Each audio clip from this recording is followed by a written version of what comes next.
What's in the Box, starring Mike Starr with Stacy Keach as your narrator, was adapted for radio by Dennis Etchison and based on a script by Martin Goldsmith.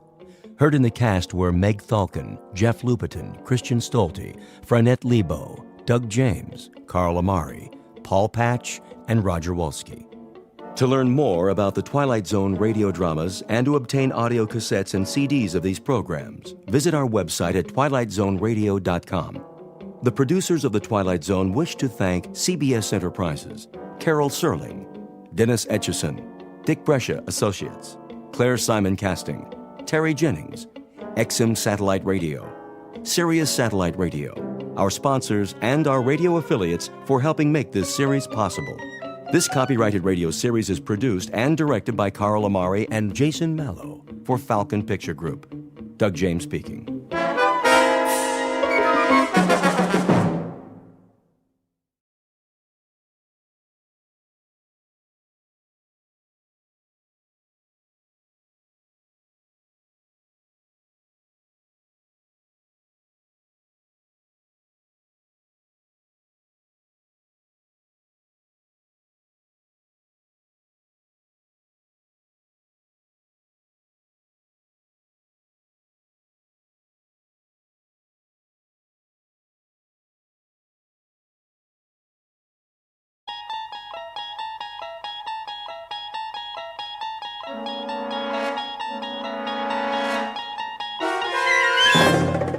You unlock this door with the key of imagination. Beyond it is another dimension, a dimension of sound, a dimension of sight, a dimension of mind. You're moving into a land of both shadow and substance, of things and ideas. You've just crossed over into the Twilight Zone.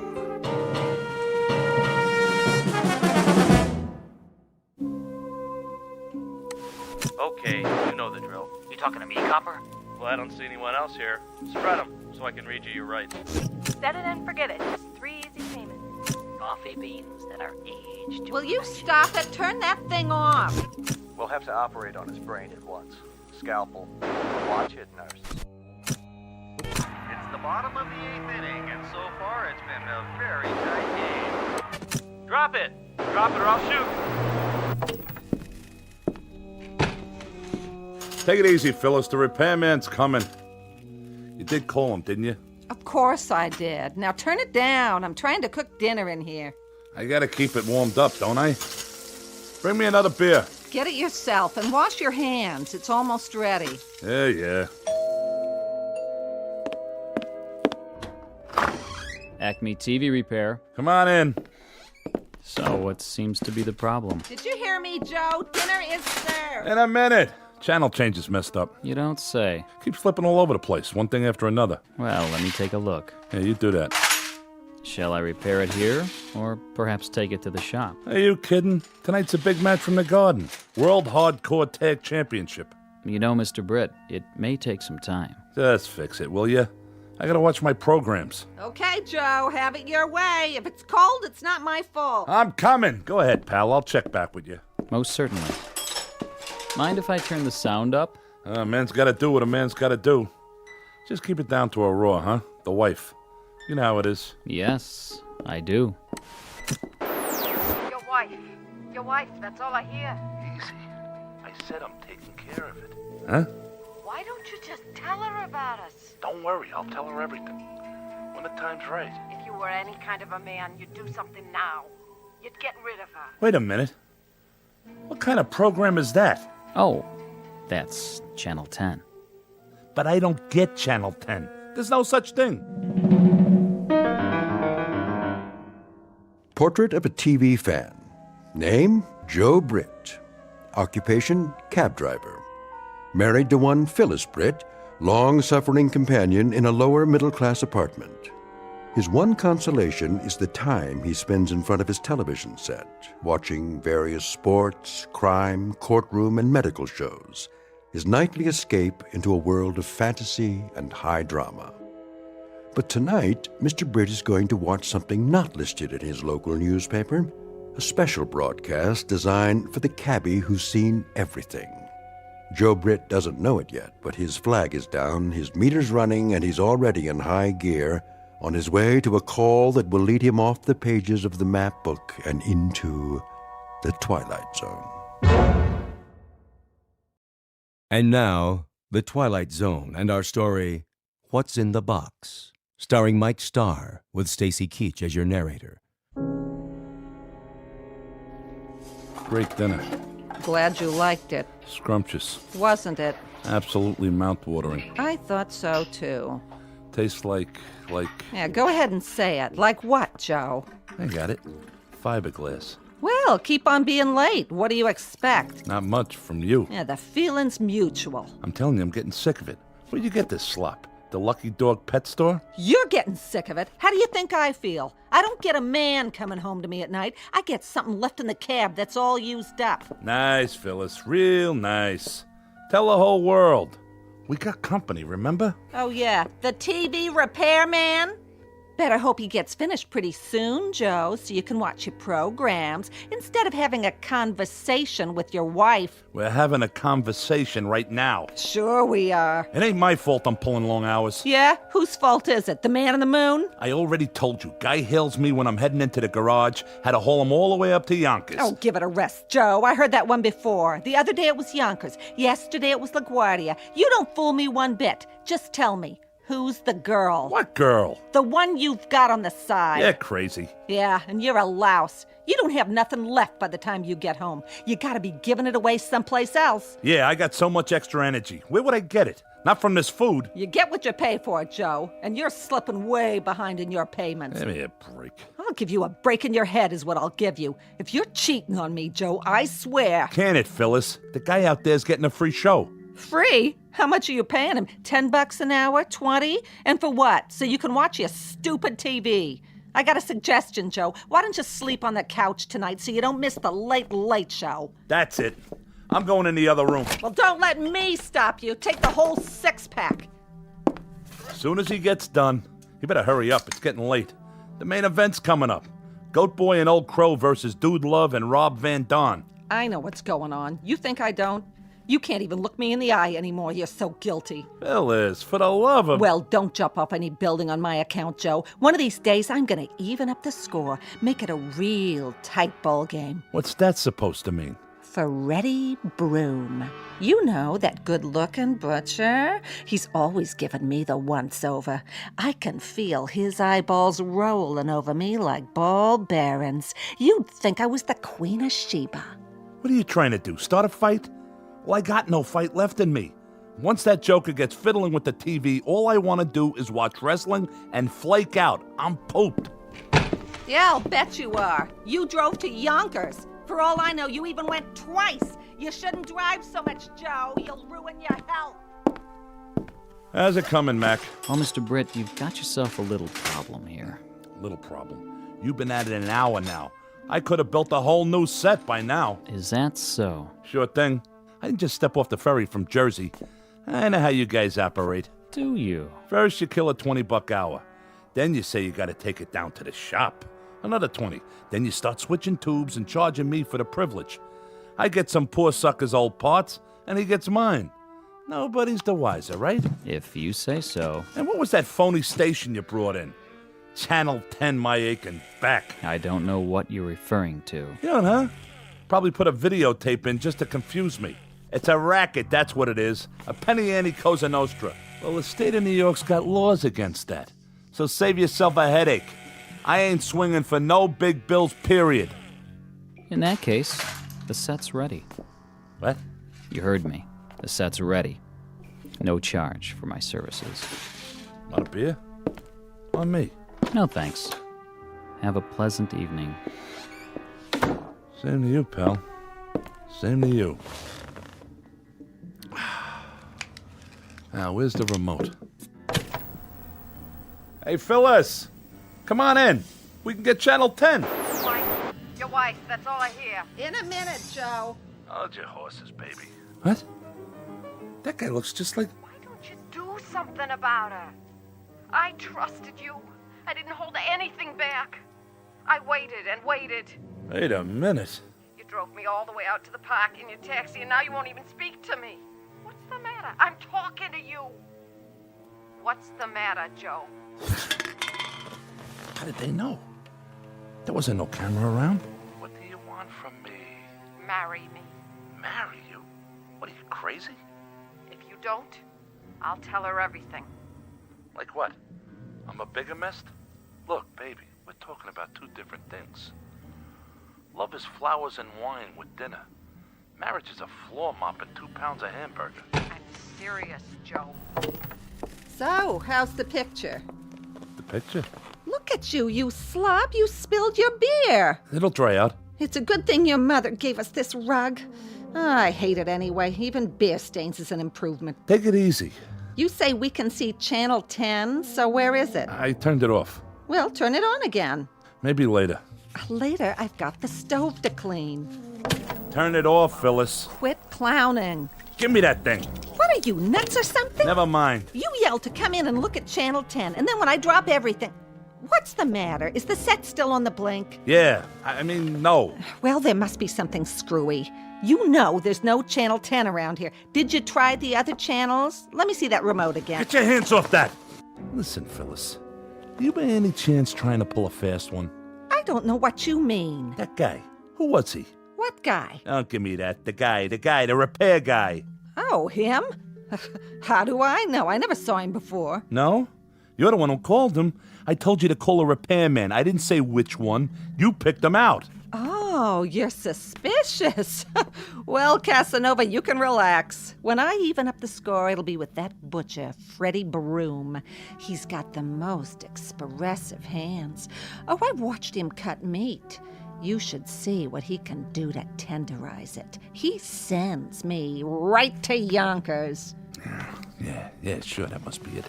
He did something to the TV. They can do all kinds of cockamamie things with electronics. You're acting like a lunatic. Okay, who was he? Before I crack you one in the mouth. Like I told you, I don't know. The regular repair guy, he's on vacation. So you were yelling to get the set fixed tonight so you can see every drop of blood on Goat Boy's forehead. Excuse me, I mean forehead. All right, knock it off. You don't have to read my horoscope. Where did you get this, Fink? Let go of me. From the phone book. Where else? What's wrong, Joe? He didn't fix it right? No, he fixed it. He fixed it perfect. You should have seen this Channel 10. Nah, never mind. I'd like to. Turn it on. No. It's nothing. Honest. Go finish your cleaning up. I'm sorry I yelled at you. See, I guess the traffic got to me. Yeah, that's it. Well, something sure did. You keep this up, Joe, you better see a psychiatrist. Take my word for it. I guess I'll stick to wrestling. Something civilized. They're circling each other, looking for an opening. With a tag team gold on the line, this is going to be a real slobber knocker. This is more like it. Now the collar and elbow hookup into a quick go behind. Whoa, Nelly! Dude loves going for this patented sleeper hold. Oh, but wait a minute. Goat Boy fouls him with a Billy Goat kick. Whoa, where's the referee? Oh, that one must have hurt. Now, you're not going to believe this, folks. He's trying to chew Dude Love's ear off. Come on, Rev. This is a Pier 6 brawl. Now all 4 men are outside the ring on that hard concrete floor. Break it up. Oh, somebody's got to stop these behemoths before... Great dinner. Glad you liked it. Huh? Scrumptious. Wasn't it? Absolutely mouth-watering. I thought so, too. What is that? Tastes like... Yeah, go ahead and say it. Like what, Joe? I got it. Fiberglass. No, Well, keep on being late. What do you expect? Not much from you. Yeah, the feeling's mutual. I'm telling you, I'm getting sick of it. Where'd you get this slop? The Lucky Dog pet store? You I don't get believe sick of this. it. How do you think I feel? I don't get a man coming home to me at night. I get something left in the cab that's all used up. Nice, Phyllis. Real nice. Tell the whole world. I don't believe it. If she sees this... Wait, wait, I can't breathe. Ow! Ow!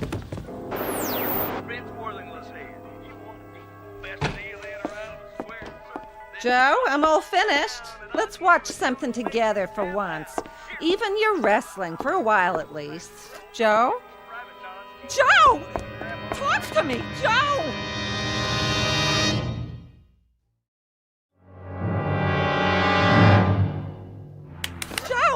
Joe, Joe, wake up. Are you all right? What happened? I don't know. Here, get up on the couch. I must have fainted or something. Are you okay? Yeah, sure. What happened? Maybe something I ate. Yeah, that's it. It tasted kind of funny. Well, why wouldn't it? I had to heat it up 3 times. Twice would have been enough. Now listen to me, Joe. Huh? It may be your heart. Oh, come on. I'm serious. All that overtime, it's not good for you. You ain't kidding. You'd better go to bed while I call the doctor. No. There's nothing wrong with me. Sure, Joe. You just keeled over for no reason. It's the television. What? There's something screwy with the TV. Are we on that again? Phyllis, I got something to ask you. I'm listening. Here, put your feet up. You want some hot chocolate? This is important. Are you sure you never saw that repair guy before? I'm going to call the doctor.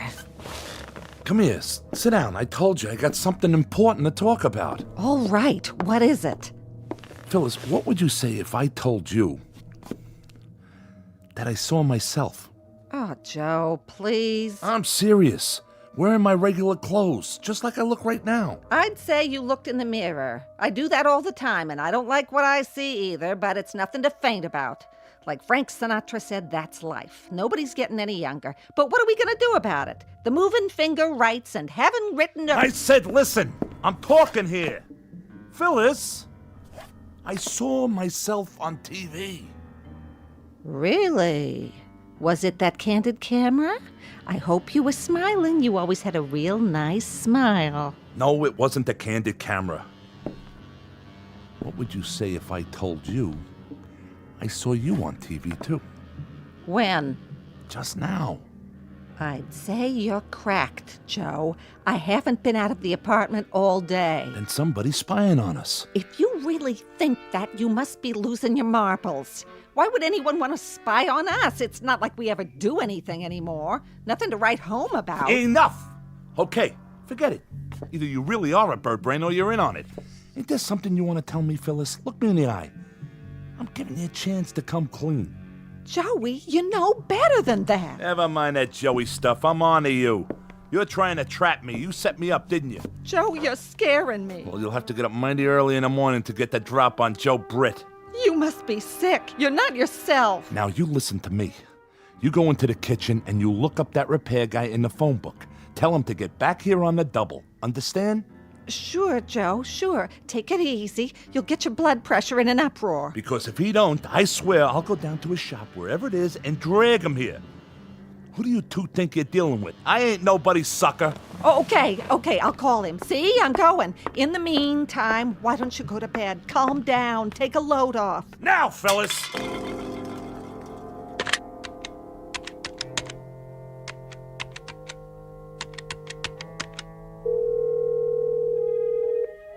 Hello? This is Mrs. Britt. Yes, I think you'd better get over here right away. Calm down, she says.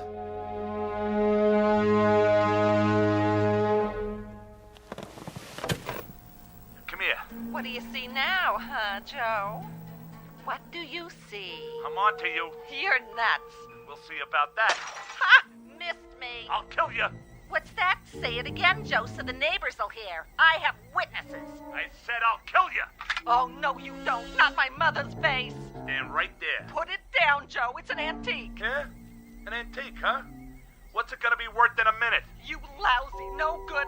Come to Papa. Get away from me. I got you cornered.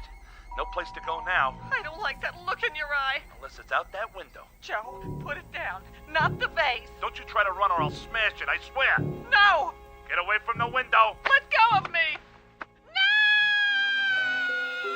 Phyllis! Phyllis, honey! Oh. Phyllis. Phyllis! Yeah? What's the matter now, Joe? Joe? What's the matter? Can't you hear? Can't you see? Look! Look at what? The TV! What about it? On the screen! There's nothing on the screen. See for yourself. But I saw it, I tell you. You and me right here in this room. What are you talking about? Channel 10 again? I told you, Joe, we don't get Channel 10. It's a trick. It's gotta be. Somebody's playing a trick on me. Why? Why?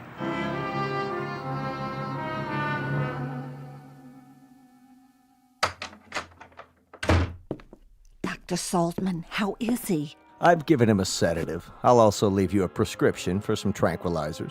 Is that all he needs? We'll just have to wait and see. Of course, it might be wise to seek more expert advice. I'm a family doctor. Psychiatry's not my specialty. However, his condition could turn out to be relatively simple. What condition is that, Doctor? I read an interesting study the other day. It might apply here. According to this study, it's possible for someone to suffer delusions, even actual hallucinations, because of what's called media overload, effects that are directly attributable to the electronic culture we live in.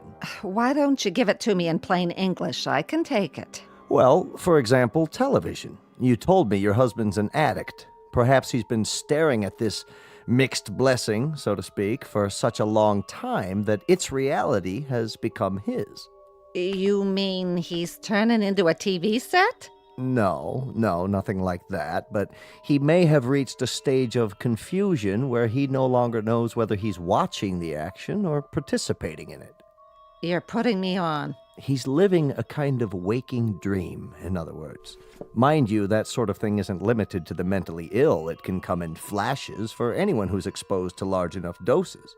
I have on occasion found myself actually calling for sutures or sponges while watching an operation on television. Even a man like you. Never mind. Is that what's wrong with my Joey? He thinks he's one of those doctors on TV? In your husband's case, I gather he believes that he has, in some sense, already murdered you. What? Or rather, that he will. He no longer seems capable of differentiating between past, present, and future, between reality and fantasy. Yeah, like with his wrestling. In any event, we don't want this situation to develop further. I should say not. I'd like you to bring him to my office first thing in the morning. I'll order a thorough checkup, reflexes, blood work, and so forth. Sure, if you say so. Meanwhile, see that he gets some rest. I will. Thank you, Doctor, from the bottom of my heart. Glad to be of help. I'll let myself out. Oh, Dr. Saltman. Yes. Is this your little black bag, or am I just imagining it? Oh, yes, of course. Thank you. Perhaps he shouldn't watch any more television for a while. Oh, good idea. Think of it this way, Mrs. Britt. If you gaze into the abyss long enough, the abyss may begin to gaze into you. Isn't that the truth? Good night, and sleep well. Can you beat that? I wonder if I stare into the Frigidaire long enough, I'll turn into cold cuts. Wouldn't that be something, though? We'll get back to our movie in a minute. Vince Worthington's here. You say you want dependable transportation. You need a second car so the little woman can get out of town on the weekend. Wouldn't that be something? Well, tell you what I'm gonna do. We'll get back to the news in a minute. You see this little baby right here? I'm gonna give it to you for nothing down. That's right, nothing, zero, not a penny. Walk in and drive it off with just your good name, a smile on your face, and the number where your little wifey can be reached while she's out of town. Come in your birthday suit. What do I care? How's that for a bargain? Oh, what's the use? That guy's on every channel. I might as well turn in. Phyllis? Hold your horses, Joe. Phyllis! I said keep your pants on. I'm just turning out the lights. Phyllis, where are you? Phyllis, where are you? Help! Hold on, Joe. I'm coming.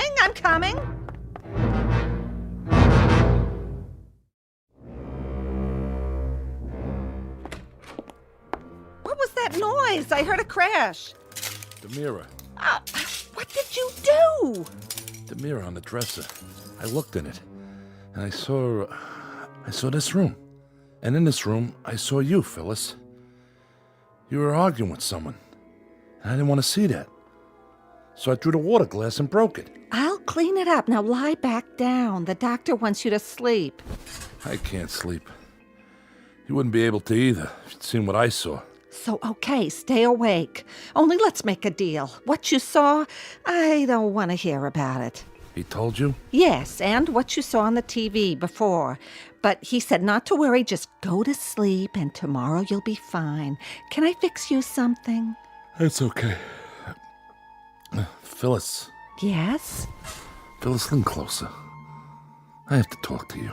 Oh, no, you don't. What's the matter? Every time you start off like that, we wind up in a fight. And tonight, if you don't mind, I'm passing. Don't you worry about it. I got nothing to fight with you about. That's a relief. If anyone's to blame for us not getting along, it's me. Well, what do you know? The doctor shot some sense into you.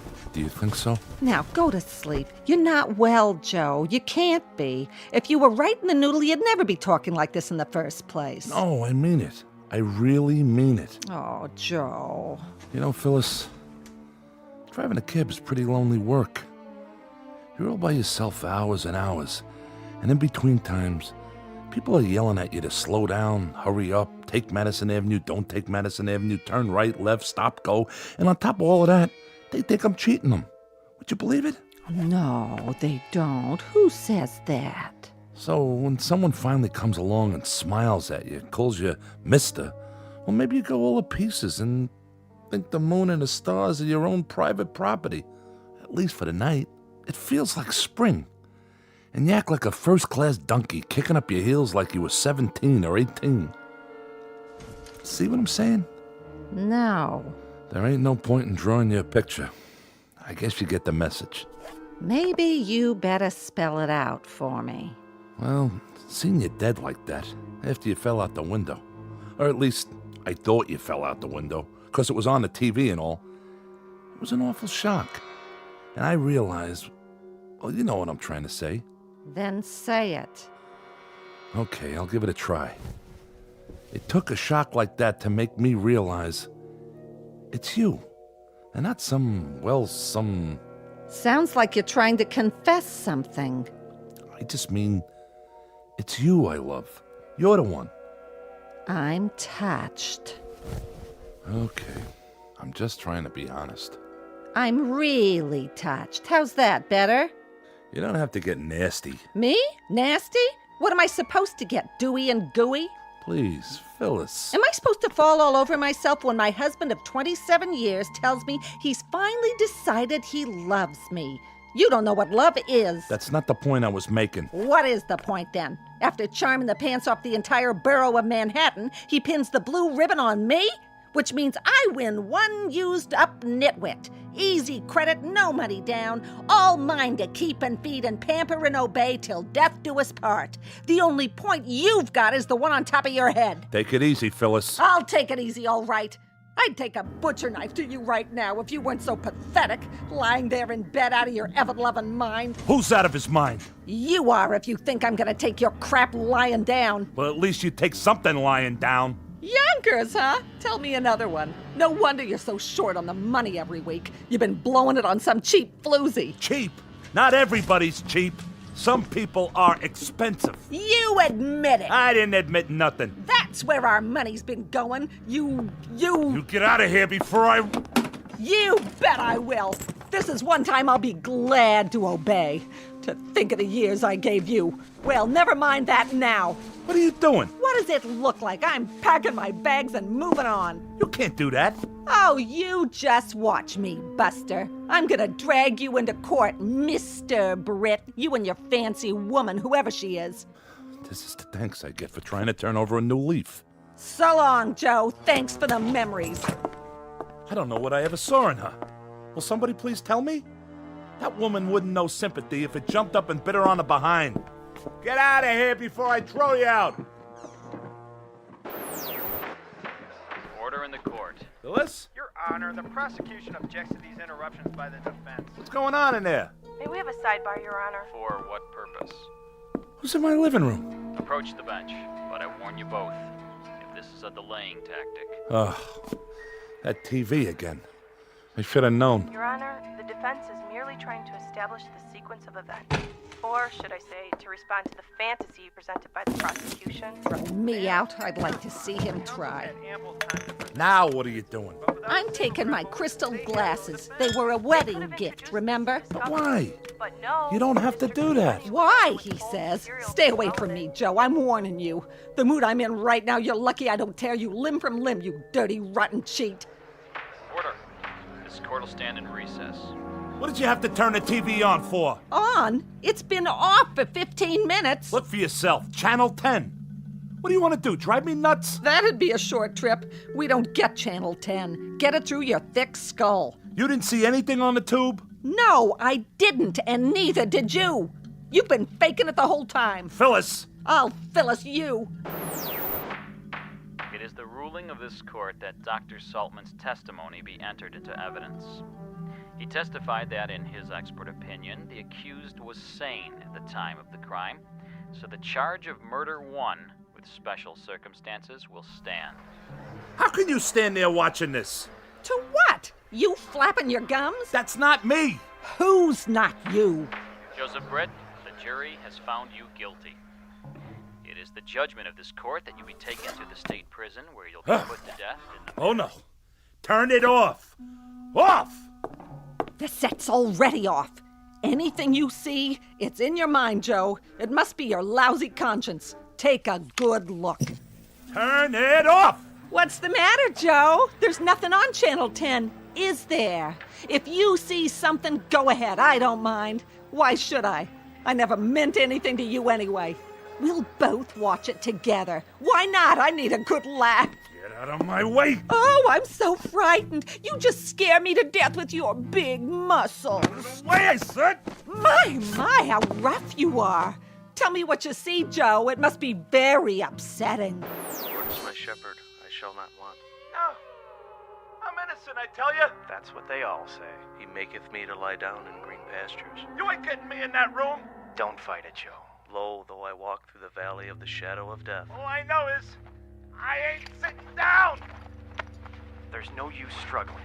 In all my years, I haven't seen a strap break yet. No! No! There. Now let's see this TV work. No more Channel 10 or anything else. Was it Lady Wrestlers, Joe? Or a burlesque show with fan dancers from Yonkers? Shut up! You shut up or I'll kill you! I swear I'll kill you! Come here. What do you see now, huh, Joe? What do you see? I'm on to you. You're nuts. We'll see about that. Ha! Missed me. I'll kill you. What's that? Say it again, Joe, so the neighbors will hear. I have witnesses. I said I'll kill you. Oh, no, you don't. Not my mother's vase. Stand right there. Put it down, Joe. It's an antique. Yeah? An antique, huh? What's it gonna be worth in a minute? You lousy, no good. Come to Papa. Get away from me. I got you cornered. No place to go now. I don't like that look in your eye. Unless it's out that window. Joe, put it down. Not the vase. Don't you try to run or I'll smash it, I swear. No. Get away from the window. Let go of me.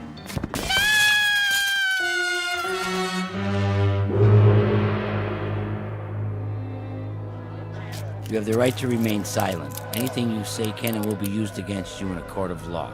You can't afford an attorney. What happened? My wife and I were having an argument and then... Keep walking. Get in the squad car. You ain't gonna give us any trouble now, are you? That's him. That's the man. I saw him push her. They were fighting. Stand back, folks. All right, break it up. Break it up. Party's over. Excuse me, Mr. Britt. You. The repairman. You started the whole thing. Fix your set, okay? What did you do to my TV? It's your fault. Your fault. All right, move along. Oh, Mr. Britt, I can use you for a reference, can't I? You will recommend my services if anyone else should need their set repaired, Mr. Britt?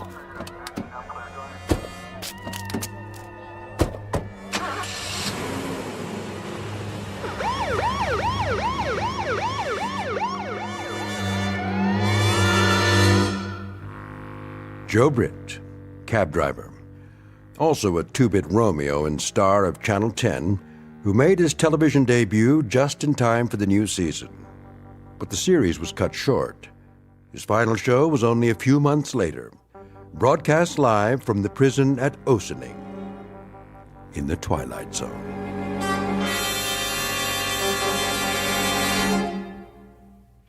More from the Twilight Zone after this.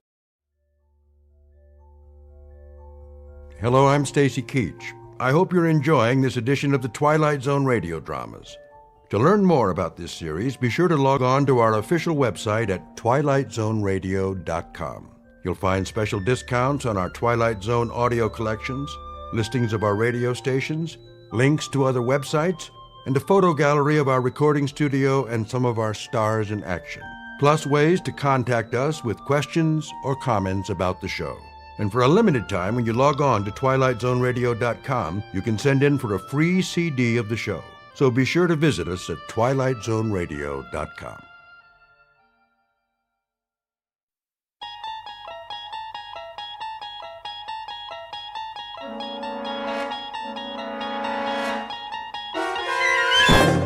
You're traveling through another dimension. A dimension not only of sight and sound, but of mind. A journey into a wondrous land whose boundaries are those of imagination. Your next stop, the Twilight Zone.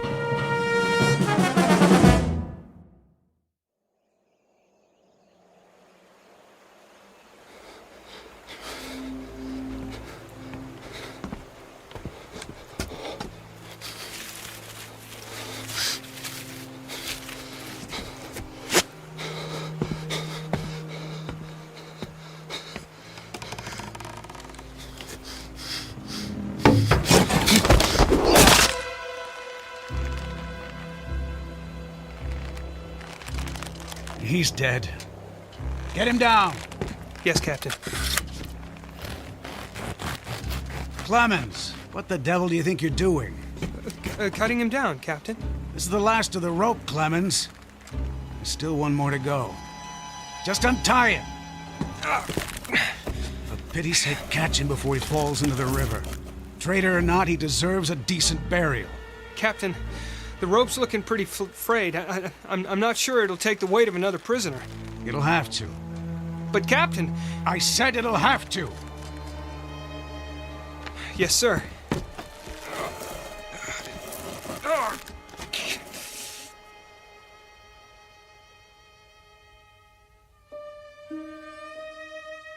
You have just witnessed a military execution.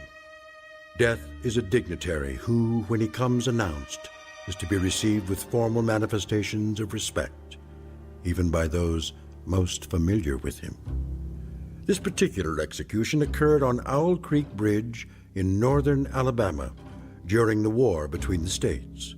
You might find it in the works of that past master of the incredible Ambrose Bierce, but its proper home is in the Twilight Zone.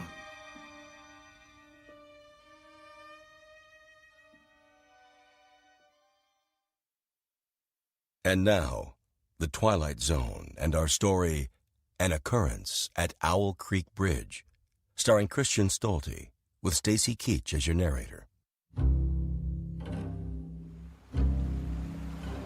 Hurry up, Clemens. I want to get this last one hanged while it's still daylight. Almost got him, Captain.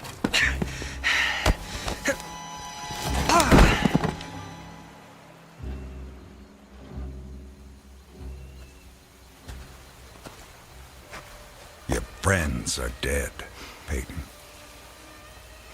That's your name, isn't it? Mr. Peyton Farquhar. Your act of treachery came to nothing, Peyton. And now you'll be called to account. I wouldn't recommend you think of doing anything as stupid as trying to get off this bridge. Apart from the fact that your wrists are tied behind your back, you'll find yourself more than adequately surrounded, whichever way you choose to run. See those sentinels at either end? Please don't get the impression they're just taking a rest. The way they're holding their rifles, they call that the support position. Means they're always at the ready. As a good soldier of the Federal Army should be. Don't say too much, do you? Huh? Peyton? Peyton Farquhar. Hello? Anybody at home? And here I thought you were a true Southern gentleman. I know what you're thinking, Peyton. That maybe you could make that 20-foot drop into the water.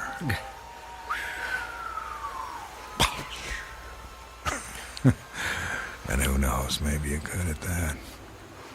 But after that, your chances for continued survival become pretty slim. Look over there on the bank of the stream. You know what that is? It's the muzzle of a cannon. You see, there's an outpost near here. If you really squint, you can see a company of infantry at parade rest. Think of them as spectators if you want. But if you sincerely want to swim for it, you might just as well be giving them target practice, which, believe me, they don't really need. You want to leave your wife a pretty-looking corpse, don't you? Still not in the mood for talking, huh?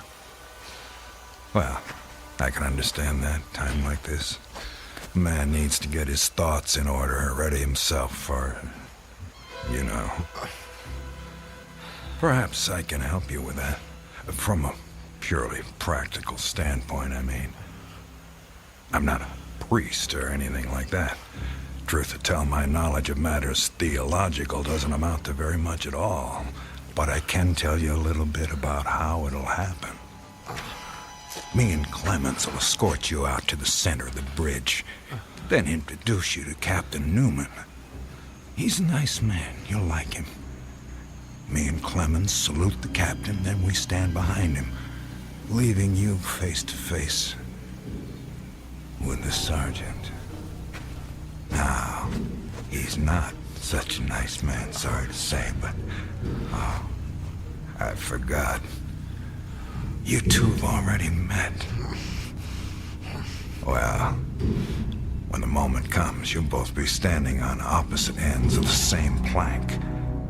He stands on the safe end, but you probably already guessed that.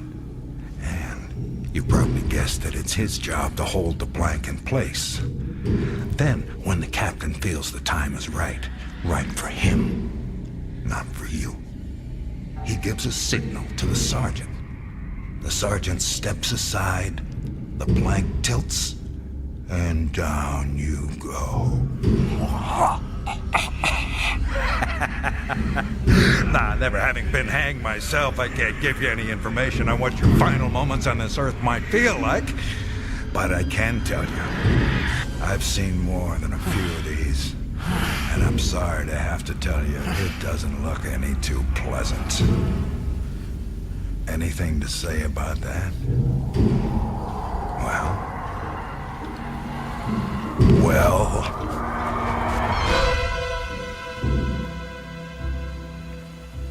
I am a living man. How's that? Speak up, Peyton. If you got any famous last words, we should hear them. Otherwise, they won't be famous. I am a living man! Not for much longer. No, sir, not for much longer. Captain says we're ready for him. Hear that, Peyton? We're ready for you. They say the Lord hates a coward, so take my advice and try and face it with a smile. Why do you have to do that, Levine? Do what? Taunt him like that. You shouldn't expect anything better. This is war. He was on the wrong side. The wrong side? Do you think he thinks that? I don't give a damn what goes on inside his head. Neither should you, Clemens. And unless you want to end up with a noose around your neck, don't let anyone else hear you talking like that. Now, help me up with him.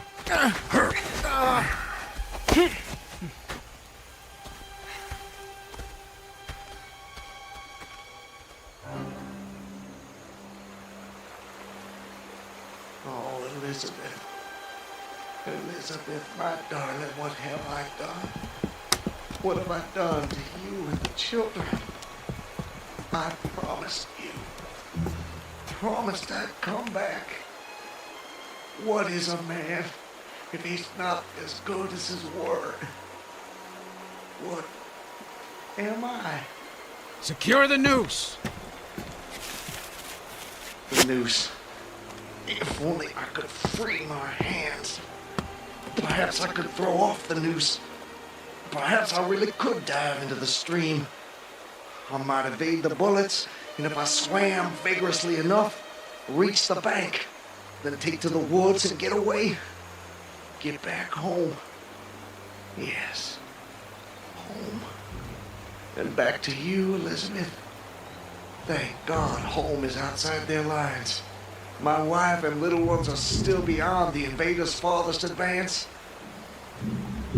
That pounding. What is causing that pounding? It's like the stroke of a blacksmith's hammer on the anvil. Is it distant, nearby, or both? Perhaps it's my death knell. Feels like a knife being thrust into my ear. Damn them, what's taking them so long? If you're gonna do it, just do it! Sergeant, step away. Too late. My God, it's too late. Oh, Elizabeth.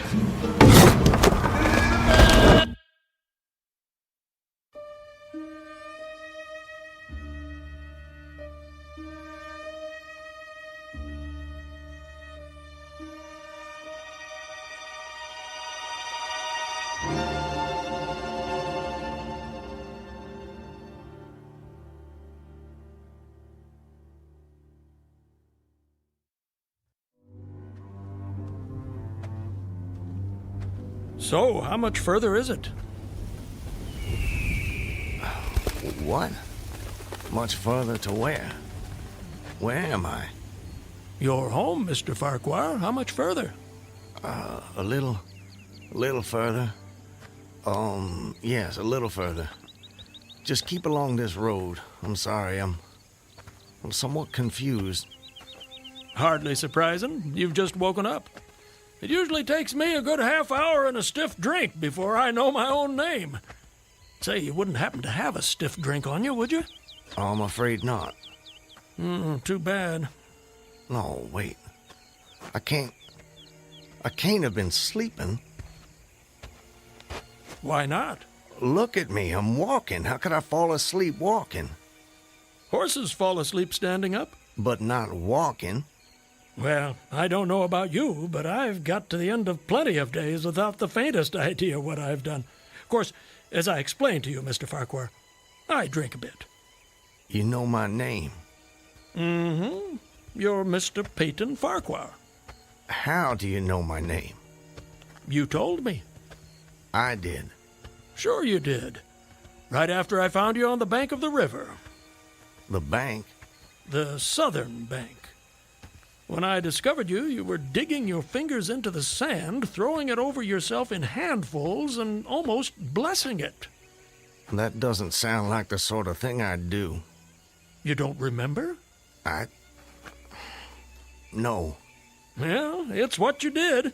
You said it reminded you of diamonds, rubies, emeralds. I said that? I got the impression there was nothing beautiful you didn't think it resembled. Naturally, I was quite convinced at that moment that you were insane. No offense, sir. Sounds like a very natural reaction. I would have come to the same conclusion. And then you said something that captured my attention. And what was that? Still don't remember? Please, refresh my memory. You said, now let me think. This was all good stuff. I don't want to get it wrong. Oh, yes. You noted a definite order in the arrangement of the trees.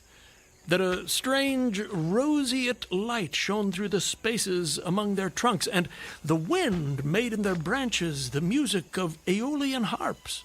Well, sir, I've been from one end of this great land to the other, and I've met many madmen.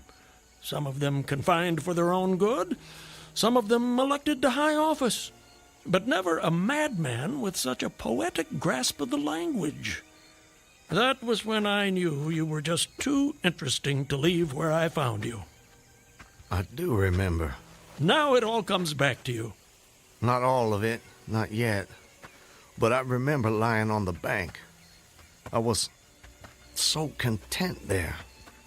More than I've ever been in my... Right then and there, I had no wish to perfect my escape. I was happy to remain in that enchanting spot until they recaptured me. Recaptured, eh? You haven't mentioned that before. Of course, you haven't said much of anything since I found you. You're a man on the run, then. Forgive me, Mr. I'm sorry, I don't seem to be able to recall your name. It'll come to you. Well, no offense, sir, but I'm not sure it would be wise to tell you the details. You're not a trusting man. Of late, I've become somewhat disappointed in human nature. I'm not sure why. This is a new world, Mr. Farquhar. It's understandable that you'd be cautious. But rest assured, I'm not what you might call political. But I do love a good story if you have one to tell. My story? I have no story, I have a life. A life that's become considerably more interesting of late, I'd venture to say. But beyond your name, I know nothing about you. What manner of man is Peyton Farquhar? Why do you want to know? The road I travel is long and lonely. I'm starved of intelligent conversation, and the only voice I ever hear is my own. Talking to oneself leads inevitably to madness. With you here as my temporary companion, I can stave off that unfortunate condition for at least another day. I see. And tell me, sir, where are you headed? Anywhere I'm welcome and nowhere I'm not. In short, nowhere in particular. So, you were telling me about yourself. Very well. My name is Peyton Farquhar. Peyton Farquhar. I'm a planter in these parts. A planter, eh? Good to have land. It is. So, I guess you have slaves. Naturally. No need to adopt that tone, Mr. Farquhar. I told you I'm not a political, just asking. Well, as it happens, I am what you would call a political. The Farquhars are an old and highly respected Alabama family. I'm naturally an original secessionist and ardently devoted to the Southern cause. Oh, your memory is reliable when it comes to the matter of who you are, if not where. I suppose so. And yet, if you'll forgive my temerity, for all your patriotic fervor, you clearly didn't take service with the gallant army of the South.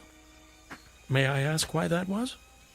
Circumstances of an imperious nature prevented me from doing so, but I assure you I chafed under the inglorious restraint, longing for the release of my energies, the larger life of the soldier, the opportunity for distinction. And in good faith and without too much qualification, you assent to at least part of the dictum that all's fair in love and war. Are you mocking me by any chance? I would never, ever risk a fellow traveler's friendship for such a trivial gain. Please, continue, I beg of you. I imagine that the opportunity to serve your birthplace came at last, as it comes to all men in wartime. It did. It was one evening, as I was sitting under the magnolia trees near the entrance to my grounds. I was with my wife, Elizabeth. The children were playing nearby.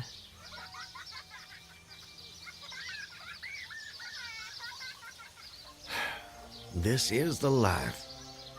It surely is, my dear. It surely is. Look at it. It's all so perfect. I'll tell you frankly, Elizabeth, if I should die this very moment, I'd die a happy man.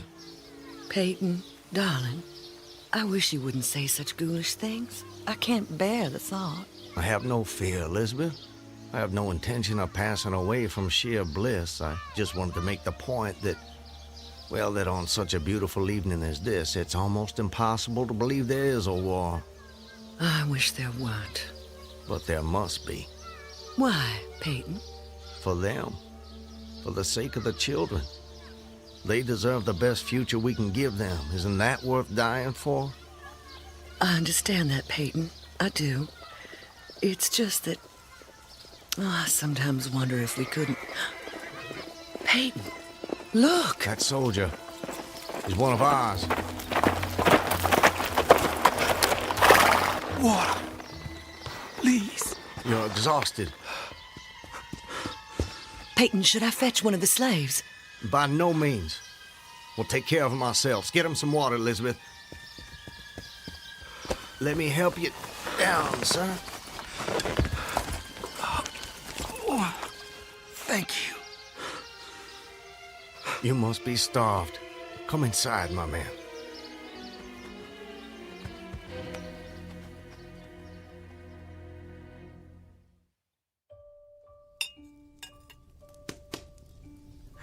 Oh, this is a splendid meal. Thank you. Some more? Alice, more cornbread. No, please. This hospitality is far more than I deserve. Nonsense. Nothing is too good for our brave boys. Tell me, Corporal, whose command are you with? Colonel Tolliver, 13th North Carolina. How are things at the front? We hear so little down here. I'm sorry to say things are not going so well. Not so well at all. The Yankees are repairing the railroads in preparation for another advance. They've reached the Owl Creek Bridge. Owl Creek Bridge? Yes, sir. They've put it in order and built a stockade on the north bank. I'm sure you know what that'll mean. Yes. If they can run trains over the bridge, there'll be nothing to stop them. Damn those sons of... Forgive me, Elizabeth. You shouldn't be subjected to this manner of talk. Peyton, I understand. Go and see what's keeping Alice with the cornbread. As you wish, my dear. Something on your mind, sir? Corporal, refresh my memory. It's about 30 miles to Owl Creek Bridge? About that. Maybe even a little less. And there's no force on this side of the creek? Only a picket post a half-mile out, on the railroad, and a single sentinel at our end of the bridge. Suppose a man, or perhaps several men, civilians and persons of intelligence, should elude the picket post and perhaps get the better of the sentinel. What could they accomplish? Accomplish? Well, sir, I was there a month ago. I saw that the flood of last winter lodged a great quantity of driftwood against the wooden pier at this end of the bridge. Driftwood, eh? It's dry now, exceedingly dry. If someone were to put a light to that driftwood, it'd burn like tow. That it would, sir. And that would mean the end of the Owl Creek Bridge. I don't think the Yankees would care for that. Not one damn bit would they care for it. And it goes without saying that such a conflagration would seriously hinder the northern effort. Oh, it would. But you should know, sir, the commandant's issued an order declaring that any civilian caught interfering with the railroad, its bridges, tunnels, or trains will be summarily hanged. I've seen the order. It's posted everywhere. Risk is a part of life, soldier. You face it every day. I do. That I do. And in my own small way, I've done what I can. No service is too humble to perform in the aid of the South. And should the opportunity present itself, no adventure would be too perilous to undertake if consistent with the character of a civilian who is at heart a soldier, of course. Mr. Farquhar, you are a true son of the South, and a very brave gentleman.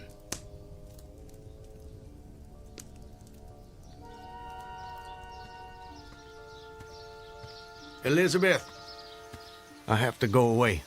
Away? For how long, Peyton? Probably just a couple of days. Why? Business. Larson will be going with me, maybe Zeller too. I don't know. I'll have to ask him. Peyton, don't go. I don't want you to. The children need you. It's for the sake of the children that I'm doing this, Elizabeth. Why can't you understand that? I do understand. I really do, but I'm afraid... terrified of losing you. If a man doesn't stand up for what he believes in, then we lose everything. Just promise me one thing. Promise you'll come back to me. I promise. And I'm a man who keeps his promises, my love. Setting fire to the Owl Creek Bridge. Sounds like a most audacious plan. It was. I must confess, Mr. Farquhar, I'm a little confused. How so? You strike me as a competent and determined gentleman. I imagine whatever you want out of life, you get it. That's fair to say. What of it? Simply that I'm surprised your endeavor came to nothing. And what makes you imagine that? Your present predicament. The absence of your co-conspirators, those marks upon your neck. And if someone had set the Owl Creek Bridge alight, I'm sure I would have noticed it in some way. Let me check. Where there's smoke, there's fire, and... Nope, no smoke. You're a very thorough fellow. For a moment I thought you might know more of my situation than you let on. From the way you talk, do I take it someone in your party betrayed you? Not in my party. But you recall the corporal who appeared at my plantation? Of course. He was a federal scout. Then you were deliberately entrapped. It seems they wanted to weed out the civilians who might cause them some trouble. If I'd only stayed out a little longer that night, I'd probably have seen that same rider repass my plantation, going northward in the direction from which he'd come. From the Owl Creek Bridge. Precisely. And when you and your co-conspirators... Patriots. ...made your assault on the bridge, the military were waiting for you. They made me watch as they hanged my friends for an act of treachery. The sergeant who put them to death was the same man who lured us there. Is there no honor in conflict? I've never been accused of having much imagination, but I might have guessed it would be something like that. I would say, sir, that you have too kindly an expression for one whose neck is in the hemp. It isn't. Isn't what? In the hemp. Of course, of course. What I mean, Mr. Farquhar, is that you are clearly no vulgar assassin. Fortunately, the liberal military code makes provision for hanging many kinds of persons. And gentlemen are not excluded. As they fastened the noose around my neck, I tried to fix my thoughts on my family. But there were so many trivial distractions. The water, touched to gold by the early sun. A piece of dancing driftwood caught in the sluggish current. The brooding mists under the banks some distance down the stream. Then there was a sharp pressure around my throat, followed by a sense of suffocation. Agony shot from my neck downward through every fiber of my body and limbs like streams of pulsating fire, heating me to an intolerable temperature. There was no more thought, only sensations. The intellectual part of my nature was effaced. I had power only to feel, and feeling was torment. I was conscious of motion, encompassed in a luminous cloud, of which I was now merely the fiery heart, without material substance. I swung through unthinkable arcs of oscillation, like a vast pendulum. But you're here. What? What? I said, you're here. Why is that? The rope, it snapped, and I fell into the stream. With a terrible suddenness, the light about me shot upward. There was a loud splash, then all was cold and dark. My power of thought was restored, and I knew instantly what had happened. And your hands, were they still bound? They were. Then forgive me, but why didn't you drown? The noose was tight around my neck. It kept the water from my lungs. And kept you from breathing. When you get into a predicament, sir, you don't do it by half measures. I suppose not. To die of hanging at the bottom of a river, even at that moment it seemed ludicrous to me. I opened my eyes in the darkness.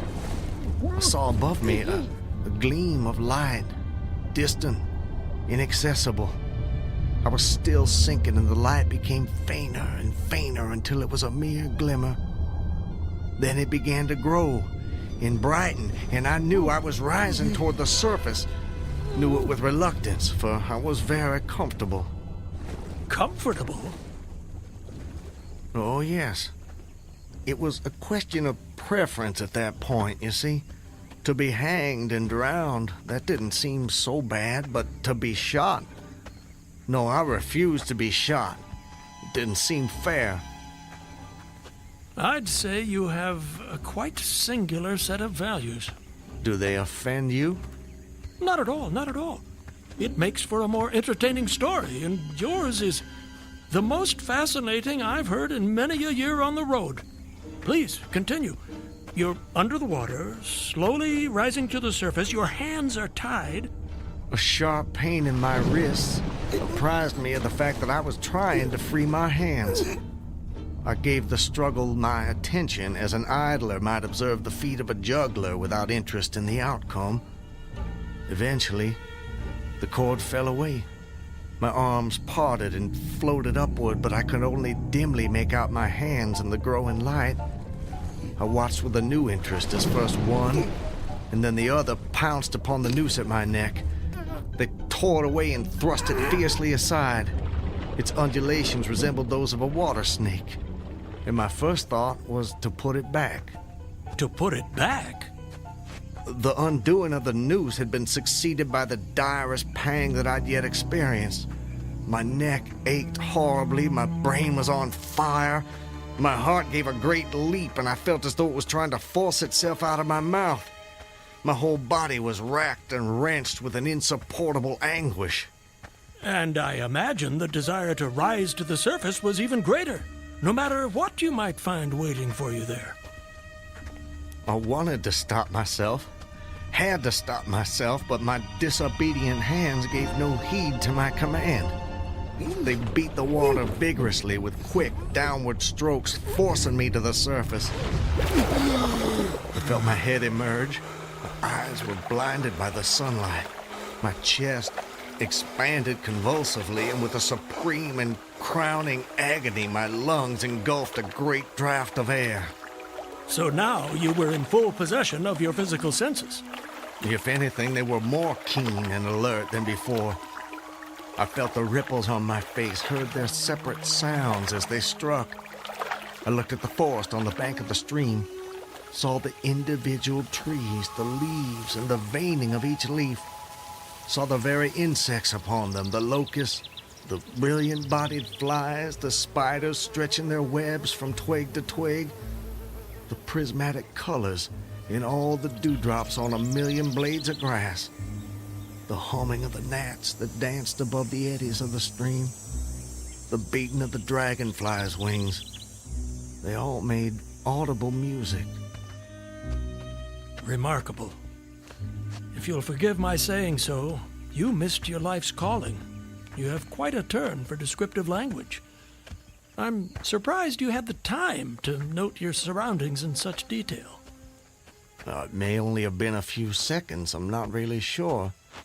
I seem to have lost the ability to judge the passage of time accurately.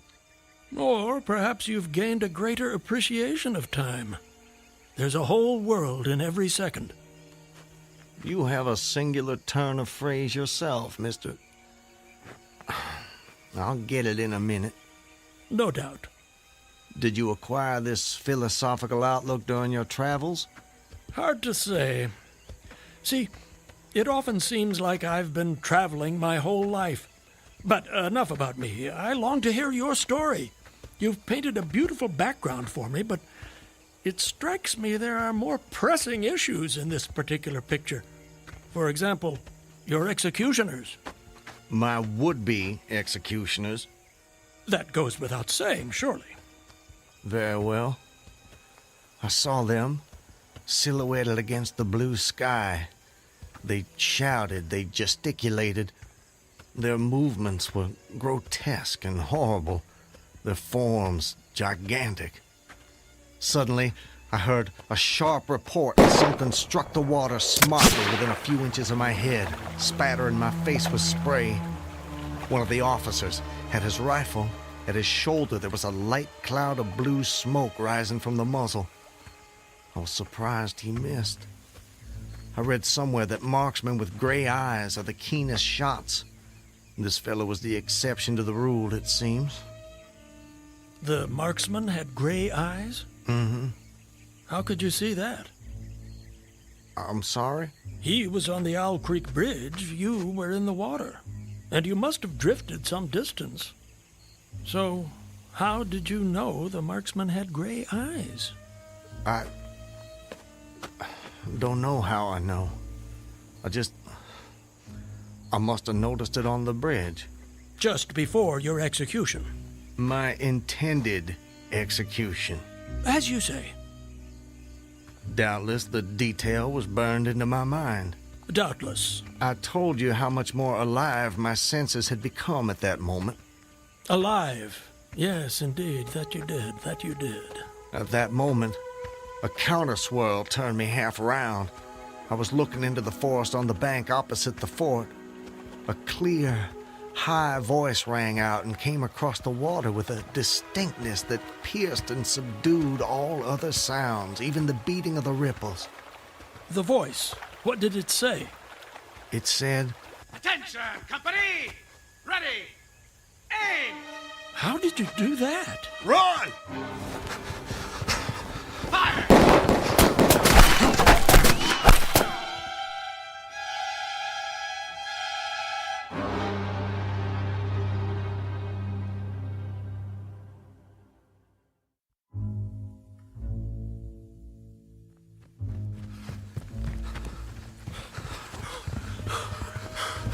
Are they still behind us? No, I don't think so.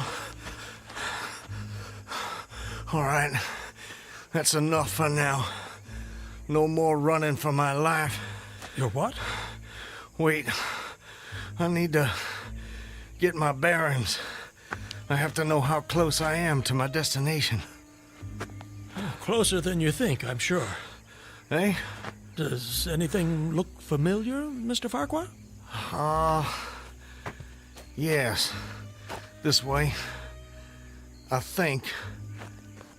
Yes, this way. Can you see your home? Not yet. But it's not far now.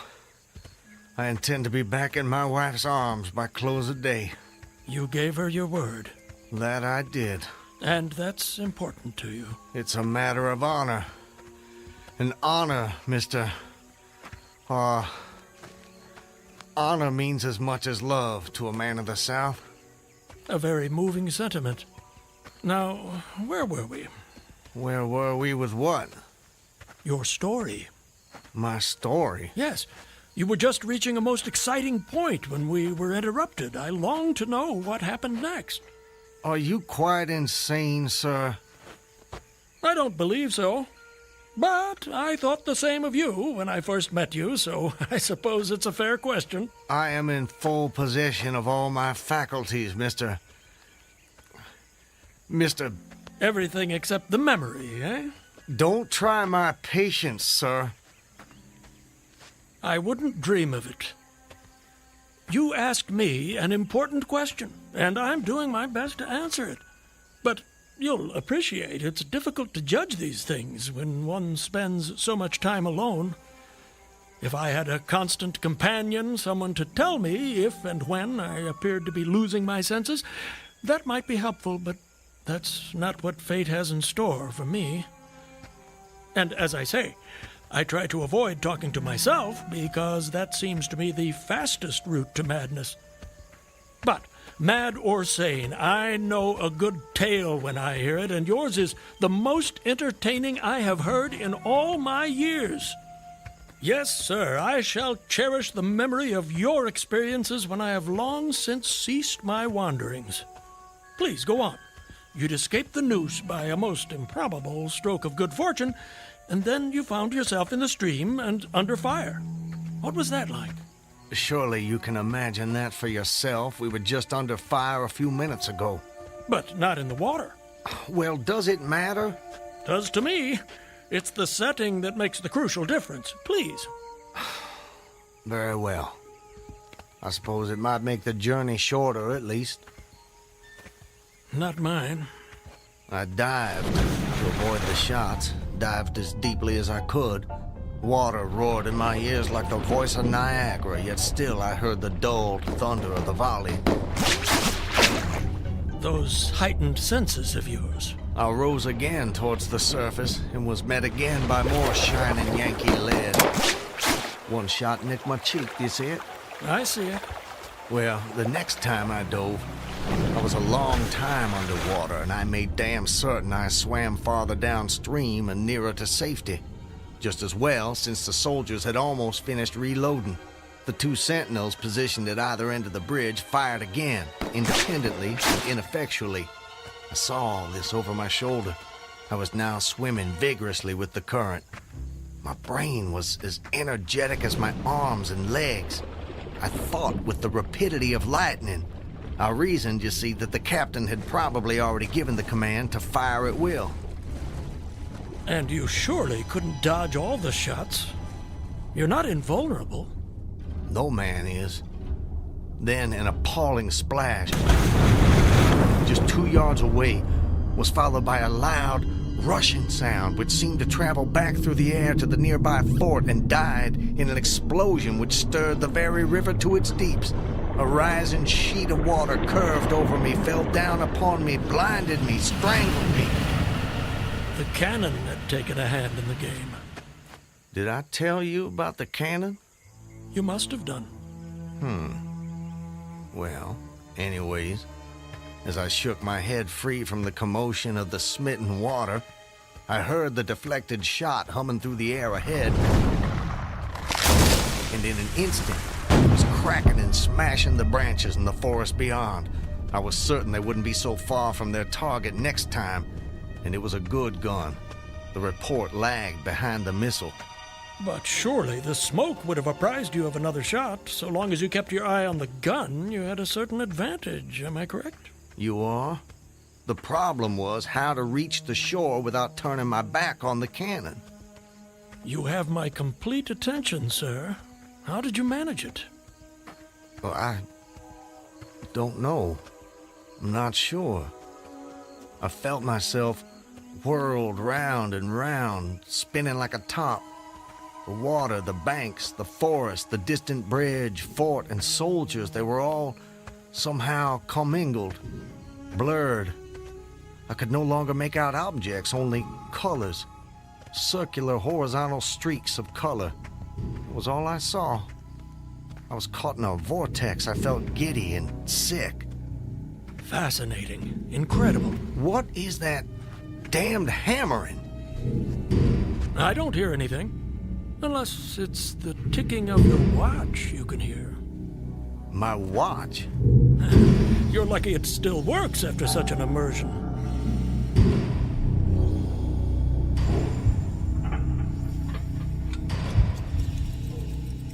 It is my watch.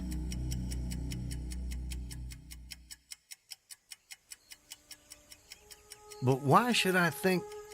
Perhaps you're the sort of man who values the seconds as much as the minutes and the hours.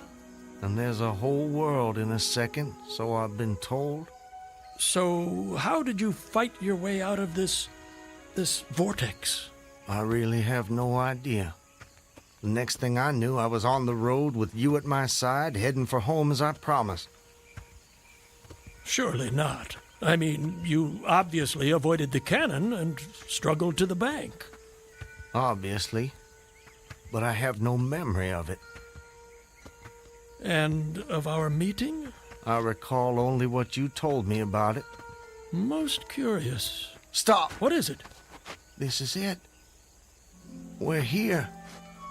This is the path to my home. Excellent. Well, I suppose this is where we part company, Mr. Farquhar. May I say, it's been a rare pleasure. You wouldn't care to come in? I'm sure the servants could prepare you a meal. That won't be necessary, my friend. I have many miles still to travel. But your journey is almost at an end. Yes. Well, goodbye, Mr. I'm sorry, I thought I could recall your name, but it just escapes me. Call me Ambrose. I wish you well, Ambrose. And you, Mr. Peyton Farquhar. And you.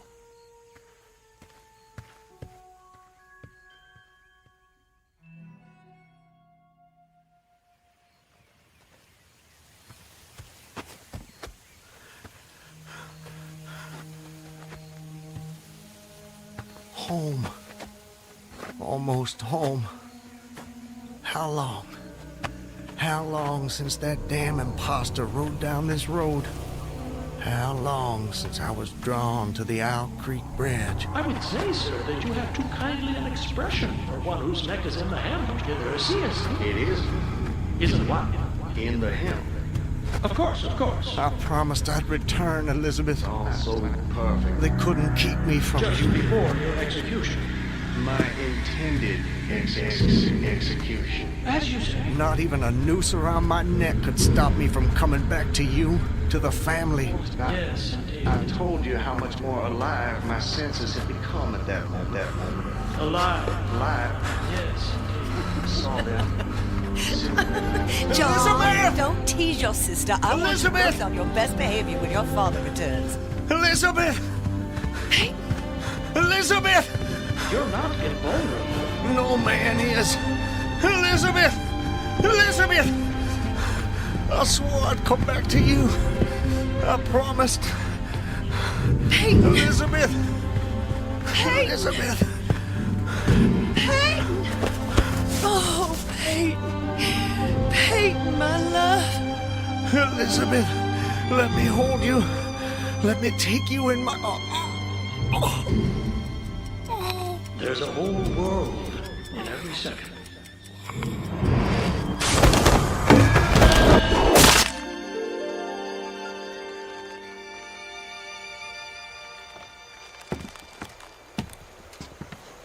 He's dead, Captain. Good work. That's the last execution for today. Get him down! You know, Levine, for a moment there, I thought that rope wasn't gonna hold. It's strong enough. It did its job. Do you ever wonder what goes on inside a man's head in those last seconds before death? Like I said before, Clemens, I don't give a damn. And neither should you.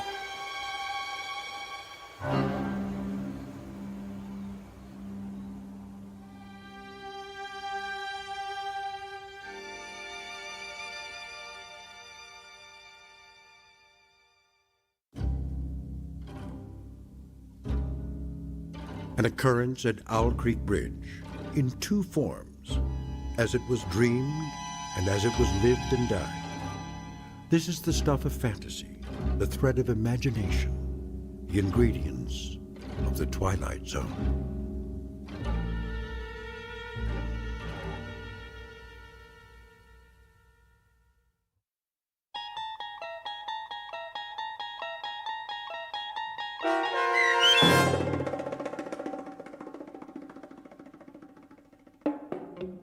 An Occurrence at Owl Creek Bridge, starring Christian Stolte with Stacy Keach as your narrator, was adapted for radio by M.J. Elliott and based on the short story by Ambrose Bierce. Heard in the cast were Rob Riley, Danny Goldring, William Dick, Susan Hart, Gonzo Schexnader, and John Hogenacker. The producers of The Twilight Zone wish to thank CBS Enterprises and the Rod Serling Estate for making this series possible. This copyrighted radio series is produced by Carl Amari and directed by Joe B. Cerny for Falcon Picture Group. Sound design, custom Foley effects, recording, and editing are done in the Cerny American Sound to Picture Theater by sound designers Craig Lee, Todd Beyer, and Tim Cerny. To learn more about the Twilight Zone radio dramas and to contact us, visit our official website at twilightzoneradio.com. Doug James speaking.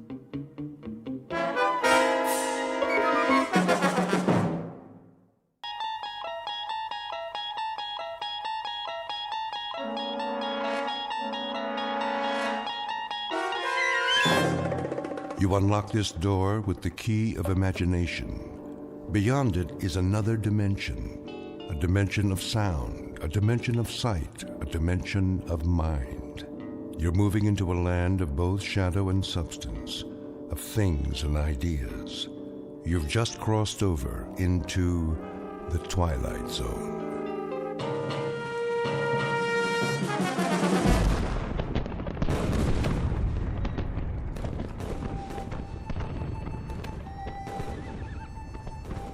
The date is Tuesday, September 11th, 1864. We are encamped outside Atlanta, and the destruction goes on. I know not what history will make of this conflagration, but I have witnessed it at close range. I feel it my duty to set down these observations before the prism of time colors them in a different light. As to the present battle, then my words may seem harsh, but I assure you, this is how it was. We charged the enemy's works and carried them with the bayonet. The earth ran red. The air was filled with the screams of the wounded and dying, but we were many, and they were few. And so we triumphed. Nonetheless, and despite urgings to the contrary, the battle raged on. The city was ours. There was no need to destroy save that which could be of use in the fight against us, but Sherman was drunk with victory. He himself started the fires, the flames which annihilated that great citadel of grace and beauty.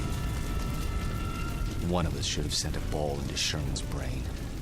It would have been so easy. But somehow we couldn't, and that devil knew it. He knew it, and he mocked us for our cowardice. The good die young, I've heard him remark. If you're evil enough, you'll live forever. And with that, the entry from Major Skelton's diary ends. So it was that the Union soldiers burned Atlanta. Questions? Professor Jameson? Yes. The books I've read don't describe the Battle of Atlanta that way. Oh, I know. Confusing, isn't it? But as someone once said, history is bunk. Who was it now? I should know that. Henry Ford. Yes, of course. That's it. Mr. Ford. Thank you, Professor Kittredge. Helps when a Nobel Prize winner sits in on your class. You should drop by more often, Sam. You seem to do quite well without me. I could always use a good teaching assistant. So, to sum up today's lecture, the Union soldiers did indeed burn Atlanta for no good reason after the battle was won. You may have seen a more pictorial version in the motion picture Gone with the Wind, but I assure you, the conquering troops took no pleasure in their work. They were forced to it by a man they hated more than they could ever hate the rebels. An ugly, sullen, appallingly brutal general named William Tecumseh Sherman. The history books have glorified this monster, attributing to him qualities of courage and integrity. Trust me, he had no such qualities. He was just a small, evil man with tiny red eyes and a dirty beard and a way of talking that made you quietly want to slit his throat. What a great lecture. I really like this class. Professor Jameson makes it so real. I forgot to take notes. Oh, you can borrow mine. When's the test? I don't know. I think it's next Tuesday.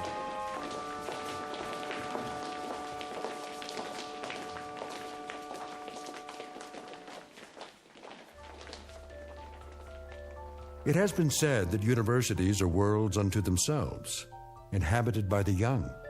These are the inhabitants of Collins University, A very small world indeed, young people hungering for knowledge, which can be imparted only by age. You have just met Walter Jameson, for 12 years the college's most popular and respected history professor. Students crowd his lecture hall and listen in fascination as he brings the dead past to life for them. It doesn't seem to matter what period of history he's discussing. He makes that period as real as this morning's headlines. Some explain this ability simply as the mark of a consummate actor. However, there are those who don't agree, like Professor Samuel Kittredge, Nobel Prize winner in chemistry, who has another, more disturbing theory about Walter Jameson, and that theory is about to be put to the test.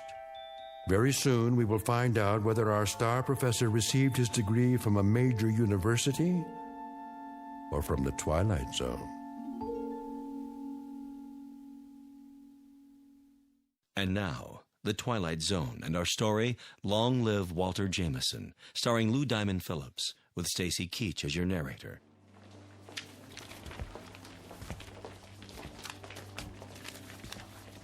Very vivid, Walter.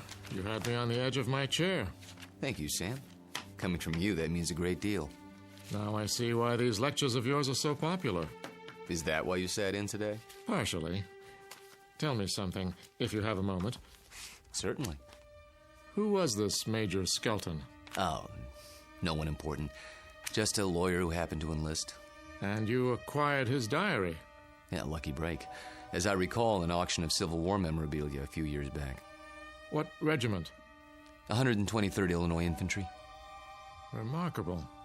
American history is a hobby of mine, but I must say I've never heard of him. His diary's never been published. A fascinating document. May I see it? Surely.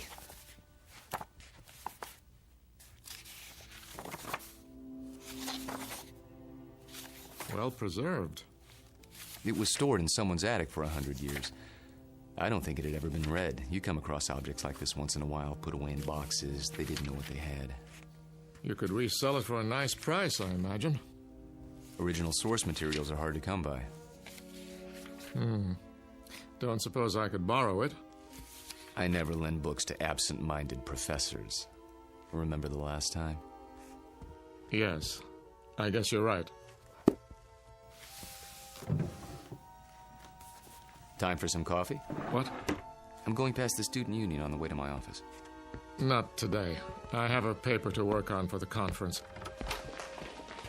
Oh, I almost forgot. Can you come by for dinner? Whose invitation?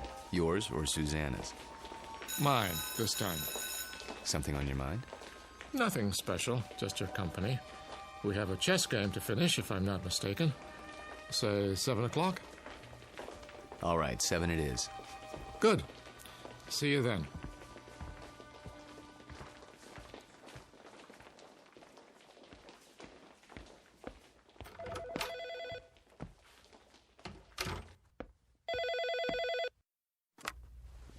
Hello? There you are. Where else? I keep regular office hours. I know. A chance to counsel all those co-eds. Oh, please, Mr. Jameson. I just have to talk to you. It's about my term paper. It's Professor Jameson to you, young lady. Excuse me, Professor. I might have an hour this afternoon. Then we'll have to work fast. You see, I have a bad case of writer's block. I need someone to, well, loosen me up. You don't need me. You need a cold shower and a massage. Speak for yourself. Daddy told me he invited you for dinner. He did. You mind? Not if you don't mind my getting some work done afterwards. My thesis is due in 10 days. How's it coming? Oh, it's coming. I'm just not sure I've said enough. Want me to look at it? Absolutely not. I have to know that I can do it on my own without help from you or Daddy. You will. Don't worry about it. I miss you. Me too. Only a few more days. Then we can spend more time together. We'll paint the town red. Oh, there's my 2 o'clock. I gotta go. Let me guess. Female, age 19, about 5'2", with eyes for her handsome professor. Be right there. Actually, this one's a little old lady. Wants to finish her degree before she kicks the bucket. I'll bet. See you in a few hours, darling. It's a date.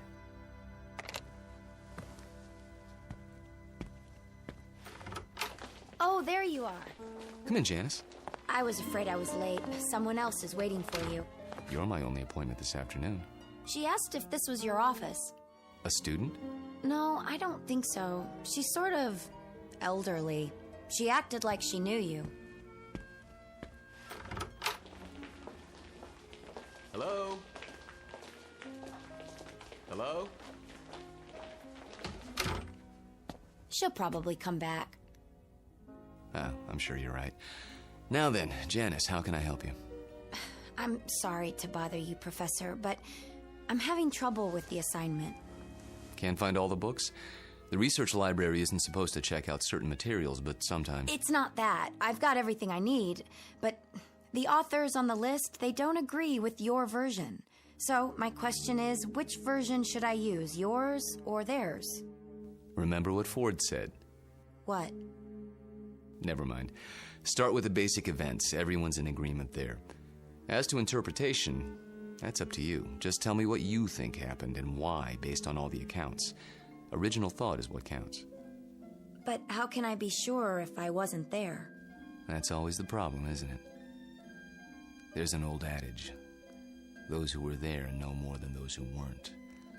The problem is getting people to believe you. Nonetheless, you know what you know, so you learn to keep some things to yourself. But that doesn't affect you, Janice.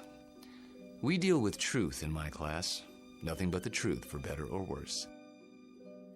They say it can set you free.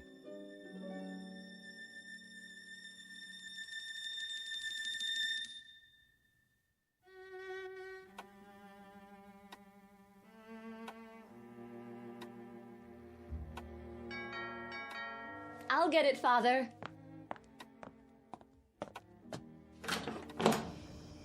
Hello there, miss. I've got a great deal on a set of encyclopedias. Sorry, we don't want any. Just let me get my foot in the door. Oh, really? You know what's wrong with you, Professor? What? You're always on time. Sort of takes the mystery out of things. Oh, so I'm not mysterious enough for you. That's just it. You're too mysterious. Except when it comes to keeping dates. Get in here. Mwah. What's that for? Because, like my new dress? Awful. Get rid of it right away. You mean here and now? Watch it. You're a PhD, not some sorority girl. And not yet, I'm not. There's a little matter of a thesis, remember? A mere technicality. Anyway, it doesn't matter. You're about to give it all up and become a housewife. The devil she is. Hello, Sam. I didn't see you there. I'm giving you my daughter's hand, not her brain. Which I inherited from you. She'll get that PhD if I have to... Spank her. I know. Well, I like that. Spare the rod and spoil the child. Pour yourself a drink, Walter. Dinner's almost ready. Don't tell me you're the cook again tonight. Indeed. And why not? Don't you think it's about time Susanna learned for herself? He won't let me. Force of habit, after her mother died. Let's go into the dining room, shall we? I'll serve. You sure there's not something on your mind, Sam? Nothing that a good meal won't cure.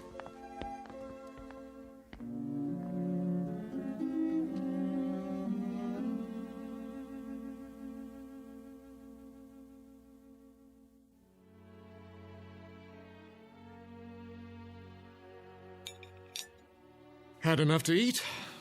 I take it all back, Sam. She'll never be the cook you are. I wouldn't even try. Oh, you could try. Who knows? Maybe you've inherited your father's talents.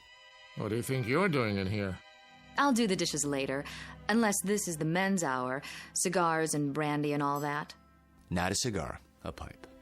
It's not the dishes I'm worried about. It's a little matter of a doctoral thesis. Upstairs with you. Walter and I have some talking to do. I don't believe this. It is the gentleman's club, right here in my own house. Just for a while, Susie. Then you can have Walter to yourself. You're not going to treat me this way, are you? Worse, you might have to support me. Then the wedding's off. Good night, Daddy. See you before you go? It's a requirement.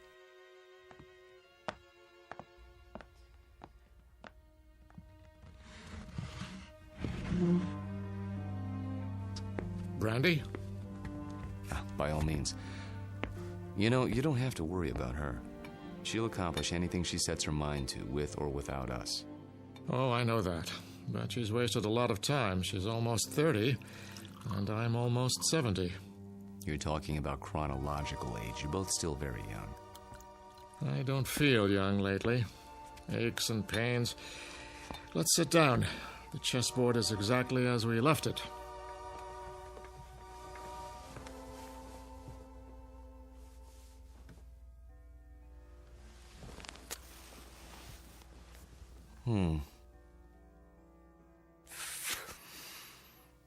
My move, isn't it?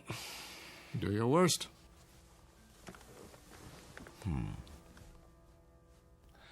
How about pawn to king's bishop 4?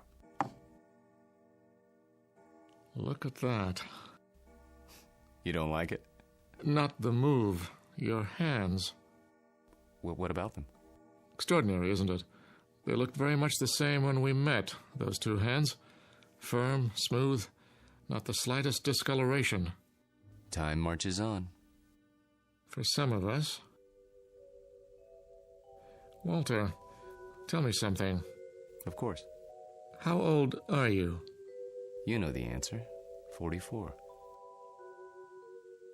My move. I seem to recall that when you applied for a position at the university, you listed your age as 39.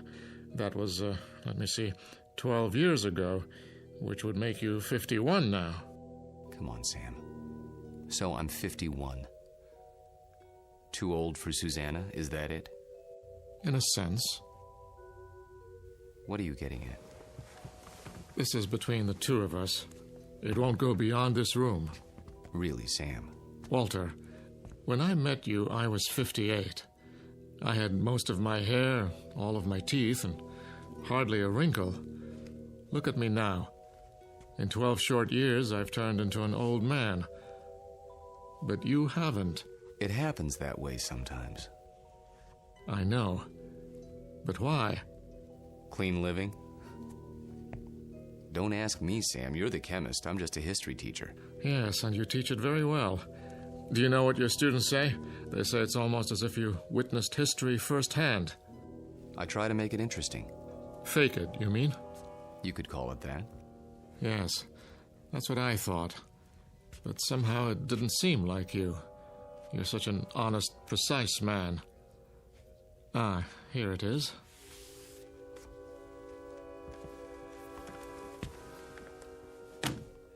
What have you got there?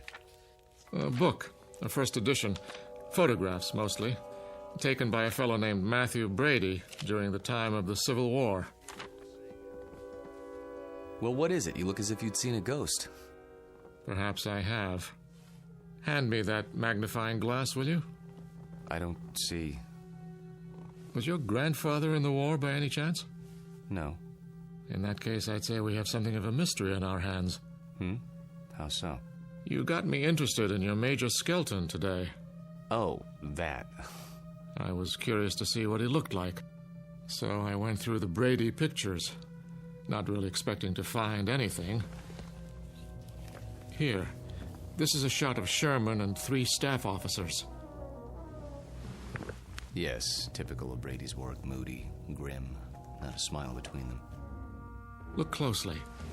The one with a pistol in his belt is identified as Major Hugh Skelton. This photograph was taken in the 19th century, and yet it looks exactly like you. I'd know those eyes anywhere. In fact, Walter, I'd have to say, it is you.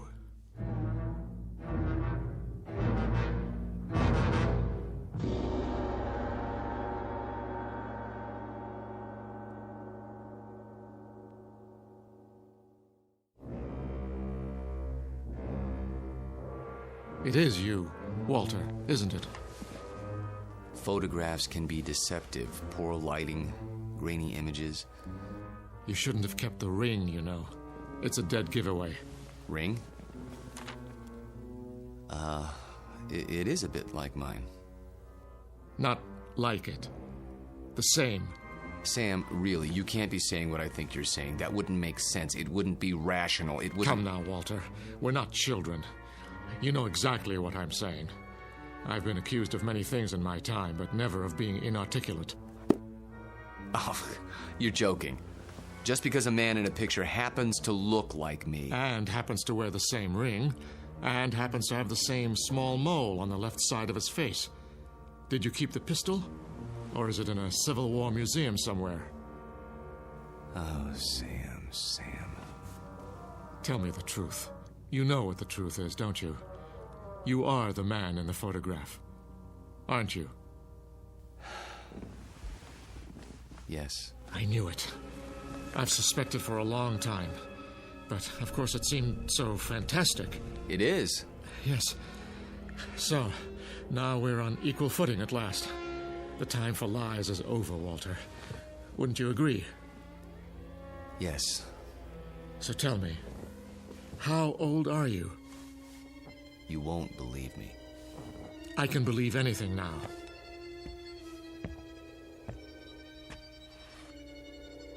This bust on your mantelpiece? What about it? It's after a Greek statue, as I recall. The head of Cato the Elder. That's right. Let's just say I'm old enough to have known this gentleman personally. But he lived more than 2,000 years ago. I said you wouldn't believe it. No, it isn't that, but 2,000 years? How, Walter, how? You don't know what you're asking. In heaven's name, this is what mankind has been dreaming of. Sam. To live forever. To go on learning and understanding eternally, without end, without death. Sam. Tell me the secret. I can't. You must. You owe it to the world. I owe the world nothing but contempt and pity. Then tell me, any part of it. I'm almost 70 years old. I have a heart condition. I'm going to die. But I don't want to until I finish my life's work. Walter, listen to me. Do you understand? I'm not ready to die. I can't tell you the secret because I don't know what it is myself. What? I was like you, Sam. Afraid of death. Too afraid to face the concept head on.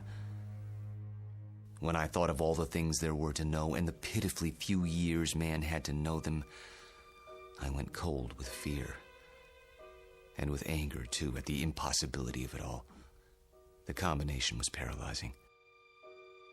Every night I dreamed, as you dream, of more time, of immortality. Only if man lived forever, I thought, could there be any point to living at all.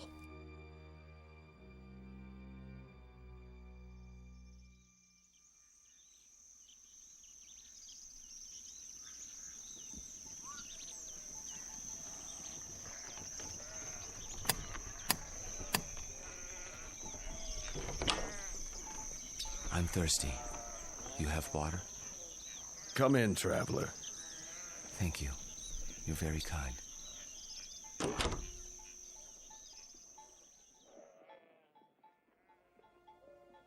One day, on the road, I met a man.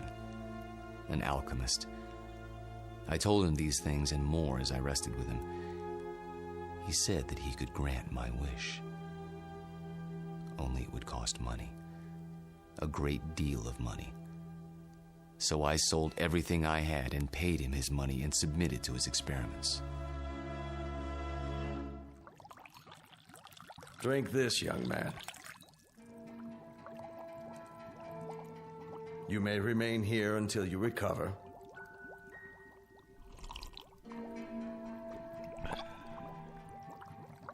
I feel strange. That will pass.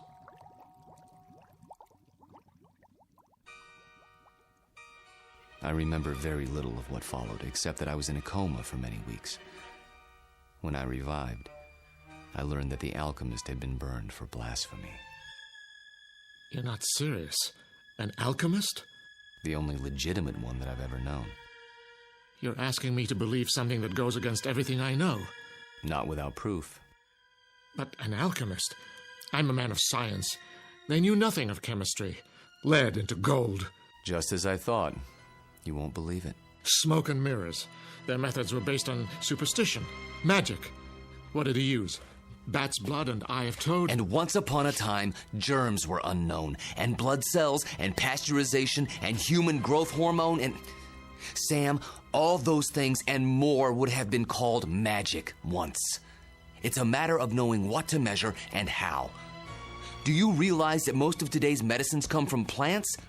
Witch doctors discovered a long time ago that they worked, even if they couldn't explain the reason. Don't lecture me. All right. But you'll grant that certain phenomena exist before we know why. Science is like history in that respect. A detective story, working backwards from known facts until we understand the cause. And I'm the most undeniable of facts. Unless you can come up with another explanation. Go on.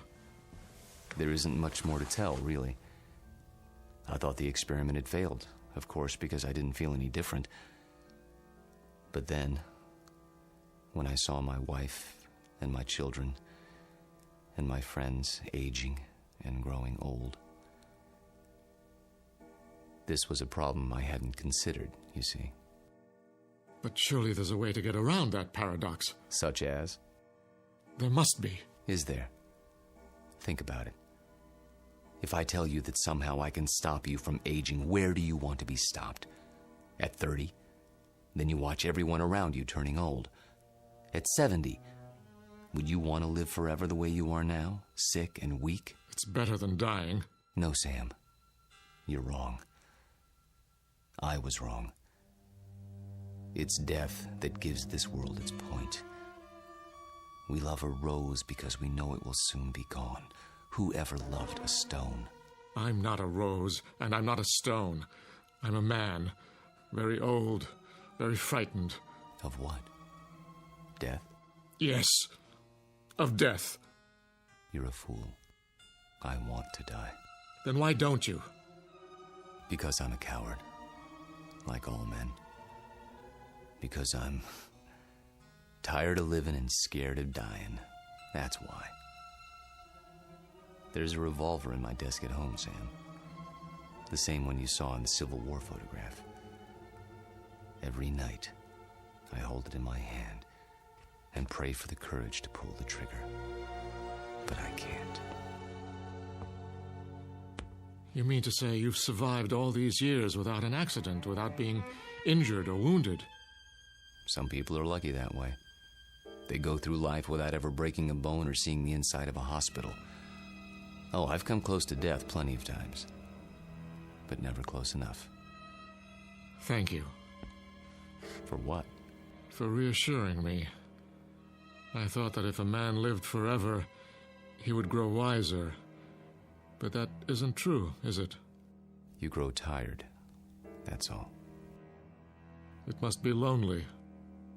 That's a word that comes to mind. You say it as if you think it's a word I don't know anything about. I suppose you married more than once? Yes. How long with each woman, Walter? 10 years? 15? I take your point. Now you know why I attended your lecture. Why I asked you here tonight. It wasn't idle curiosity. I suspected as much. Sam, this isn't a situation of my choosing, not any longer. I tried to resign 6 months ago, but you talked me out of it. Do you remember? Yes. Do you know why? I knew that Susanna was falling in love with me. And I knew what would happen, because it had happened before. A few years of happiness, and then... I warned her. I did everything I could to discourage her. Except tell her the truth. How could I do that? She'd have thought I was mad. Then why didn't you leave? Because it was too late. I was in love with her. Everything was against it, all my reason and experience. But that didn't matter. And God help me, it doesn't matter now. It does to me. Walter, I can't let you marry my daughter. And why not? Susie. Well, go ahead. I asked a question, Father. We were just having a conversation. So I gather. How long were you standing at the top of the stairs? Long enough to hear that there's some sort of disagreement over me. Don't you think it would have been considerate to include me in the negotiation? It's not a negotiation. Please, don't misunderstand. Your father seems to think I'm too old for you, darling. Susanna, let me explain. That's the silliest thing I've ever heard. Good. In that case, you will marry me? I thought that's already been decided.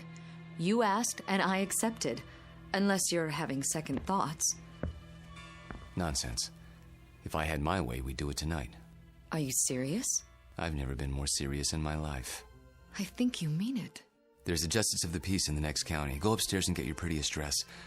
I'll go back to my place and pick you up in an hour. But... Go. Go. Daddy?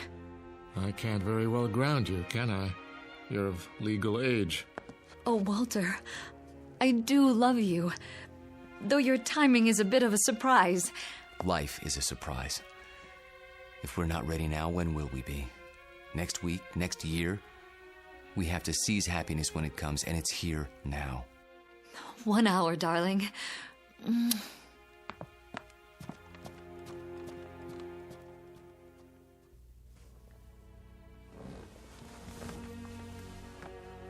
I'll tell her.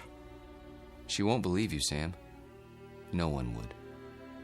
In fact, by tomorrow, you won't believe it yourself. We'll see. Yes, we will.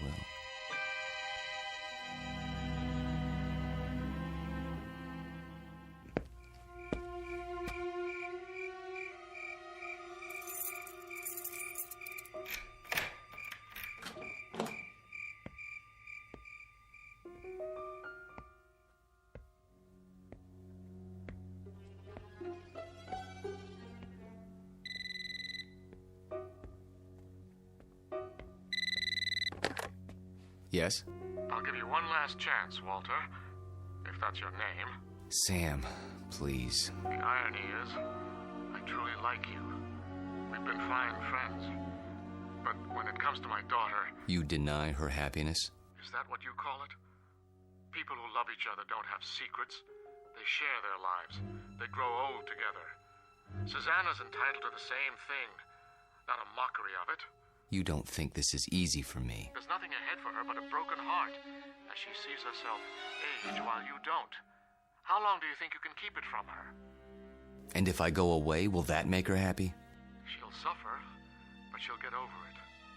You don't belong here, any more than that antique pistol in the photograph. It's still here, in my desk drawer. And so am I. That's reality, Sam, for better or worse. She's upstairs now, packing. If you come back, I'll expose you. Not just to her, but to the university and the world, starting tonight. You mean it, don't you? You don't leave me much choice. Give me a few minutes. I need to think it through. Good. If you love her, you know what to do. Yes, I know what to do. Only, I don't know if I have the courage.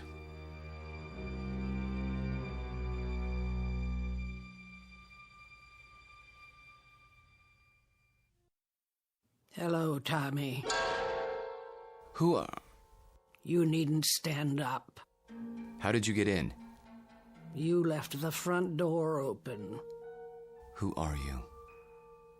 Don't you recognize me, Tommy? No, I don't think I... Look hard into my eyes. You called them the most beautiful you'd ever seen once. A long time ago. I think you've made a mistake. No. It's you, Tommy. My name is Jameson. Professor Jameson. And if you don't leave my house at once, I'll be forced to call campus security. Don't pretend with me. I know who you are. And who is that? Tom Bowen. Tom? My husband. That's impossible. I've never been married. You mean you don't remember? How convenient for you. We married right after the Great Depression. We lost our farm to the drought. Crops died and blew away like dust. And you, still a strong, vital man. So we packed up the car and moved west. The living would be better now, you said. And it was. For a while. We had a little girl. Did you know she passed away last year, Tommy? A grown woman herself, getting on in years. It's not right to outlive your children. But me, I had to keep going. It was like I'd been waiting all these years, waiting to know where you went when you ran off. And now, I found you. My dear lady, perhaps if you told me who you're looking for, I could... Oh, stop. Please, stop. I saw your picture in the paper. I knew it was you by those eyes. And the ring. You always wore it. So I had to see if it was true. It is. No, Lord, look at that. I can't explain it.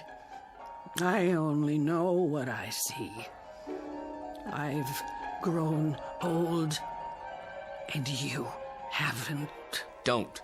Please. And now you're going to marry someone else and leave her the way you left me. Lorette, for God's sake. I can't let you marry her, Tommy. You're mine. Don't touch me. What's this? Put the pistol down. Oh, I remember that gun. You used to keep it locked away. Said it belonged to your great-grandfather. Take it out and oil it like you knew you were going to use it someday. Is it still loaded? I said put it down. Tommy, what you're doing, it's wrong. You can't go on hurting people the way you hurt me. I won't let you. Lorette, for the love of... What was that? I didn't hear anything. Are you sure? I thought... Thought what? I don't know. Susanna, dear, please wait. Don't try to stop me. I've made up my mind. I know. It's not like I'm going away. Walter and I will be married, and then we'll come back and I'll move my things into his house. It's only down the block. I'll still see you every day and... Shh. I did have some things to say to you. Very important things. But now, I don't know where to start. Please don't. I'm nervous enough as it is. Can't you be happy for me? I know it's a change, a big change, but surely you're not surprised. You must have seen it coming. I know we haven't talked much about it, but... Do one thing for me, sweetheart. What? Bring me my reading glasses. I shan't be able to sleep while you're off eloping. At least I can get some reading done. Oh, Daddy, thank you. Where did you leave them? Upstairs in my bedroom, as I recall. Would you mind getting them for me? Of course I will. If Walter comes to the door, tell him... I know what to tell him. Don't expect him just yet. There's still time. Wait right here. I'll find them.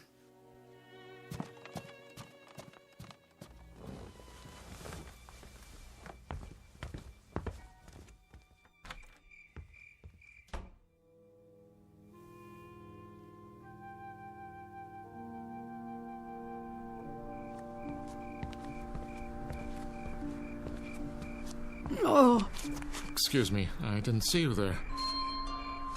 I saw my Tommy. He's resting now. Good evening to you, madam.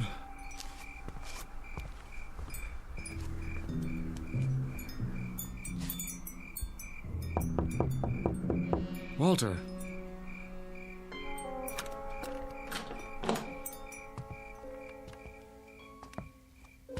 Walter, where the devil are you? Hello, Sam. Why are all the lights off? I was just, thinking. The window's open. I know. I'll close it. No. What's the matter? It's a strange feeling after all this time. What do you mean? I mean, I've come to my senses. Tell Susanna. Tell her if you would. You're hurt. Turn on the light. Stay away. I'll call a doctor. No. But your hand, there's blood on it. Hard to avoid that when you've been shot. It's dripping all over everything. I'm leaking, Sam. Everything has been held inside for so long. It's running out. I feel light as a feather. Take my arm. Sit down. Quickly. A little late for that. I'm sinking, Sam. Right into the rug. It'll be quite a mess to clean up. What's happening to you? It's happening. At last. Your hair. Your skin. Sorry to fall apart on you. Oh. But nothing lasts forever. Thank God, Sam. Thank God in His wisdom. Oh, Walter. Walter. Tell her. I'll try to think of something. Don't let her see me like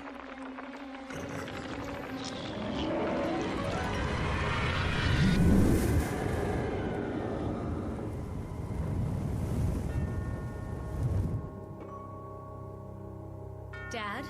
Walter? No, Susanna. Stay back. Daddy! Go home. Where's Walter? Susanna, please, go home, now. Walter? He's gone. Gone where? I wish I could tell you. But there are his clothes, his shoes. Daddy! Daddy, what else is on the floor? Dust, my dear. Only dust.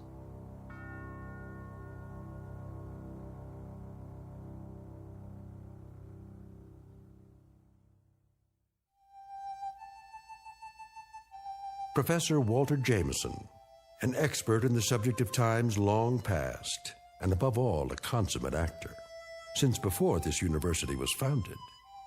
He's finally completed his life's work, a history of the world that begins in the cradle of civilization and ends in our time, because the future was not his specialty.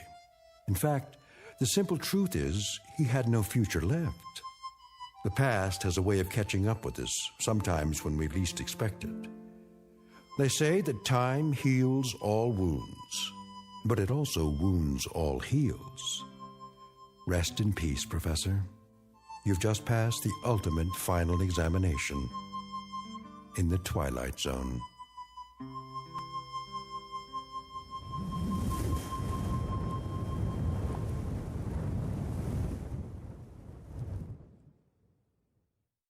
More from the Twilight Zone after this.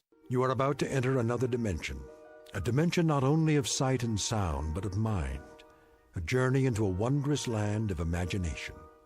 Next stop, the Twilight Zone. Hi, this is Stacy Keach. I'd like to take a moment to tell you about our Twilight Zone website at twilightzoneradio.com. At twilightzoneradio.com, you'll find the latest information on these Twilight Zone radio dramas, including behind-the-scenes photographs, plus the newest product releases, trivia contests, ways to contact us, other Twilight Zone-related info and merchandise, plus links to other fascinating websites. So make your next stop twilightzoneradio.com.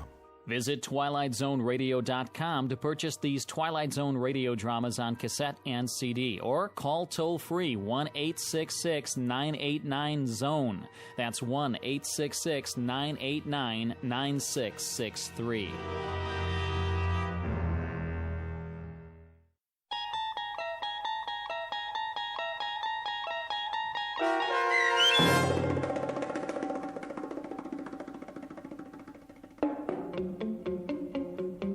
Long Live Walter Jameson, starring Lou Diamond Phillips with Stacy Keach as your narrator, was adapted for radio by Dennis Etchison and written for The Twilight Zone by Charles Beaumont. Heard in the cast were David Darlow, Alyssa Fraden, Elizabeth Lido, Ann Whitney, Jeff Lupetin, and Christian Stolte. To learn more about the Twilight Zone radio dramas and to obtain audio cassettes and CDs of these programs, visit our website at twilightzoneradio.com.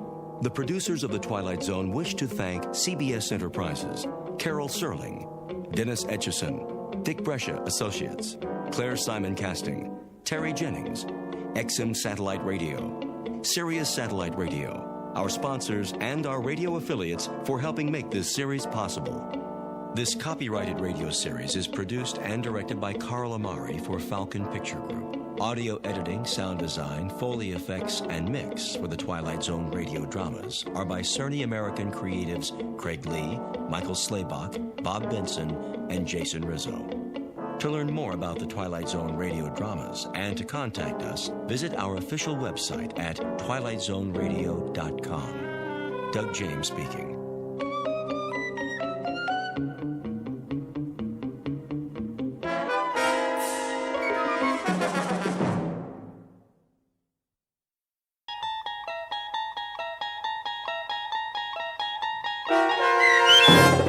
The Time Element, starring Bobby Slayton, with Stacy Keach as your narrator, was adapted for radio by Dennis Etchison and written for The Twilight Zone by Rod Serling. Heard in the cast were Mike Starr, Maggie Carney, Craig Brawley, Elizabeth Lado, Jeff Lupetin, Doug James, Kurt Nabig, Sarah Marks, Roger Wolski, Bo Nortel, and Carl Amari. To learn more about the Twilight Zone radio dramas and to obtain audio cassettes and CDs of these programs, visit our website at twilightzoneradio.com. The producers of The Twilight Zone wish to thank CBS Enterprises, Carol Serling, Dennis Etchison, Dick Brescia Associates, Claire Simon Casting, Terry Jennings, XM Satellite Radio, Sirius Satellite Radio, our sponsors and our radio affiliates for helping make this series possible. This copyrighted radio series is produced and directed by Carl Amari and Roger Wolski for Falcon Picture Group. Doug James speaking.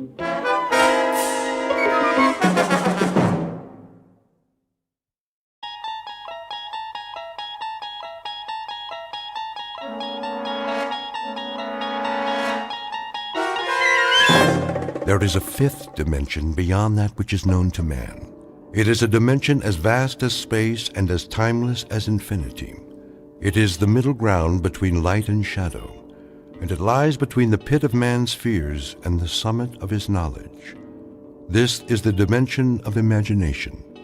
It is an area which we call the Twilight Zone.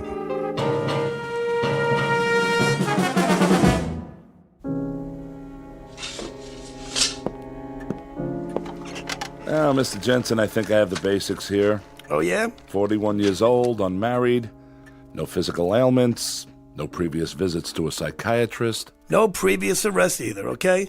And the only time I ever saw a shrink before was in a cartoon. Best you'll find us helpful and, at worst, harmless. Cigarette? No thanks. Do you mind if I smoke? Hey, go ahead. It's your office. Now then, your occupation? Oh, gosh, various jobs. Part-time bookie, I was a car dealer. I tended a bar one time, right down the street from here. A couple of doors down. Andy's place. I was a butcher. Highly successful butcher, too. Knew how to make my thumbs weigh 12 pounds on the scale. So what do you say, Doc? How do I stack up? Normal? Abnormal? Subnormal? What's the story? Family? Father, mother, both married. Scranton, Pennsylvania. My old man was a coal miner. Coal? Yeah, you know, little black things that people used to put in the furnaces. Sounds like interesting work. Oh, it does. Then maybe you ought to go to a psychiatrist. You know, I think I will take one of those cigarettes. Surely. What, do you want me to pull up a couch now or something? Not if you're comfortable in the chair. Let's begin, shall we?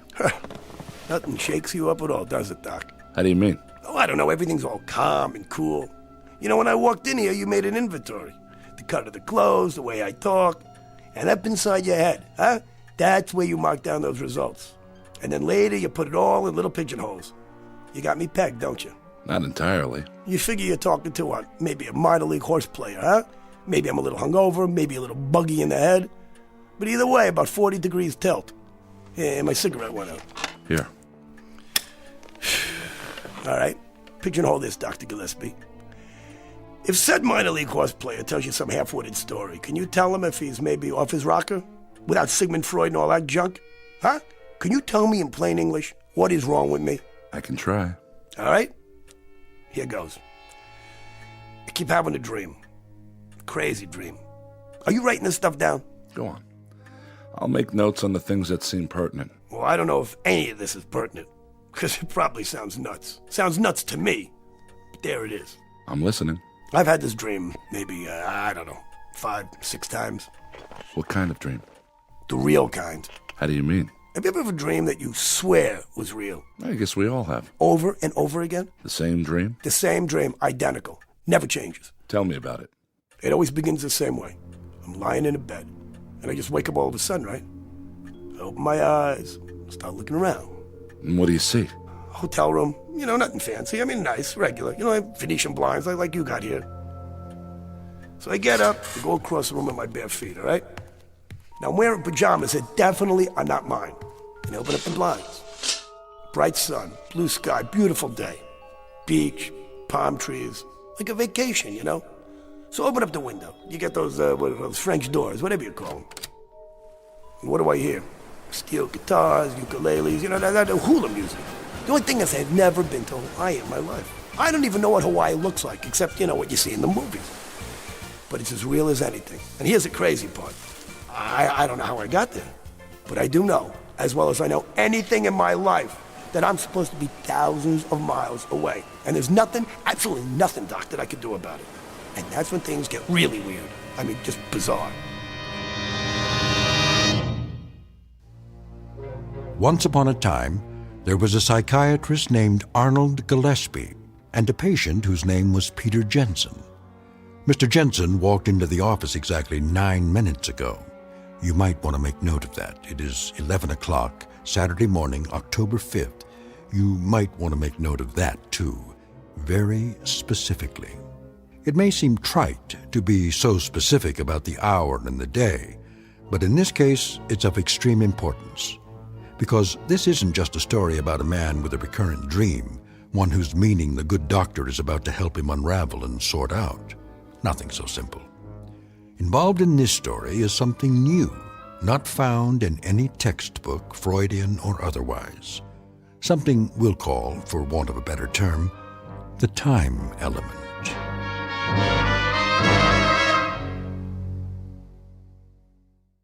And now, The Twilight Zone and our story, The Time Element, starring Bobby Slayton with Stacy Keach as your narrator.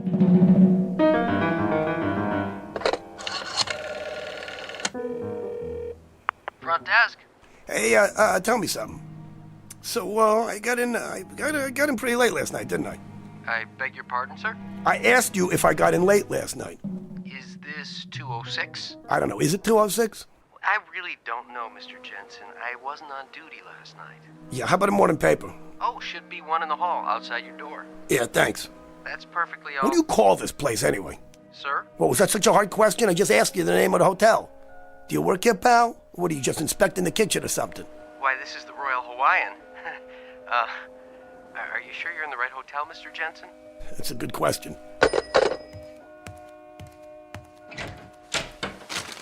Here's the paper. December 6th. December 6th? What kind of crazy? Maid service. Did you sleep well, sir? Yeah, that's a moot question.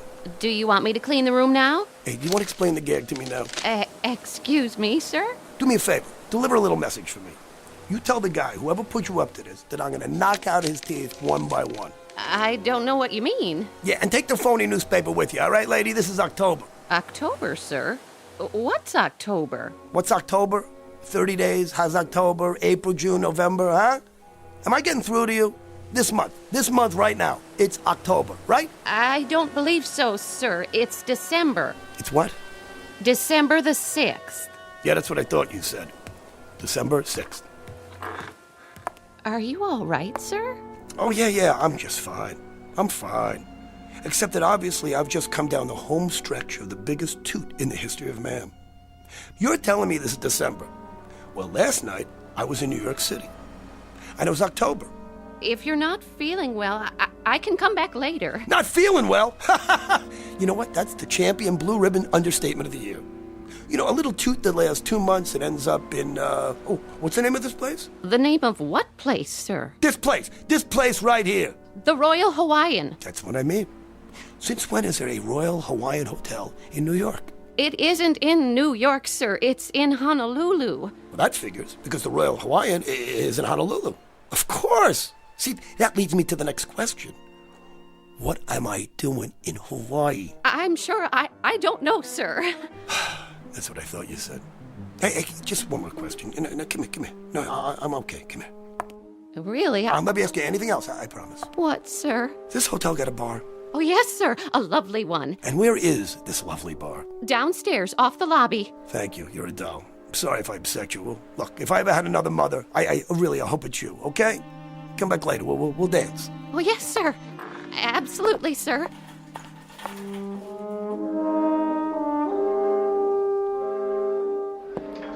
How you doing, pal? Hello, sir. Bar's pretty crowded. I can show you to a booth if you like. There's one by the window. No, I want to sit at the bar. There are no seats left at the bar, sir. Look, let me ask you something. The President of the United States comes in here, wants a seat at the bar. You'd have one for him, wouldn't you? I suppose so, sir. Sure you would. Why? Because he's your commander-in-chief. But I guarantee you he's not going to be here today. So you know what? How about if I take his stool? Well, not my commander, but still. Not yours? What does that mean? This is the United States of America, right? No, sir. It's Hawaii. Yeah, that's what I just said. Hawaii. Are you a state or aren't you? A state? Hardly. That's one thing that will never happen. Is that right? Well, you know what? Why don't you take a look at the history books? Because for your information, buddy, Hawaii became a state in 1959. What do you think of that? 1959? Well, that's very funny. Yeah, well, you're not funny, all right? Bloody Mary, please. That stool's occupied. Yeah, by who? The Invisible Man? Guy just stepped out. Then you know what? I'll keep it warm for the guy. Give the gentleman a drink. Yeah, I want the tomato juice really anemic with lots of vodka, huh? Maybe 5 fingers, huh? You're the boss.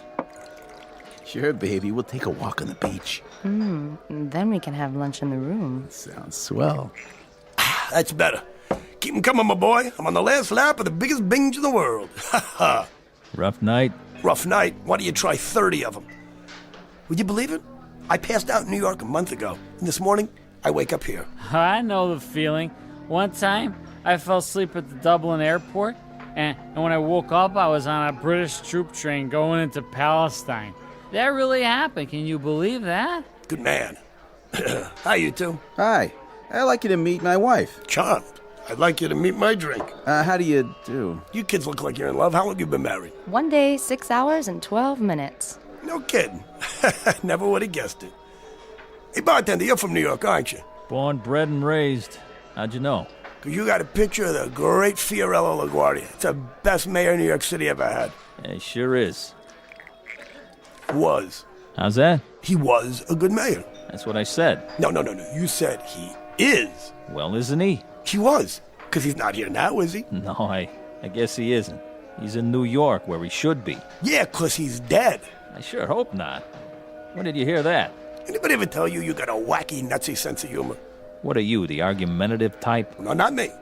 I just want to tell you that if you're trying to rib me, I'm going to come back there behind the bar for about 7 minutes, and you're going to be fixing all those Bloody Marys with a fresh supply of blood from a broken nose, all right? Hey, take it easy, mister. Let me buy you a drink. No. Let me buy you one, okay? Come on, around for the newlyweds. You know they're drinking champagne. Hey, what do I look like here? Deadbeat? Come on, give him champagne. 2 more. To the bride and groom. Long may she wave. Hey, bartender, over here. What'll it be? So what do you want for ship? You bet your life. Best one afloat. The Arizona. The what? The Arizona. Well, when did they dredge her out of the mud? Say, Don't get mad, honey. He didn't mean anything. talking about my battle wagon, and she's never been close to the mud. Oh, she hasn't, really. Hey, buddy boy, let me tell you something. Got a lovely wife, but a lousy memory. And now you're trying to tell me the Arizona was never sunk? I'm not trying to tell you, I'm telling you. The Arizona's never been sunk in her life. Never, huh? You know it. You know it, I don't, okay? I say she got sunk on December 7th, 1941, okay? And that's where she sits today, in the mud at Pearl Harbor, okay? Now, what do you think of that? What'd you say? I said... I have returned. I feel like a new man. And now that new man needs a drink, too. Oh, here's your newspaper, bartender. Another one of your liquid libations for me, please? Get off that stool! He was here before. Let me see that paper. Take it with you on your way out. Let me see this. Jap envoys to FDR. Hey, wait, what kind of paper is this, huh? What are you guys doing? Where'd you get this? The Honolulu Advertiser, Saturday, December 6th, 1941. You owe me for the champagne. And one Bloody Mary. But it isn't 1941. Do you hear me? Ask anybody. You. How about you? Somebody speak up. What is the matter with you people? I have to ask you to leave now, buddy. Oh, what? Because you think it's 1941? Because everybody in here is in on this stupid joke? It's not 1941. It can't be 1941. I mean, how could it be? So how can it be 1941, Doc? Can you tell me that? Huh? And the dream ends there? No. It just goes on. I see. But up to that point, each dream is identical, you say? Identical. I even remember going to the door of the bar and looking out in the street. And I see all the cars. 1939, 40, 41 models. Nothing newer. Go on. All right. Now get this. And this is what separates the men from the wacky. I don't think it's a dream, Doc. It's not a dream. Make all the little chicken tracks you want on that little piece of paper. What I'm telling you here is the goods. I believe you. You do? Then why don't you call up the sanitarium and tell them we'll take a double room? Because you're nuts also. I mean, I understand why you think it's real. Some dreams are extremely realistic. As often as not, they're impossible to distinguish from reality. No, you don't get what I'm saying. Look, it isn't just that it's real while I'm asleep, Doc. Well, I'm telling you this. It's still real. It's still real even when I'm awake. All of it. Look, I've had dreams like everybody else, but as soon as it started, I knew it was different. Do you understand me? Do you understand me? You don't understand me. These are not dreams. If they're not dreams, Mr. Jensen, what are they? What do you think they are? Let's examine the alternatives. I can think of only one. That's the one I'm thinking of, okay? I wake up in a hotel room in 1941. But I mean, I really wake up. And it's really 1941. Do you understand? Going back in time. That's what I'm doing, Doc. I'm going back in time. Huh. Interesting. What happens then when you're back in time? You sure you want to hear this? I do. Then hold on to your hat, Doc, because from this point on, things go completely screwy.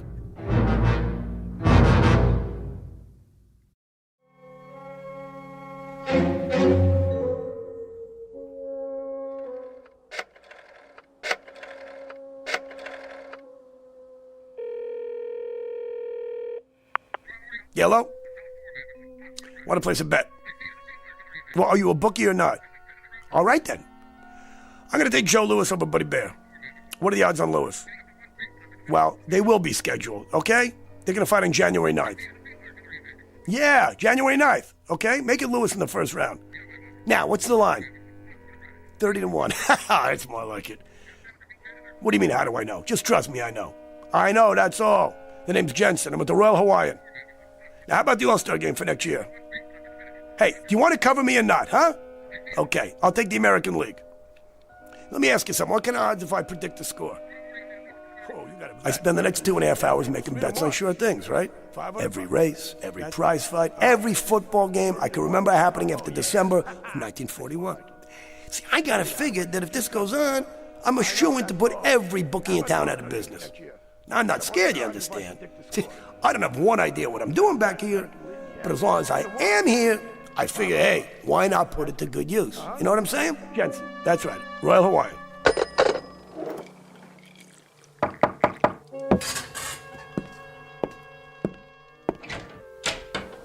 Oh, hey, how are you, buddy? You're the ensign from the bar. I hope you don't mind. No, come in. I just wondered, how you doing? I'm fine. Come on in, have a drink. My wife asked me to stop by and see how you felt. Yeah, it was very nice of her. I feel great, I'm fine. Hey, what are you drinking? No thanks. We're going swimming. She was a little concerned. My wife, I mean. About what, about me? Well, it's just that down at the bar after you saw the paper and... No, don't worry about it. I was gonna ring you up and apologize. That whole Arizona bit. Sure. Are you, sick or something? No, I'm not sick. Well, what made you say it wasn't 1941? No, nothing. I was a little whirly in the head, that's all. Sure. Well, we'll be back about 4 or 5. Maybe you'd like to have a drink with us then, if you feel okay. You got yourself a deal. Hey, one more thing. Yeah? So what do you do on the Arizona? I'm in the engineering section. You work down below? Yeah, most of the time. Good job? I like it. Well, we'll give you a call. Yeah, sure thing. How is he? I think he's okay. Said to give him a call when we get back. Oh, that's great. So I remember thinking, right at that moment, these two kids were so much in love, you could take the looks they gave each other, you could spread it on pancakes. And while I'm watching them, it hits me. This boy works down in the hold of a ship that has about 14 hours left to ride the waves. After that, it goes down under with 1,000 men. And suddenly, making bets on things that I know will happen seems about as interesting as catching lake trout in a milk bottle. You know what I'm saying? Somehow trying to help those two kids is the one thing in the whole wide world that matters. So I do the only thing I can do. I make a fool out of myself. Hey, front desk? Hey, I need directions to get to the Schofield barracks. Yeah, right. Yeah, U.S. Army base.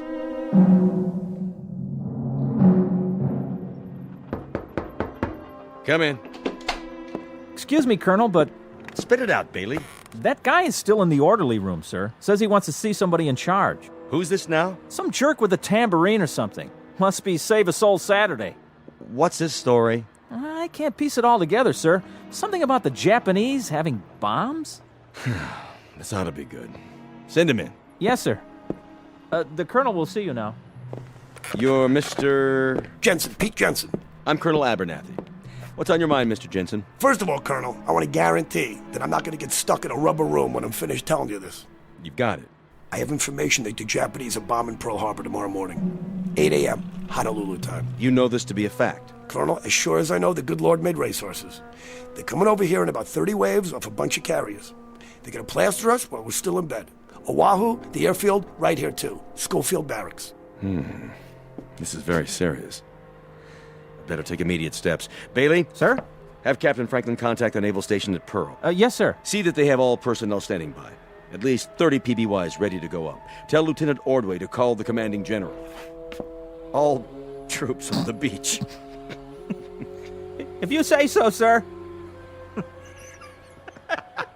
All right, come on, knock it off. Cut the game.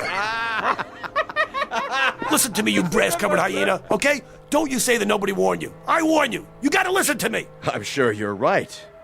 Now you can leave peacefully, Mr. Jensen, or I'll have you escorted outside. Go walk by myself, okay? And if anybody grabs me, you're gonna have to call the medical corps on the double. We don't appreciate that kind of talk. Is that a fact? And what do you appreciate, Colonel, huh? Maybe you'd appreciate a big punch in the jaw. All the trouble I take for getting over to try to save you people, and this is what I get? All right, Jensen, zip it. You walk on that lower lip one more time, soldier boy, and I'll get you out of the Army on a medical. You understand me? Believe me, Mr. Jensen, this is going to hurt me worse than it hurts you. Oh, I believe it. Colonel!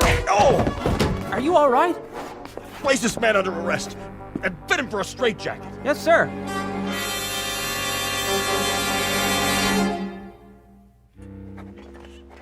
Then what happened? Well, finally they let me leave, right? After I answered some questions about what year it was, and did I know who the president was? I had some trouble with the vice president. Truman, of course, sure, but, Roosevelt dies, Truman takes over, then it's Eisenhower. Good thing I didn't mention Ike. At 41, he was still a light colonel on the general staff in Washington. Think of it. They never heard of rock and roll, jet planes, TV, atom bombs. Anyway, they decided I was harmless. So on the way out, I gave them a V sign and told them to buy some more buns. And after that? What am I going to do? I had my shot. So I figure I'm just going to spend the rest of the day drinking quietly. Of course, the next morning they come looking for me to give me a bronze statue, but then it's going to be too late, you know? I didn't care anymore. What am I supposed to do? But I'll tell you something, there was some feeling to watch those kids relaxing in the bar with their dates and their drinks. Like, everything was fine, like they had a future, and all was well with the world, you know? When tomorrow there'd be a couple odd thousand of them on their way through hell to get to heaven. Oh, yeah. Likewise. Hey, you know what you were talking about this morning? I got a vague recollection. You know, about the Arizona being sunk? Knock it off. You don't believe me? Well, you don't see me bleeding, do you? I'm not trying to drum up an argument. I just wanted to show you something. Take a look out the window. You see that ship in the harbor? That happens to be the Arizona. So I guess somebody got their signals crossed. She's still afloat. Come on, I said knock it off. Mr. Jensen? Yeah, hi. Have that drink with us? Yeah, sure, thanks. Yeah. How was the swim? It was wonderful.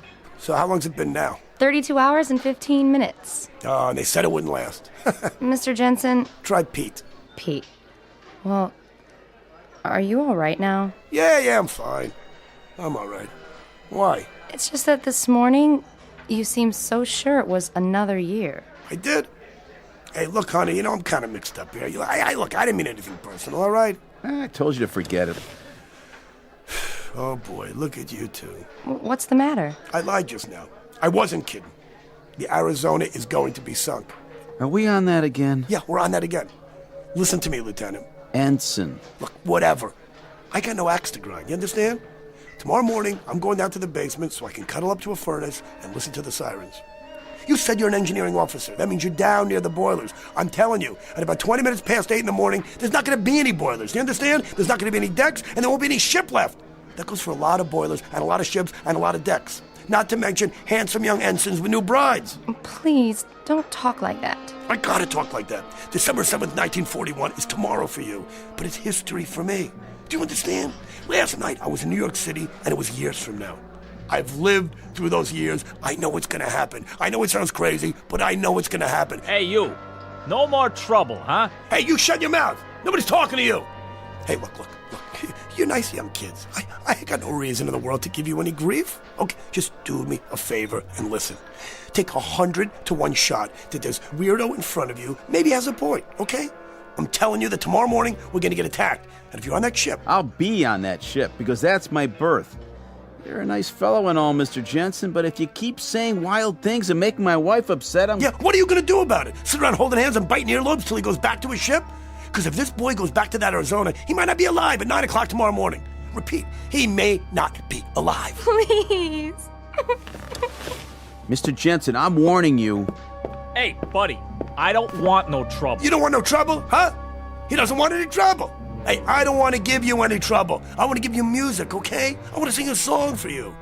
Praise the Lord, pass the ammunition. Praise the Lord, pass the ammunition. Praise the Lord, pass the ammunition, and we'll all stay free. Huh? You hear that? It's what you're all going to be singing. Want another one? Oh, how does it go? Let's remember Pearl Harbor. Come on, you write the words. Come on. All right, buddy, that's it. Shut up.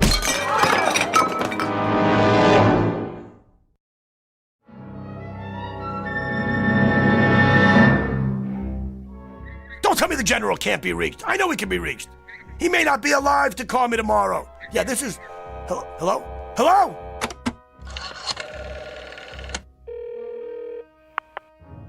Yes, I want to call Navy 7096. 7096, yes, that's right. Hello, is this a naval station? Yeah, let me talk to whoever's in charge. Yeah, hello? Listen, I have some information here. The Japanese are going to attack Pearl Harbor, right? Hello? I said the Japanese are... Hello? What am I going to do? It's almost too late. What time is it? 8 o'clock. It's 8 o'clock in the a.m. It's 8 o'clock. That means it's December 7th. It's December 7th already. What am I going to do? Why wouldn't anybody listen to me? Why? I told you they were coming. I told you they were coming. I told you! I told all of you! I told you!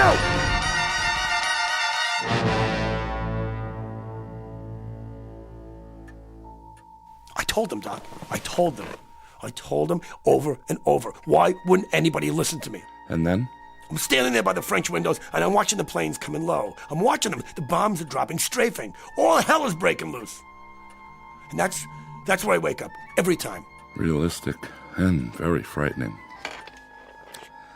How long did you say it's been going on? Every night for a week. And always the same. Everything. The ensign and his girl, the bar, me trying to call from my room, and the moment I see the planes coming in. Mr. Jensen, I won't attempt to analyze that dream, except to say this. Very often we dream with a purpose. It can signify something deeply rooted in the subconscious. The things you dream about may not be what's really bothering you. Well, don't try to out-logic me, Doc, okay? You think I'm nuts, don't you? I know what I know. I can't explain it. But that's why I came to see you, because I thought maybe you could explain it. I know for a fact I'm going back in time. And I'll tell you something else, that even after I wake up and I'm laying in bed and I'm thinking about the dream, I know it's not supposed to end there. I know one of these nights it's going to go beyond that. But you have no idea what might transpire. No, not one. All right. Let's approach it this way. Assume that it is possible somehow to go back in time. You go back and you do something, warn people, say, about an accident so that it doesn't happen. But what have you done then, Mr. Jensen? By altering the past, you change the future. Here, look. This is the present, and my lighter is on my desk. Now I go back in time and I pick up this lighter. I put it in my pocket and I keep it there. Then I return to the present. By any rights, having removed that lighter, it should no longer be here. But if it is, you get my point? Look, Doc. Try this analogy, Mr. Jensen. Supposing I were to go back in time and I got hit, say, by a taxi. Now it figures that if I went back in time and got killed, I couldn't be alive today. Not only that, but think of the other lives affected. I wouldn't have children, I wouldn't have bought a house, all these things wouldn't exist because I changed them. Ergo, I wouldn't be here to go back. So? So time travel is not possible. It can't be. It creates an insoluble paradox. Therefore, we can safely assume that what we're talking about is a dream. It has to be. Try this then. I've never been to Honolulu in my whole life. So after the first couple of times, I decided to put it to a test. Go on. I remembered the ensign's last name. It's kind of an odd name, not easy to forget. Janowski. Told me he came from a little town called White Oak, Wisconsin. So I placed a call. There was only one Janowski in the phone book. Woman answered. His mother. I said it was a friend of his from Honolulu. And was he there? And then? She told me that her son and his wife were killed in Honolulu on December 7th, 1941. He went down with the Arizona. She was shot down near King Street by a fighter plane, a Japanese Zero. A Japanese Zero, Doc. You sure you've never been to Honolulu? Yeah, I've been there. When? In the dream, which isn't a dream. Okay, Doc, your turn. I don't hear you talking. That's because, at the moment, I don't know what to say. The patient lay on the couch. We'd been talking for hours. It was Saturday, and I'd planned to leave early and go play golf. But I was concerned about this man and his story. It was incredible. Then finally, I knew he was asleep. It wasn't a deep sleep. By the look on his face, Mr. Jensen was far from resting, though his eyes were closed. Mr. Jensen? Are you asleep, Mr. Jensen? So I decided to let him rest while I thought it through. Who knows, maybe he'd even finish his dream this time.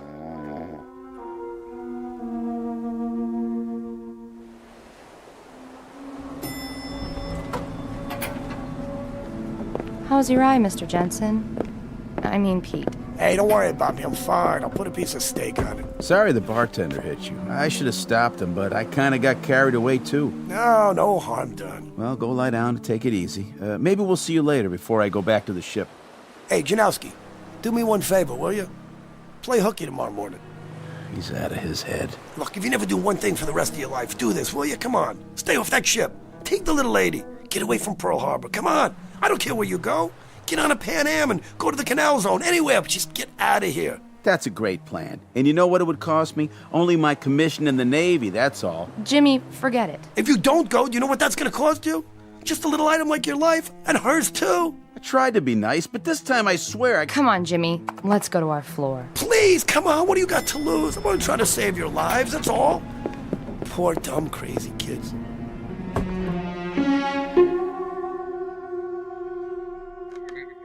Don't you tell me the general can't be reached. I know he can be reached.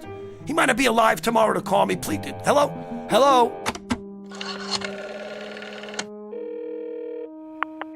Yes, I want to call Navy 7096. That's right. Hello? Is this the naval station? Let me talk to whoever's in charge. This is Ensign Lamers. It's my watch and it's your nickel, so go ahead. What's on your mind? Listen to me. The Japanese are going to attack Pearl Harbor. Who? What are they gonna do? I said the Japanese... What have you been drinking? I'll tell you what. Take a nice shower and dive into a percolator. Good night. Hello? Hello? It's almost too late. What am I going to do? What am I going to do? Again, what time is it? 8 o'clock in the a.m. Already 8. Oh, that means it's December 7th.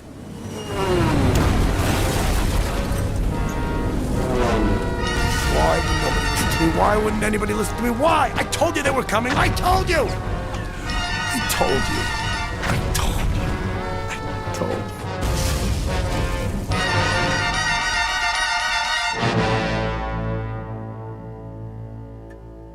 I stood there at the window for a long time, thinking about Mr. Jensen and his problem, his dream. I knew I had to wake him and send him on his way, at least for now.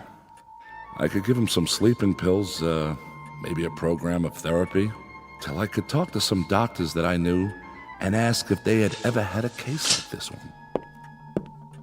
Mr. Jensen? Mr. Jensen? It's getting late. I'm afraid I'm going to have to... Mr. Jensen? Mr. Jensen, where did you... Carol? Yes, Dr. Gillespie? What happened to the patient? The patient? Jensen. I didn't realize he'd slipped out. I let him fall asleep on the couch because he looked so exhausted. I don't know anything about him, Mr. Jensen, Doctor. The man who was in my office all afternoon. It's a good thing there were no other appointments. I hope you have his number. I wanted to schedule a series of sessions starting next week. I'm really sorry, sir, but I don't show any appointments at all today. I was wondering how long you needed me. I have a date this evening, and... Hold on.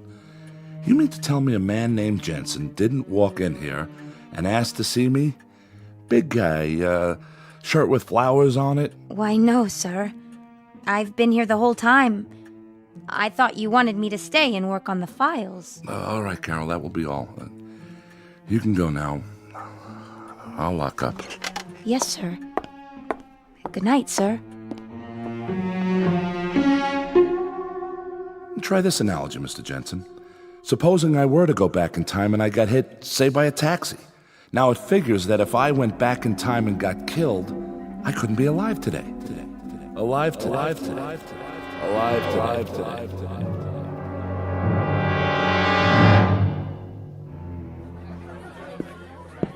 Welcome to Andy's place. What can I get you? Bourbon on the rocks, please. One bourbon coming up.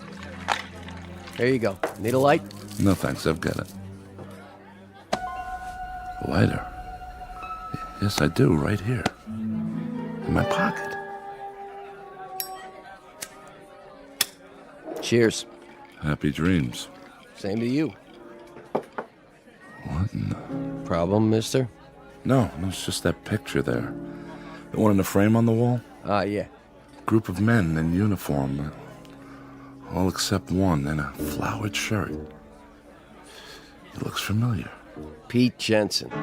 He used to attend bar here a long time ago. You heard of him? Jensen? No. I don't remember that name. He looked familiar, that's all. Where is he now? Him? He's dead. He got killed before I was born at Pearl Harbor. More down here? Sure. 2 more of the same. Once upon a time, there was a psychiatrist named Arnold Gillespie. and a patient whose name was Peter Jensen. You might want to make note of both names for the record should you ever run across either one in a textbook. It is now Saturday, October 5th at exactly 5:10 p.m. You might want to make note of that, too, if you're even remotely interested in a new theory about something we'll call, for want of a better term, the time element, at least as it is measured in the Twilight Zone.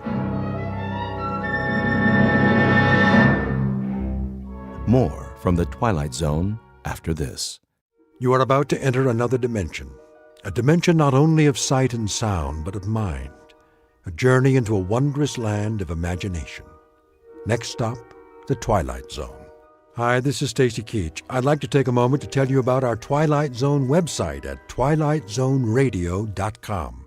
At twilightzoneradio.com, you'll find the latest information on these Twilight Zone radio dramas, including behind-the-scenes photographs, plus the newest product releases, trivia contests, ways to contact us, other Twilight Zone-related info and merchandise, plus links to other fascinating websites. So make your next stop twilightzoneradio.com.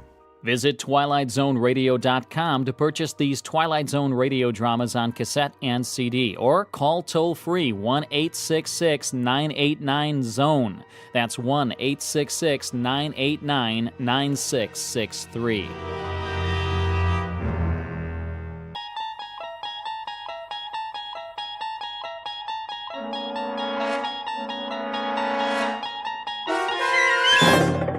You're traveling through another dimension, a dimension not only of sight and sound, but of mind, a journey into a wondrous land whose boundaries are those of imagination. Your next stop, the Twilight Zone.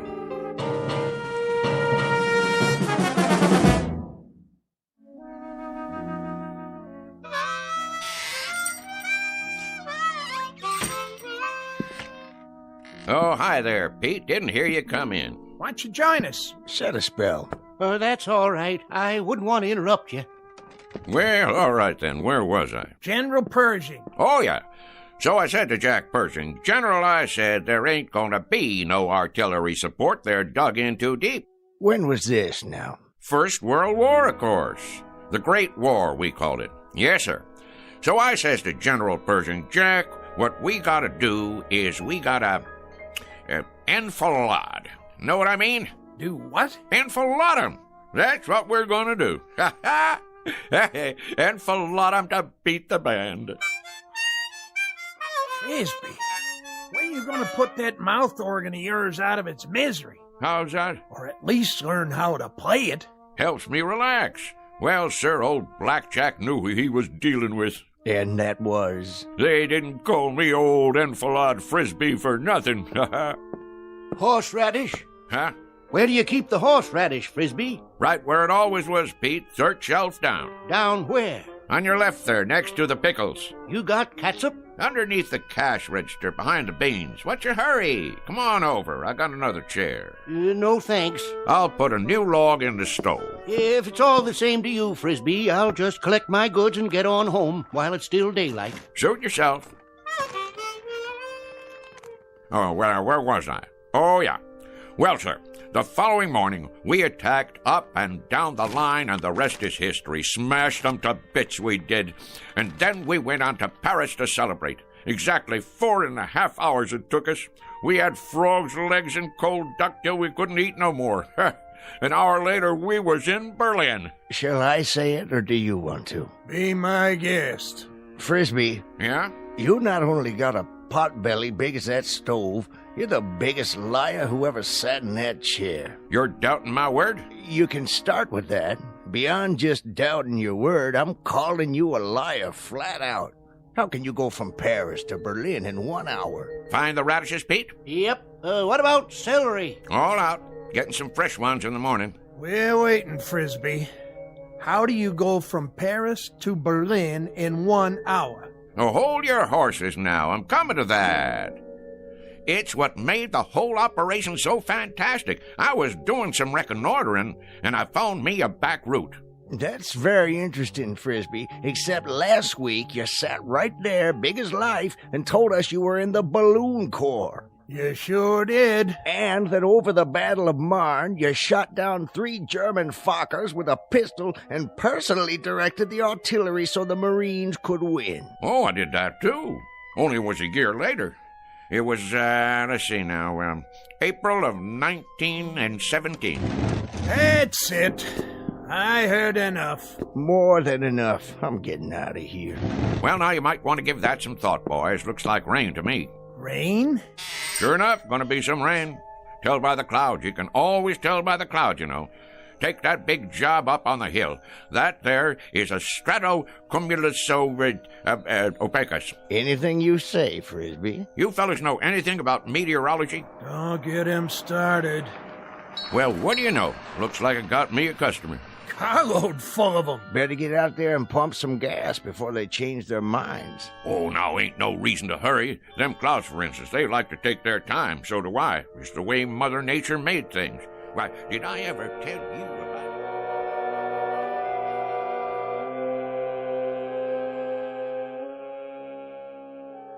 The slow-moving gentleman with the sizable mouth is Mr. Frisbee, proprietor of Frisbee's General Store, the local version of Gimbel's and Macy's. He has all of the drive of a broken camshaft and the aggressive vinegar of a corpse. As you've no doubt gathered by now, his stock in trade is the tall tale, the outrageous falsehood, the bending of truth up to and beyond the breaking point. What he doesn't know is that the visitors in the car out front are a very special breed, destined to change his life beyond anything even his fertile imagination could manufacture and embroider. The place is Pitchville Flats. The time is the present, or thereabouts. And Mr. Frisbee is on the first leg of a rather fanciful journey into a place we call the Twilight Zone.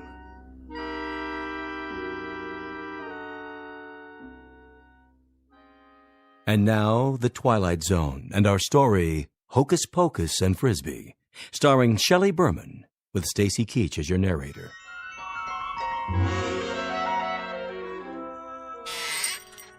I believe I asked you boys a question. Oh, I'm sure you did. About meteorology. Well, I know plenty about that particular subject. University of Wichita it was. Got my doctorate in it. Did a treatise at the age of 13 that still uses standard text. Meteorology and You was the title. Talk was, it was the most scholarly treatise on the subject in the history of the field. My colleagues used to refer to me as Cumulus Frisbee. Cumulus Frisbee. Frisbee's a meteorologist. I'm Vice President of the United States. Well, what do you say, Mr. VP? Better get out there, Cumulus. I'm coming. All finished, Frisbee. You want to add it up? You do it, Pete. There's a pencil and paper right on the counter there. I could do it in my head for you, but it's been kind of a long day. I'm a little pooped out. 1 bottle of catsup. Horseradish. Ever tell you about the time I gave a demonstration, me against the computer machines? 13 of them, lined up in an auditorium. 133 columns of figures, 8 digits apiece, and no pencil and paper, mind you, all in the head. Well, sir, people came from miles around. What happened, Frisbee? I thought no one would ever ask. 4 of the machines broke down from overwork. Not you, of course. 2 come up with incorrect answers, and I beat them all by 21 seconds. Ha ha. That does it for me. I simply can't take no more, Frisbee, I gotta tell you. Can't take what? I wouldn't mind if you was a bright liar. I mean, if there was some logic to it, but daggone, the way you tell it, well, you'd have to be 100 different people living in 200 different places in 12 different periods of American history. Hallelujah and amen. Shucks. What are they in such an all-fired hurry for? Time to do some work, Frisbee. You got customers. You just said a dirty word. Only thing that works in Frisbee's whole body is his mouth. All right. Keep your britches on.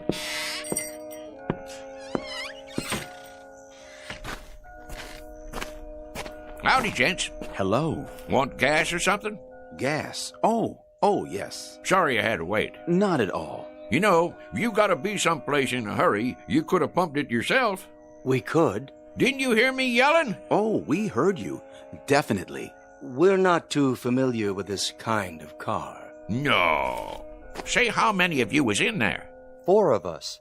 It's a bit of a tight fit, I'm afraid. Sure it is. One of them foreign jobs. Not much room inside, huh? We don't know where to put the gas. We aren't familiar at all with these foreign jobs. You ain't? Well, this is your lucky day, 'cause I am. A matter of fact, I'm the one responsible for 'em. For a while there was all rear engine, only in the back. You developed them, did you? Oh, indeed I did. Got a phone call from old Henry Ford one time asking me to fly out to Detroit. Henry Ford? Sure. Well, I did that little thing, and next thing you know, in 48 hours, I went and designed the first rear-engine automobile. Advantages are fantastic, Is that right? Sure. All the weight on the driving wheels gives her better traction, eliminating the drive shaft, lowering the whole car. There's a whole lot better visibility, plus the heat and gas fumes go right on out behind. You're quite familiar with the internal combustion engines, then. That sort of thing. Familiar with them? Why, mister, you're looking at the granddaddy of the modern-day automobile. Henry said to me when I finished that there designing job, rear engine, he said, that's what he called me, old rear engine Frisbee. He says, rear engine, you're an automotive genius. That's what you are.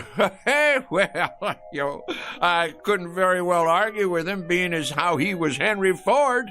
I guess not. Now, where was I? Say, you want it filled up? If you don't mind. Not at all, not at all. That's what made this country work, and more work. Me, I done more of it in my life, more different kinds of work than most people ever even heard of. Of course, I had more than my share of ingenuity, too. I took this little old business here and made it a success, just like I did for, well, you might say everything I laid my hands on. Gas tank. Would it be on the other side? Oh, I knew that.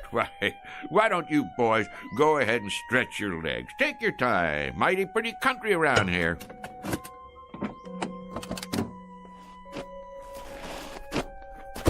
Yes, pretty. Of course, it wasn't very pretty when I moved in.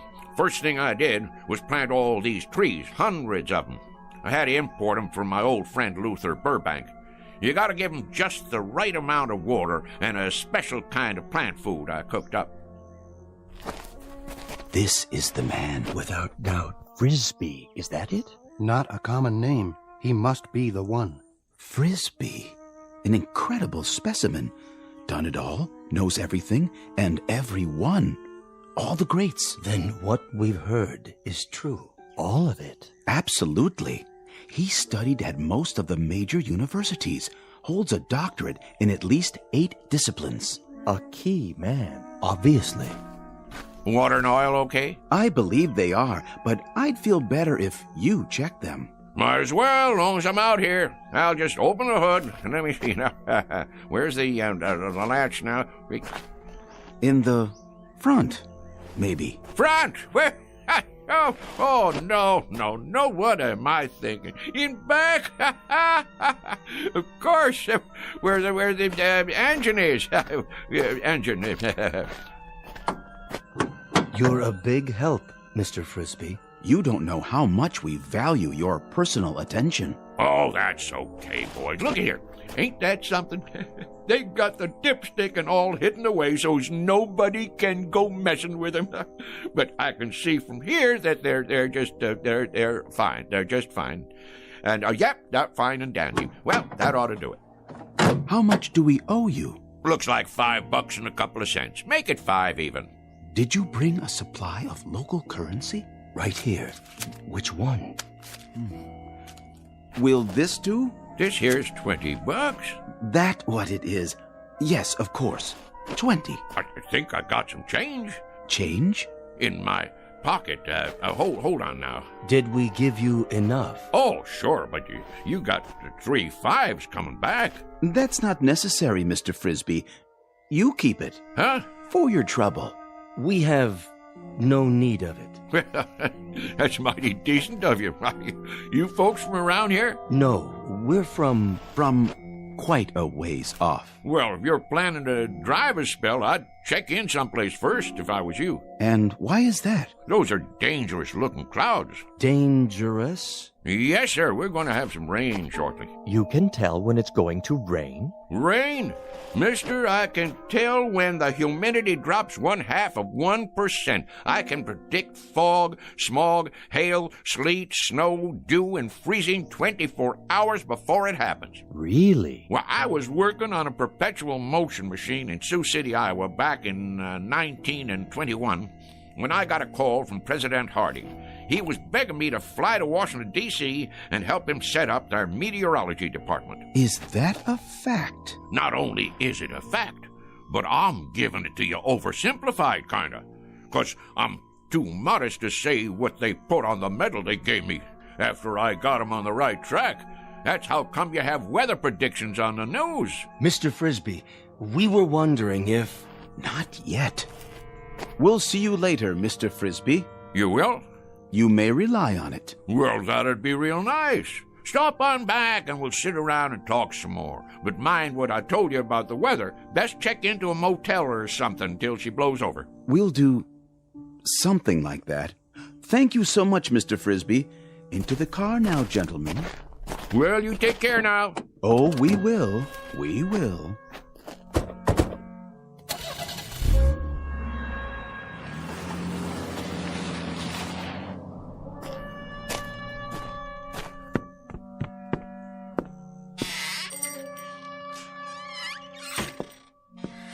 Odd fellers. Why, didn't they believe what you were saying? It ain't that. They just seem kinda odd.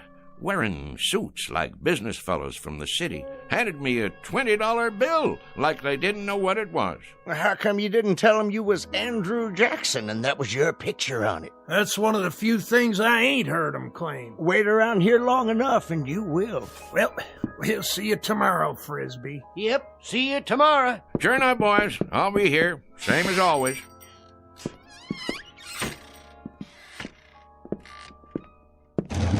Let's see now, 5 o'clock. Sounds to me like a good time to close. Mr. Frisbee? That's my name. Don't wear it out. Huh? Mr. Frisbee. Who's there? If you walk outside and head east down the highway... Where are you? Nobody left in this store but me. If you head east for 200 yards, you'll come upon something extraordinary. Oh, yeah? Like what? An adventure, Mr. Frisbee. New worlds to conquer. How's that?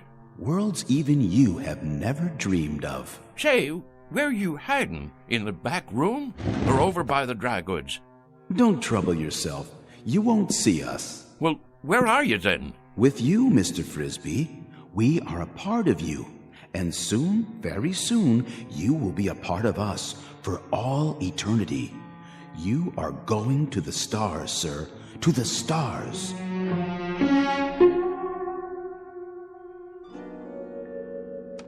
What do you mean, the stars? You talking about going to Hollywood? The stars in the heavens. You're not afraid, are you? Afraid? Me? Stonewall Frisbee? Dwight David Eisenhower said to me back when I got onto the very first landing craft on D-Day, Stoney, he says to me, Stoney, you lead the invasion. There'll be mines, German E-boats, Stuka dive bombers, and artillery up against you, but you can do it. Well, like I says, I guess if you really want me to. An exceptional record, Mr. Frisbee, but our time grows short. Will you accept this last greatest adventure? You mean go walking outside? It's not far. Just beyond the first grove of trees. Afraid I can't take you up on that, seeing as how it's gonna rain. Then you are frightened. We had thought you'd be the one man willing to take almost any risk. That may be, but who, may I ask, is telling me all this? If you'll walk on down the road, as I suggested, you'll find out. Well, rain or no rain, I never was one to turn down a little excitement. Who'd you say you was? Your questions will be answered soon enough. Well, all right then. Just let me lock up. That won't be necessary. Why not? Because, Mr. Frisbee, you won't be coming back.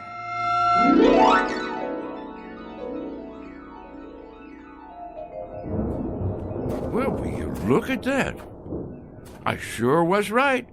Going to be a big old storm tonight. Hurry, Mr. Frisbee. I'm coming. Don't get your long johns in a twist. Straight ahead. We're waiting for you. Where? Look to your right. I don't see... Wait a minute. What the heck? Oh, I get it. Some kind of movie prop, right? What you doing? Making one of them science fiction movies out here? Dang if it don't look like one of them flying saucers. That's exactly what it is. You may come inside. Now, how am I going to do that?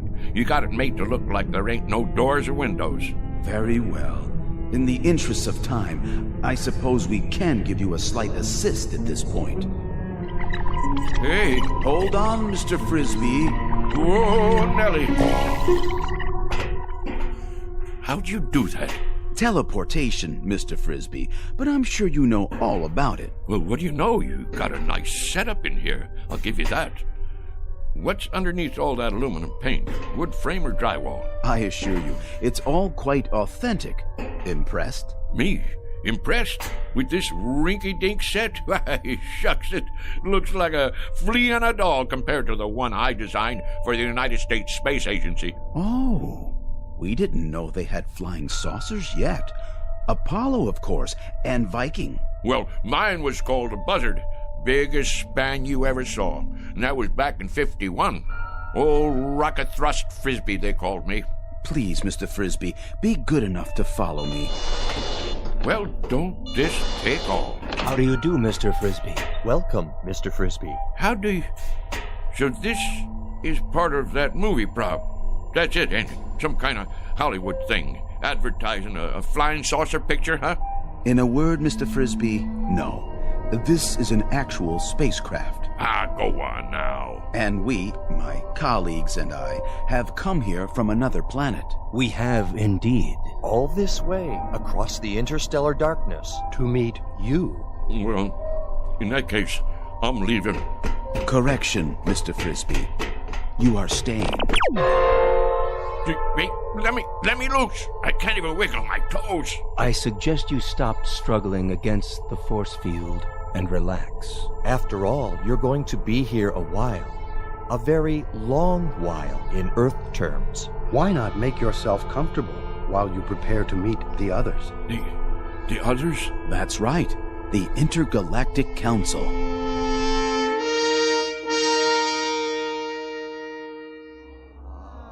Well, sir, the government already knew about my research in atomic energy. Matter of fact, I suggested it to them as far back as 1923. Spent a whole summer one time with Al Einstein, during which time I gave him the preliminary stuff about that relativity theory of his. Smart as paint, that fella. Smart as paint. He had bad hair, though. Should have put some Brill cream on it. A little dab will do you. Anyhow, when I got this here call from New Mexico, I had to hightail it over there and show them how to make the bomb. Incredible. Fantastic. What a specimen. Now, let's see. That covers atomic energy. What was the next thing you fellows asked me about? If you wouldn't mind, sir. Go on, speak your mind. You're entitled, son. Your research in liquid propellants. Oh, yes, liquid propellants. Well, now, the main thing I gotta say about that is there ain't no liquid in the world that'll propel me faster than a dry martini on the rocks. We were referring to liquid propellants as applied to space travel, Mr. Frisbee. Oh, them liquid propellants. I get your drift.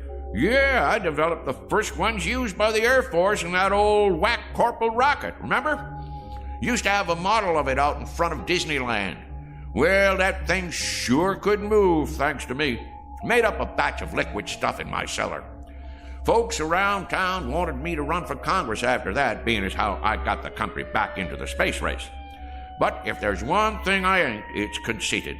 I figure it's a man's patriotic duty to invent liquid propellants if he has a mind to. And I had a mind to. Why, even as a boy, when I was attending Princeton University on a special scholarship, they used to call me Old Liquid Propellant Frisbee. Next question. Forgive me, Mr. Frisbee, but you mentioned Princeton University, did you not? Sure did, young fella. Nice place, too. Real homey. Course not as homey as Pitchville Flats. But it was my understanding that you attended the University of Wichita. That one, too. I can see how you'd get a mite confused. It happens to be a fact that I hold degrees in 38 major universities and advanced schools of learning. Amazing. One earth. It beggars the imagination. I also got me one of them Rhodes scholarships over in England one time, but I had to turn it down because I wouldn't bow to the Queen. Next question. No more? In that case, well, I'll just get on home to dinner. I said it was getting late and I have to get home to dinner. Hey, you guys. About time I was leaving. I gather that you don't quite understand the situation, Mr. Frisbee. How's that? You're not going home for dinner. You shall have dinner here. Here? Precisely. In exactly, 14 minutes by your measure of time, we'll be departing. Departing? From where to where? From here to our planet. You see, Mr. Frisbee, our assignment here was to secure a representative Earth species, the most brilliant we could find. There seems to be no question that your accomplishments are far and away more extensive than any other human beings. Mine? Now, wait a minute. Now, hold on there. You fellas got the wrong idea. Why, I'm just a plain old country boy, a bumpkin. I'm a bumpkin. That's what I am. Just a rube with a big mouth. Come now, Mr. Frisbee. You do yourself a terrible injustice. We know all about you and your accomplishments. My accomplishments. Mister, the one accomplishment you fellas didn't pick up on is the fact that I am the gall-darndest liar that ever walked the pike. I spin the longest yarn west of the Rockies, and I'm not talking about exaggerating. I'm talking about lies. I mean lies. Mr. Frisbee. Don't you get it? I'm a liar. I ain't got enough truth in me to raise a bump on a bee. There are some terms that have no equivalent in our language. This word, lie, that you mentioned. Dang right, lie. That there is the opposite of the truth. Don't you have that on your planet? Have what, Mr. Frisbee? Have a fella that runs around talking the bull off a nickel? I'm afraid not. We have no concept of this term. You mean whatever somebody says goes without saying? That is the truth? So everything I told you, every doggone piece of harebrained guff I've been throwing at you, you believe it? And now you're taking me up to your planet so you can stick me in a cage? Oh, hardly that, Mr. Frisbee. It won't be a cage. We'll naturally have to keep you confined, much as we do the other specimens we've collected. We've got a marvelously entertaining Venusian. He sings simultaneously in 8 different octaves, and he accompanies himself on percussion with his tail. Now, you listen to me. I'm a bona fide American citizen, and I got my rights. And furthermore... Please contain yourself, Mr. Frisbee. Since we'll be departing very shortly, you have your choice of dinner now or later. Perhaps you'd prefer waiting. What is your pleasure? I'll tell you what my pleasure is. My pleasure is to punch you right smack dab on the jaw. What the... Don't be alarmed, Mr. Frisbee. That was only a mask, a disguise we use to pass among Earthlings. This is my real face underneath. I hope its appearance doesn't unduly disturb you. Mr. Frisbee? Whoa! Mr. Frisbee!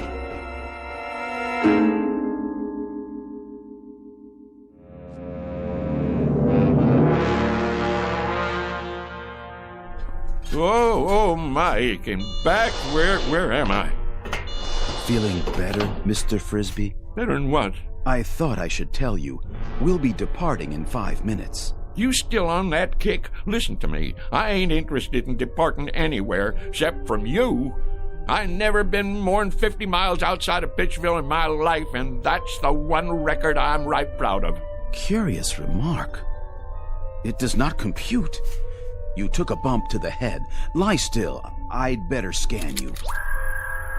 Get that thing away from me. It's only a vibrometabolic scanner to detect organic damage. Stay back, I tell you.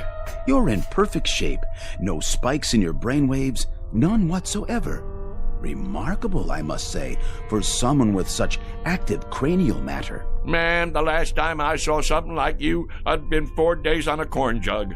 And even at that, what I thought I saw was a whole lot prettier than you. I'm sorry you find my features distasteful. On our planet, my appearance is considered quite satisfactory. But if you prefer, I could wear another one of those pseudo-faces. This place where you're from, do the girls look like that too? The females? Why do you ask? Because if they do, it's a downright wonder you ain't extinct. Please try to accept my true appearance, Mr. Frisbee, much as we have become accustomed to yours. Some effort is required on both sides. Shall we, I believe the customary phrase is, shake on it? Don't point your finger at me. What you got there, a claw? A gesture of friendship, Mr. Frisbee. Hands across the galaxy and all that. Well, okay, but don't you go pinching me. You're built hard as a crawfish, I'll say that. Oh, we are indeed, by your standards, which is quite fortunate for us, considering the gravitational pressures on our home planet. You have a match on you? Pardon? For my pipe. Hold on, I gotta light my overalls. What are you doing? Helps me relax. A pinch of Prince. One time a guy come in my store and he says, "You got Prince Albert in a can?" And I says, "No, already went and let him out." Never mind. You boys wouldn't understand. I'm afraid there's no smoking on the ship. Well, who ever heard of a rule like that? It upsets the negative ion balance. No, I really ain't going. What do you think of that? Well, I suppose if you sit over here, directly under the laminar flow. Kind of chilly. Ooh. Don't you boys have a wood-burning stove at least? Must get mighty close to freezing up there in outer space. What's that? Oh, that? Oh, that's just my old harmonica. Want I should play you a little tune? Oh, please.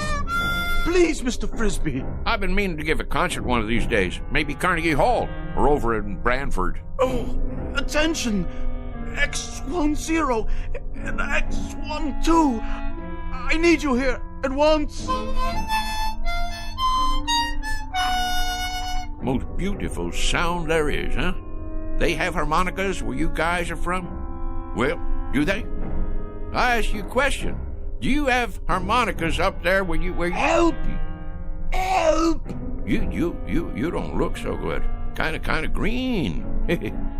Whoa, well, let me play some more for you. Ain't nothing like a little tune before dinner. That's what I always say. What's that horrible sound? It's that object. I've got to get it away from him before it's too late. Back. It's dangerous. Stay away from it. Save yourselves.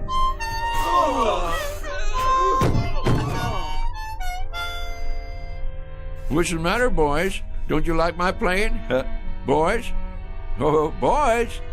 Frisbee, old son, something tells me this is your chance.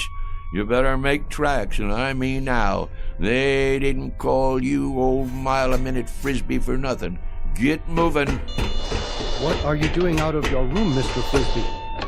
Mr. Frisbee? Don't let him off the ship! Quickly, seal the airlock! No, you don't, boy. Get out of my way. No. Don't go after him. He has some sort of fantastic instrument that emits a death sound. I've never heard a pitch like it. It's powerfully destructive. We'd best take off before he warns others of his kind. They may have the same weapon.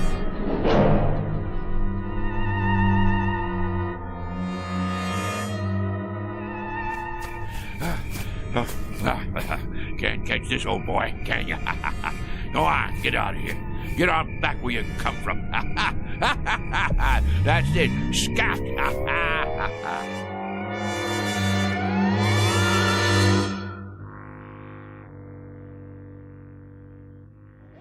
Shh, quiet. Douse the lights. Here he comes.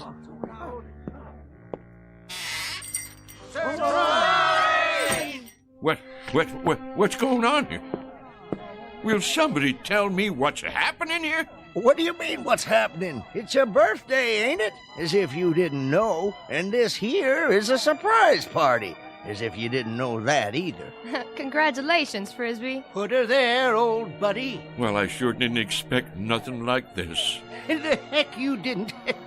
The present. Give him the present, dadgummit. I've been waiting all day for this. Got it right here.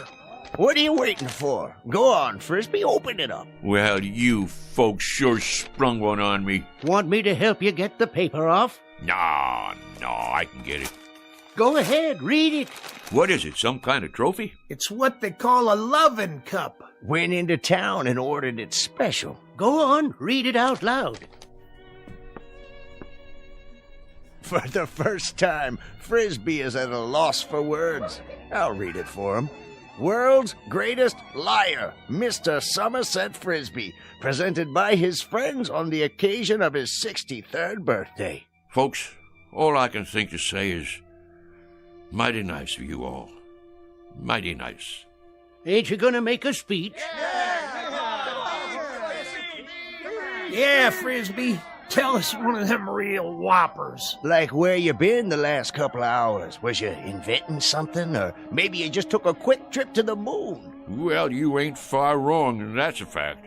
I knowed it. I've been waiting for this all day. First off, you know who them fellas was in that car? Which car? That little foreign job come in here for gas, remember? The President of the United States and the Secret Service. Well, I'll tell you who them fellas was. They was from outer space. Oh, isn't he the living end? And somehow or other they picked me up in the air, right down there by the hollow, and I floated over to their flying saucer, and they took me inside, and then they was gonna kidnap me and take me to their planet. And you was gonna be their leader, Frisbee? But it's true. They was just about to kidnap me. Wanted to make me their A1 prize specimen. Oh, the whole Galactic Council was watching. They even had a guy from Venus who could sing 8 different ways from sundown and play the drum with his tail. Well, sir, you know how I stopped them? You talked them to death? No, not that. It weren't nothing, really. Just took out my mouth harp and blowed a little tune, something like this. You know what happened then? I'm sure you're gonna tell us. I've been waiting all day for this. They just plumb fainted away. Now that I can believe. Play us a tune, Somerset, the way you used to. Well, I suppose I could do that, if you really want to hear it. Wait a minute. There it is. Didn't I tell you it was going to rain? Sure I did. I can feel it in these old bones of mine. Yes, sir. What did I tell you? What did I tell you? Ain't he the perfect limit? Ain't he the be-all and end-all?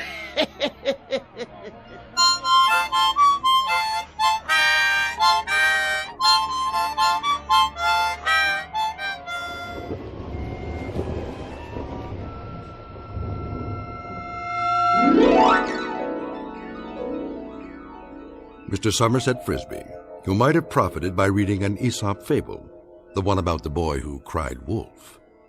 For now, consider this one more tall tale from the timberlands of the Twilight Zone.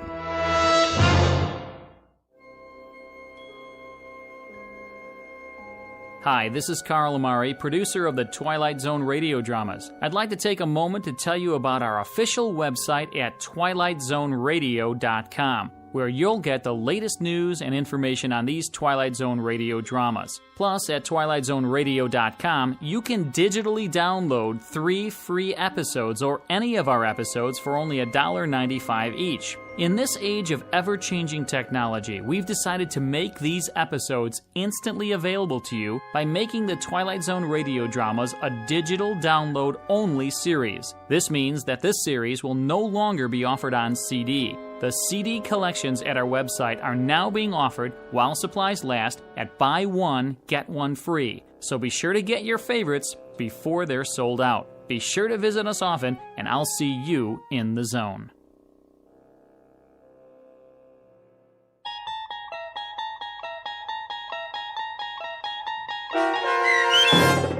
Hocus Pocus and Frisbee, starring Shelley Berman, with Stacy Keach as your narrator, was written for the Twilight Zone by Rod Serling, from a story by Frederick Lewis Fox, and adapted for radio by Dennis Etchison. Heard in the cast were Mike Novak, Richard Hensel, Turk Muller, Sarah Marks, Jeff Lupetin, Christian Stolte, and Doug James. To learn more about the Twilight Zone radio dramas and to obtain audio cassettes and CDs of these programs, visit our website at twilightzoneradio.com. The producers of The Twilight Zone wish to thank CBS Enterprises, Carol Serling, Dennis Etchison, Dick Brescia Associates, Claire Simon Casting, Paul Patch, Terry Jennings, the American Forces Radio and Television Service, our sponsors, and our radio affiliates for helping make this series possible. This copyrighted radio series is produced and directed by Carl Amari and Roger Wolski for Falcon Picture Group. Doug James speaking.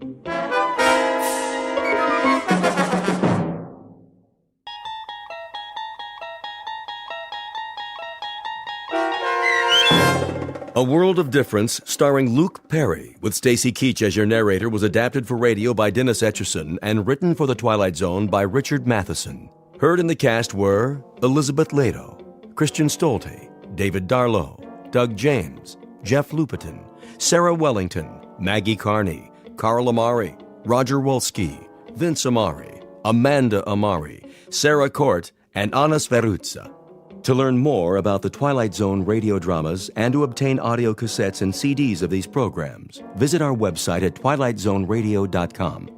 The producers of The Twilight Zone wish to thank CBS Enterprises, Carol Serling, Dennis Etchison, Dick Brescia Associates, Claire Simon Casting, Terry Jennings, XM Satellite Radio, Sirius Satellite Radio, our sponsors, and our radio affiliates for helping make this series possible.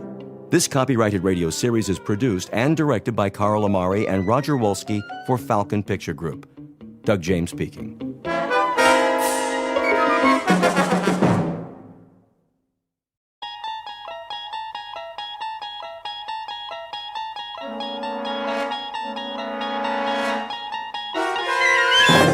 There is a fifth dimension beyond that which is known to man. It is a dimension as vast as space and as timeless as infinity.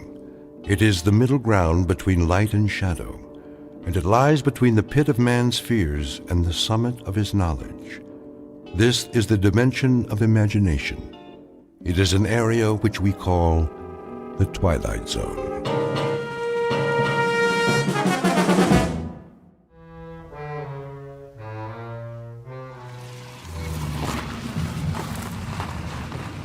Hey there, Will. Morning, Mr. Reagan. Reagan? Yeah, that's a good one. Yeah, you want to open the gate? Yeah, I guess it is. A good one. Want to let me in on it? Let you in on what? You called me Will. Yeah, so? So, my name's Harold, you know that. Since when? How long you been working here? Oh, long time. All that time, I've always been Harold. Some people call me Shorty, but never Will. And I'm Arthur. My wife calls me Artie sometimes, but if you want to be Harold, that's okay by me. Oh, I get it. You want I should call you Arthur from now on instead of Mr. Reagan? You got it. Guess that makes us even. Harold, do you a favor? What's that? Leave the parking lot open, then take the rest of the day off. Okay, I'll bite. What for? You must be tired. Didn't get much sleep last night, huh? Have some breakfast, cup of coffee. See if that helps. Helps what? To get your head on straight. You can open the gate now, Harold. Or whatever your name is. Sure, if you say so.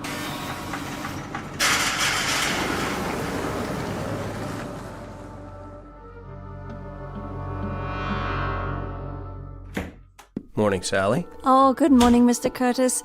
I just got here myself. I hope I'm not late. No, I thought I'd better get an early start. I have to leave about 3. You do? My wife and I haven't gotten a thing for Tina's birthday yet. That's right. The party's Saturday afternoon, isn't it? If my daughter can last that long. Excited? She sure is. It's all she can think about. Are the Matson contracts ready? Right here. I finished them before I left last night. Good. I'll look them over in my office. Well, back to the grindstone. Yes, sir. Oh, I almost forgot. Would you call the airline for me? See if you can get those reservations changed from Monday to Saturday. Will do. Straining at the leash to get out of town? You bet. It's the first real vacation Marion and I have had in years. So I figure, why lose a whole weekend before starting out? I don't blame you. Saturday night, it's San Francisco. Here we come. Hold all calls for a few minutes, will you? I want to tell my wife. Certainly, sir. Hope her mother can take Tina after the party.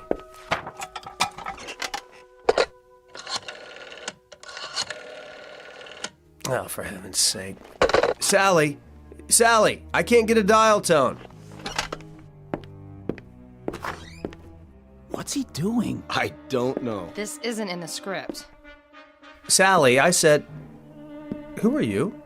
What are all you people doing in... Cut! Where did Sally go? What happened to the wall and... I said cut. All right, everybody, take 5. Will somebody please tell me what is going on? Reality. The quality of being real or having an actual existence. A matter of interest to philosophers throughout the ages. The definition comes from the dictionary, and it directly concerns one Arthur Curtis, 36 years old and a successful businessman. Or so he believes. Mr. Curtis is about to discover that the line between reality and unreality can be very thin indeed.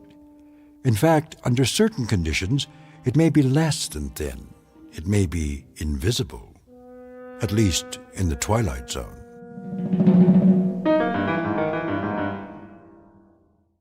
And now, The Twilight Zone and our story, A World of Difference, starring Luke Perry with Stacy Keach as your narrator. I asked you a question. All of you. What are you doing here? Get out of my office. Come on, Jerry. That's not my name. Is it so hard to make a phone call? Lose the ad-libs. Who are you? Remember, Jerry? Marty Fisher, your friendly neighborhood TV director. What are you talking about? How soon they forget. Sally, what is all this? Something go wrong, Mr. Reagan? Why are you sitting there like that with your feet up? Take them off the desk at once. I thought we were on a break. We are. Why don't you go to your dressing room while I talk to Jerry? Sure, Marty.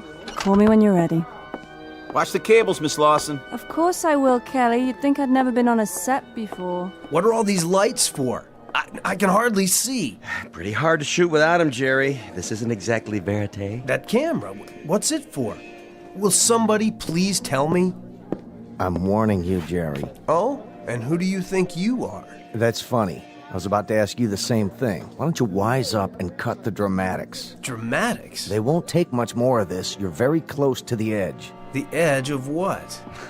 I like that. You're really into it. What is it? The method? I don't think so. Not the method.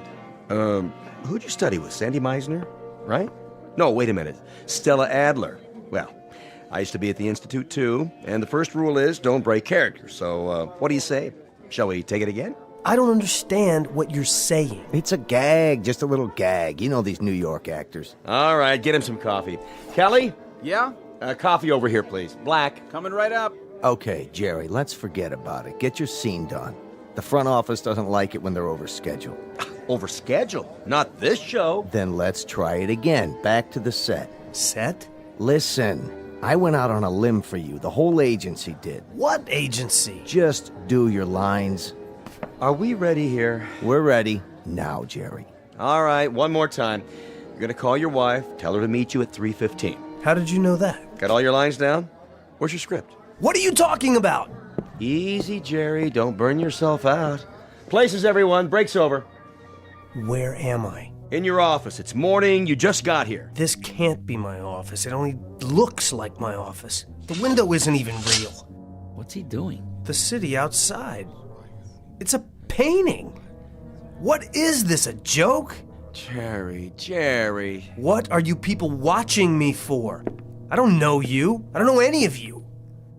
Don't let him get away. He's not going anywhere. He's not on his mark. Maybe you can shoot around him for a while. I don't want to shoot around him, Sam. We've got 7 pages to do before lunch. He'll come through, Marty. We never had any trouble with him before.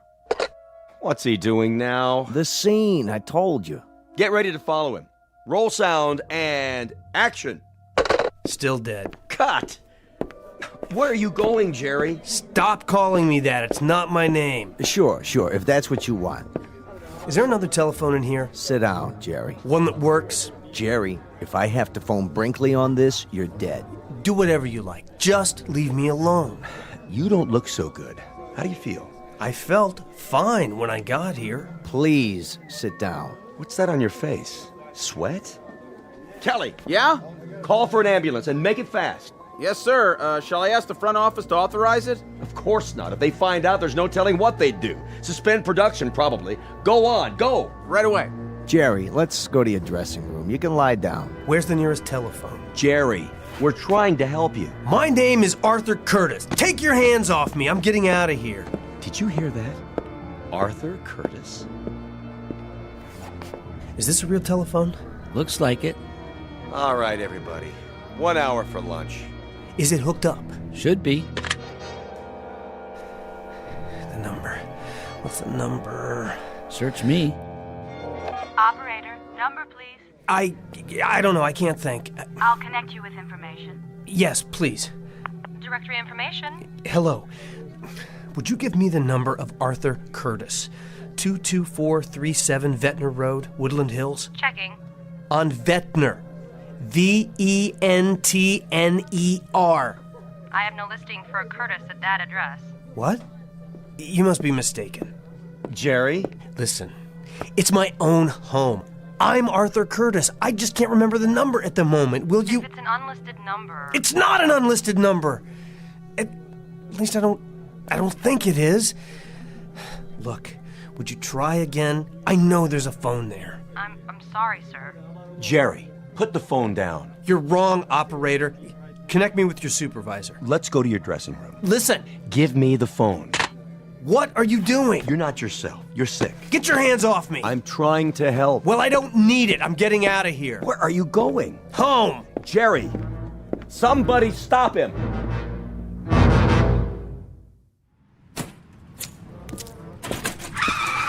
Hey, watch it, lady. Are you out of your mind? If you're drunk again, Jerry. Let go of me. Look, I don't care if they bounce you. I don't care if you never work again for the rest of your worthless life. You're going to pay me what the judge tells you to pay me, or so help me, I'll put you so far behind bars, they'll never find you again. There you are. Mrs. Reagan. I am not Mrs. Reagan anymore. Sorry. Could I speak to you in private? I haven't the time. It's about Jerry. He's coming with me. He'll be back in time for the afternoon filming. That isn't exactly what Excuse me, but I need your car. What do you think you're doing? You're not driving. I've just called for an ambulance. Jerry's having a nervous breakdown. How convenient for him. Would you two get out of the way, please? I'm not joking, Mrs. Miss, from now on. If you won't move... Slide over. I don't have time to argue. I said... Get in if you have to. I'm getting out of this place. You pig-headed... Better fasten your seatbelt. Slow down. Don't touch the wheel. I'll do more than touch it. I'm not going to let you crash this car. It's mine now. Get your hands off the brake. There. Now will you let me drive? I'm warning you. You're warning me? Give me those keys. Now. Stop! Look, please, whoever you are. I said I'll drive. If you want to kill yourself, you'll have to wait. First, I'm going to bleed you, Jerry. I'm going to bleed you dry. Every bank account, every residual. Now listen. I don't know who you think I am, but you're wrong. You're wrong. My name is Curtis. Arthur Curtis. And I don't have the slightest idea what you're talking about. Right now, I'm going to... Oh, cut the histrionics. If you think you can chisel your way out of pain with a cheap trick like this... I'm going to turn the key again. and I'm driving to my home in Woodland Hills. Once we get there, you can have your car back. Do you understand? I told you to cut the act. No act. My name is Arthur Curtis. My wife's name is Marion. I have a daughter named Tina, and I live at 22437 Ventnor Road in Woodland Hills. I mean it, Jerry. My name is Arthur Curtis. My wife's name is... I said cut. Cut!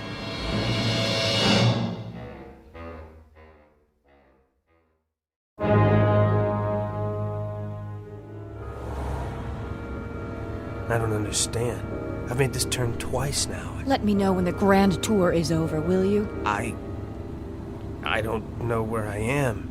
And yet I must. This is my neighborhood. I live here. Do you? I have, for years. Ever since I bought the house.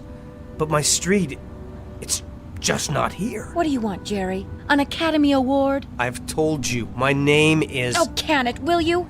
Who are you trying to convince? You may as well give it up. You never had a less receptive audience. Why do you refuse to listen to me? Go ahead, then. Play it out. Make a complete idiot of yourself. I couldn't care less. I'm trying to find my house. Is that so hard to comprehend? Well, you're not going to, no matter how hard you try. And why is that? Simple. Because there's no such thing as Ventnor Road. Keep quiet. I'm trying to think. And what's more, there never was, except in your dreams. What's in the glove box? That's none of your business. This is my car now. There must be a map. Let me have it, please. Get your hands out of there. I'm just trying to... Tina! There she is! Who's Tina? My daughter! Another little secret you never told me about. When did that happen? See her? Skipping down the sidewalk? Oh, spare me. Hi, honey! Over here! It's Daddy! This is too much. You're going to get us both arrested. Tina, honey! Come here! I didn't have anything to do with this, remember that.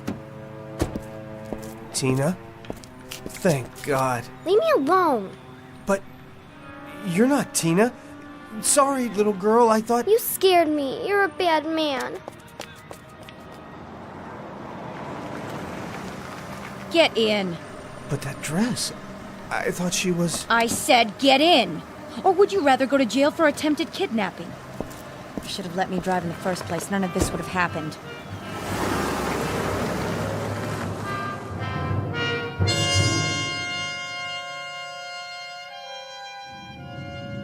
Why are you stopping? Because this is the end of the line. Here? Oh, don't tell me you're going to play surprised. But I've never seen this house before. You just won't quit, will you? That's Brinkley's car out front. What does he want? Who's Brinkley? Pound of flesh, probably. Well, he'll have to wait his turn. Coming? I can't stay here. I have to go. I said I'd get you back for the afternoon shooting. I mean home. You are home. Who's home? Move it, Buster. Or would you rather sit out here? Fine with me. Suit yourself, but I promise you you'll regret it. Where are we? Come on inside. Fix yourself a drink. A little hair of the dog? Maybe that'll do it.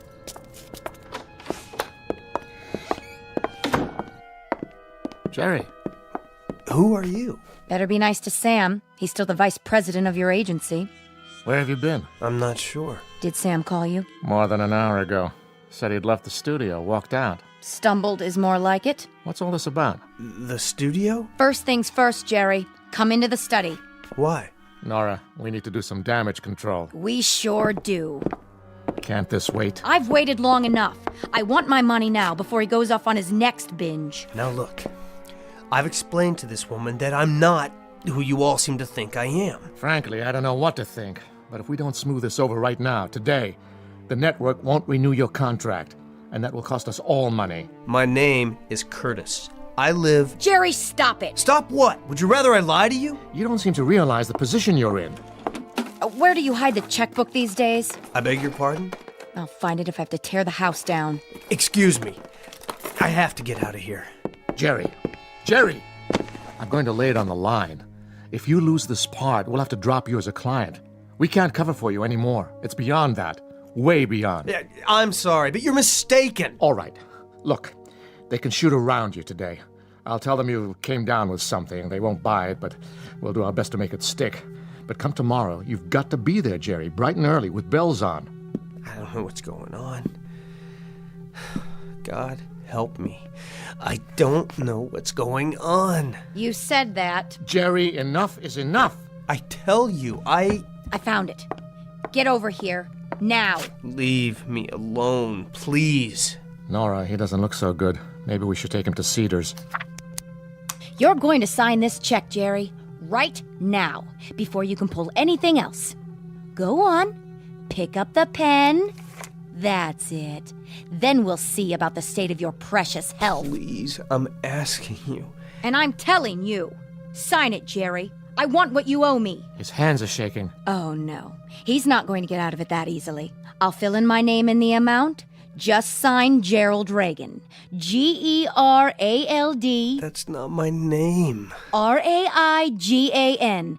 In case you've forgotten how to spell, too. But I've never heard that name before in my life. Maybe he should lie down. Would you both back off? This has gone far enough. I am not Gerald Reagan. My name is Arthur Curtis. Do you hear me? Arthur Curtis. I work for... Wait a minute. I'll prove it.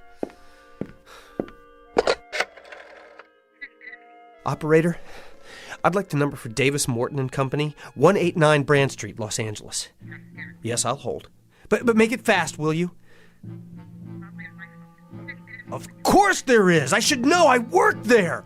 Look, I've been with them for 7 years. Don't tell me that. Don't. Here, lean on me. Sarah Bernhardt. Look at his eyes. I don't think he's faking it. Awfully good timing, if you ask me. Help me to get him to the other room. What? What is happening to me?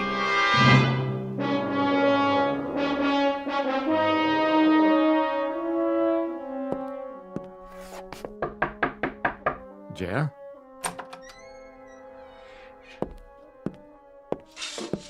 What are you doing? Just closing the blinds. Don't bother. I was hoping you'd catch a few winks. Feeling better? You don't believe me, do you? It doesn't matter what I believe. You've been overworked. Trying to wrap the season. Must have been a terrible strain. The season. I take it that's supposed to mean something to me. If it doesn't, we're all in trouble. Would you like anything? Some lunch? If Nora won't make it, I'll order out. No, thanks. I don't have much of an appetite. You need help, Jerry. It's not in my province, but I've known you a long time, and I hate for this to happen. It's not necessary, you know. It really isn't. Can't you see what's happened? Why don't you tell me? You know what this is? A script. For what? It's all right here. Take a look. Cast of characters. Arthur Curtis, 36. A young business executive. Happily married. Let me see that. Curtis lives in Woodland Hills, California, with his wife and young daughter. Where did you get this? It's yours. From the dresser here, where you left it after studying your lines last night. Go on, keep reading. He is married to Marion Curtis, 33. A charming young woman, typical of that efficient breed which can manage a house and family and still have ample time for... Ring a bell? Who wrote this? That's neither here nor there. Some hack, probably. The point is, the only information you have about Arthur Curtis is what's written here. That's crazy. Jerry, I really do understand. Sometimes I'd like to escape myself, get away from this turmoil. The long hours, the early calls, to a simpler, sweeter existence. It's only natural. You're telling me it was all a delusion? That I'm really somebody named Gerald Reagan? A dissolute, pitiful... A sweet, unhappy man. A square peg in a round hole who never should have moved to Hollywood. Burdened with that harpy in there. Jerry Reagan, who wanted to be a serious actor once. Trying to make a living and find a little happiness. That's all. No. I won't accept that. The life I remember, it was real. I wish it were. For your sake. I wish it were. I have to go, Jerry, and report into the agency. Try to rest and forget about the series. You won't have to go back. I just spoke to the studio a few minutes ago. They're canceling production. Production on what? You may as well give me the script. I'll toss it for you. It doesn't matter now. I'm sorry, but Arthur Curtis is dead.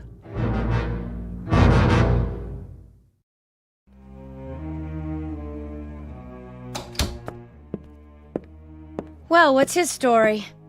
I don't think it's a story. Not this time. All better? Or should I fix him some milk and cookies? He's had it. Withdrawn from the playing field. And I can't say I blame him. Go on then. Get out of here. I'll whip him into shape. If he thinks a little breakdown is going to let him off the hook. Wait! Jerry! Well, what do you know? It walks. Out of my way. Yes, sir. What is it, Jerry? I've got to go back. I told you it's too late for that. It's finished. No, I've got to get back to my office. If you mean the set, they're probably tearing it down already. And as far as I'm concerned... But they mustn't. Don't you see? I'll never get back if they tear down the only connection I have to... Jerry, knock it off! I can't do that. Jerry!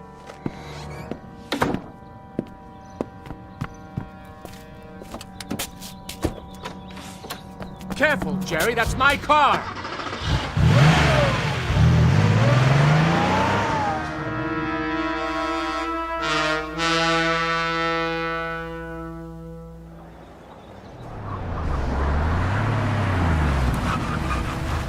Name? Open the gate. Oh, that's you, Mr. Reagan? I'm in a hurry. Oh, sure. Nice car. What happened to your... Now, Harold.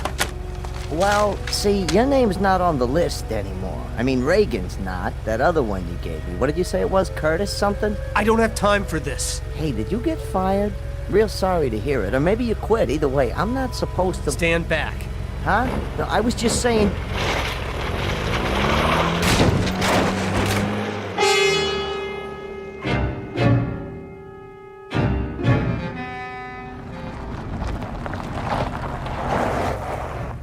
What in the...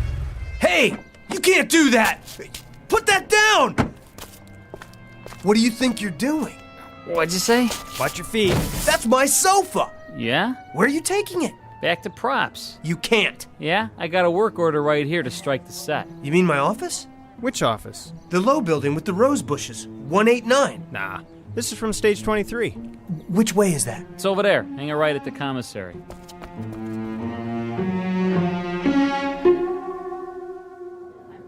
Take the wall down? Not yet.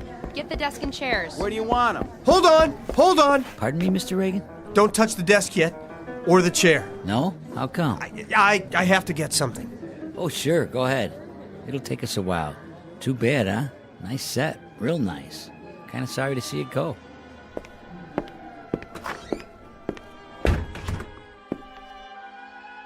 Sally? Are you still here? No matter. I don't know where to start. There must be a way. There has to be. Mr. Reagan? Who? It's Kelly. I thought I saw you come in. What happened to my books? Books? Oh, sent back to props by now. And my papers? And file cabinets? Even the photos on the desk? They were pictures of my family, my wife and daughter. Were they? You mean they were real? Give me a few minutes. Maybe I can track them down. Do they have to do this? I'm afraid so. The studio needs the space. A career. A whole life packed up while you're out and shipped off to God knows where. I had no idea. I thought it would last. Nothing lasts in this town. You know that.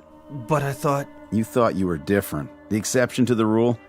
Well, I don't blame you. It's easy to fall into that. You see what happens to everyone else, but you never think it'll happen to you. Human nature, I guess. But, you know, the next thing will come along. And what will that be? Beats me, but it always does. You have to have a little faith.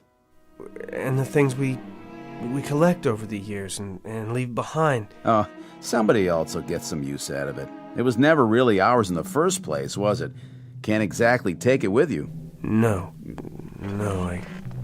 I guess you can't. They're ready to take the walls down now. You might want to sit somewhere else. I thought if I got here in time... Thought what? Nothing. You go on. I'll be out of here in a minute. Just following orders, Mr. Reagan. Nothing personal. No. Nothing personal at all. Marion, don't leave me. Don't leave me here. Mr. Curtis? Sally? Mr. Curtis, oh, there you are. I thought you'd gone home. What? Somebody's here to see you. Go ahead, Mrs. Curtis. Arthur? Marion! Honey, I don't understand. You don't? Where have you been? I've been phoning all day. Marion, is it really you? Well, who else would it be? Honestly, Sally kept saying you were out. Out? What does that mean? She couldn't imagine where you'd gone. She didn't see you leave. I had some business to attend to. I got lost on the way back. You did? How do you mean? It doesn't matter. I'm back now. Oh, just let me sit down for a second. These new shoes are... Why, where's your sofa? I won't need it anymore. Marion, let's get out of here. But I just got here. I didn't think you'd mind. I thought you might want to have dinner on the way home. That sounds wonderful. Oh, and I wanted to tell you, I got something for Tina's party. That doll she's so crazy about. Now, Marion, let's go right now. Artie, are you all right? Yes, I am now. You're looking a little tired. A hard day? Very. Where were you? It's a long story. Mr. Curtis. Sally? What is the matter with you, dear? You look as if you've seen a ghost. Leaving now? Did you make that call to the airlines? Yes, sir. They sent the tickets over this afternoon. I have them right here. Let me see. Plane tickets for our trip? Are they all right? Yes, they're perfect. Ready to strike the office. Get those lamps and tables out of there. Okay. Honey, you look so peculiar. Is something the matter? Can you hear that? Hear what? Over here, boys. Please, Marion, let's go on our vacation right away. Let's not wait. What is wrong with you? Nothing, sweetheart. Just let me hold you. I don't want to lose you. Not much chance of that. Oh, Artie, I've never seen you like this. We'll take Tina to your mother's and go right to the airport. But I'm not packed. We'll pick up what we need when we get there. Oh, Marion, it's very, very important. Well, if it matters that much to you, I suppose... Then let's go, now.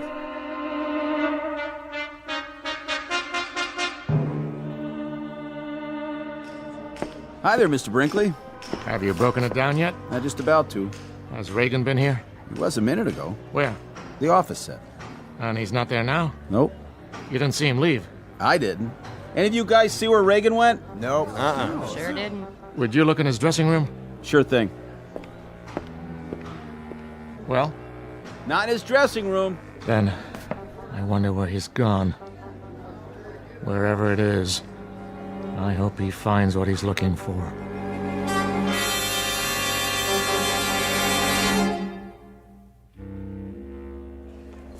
Flight 23 departing at Gate 5. Last call, Flight 23 to San Francisco.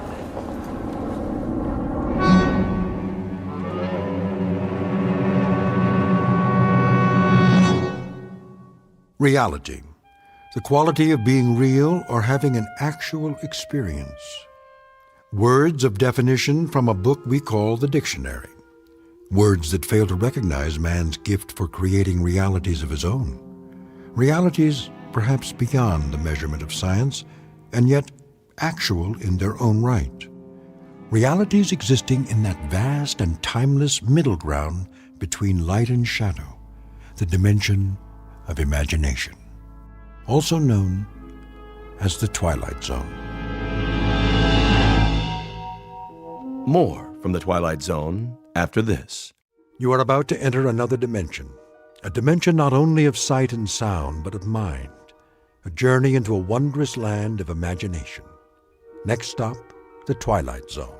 Hi, this is Stacy Keach. I'd like to take a moment to tell you about our Twilight Zone website at twilightzoneradio.com. At twilightzoneradio.com, you'll find the latest information on these Twilight Zone radio dramas, including behind-the-scenes photographs, plus the newest product releases, trivia contests, ways to contact us, other Twilight Zone-related info and merchandise, plus links to other fascinating websites. So make your next stop twilightzoneradio.com.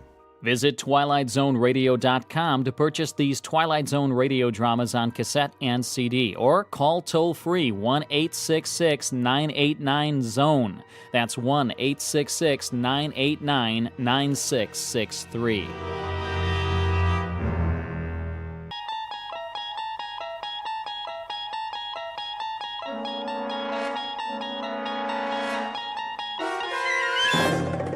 You unlock this door with the key of imagination. Beyond it is another dimension, a dimension of sound, a dimension of sight, a dimension of mind. You're moving into a land of both shadow and substance, of things and ideas. You've just crossed over into the Twilight Zone.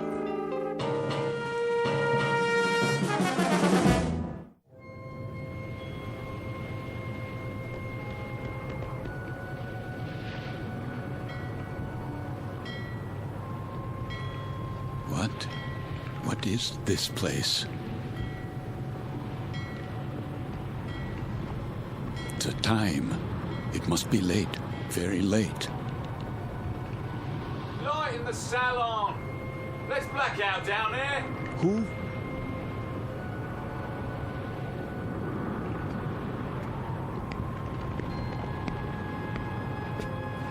Forgive me, sir. Yes? Are you addressing me? Begging your pardon, but they'll be finished serving dinner soon. They? The galley crew, sir. Why do you tell me this? Well, I only meant... What? What did you mean? Well, all I mean to say is, you'd best go in now, sir, if you want your evening meal. My meal? The salon will be closing in a few more minutes. Oh, yes, of course. In the salon. Is that what you call it? Yes, sir. It's very dark out here. Would you like to follow me? Follow? The lights, you see.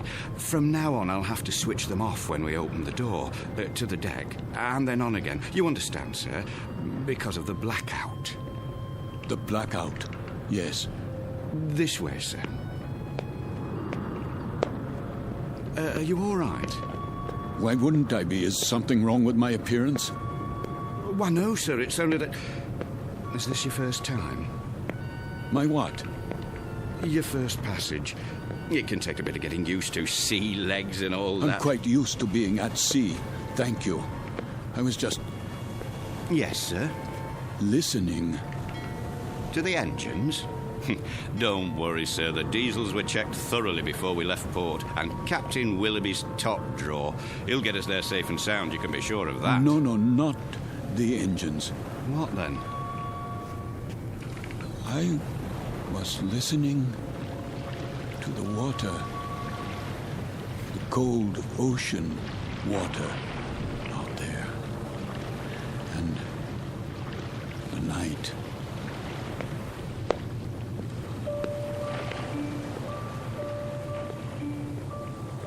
This is the deck of a small freighter, the SS Queen of Glasgow, located somewhere in the North Atlantic. Her registry, British. Gross tonnage, 5,000. Age, indeterminate. At this moment, she is one day out of Liverpool. Her destination, New York. Duly recorded in this ship's log is the sailing time, course to destination, weather conditions, temperature, longitude, and latitude. But what is never recorded in such a log is the fear that washes over a deck like fog and ocean spray.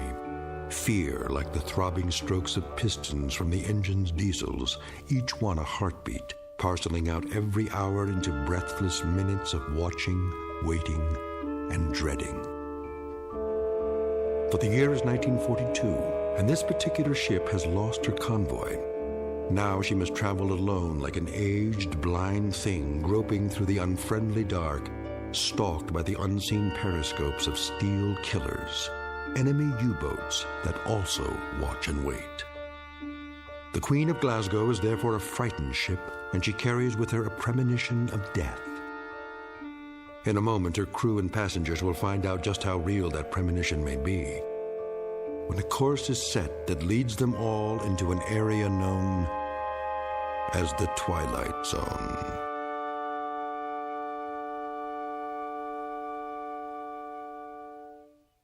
And now, The Twilight Zone and our story, Judgment Night, starring Chelsea Ross, with Stacy Keach as your narrator.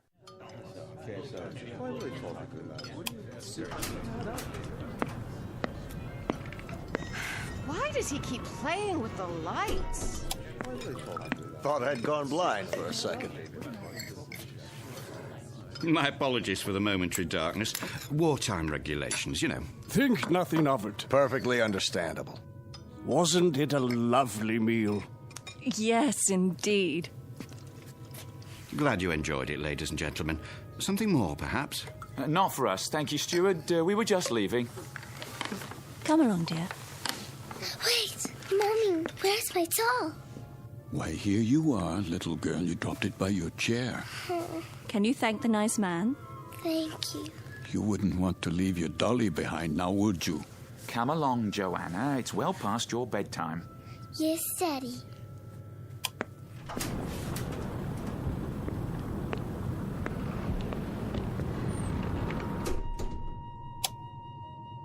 Who's this? Mr. I'm afraid I didn't get the gentleman's name. You are... Forgive me, I'm... Lancer. What's that? Aren't you Lancer? Oh, yes.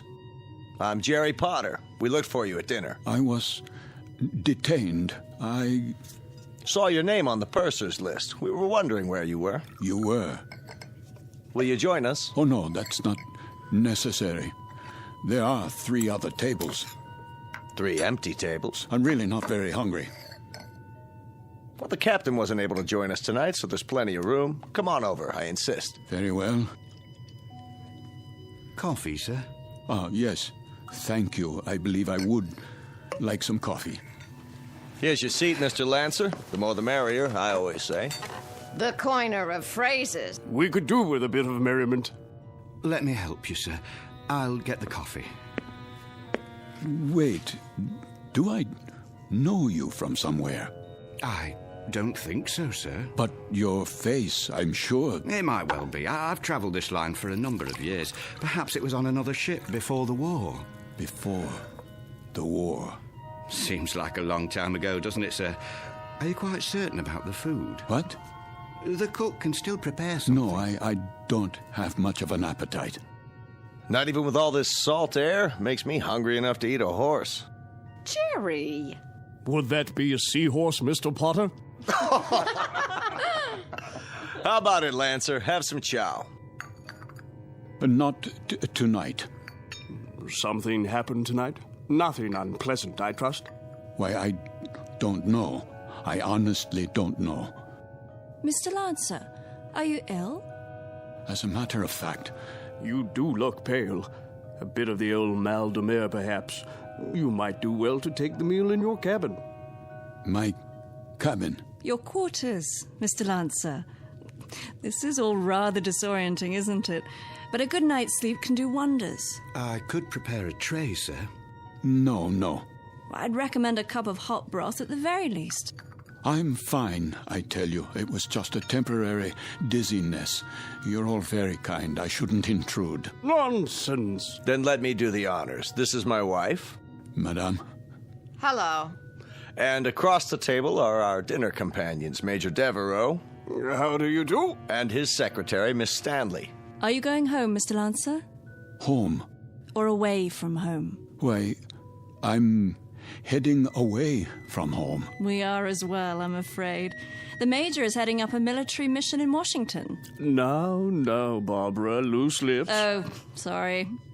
I was just telling them that I took this trip once before, when my wife was alive. Spring of 38. How different it was. The Queen Mary, most elegant. Where do you suppose they dredged up this one? She looks to be 300 years old. The Queen of Glasgow. Long live the Queen. Oh, hear. What do you do, Lancer? Me? When I saw your name on the list, I tried to figure out what you'd look like. It's a game I play. Try to connect a face with a name. I thought you were probably an old language professor from Oxford or something. A regular barrel of laughs. Well, I'm... There goes the light again. Well, good evening, Captain Willoughby. No, please. Remain seated. I don't have much time. I thought I'd just stop for a cup of tea and say hello to those who are still here. Don't worry on our account. I'll get you tea, sir. Thank you, steward. We did miss you, though, Captain. I must apologize. We have a miserable fog out there. No kidding. And I thought I'd best take my meal on the bridge. And the rest of the convoy, Captain, are they in sight? They'd have to be 3 feet off the bow to be in sight, Major. That fog is quite thick. Oh, dear. However, we do hope to have some sort of contact by tomorrow. But I wouldn't worry. She's a good stout ship, and this isn't her maiden voyage. She's made this passage often. I suppose misery loves company, though, doesn't it? I'd feel a lot safer if we were in a convoy. I can almost see those wolf packs converging on us. There would be no wolf pack converging on a single ship, Major Devereaux. Sorry? The principle of the submarine pack is based on the convoy attack. The gentleman is quite correct. Our primary danger would lie in a single submarine. Well, that's reassuring. I guess we stand a better chance against one than against 20, don't we? Just ask Admiral Potter here. He fought with Dewey at Manila. He knows everything. Still, it only takes one torpedo. They can do such dreadful damage. And I must tell you, I've had a miserably uncomfortable feeling ever since we've left. What kind of feeling? Of being followed. Isn't that something? I've had the same feeling. I'll tell you, I'd rather they go after us with a pocket battleship. That you can see, not a skulking, crummy tin fish a couple of miles underwater. If we're being followed, you will see the sub, Mr. Potter. It will surface. They won't waste all their torpedoes on us. Not when they can sit back 1,000 yards and shell us with impunity and sink us at will. You forgive me. This is Mr. Lancer, Captain. Mr. Lancer? But you sound like a U-boat commander. My apologies. That was clumsy of me. Oh, please, sit down. Let me clean it up, sir.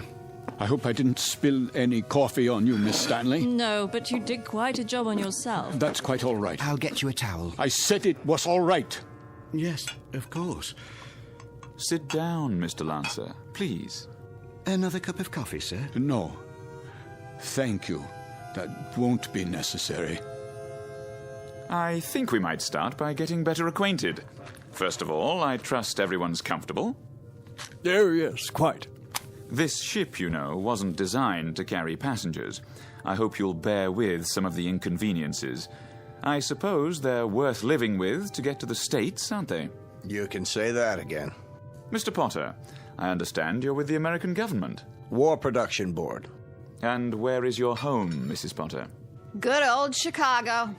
Windy City. Oh, how interesting. I do hope to travel farther west one day.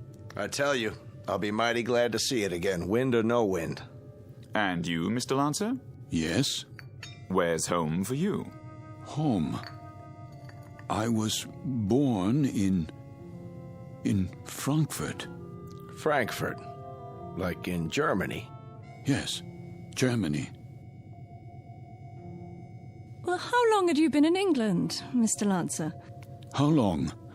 Not very long, not long at all. Please accept my apologies. I think I'll go to my quarters now. Too bad. I was hoping we'd get a poker game going. Whoop-de-doo. Perhaps another time. Good night. Now, there goes an odd one, huh? I had him pegged as a German the minute he came in. And what do you suppose he's traveling on this ship for? You don't think he's a spy, do you? I rather doubt it, Mr. Potter. All the passengers are well screened. I am a bit concerned about him, however. He doesn't look at all well. Actually, I'm feeling a bit tired myself. I think I'll be off to bed. Good night, everyone. Sleep well. Watch your step, Barbara. I will. It's very dark out there. Would you like a torch? Oh, don't worry about me. I can have the steward escort you. I wouldn't think of it. See you all at breakfast. I'll get the light switch. Thank you, Captain. Good night.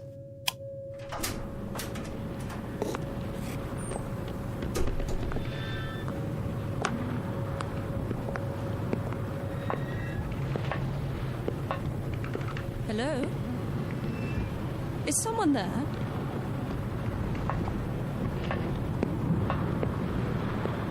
I say, is it...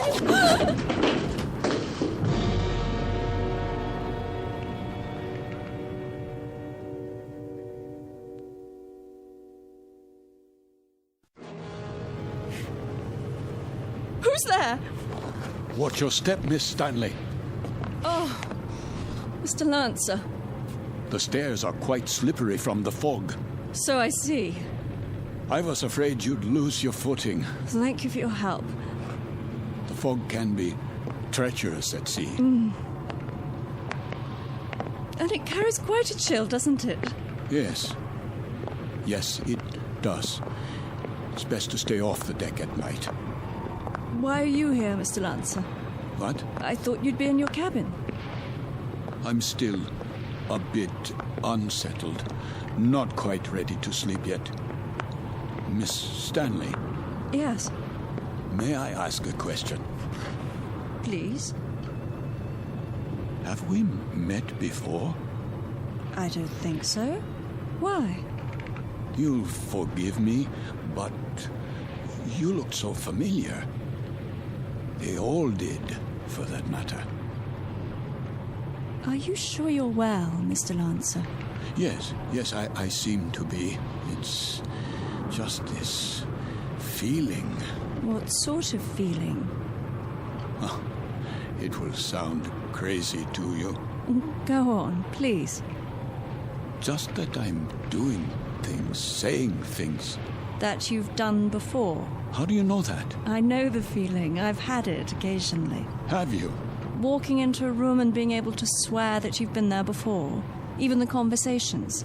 They seem identical to ones you've had at some other time. Yes, but what other time and where? That's always the question, isn't it? And the people?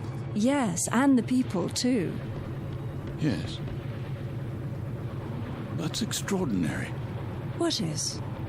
I don't recall. I don't seem to recall boarding this ship. Don't you? Or anything else, for that matter. How I got here, or why I'm here. There was a film about that. Pardon?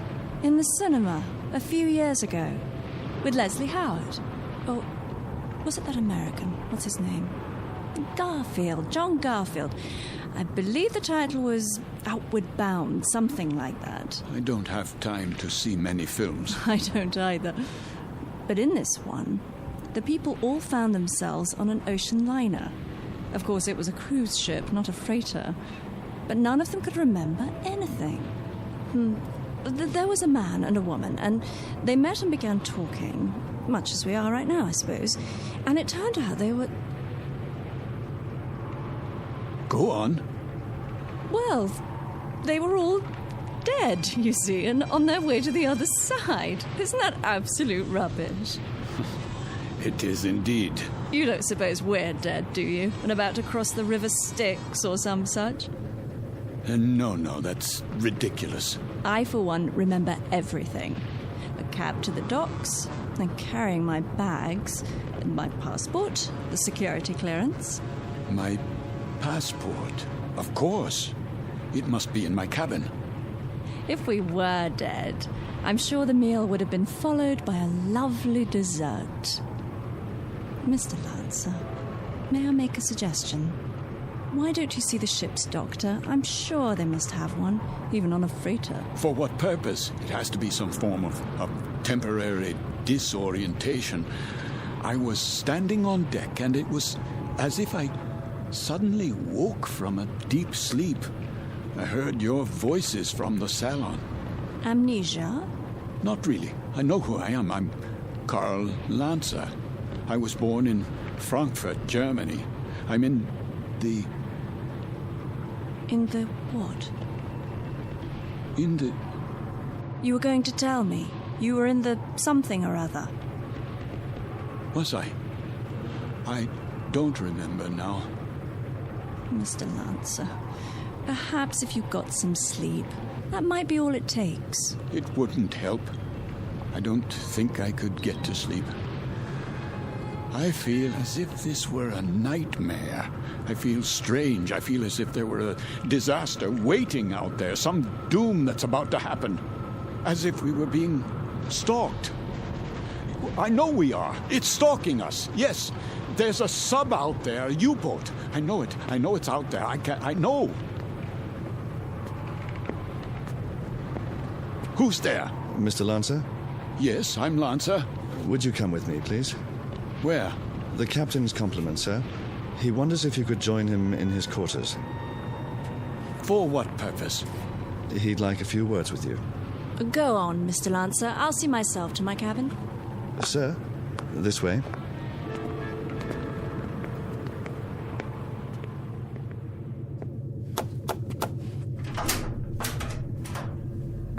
Mr. Lancer, sir? You wish to see me, Captain? Thank you for coming, Mr. Lancer. You've met my first officer, Mr. Danbury. Yes. What is this about? I wonder if you'd mind answering a few questions. No, not at all. First, would you mind showing us your passport? My passport? If you don't mind. Just routine, Mr. Lancer. On our passenger manifest, it seems that your passport number was somehow not included. Yes, of course. Oh, I'm afraid I don't have my wallet in my pocket. It must be down in my cabin. That's perfectly all right. Sometime during the next few days, if you think of it, say tomorrow. You can show it to me whenever it's convenient. Are you feeling better, Mr. Lancer? Yes, much better. Is there anything I can get you? No, no. Then, is there anything you'd care to talk about? How do you mean? Anything on your mind? Something you'd care to tell us, perhaps? There's very little I can tell you. And why is that? Because I don't remember very much. No? Actually, to tell the truth, I don't know how I got here. I don't recall anything about it. Is that right? I seem to remember only a few odd, disjointed things. I know, for example, that my name is Karl Lancer. I know I was born in Frankfurt. So you said. Please continue. Continue where? That's it. At this moment, that's all I know. Mr. Lancer. Yes? At the table, you exhibited a rather unusual working knowledge of German submarines. Could that, perhaps, stir your memory? I wish it could, but it doesn't. I see. In that case, why don't you go on to bed for now? Have a good night's rest. We'll talk tomorrow, you and I. Very well. That will be all for now, Mr. Lancer. Good night. Good night.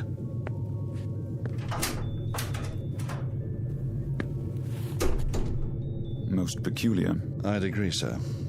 I'd say he bears watching. Then watching is what he'll get. I told you what he said at the table. What do you make of it? That's hard to say. But as I was going to get him on deck, he was talking to one of the passengers, Miss Stanley. And? He was speaking quite excitedly, in a very loud voice. I couldn't help but overhear. He was saying something about how he knew there was a U-boat out there. It's stalking us. That's what he said. You heard him say that? Those were his exact words. Thank you, Danbury. I thought you'd want to know, sir. Danbury. Sir? Let's keep this between ourselves for the time being, shall we? Yes, sir. And see that a steward is sent down to his room. I want to have a look at that passport as soon as possible. Right away, sir.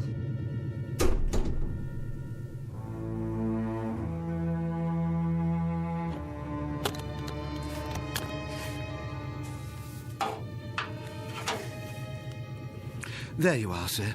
All your clothing hung up, I believe that's it. Anything else I can help you with? No, that will be all. Ah, your shoes. I'll just put them in the closet. Hold on, what's this? Where? In your bag. Looks like an officer's cap, but not one of ours. War souvenir. What are you talking about? This, sir. I was wondering if it was a war souvenir. Let me see that. Yes, sir. It's a naval officer's cap. Foreign by the style of it. Don't touch things that don't concern you. I only thought I'd put it away for you. That won't be necessary. I'll put it away myself. Yes, sir. That will be all.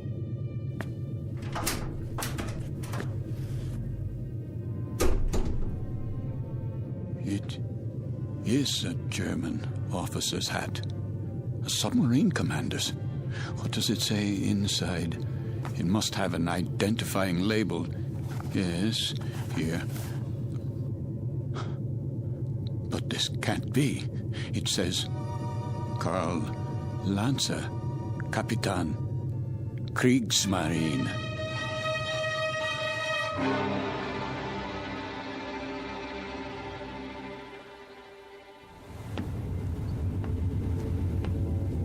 Mr. Danbury? Yes, sir? We've slowed down again. See if you can impress upon that very temperamental engineer the rather dire necessity for speed. Engine room. Engine room. McLeod, can we get any more revs? We're losing speed badly. Begging your pardon, sir, but I've got these blooming engines trained to the limit now. Kindly tell the captain that if I keep them going at this rate, they'll be a breakdown before morning. In that case, we'll be going a precious lot slower in a drift than under power. McLeod, we simply have no more revs. If you can give me maximum speed for another 12 hours... Captain! These engines needed to be overhauled a month ago, and instead of an overhaul, they're getting worked to death. Well, do what you can, man. Aye, aye, sir.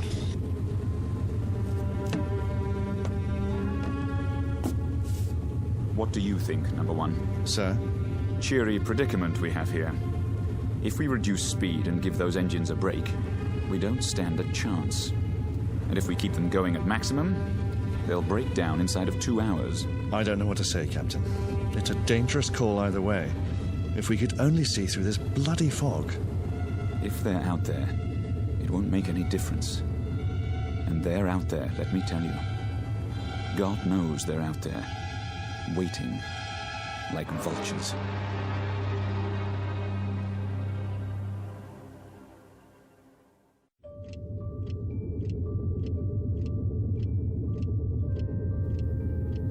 Another drink, please.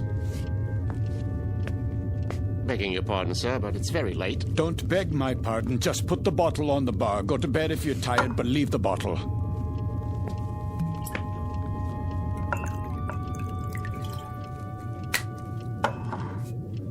That doesn't sound right. Sir? The bearings. Bearings, sir? Yes, on the engines. They always sound like that, sir. You get used to it. You should hear McLeod on the subject. He's the engineer. Says the engines on this tab were originally designed for Lord Nelson. Is that clock accurate? Why, yes, sir. She's a real antique, that one. Captain Willoughby had her on the old Harcourt Bay. Keeps perfect time, she does. It says 5 minutes past 12 at 1:15. Not for a while yet. No, but at 1:15, something will happen at 1:15. Something, sir? What might that be? I don't know. I really don't know, except the hour and the minute, 1:15. It sticks in my mind. The tray for the bridge, please. Just being made up, sir. The cook will be done in a minute. Have a seat at the end of the bar. Been here long, has he? Sitting like that for 3 hours. One drink after another. Just sitting there, drinking. Wiping the sweat off his face and asking for more. And not getting drunk, mind you. That's 3/4 of a bottle gone. I'd swear it was lemonade. I've never seen the like.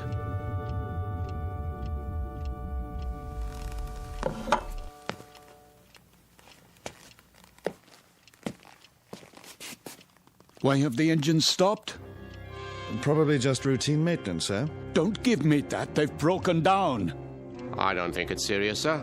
You don't think it's serious? Adrift in waters like these without any power, you don't think that's serious? We're defenseless here. Now we are absolutely defenseless. They'll be repaired, Mr. Lancer. We'll be underway again soon. No, we won't be underway soon. We'll drift until 1:15. That's what he's been saying all night long. You know, of course, how easy it would be for a submarine You're a nervous man, Mr. Lancer. I'd suggest you call it a night. I'm a nervous man. I can assure you that I am suffering from something a little more serious than nerves. I'm suffering from knowledge. I'm suffering from knowing what's going to happen. Really? Now? My affliction comes from waiting and knowing that inside of an hour, a U-boat will surface off our bow with searchlights and a deck gun. We'll be attacked and we won't be able to run away. Here, sir. Sit down, man. How does it feel to you people just standing still and waiting for a shell or a torpedo to smash into you, waiting for the ship to blow apart so that you can find yourself in the water, closing in on you, filling your lungs so you can't scream? I said sit down, man. Mr. Lancer, this kind of talk won't do you or anyone else any good. Here's the captain's tray, sir. Leave it. Is something wrong? The gentleman is ill. He doesn't know what he's talking about. Carry on. Yes, sir. Go on, cook. Back to the kitchen with you.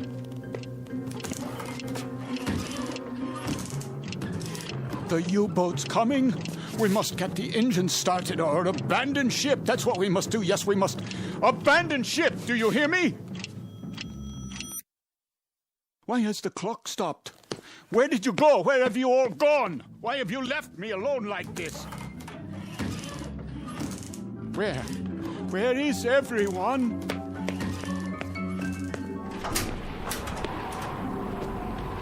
What is that? The searchlight. It's here. That's the U-boat. The U-boat is here.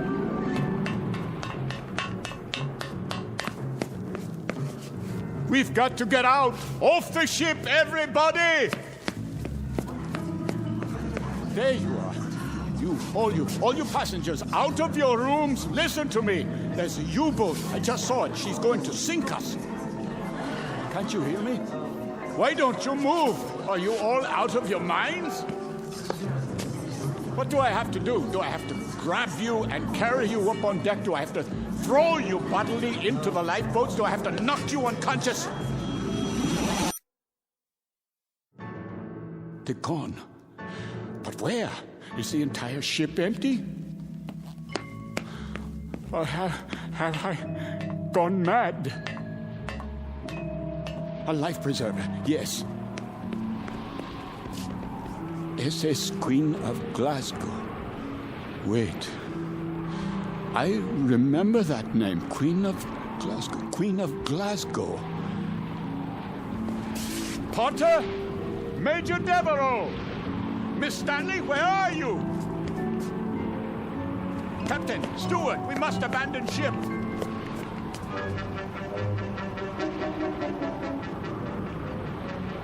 Feuer frei! Ja, Kapitän. Feuer!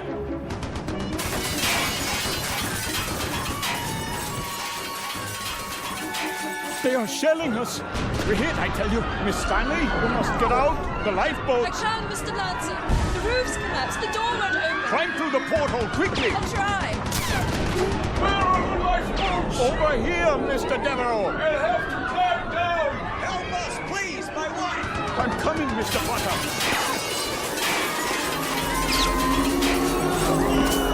Watch out! The rail is collapsing!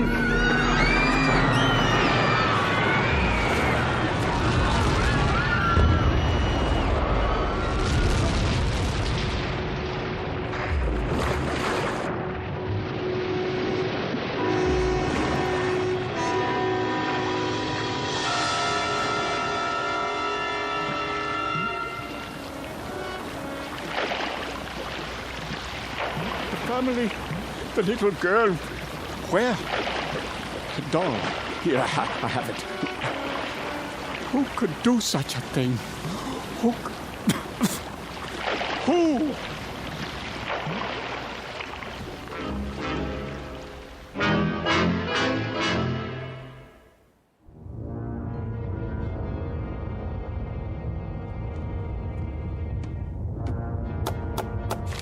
Ja? Not much to show, Captain Lancer. That's all. Very little wreckage floated to the surface. Only this life preserver. There were no survivors. Then I'd say that's a good catch tonight, wouldn't you? Very good catch. It says SS Queen of Glasgow. Ah, a 5,000-tonner. Isn't that what the registry reads? Yes, sir.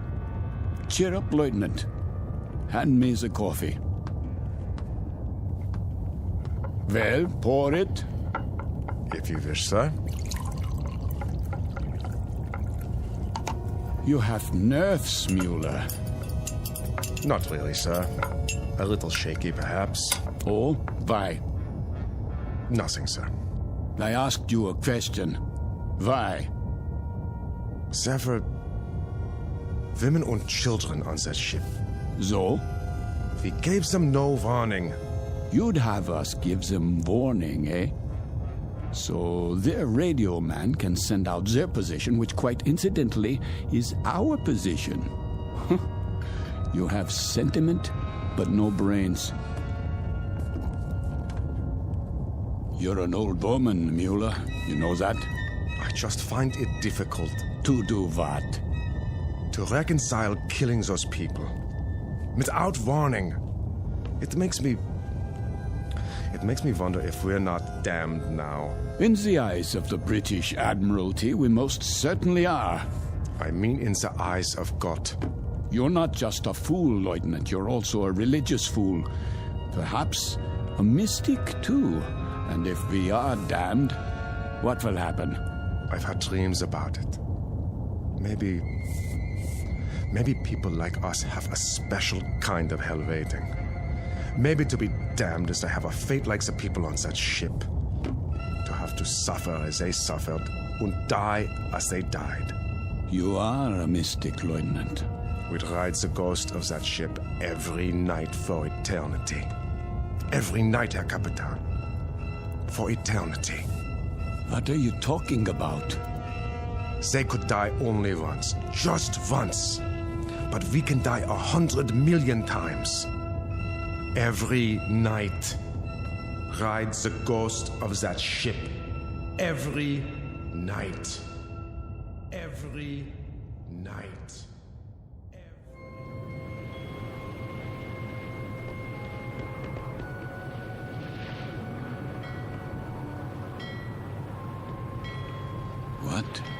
What is this place?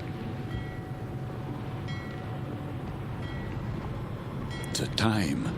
It must be late. Very late. Light in the salon. Let's black out down there. Who?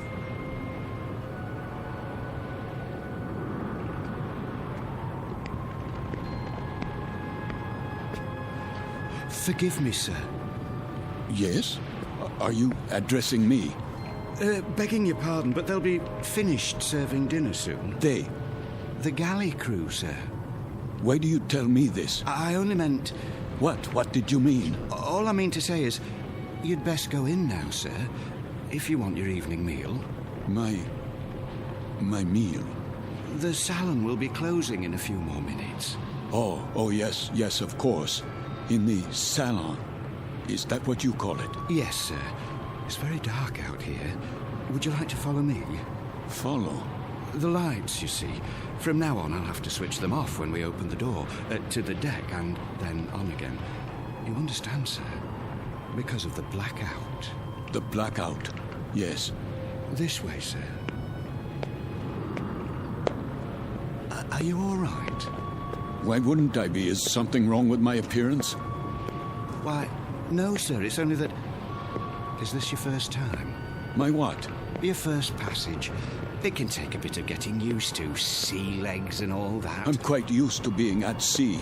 Thank you. I was just... A special kind of hell waiting. Maybe to be damned is to have a fate like the people on that ship. To have to suffer as they suffered and die as they died. We'd ride the ghost of that ship every night for eternity. For eternity. For eternity. For eternity. Yes, sir? Just listening. To the engines? No, not the engines. I was listening to the water. The cold ocean water out there. And the night.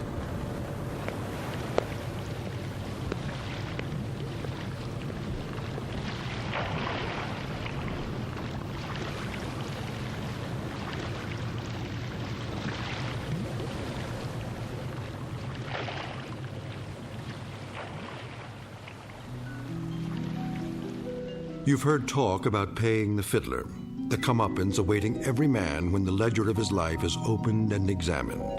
The credits and debits added up, a tally made, and then the reward or the penalty paid. In the case of Karl Lancer, former Capitan and U-boat commander, Navy of the Third Reich, this is the penalty. This is the justice meted out. This is Judgment Night in the Twilight Zone. More from the Twilight Zone after this. You are about to enter another dimension. A dimension not only of sight and sound, but of mind. A journey into a wondrous land of imagination. Next stop, the Twilight Zone.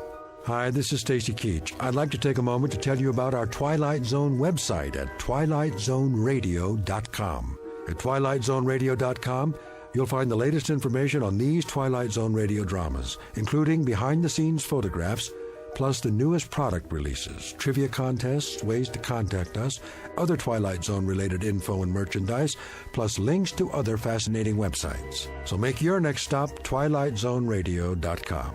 Visit twilightzoneradio.com to purchase these Twilight Zone radio dramas on cassette and CD, or call toll-free 1-866-989-ZONE. That's 1-866-989-9663.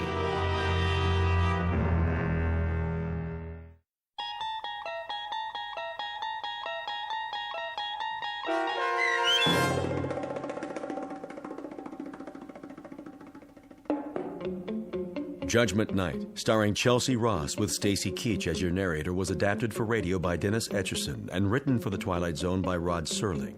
Heard in the cast were Nick Sands, Damian Arnold, Richard Shavzin, James Houghton, Sarah Wellington, Christian Stolte, Fernette Lebo, Doug James, Martin Astrop, Anna Rose Benson, and David Darlow.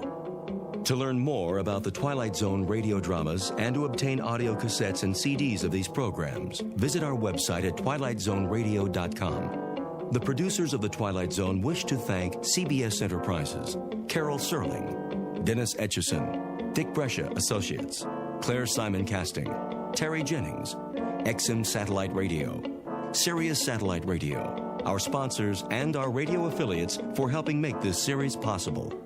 This copyrighted radio series is produced and directed by Carl Amari for Falcon Picture Group. Audio editing, sound design, Foley effects, and mix for the Twilight Zone radio dramas are by Cerny American creatives Craig Lee, Michael Slaybach, Bob Benson, and Jason Rizzo.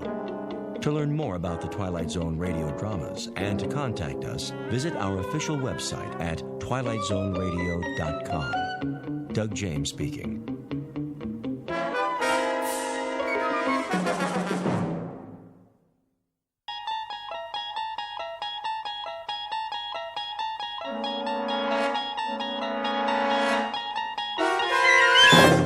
There is a fifth dimension beyond that which is known to man. It is a dimension as vast as space and as timeless as infinity. It is the middle ground between light and shadow, and it lies between the pit of man's fears and the summit of his knowledge. This is the dimension of imagination. It is an area which we call the Twilight Zone.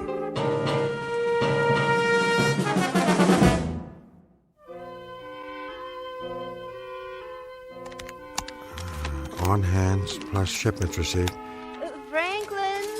equals a total inventory. Franklin, dear, would you like something to eat? Not just now. Minus the number of products scanned. And we have a total sales from the period from... It's no trouble. Flora, please. I have to bring the books up to date before I go back to the store. The auditor's coming this afternoon. The period from the previous quarter through... But it's almost lunchtime. Take a break, Franklin. You know what they say, all work and no play. All right, make a sandwich if you want. Just let me finish this. I'll get it, dear. For the quarterly sales period ending... Yeah, for the quarterly sales period ending... Yes? Yes, this is Mrs. Gibbs. Do you want to talk to my... Oh, my. If it's for me, tell them I'm busy. Are you sure? Why, I can hardly believe it. When?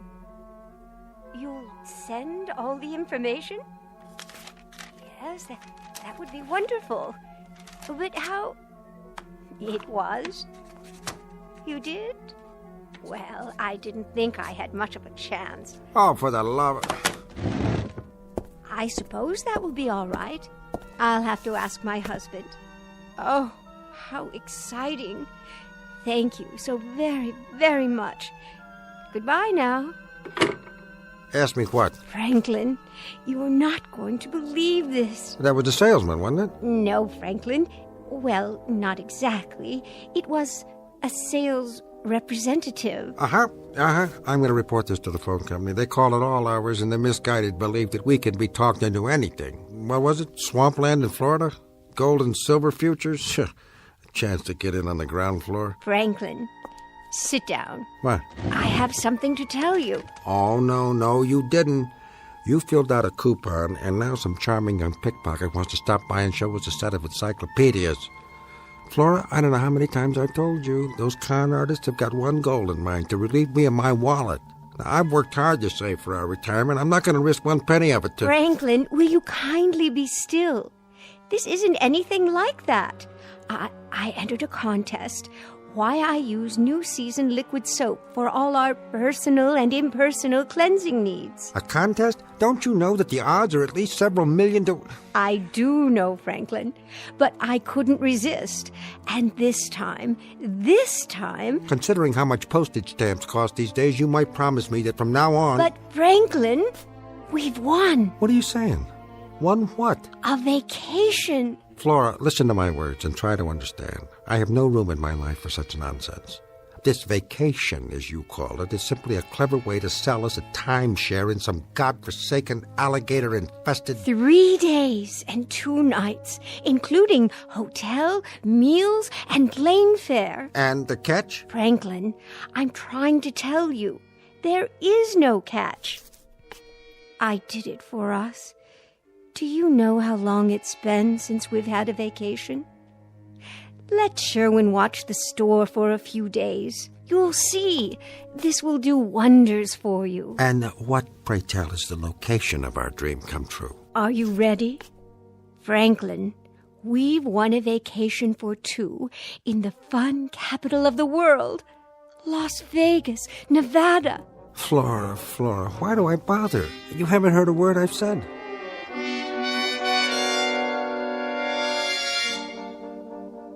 Mr. and Mrs. Franklin Gibbs, 3 days and 2 nights, all expenses paid at a Las Vegas hotel, won by the lady's special talent, her knack with a phrase. But unbeknownst to either Mr. or Mrs. Gibbs is the fact that there's an additional item in their prize package that was neither expected nor advertised.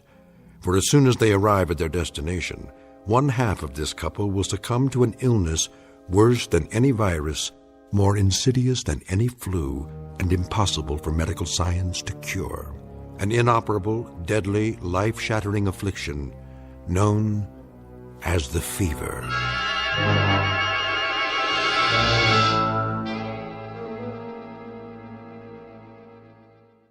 And now, The Twilight Zone and our story, The Fever, starring Stacy Keach and Kathy Garver.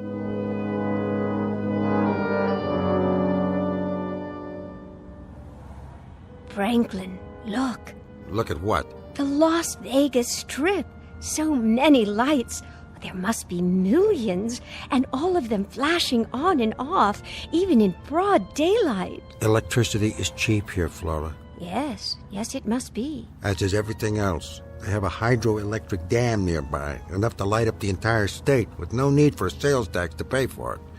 As if the income from gambling wasn't enough. Oh, Driver? Yes, ma'am. May I ask you a question? Shoot. The people who come here, the tourists, such as my husband and myself, Uh-huh. Do they Well, do any of them actually win? When they gamble, I mean? Flora. Sure, some of them. That's why they keep coming back. Ridiculous. The percentages always favor the house. If it were otherwise, none of these towers of Babel would exist. Of course, you don't have to gamble. This town has plenty to offer. All you can eat, fabulous entertainment. Your taste runs to half-naked showgirls. Franklin, please. Strictly class now, sir. There's something for everybody. Stage shows, magicians, even a circus with lions and tigers. Stuff for the whole family. I'm sure. This is the first time for you folks? Certainly is. We won a trip here as part of a contest we entered. As you entered, Flora. That's so. Well, yes. I've never won anything before in my life. Sweepstakes Central? I beg your pardon? Or the other one, what's it called? Publishers Cleaning House? We got a lot of prize winners here. You do? Flora, you're talking the young man's ear off. And you know something? They all have a great time. So, my advice to you is, live it up.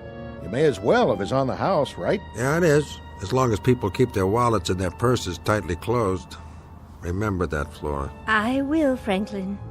Here we are, front of the hotel. Oh, my.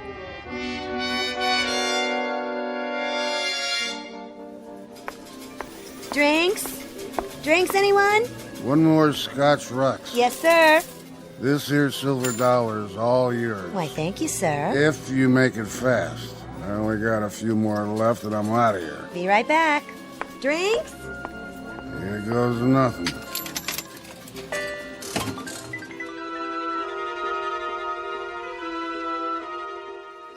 Joe? Yeah, boss? Get your camera ready. The couple over there. Which ones? The old guy with the pointed shoes and the part in his hair. Looks like the president of the Rotary Club. And his wife with the corsage. More contest winners, huh? You got it. Why I love something or other in 25 words or less. Couple of real charmers. The last of the big-time spenders. Come on. Oh, Franklin, isn't it exciting? If you like Sodom and Gomorrah. Well, well, Mr. and Mrs. Gibbs. All checked in, I see? Oh, yes. Yes, we are. Is your room comfortable? It's lovely, Mr. Henson. Just lovely. You make us feel... well, you make us feel... important. You are important, Mrs. Gibbs. After all, it's not every day we welcome a celebrated contest winner. No? Just every other day. I've brought our hotel photographers so we can get a picture of you and Mr. Gibbs for your hometown paper. That's so considerate. Isn't it, Franklin? Positively magnanimous. Can you stand closer together? Move right in, Mr. Gibbs. That's it. How about this, Joe? Looks good to me. Go ahead and take it then. Watch out for the flash.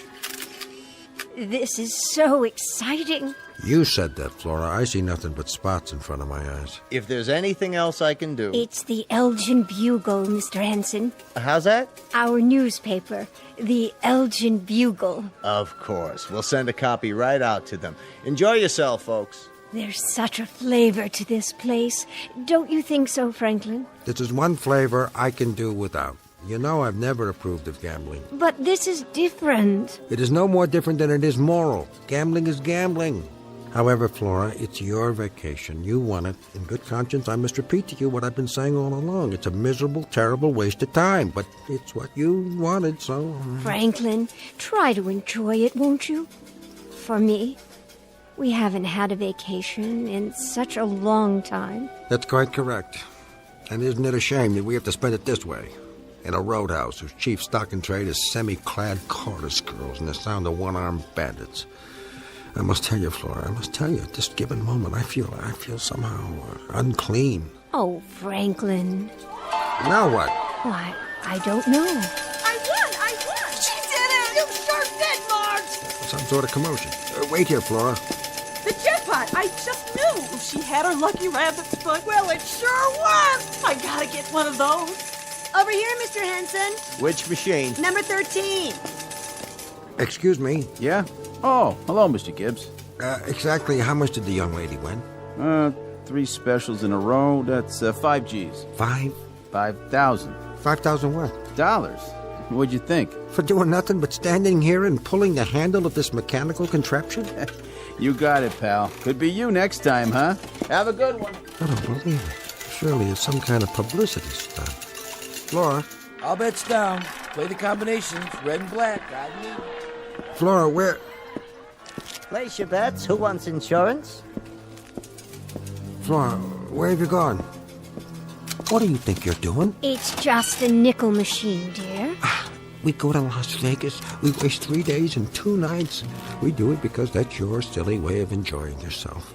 And it doesn't cost us anything. All well and good. But now you're spending money. Not even spending it, you're just throwing it away. This is when I have to take a firm hand. You're obviously not mature enough to... Please, Franklin, don't make a scene. I won't play. I promise. Very well, then. The nickel's already in. All right. Go ahead. Throw it away. There. You see? Nothing. Not very lucky, am I? I'm going back to the room. Franklin, it was only a nickel. 20 of them to make $1, and I work hard for those dollars. Kindly watch where you're going. Sure, buddy, sure. Hey, come over here. I want to show you something. I'm on my way to my room. You want a hot tip?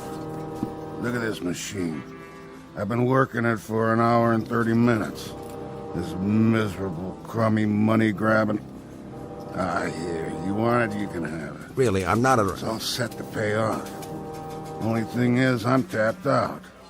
So I'm turning it over to you. I'm in a hurry. Come on, give it a try. It's a sure thing, I tell you. Please, I wouldn't even know how to. It's easy. Here's my last $1. You put it in the slot right here. Hey, let go of my hand. And drop it in. Then you pull the handle. I tell you, I'm not interested. Good. I'm giving you a gift here.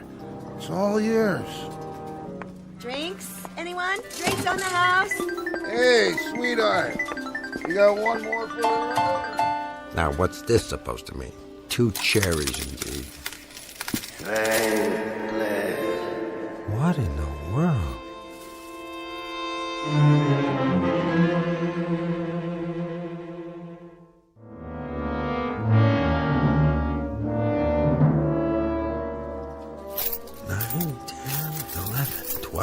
There you are, Franklin.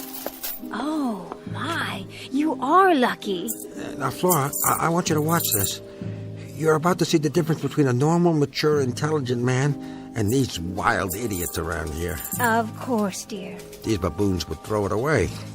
They'd compulsively put it right back into the machine, all of it. But not the Gibbses. No, we know the value of money. We're going to take these and put them safely in our room and go home with them. Come along, my dear. It's late afternoon already. I'd like to shave for dinner. Yes, dear. Yes, there's my machine. Your machine? Oh, hi there, buddy. I thought you were finished with it. I was, but I went and cashed the check. Gotta get my money back, right? Thanks for watching it for me. Let's go, Flo. Come on, baby. Yeah. Yeah! Franklin. Did you say something? What, dear? Just now. Did you call my name? Why, no, dear. That's odd. I thought I heard that. Heard what? Oh, no, nothing, Flo. No, nothing at all. Come along.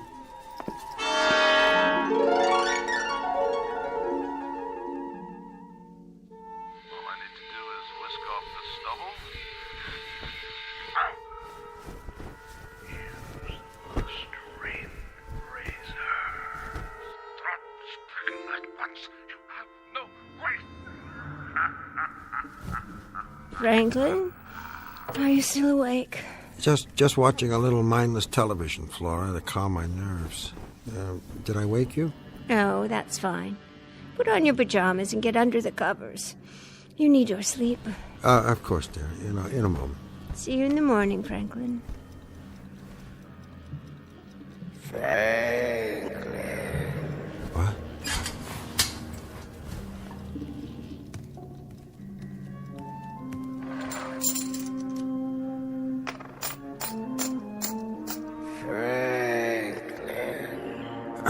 That's enough of that.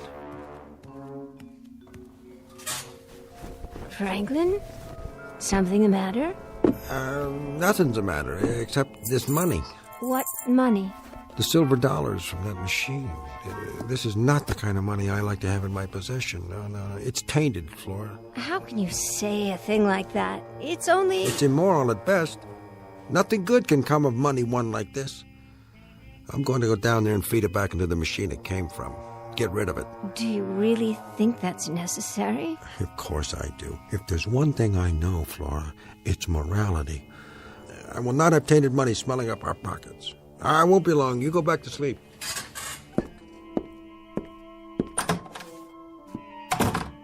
Oh, Franklin. Franklin.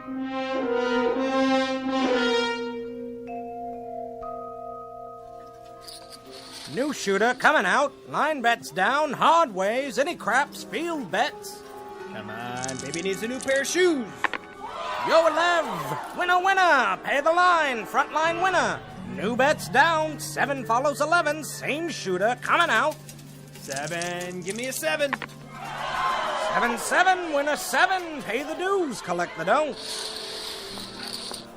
Drink, sir? Oh, no, thank you. I'm just passing through.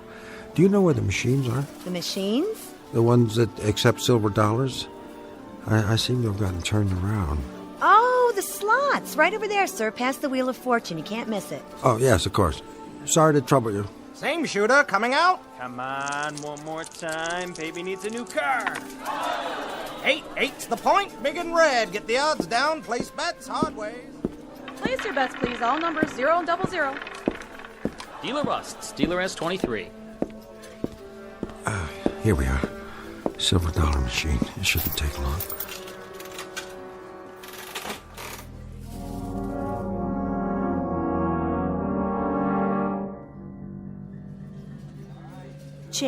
Change right here. Miss, I'll take some change. How much this time, sir? Let me see. Another $20 worth, please. No, make it 40. Yes, sir. Oh, wait. I don't seem to have anything more in my wallet. I'll write you a check. Well, you can cash a personal check at the cashier's cage. Well, why can't you take it? I assure you I'm good for it. Here's my identification. You'll have to see the cashier about that. But I can't leave this machine. I put so much money into it already. You see, it's a matter of mathematics, the law of probability. If you'll just show your ID to the cashier. Franklin, there you are. Oh, Flora, thank God. You stand right here. Don't let anyone touch this machine. When you didn't come back, I got dressed and came downstairs. Never mind that. Stay here and guard my machine. Your machine? I don't understand. Trust me, Flora, this won't take long at all.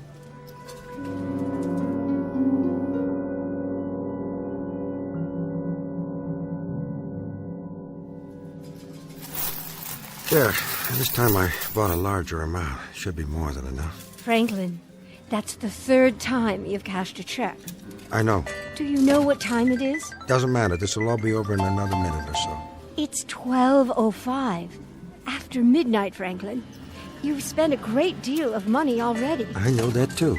Don't you think you ought to stop? How can I stop? As you say, I've lost a great deal of money. Temporarily invested is a better way to put it. I gotta win it back. But what if you don't?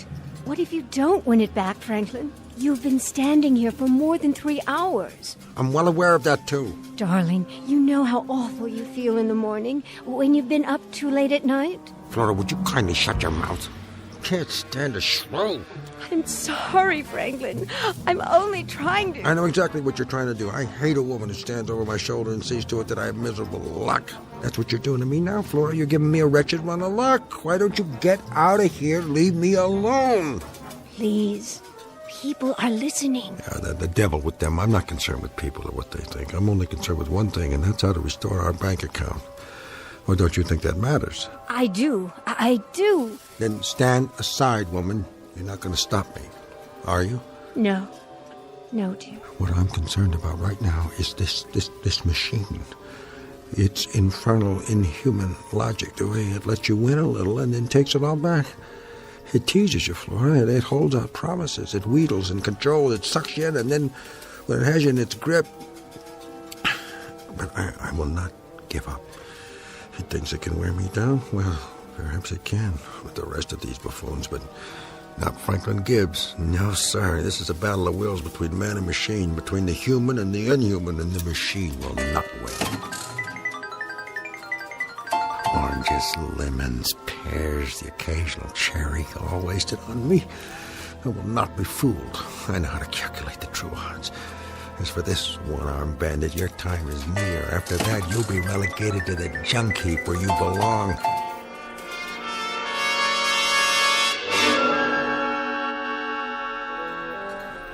Another stack, quickly. Silver dollars again, sir? That's right, silver dollars. Certainly, sir. Only, Only what? Well, you've reached your limit. If you want to cash any more checks after this, you'll have to talk to the floor manager. That won't be necessary. It's a mathematical certainty.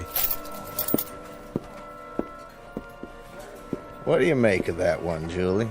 The old guy? Give him till dawn, maybe. It's already been 5 hours. He was here before you started. I believe it. Did you see his eyes? He's running on empty. Man, oh man. When those straight arrow types get hooked, they really get hooked. He tells me he's got it figured out mathematically. He's bound to hit the jackpot if he just keeps at it long enough. Poor old fella. Him and his wife. He should pack it in and go back home while he still has a home to go to.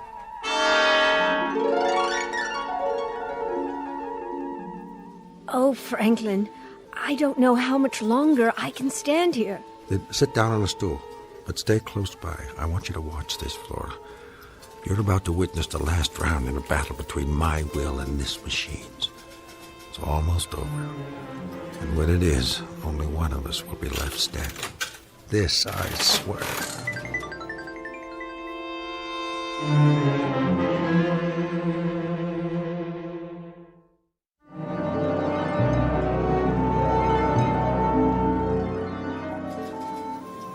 Franklin, you look so pale. Somebody get me a drink of water.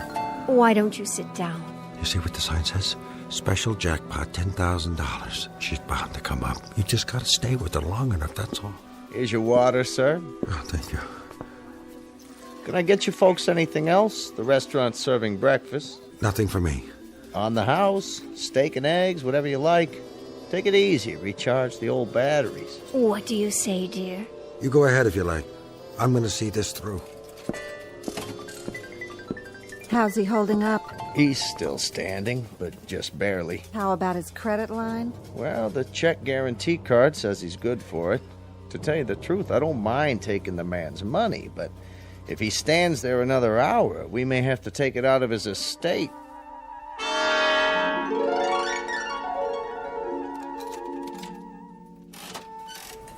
What time is it? It's 8 o'clock, Franklin. In the morning. I swear, Flora, it's not just a machine. It knows. You know, it mocks me. It teases and beckons and cons. You put in 5, you get back 4. You put in 6, you get back 5.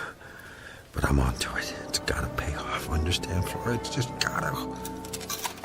Franklin. Franklin, darling, please. Give me back my dollar. That's my last one, you miserable, dirty. Look at it, Flora. Look, Flora. It's watching, enjoying this. You see? That's his face. And the reals, those are the eyes. And down below, that's the mouth. I tell you, it's not just a mechanical thing. It knows. Give it back. Give it back. Give it to me. Don't, Franklin. You'll hurt yourself. Yeah, well, we'll see about that. Franklin, watch out. It's going to tip over. Franklin! Get him off that thing. Sure, boss. Be careful with him. He put a pretty good dent in it, Mr. Henson. It's all right, folks. Just a little accident. This machine's out of order till further notice. He took my dollar. Get him out of here. He needs a doctor. You want I should help him to his room? Bring him to my office. Find a doctor and tell him to meet us there. He don't want to go, boss. Monster, it owes me $1. My last dollar.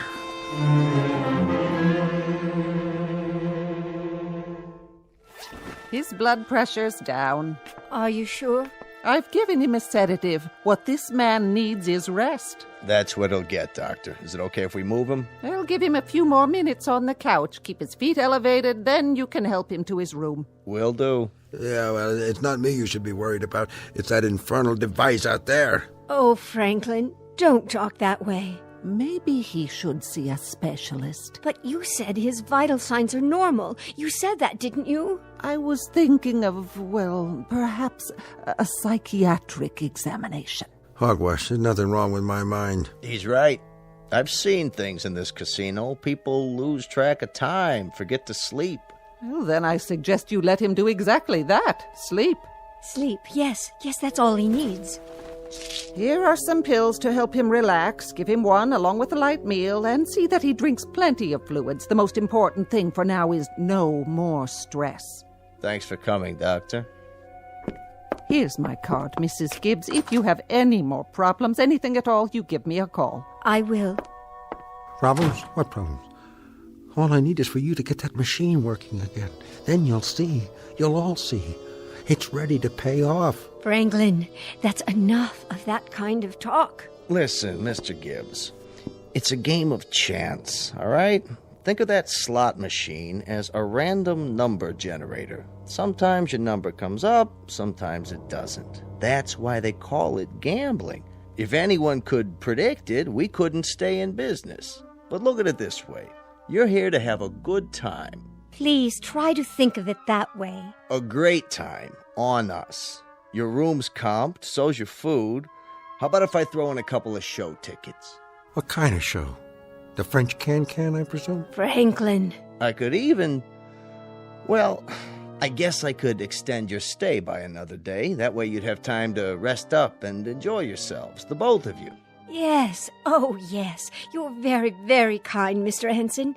Now, Franklin, as soon as you're ready, we'll go up on the elevator to our lovely room and have a real night's sleep. For as long as we like. Won't that be wonderful?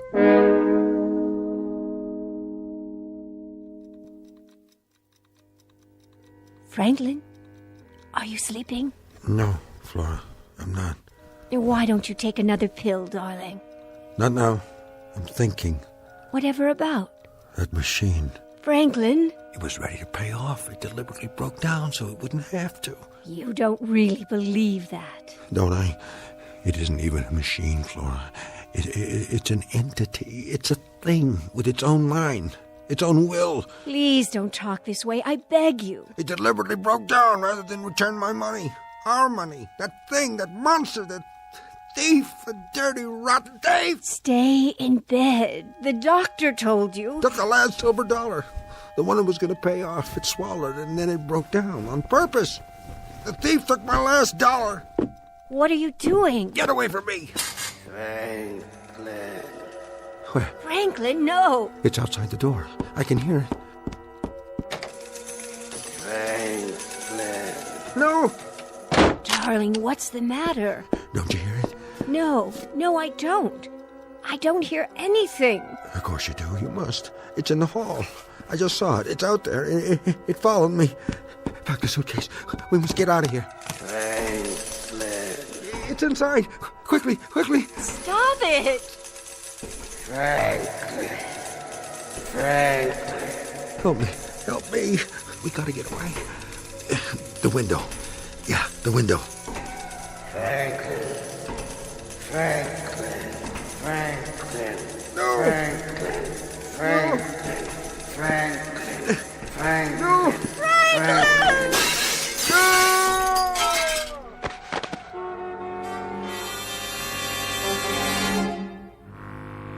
That man! Somebody get help! Call an ambulance!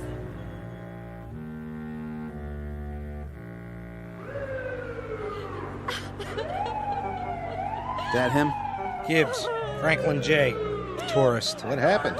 Jumped or fell. Hard to say. That's the wife over there, in the room when it happened. Some sort of seizure or something. Can we get a stretcher, Sheriff, and move him out of here? Right away, Mr. Henson. Let's go, medics. Yes, sir. He doesn't need a stretcher. He needs a body bag. His wife said he hadn't slept in 24 hours. That's right.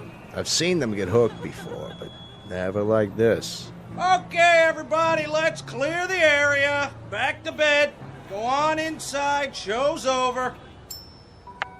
What's that? Looks like a silver dollar. Where did he come from? It fell. From up there. Right about the 13th floor. Yeah? But how? Don't worry about it. Like the man said, just get him out of here. Mr. Franklin Gibbs, visitor to Las Vegas, who lost his money, his reason, and finally his life, to an inanimate object variously described as a one-armed bandit, a slot machine, or, in Mr. Franklin Gibbs's words, a monster with a will all its own. For our purposes, we'll stick with the latter explanation, because after all, this is the Twilight Zone.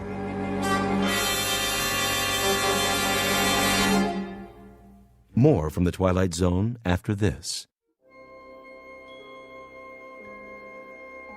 Hi, this is Carl Amari, producer of the Twilight Zone radio dramas. I'd like to take a moment to tell you about our official website at twilightzoneradio.com, where you'll get the latest news and information on these Twilight Zone radio dramas. Plus, at twilightzoneradio.com, you can digitally download 3 free episodes or any of our episodes for only $1.95 each. In this age of ever-changing technology, we've decided to make these episodes instantly available to you by making the Twilight Zone radio dramas a digital download-only series. This means that this series will no longer be offered on CD. The CD collections at our website are now being offered, while supplies last, at buy one, get one free. So be sure to get your favorites before they're sold out. Be sure to visit us often, and I'll see you in the zone.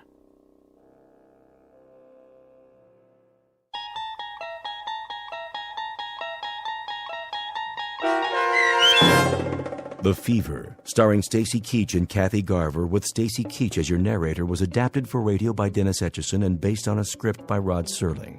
Heard in the cast were Roderick Peoples, Christian Stolte, Rich Komanek, Jeff Lupetin, Meg Falcon, Heath Corson, Susan Hart, Beth Cady, Nancy Center, Carl Amari, Vince Amari, and Roger Wolski. To learn more about the Twilight Zone radio dramas and to obtain audio cassettes and CDs of these programs, visit our website at twilightzoneradio.com.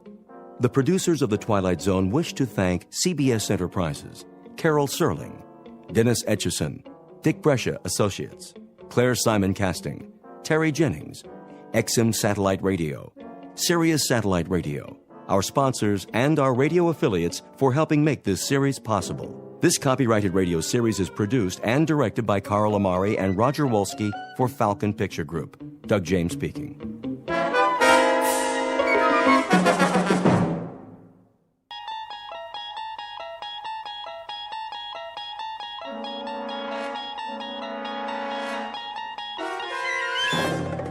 You unlock this door with the key of imagination. Beyond it is another dimension, a dimension of sound, a dimension of sight, a dimension of mind. You're moving into a land of both shadow and substance, of things and ideas. You've just crossed over into the Twilight Zone.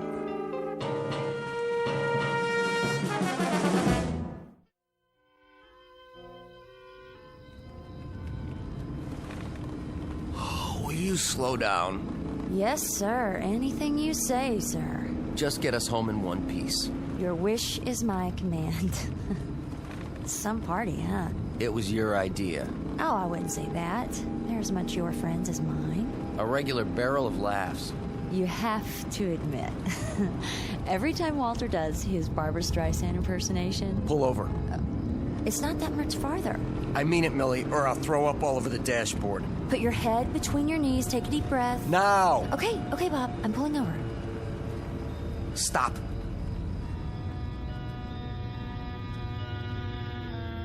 Hey, where are we? Oh, let me out.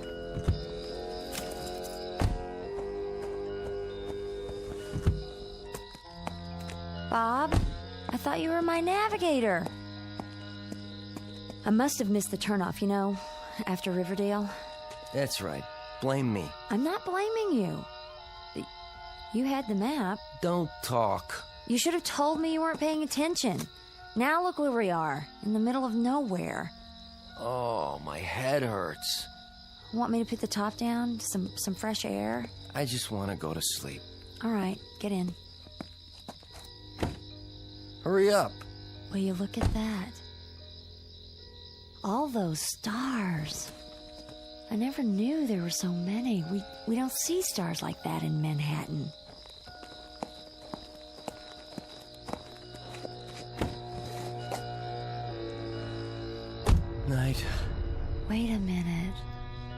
let me sleep. What happened to all the stars?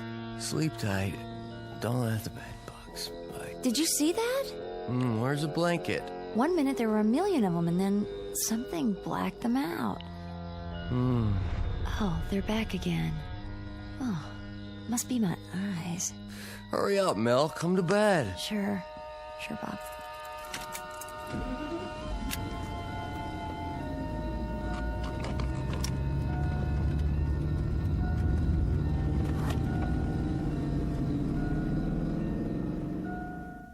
Bob and Millie Frazier, two average New Yorkers who attended a party in the country and stayed too long. They also drank too much and on the way home took an unexpected detour. But they aren't worried. In a few hours, it will be morning and they'll be home in their bed safe and sound. Or so they'd like to think. Most of us wake up knowing exactly where we are. The rooster or the alarm clock brings back the familiar sights and sounds of home and the comfort of another day's routine. But our young friends are in for a surprise. Tomorrow is going to be a day like none other, as they spend it in the Twilight Zone.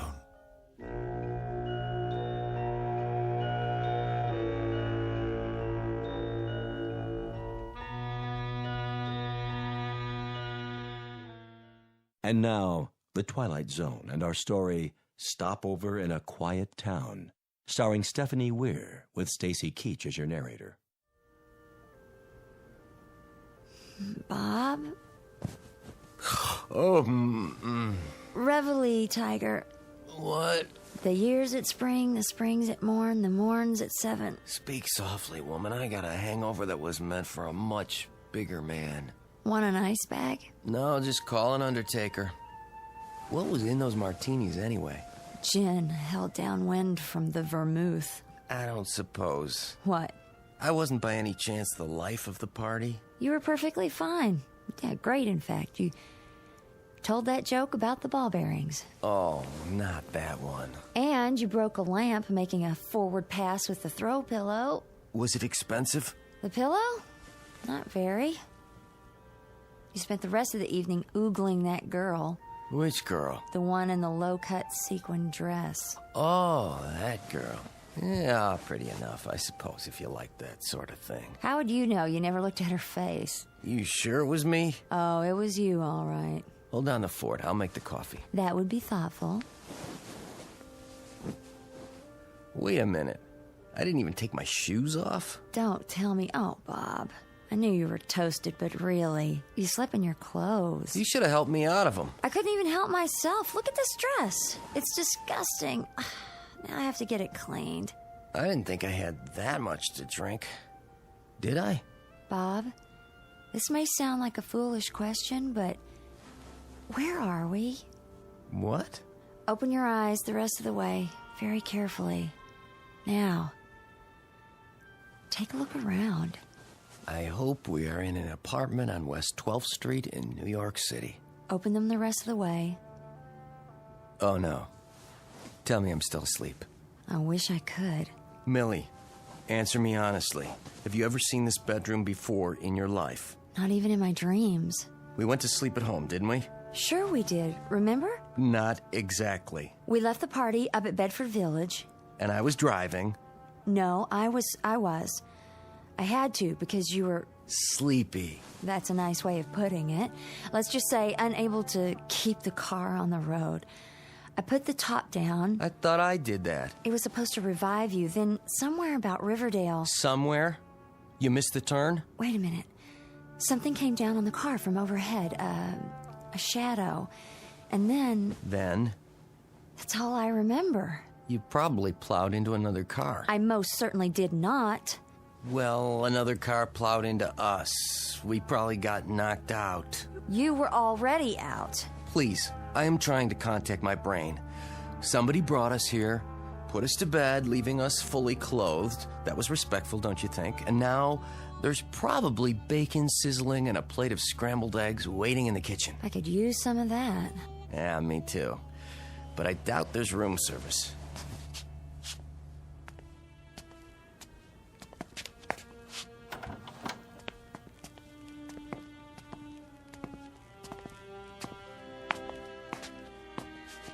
I don't smell any coffee. Hello? Anybody home? Good morning. No scrambled eggs. And the cupboard was bare. They must have gone out so we could sleep it off. The future of casual living. Pretty trusting types. First things first, the phone. At least I can find out where we are. Is information 411? I don't know. Just dial 0 for operator. Why can't I get a dial tone? Go easy. You'll break it. Bob! I hardly touched it, I swear. Now we'll have to replace it. No, we won't. The phone company does that. Look at this. It wasn't even wired to the wall. How do you figure? Maybe they didn't pay their bill. There aren't even any screws. It was glued on or something. We'd better leave them a note. Got a pencil? Nope. I don't even see a pad. Must be one around here somewhere. I'll look in the drawer. You do that while I try to stick this thing back to the wall. She's not a very good housekeeper. The drawers stick. Bob, would you give me a hand? Just pull.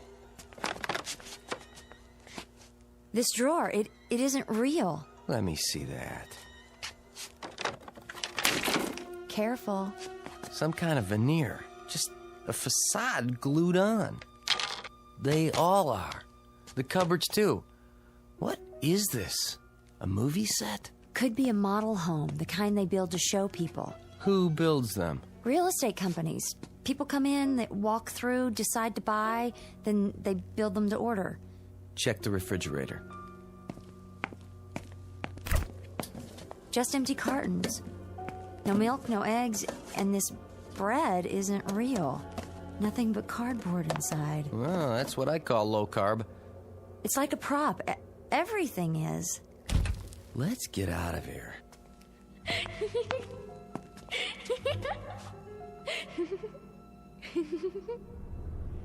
Do you believe in ghosts? No, but let's go anyway.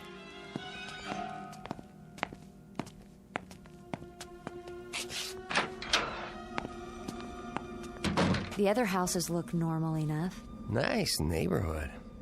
Neat as a pin. Hey, kid!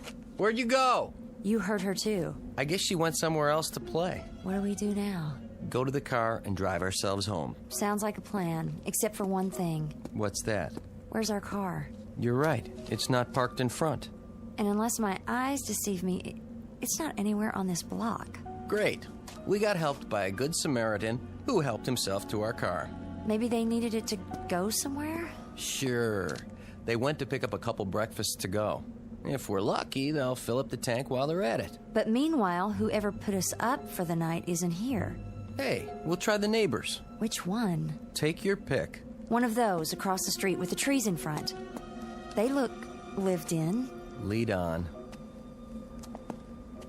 I wish I could remember how we got here. Yeah, you and me both. It's all blank. This isn't like me. I'm not given to blackouts myself, and I never heard of a case where two people blacked out simultaneously. Does this remind you at all of the Coney Island spook house? Too quiet. It is. No traffic, no people. Not even any birds singing. Now that is strange, wouldn't you say? Yeah, it is. No sign of life.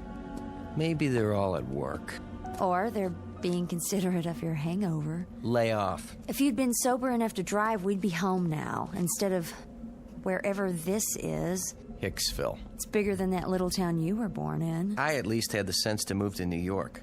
How these yokels stand all this peace and quiet, I'll never know. Do you mean all the yokels who are gawking at us right now? Where? My point exactly. Not a soul. Well, what do you expect? That's the way it is in small towns. They peep from behind curtains, over the backyard fence, through the keyhole if they have a chance. I'll take the big city any day. At least you know when you're being stared at. There's one citizen who's not afraid to stare. What? There in the tree. Is it a squirrel or a chipmunk? Squirrel. You can tell by the bushy tail. Isn't he cute? Well, hi there, little fella. Honey, come on. I think he's tame. Big deal. Come look. Isn't he sweet? Yeah, a real doll. Careful, he might have a disease or something. Oh, such big eyes. He doesn't even blink. Oh, nice baby. Come here. You don't have to pet it. Now what have you done? Nothing. I touched it and it fell over, dead. Well, you didn't kill it, if that's what you're thinking. This thing's been dead for years. How can you tell? It's stuffed. Why would anyone want a stuffed squirrel in their front yard? Might have been a pet once upon a time. Well, that's no way to treat a pet, even a stuffed one. Leaving it out in the weather this way. Mill, don't ask me why anybody does anything in this hick town. Keep your voice down. You'll hurt their feelings. Tough.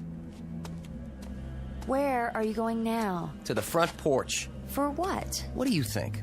First, I'd like to find out where we are. Second, I'd like to use a real phone. And third, I'd like to beg, borrow, or steal an aspirin. We must look a fright. Don't worry about it. I wish I had my hairbrush. What did you do with it? It was in my purse. And where's that? I guess I left it at the party. So you were under the influence yourself. At least I was able to drive. Come on. You don't have to break it down. Will you quit criticizing me? I'm not criticizing. I just want to go home. And how do you suggest we get there? I don't know. But I don't like this place, and I don't remember how we got here, and no one will answer the door, and I'm frightened, Bob. Don't get all female and fluttery on me. Will somebody help us, please? I give up. There's no one home. And I'll bet there's no one in the next house, or the next, or the next. Help! Somebody, we're lost! Oh, can anyone hear us? Please help us!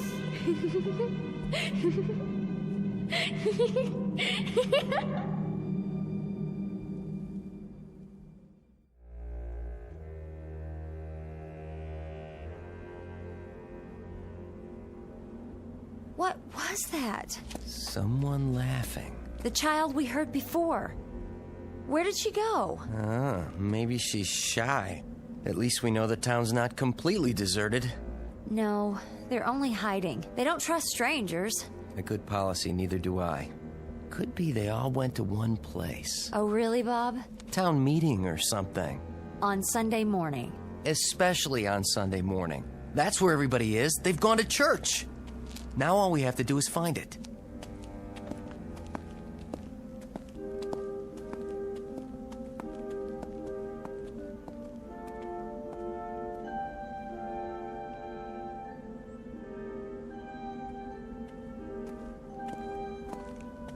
This is the place, all right. I've seen 100 churches just like it. Painted white with one big steeple, a couple trees, flower beds along the sides. Do you think they're inside? One way to find out. We can't just walk in. Watch me. What do you tell them? I'll tell him I'm tired of their creepy little town. And I'll pay anybody anything he asks to get us to a train or a bus station that'll take us back to civilization.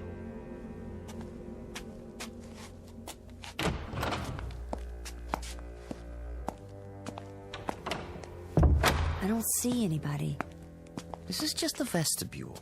They're all on the other side of those doors. Awful quiet. I thought they'd be singing hymns. Maybe they're praying. We'd better wait. Time waits for no man. Here's the church, and here is the steeple. Open the door and see all the... Well? Nobody. What now? I know. This'll bring them. Wait, what are you gonna do? Ring the church bell. It's the oldest distress signal in the books. Need some help? I've got it. Look outside. See if anybody's coming.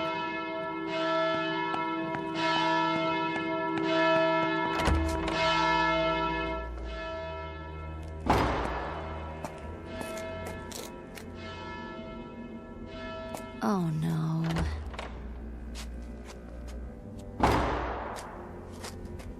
Where'd everybody go? See for yourself.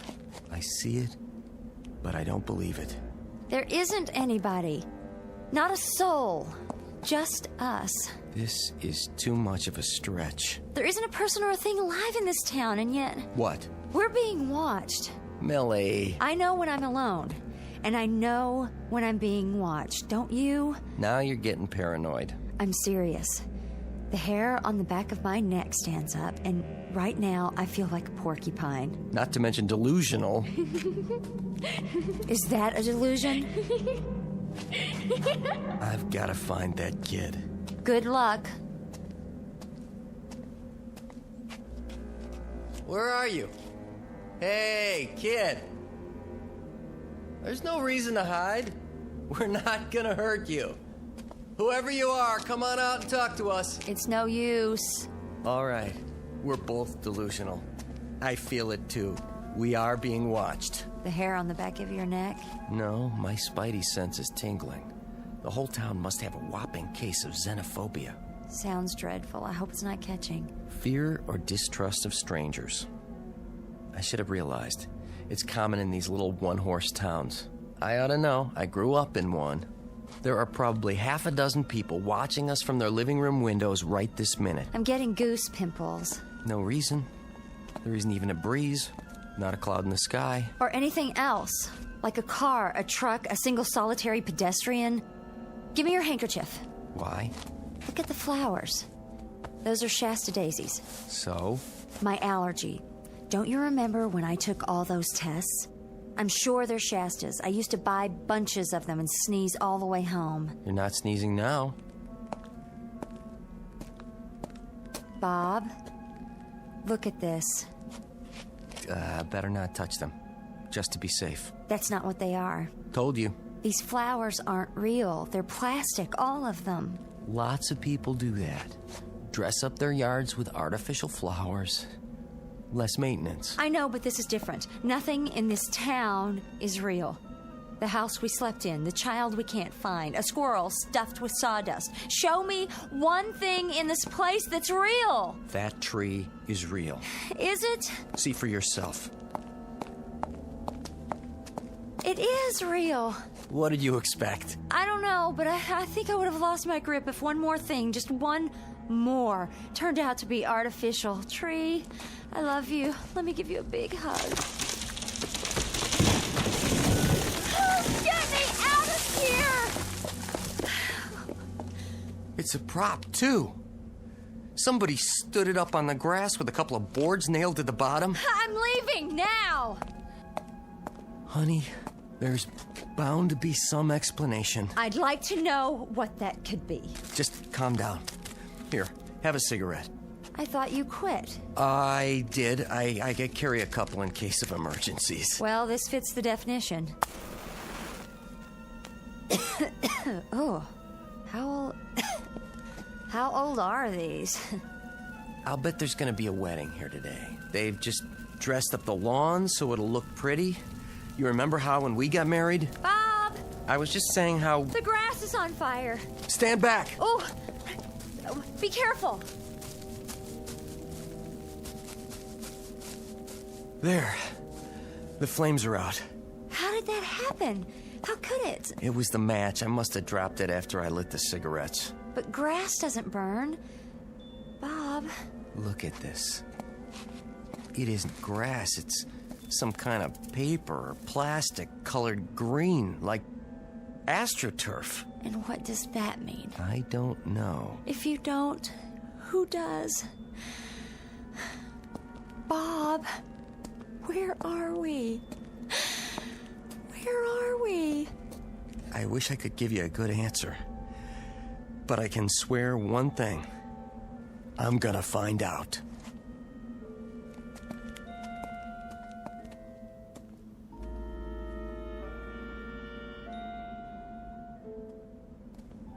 This has to be the center of town. You think so? Main Street, USA, barbershop, a 5 and dime, a bank. Just like your childhood. Are you sure you're not dreaming this? Is anybody here? Can anybody hear me? My name's Bob Frazier. This is my wife. Will someone show us the way out of here? Don't try anymore. Just keep walking till we get away from this nightmare. Wait. We'll come to the edge of town sooner or later. Just keep moving in a straight line. Wait, I said. Do you hear that? I hear something. Sounds like a music box. Where? Over here. It's coming from the antique shop. Don't. Why not? You don't know what's inside. Whatever it is, it's more than what's outside. Please, Bob. Something had to start that music box. I don't care. I just want to get away from here. I have to know.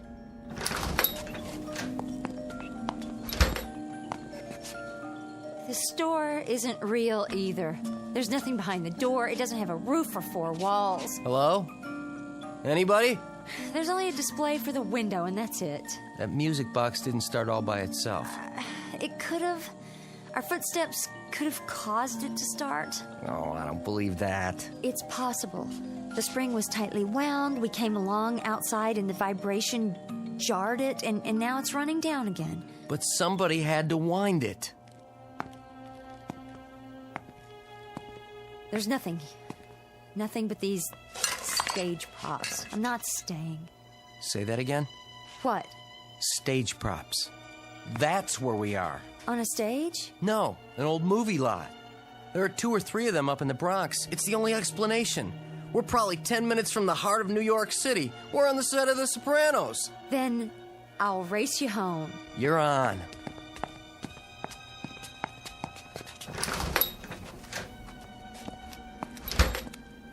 Funny that we can't hear traffic yet. We will. Keep walking. Or we could get a ride. That would sure be great. But for the time being... I'm serious. Look, what do you see? Is that a car? It wasn't here before, was it? No, it was not. Hey, buddy! I think he hears you. Oh, boy, am I glad to see you. We've been wandering around here all morning, and you're the first person... Bob, wait. Look at me. I'm talking to you. Bob. Can't you see us? Turn your head. What is the... He isn't real. He's some sort of... He's only a mannequin. Let go of it. Another trick. Some kind of joke. We have to keep going. Is somebody watching us? This has gone on long enough. We've had it. It's no use. Are you testing us? Are you watching us behind those windows? Are you taking notes to see how much of this we can stand before we turn into blabbering idiots? Well, that's it. Game over. I've had it. Come out and face me, whoever you are, so I can finish it right here in the middle of the street. We're human beings, do you hear? Human beings!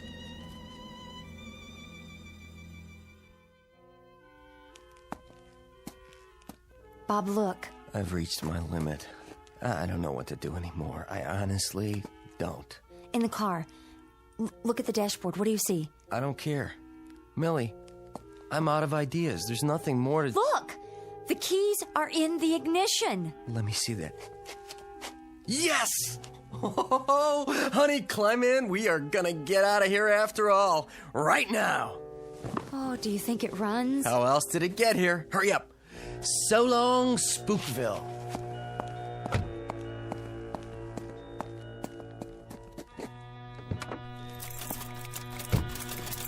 Come on. Turn over.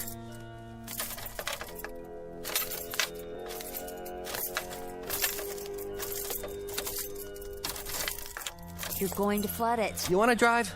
You're the one who got us into this nut house in the first place. All right. All right. You handle it.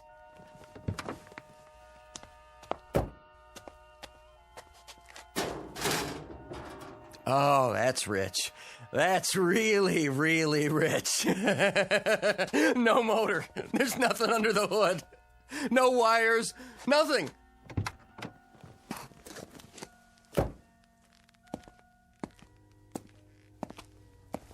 Did you hear what I said? There's no motor. Isn't that hilarious? I'm not the one who drove us here.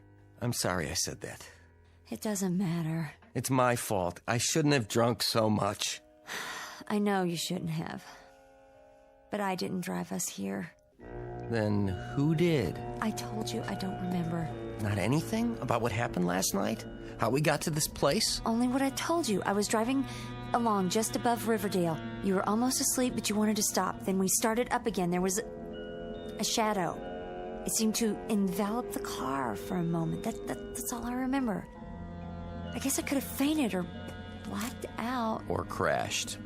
All right, maybe I did crash. If you want to think that, it would explain everything, wouldn't it? Not to me. I crashed the car, ran off a bridge or into a ditch, if you like, and we're dead. That's not the law of parsimony.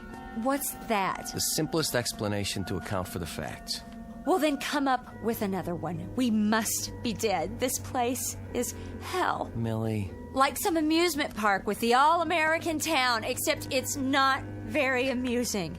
It's only a display. Nothing works and nothing is real. Calm down. What's that? A train.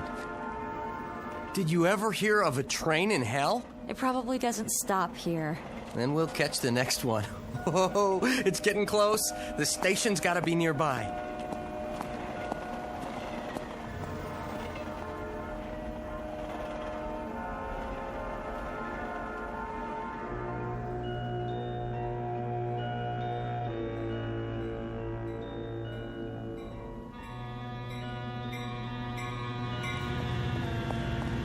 Here she comes. Is it real? Sure is. It's slowing down. Honey, we're going home. I can't believe it. Hello? Where have you been, you great big beautiful train? Oh, isn't it a beautiful train? The most beautiful train I ever saw.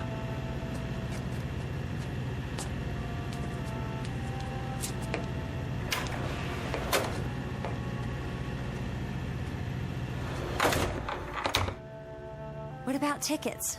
Don't worry about it. We'll pay the conductor. Where should we sit? Anywhere. Looks like we got the whole car to ourselves. Here, you can have the window seat. Thank you, sir. Don't mind if I do. Must be a commuter train. So that proves this place is real. There's a sign outside on the platform. The name of this town is Centerville. Never heard of it. I hope we never do again. Good riddance, Centerville. Oh, it's been fun, but I can't say I'll miss it. A side trip, that's all. Centerville, you are history. Ancient history. What a nutty little town. All form, no function. Maybe it was a housing development, the ideal community. I must say, I wouldn't want to live there. Some places are too quiet, too perfect. A nice place to visit if you're passing through. I still don't know how we got there. I guess it'll be one of those unsolved mysteries. We've got a story to tell our friends, at least. Oh, they'll never believe us. It just it doesn't make any sense. Why don't you admit it? You did have a few drinks at the party, didn't you? One or two. And somewhere along the way they caught up with you and you got lost and ended up in Centerville. If you say so. It does sound like the kind of screwball thing I do. How do you put up with me? Well, I guess I got a soft spot for screwballs. Well, you sure got one. It wasn't all that frightening back there. Easy for you to say now. It's just that whenever somebody goes boo, I jump a foot. Boo. Stop it. I'm fine now. Wait till we get to the office on Monday. I can see old Mr. Peabody now. Fraser, we're a team here. If one member of the team lets us down, then the whole organization suffers. You should be glad you made it back at all. He'll never know the half of it. Another stop already? Wouldn't want him to think I had a lost weekend. Bob? Flights of fancy aren't his thing. He's strictly facts and figures. What did you say about paying the conductor? Sure, no problem. They'll take cash. Then, where is he? He'll be along. No, Bob, he won't, because there isn't any conductor. Huh? Oh, Bob. What are you looking at? The sign outside. It says... Centerville. Oh, no. Maybe it's not the same Centerville. It's the same one. You can see from here. There's not a soul on the street. Nothing moves. Nothing real. How could we have left the station and ended up where we started? We went in a circle. Come on. Oh, no. I'm not going back. Not back. We're going to walk straight down Main Street, and this time we're going to keep on walking. Until what?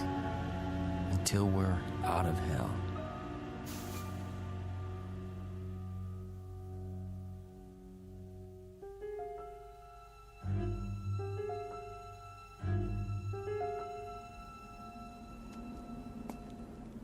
I never realized till now.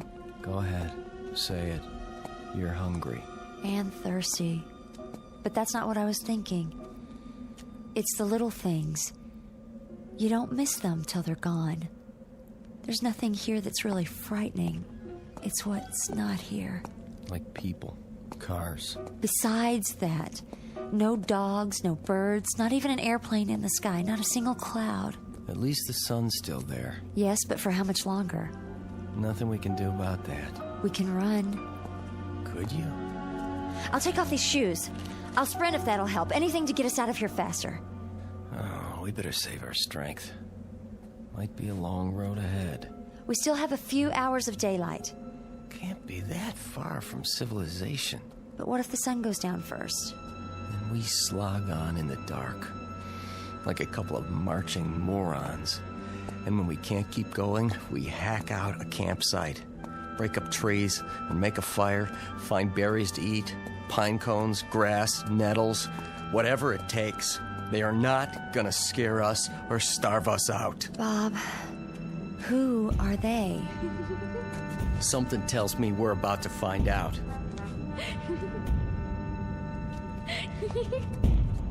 Come on, I've had enough of this. Wanna play? Let's play. Bring it on.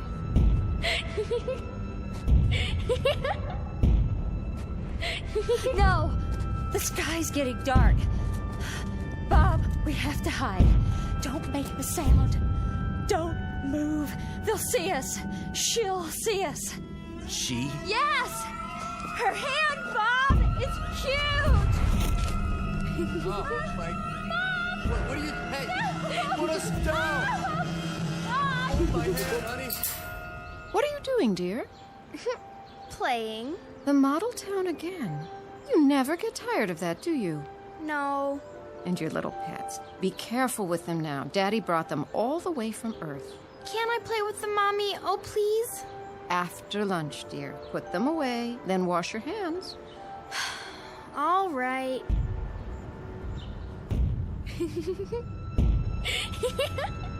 Put us down! Bob! What's she doing? No! No! Leave my wife alone! Get in your cage now. Don't worry. I'll come back in a little while, and we'll play some more. What are you doing? Don't leave us here! Don't! Wait for me. I'll be back. No! No!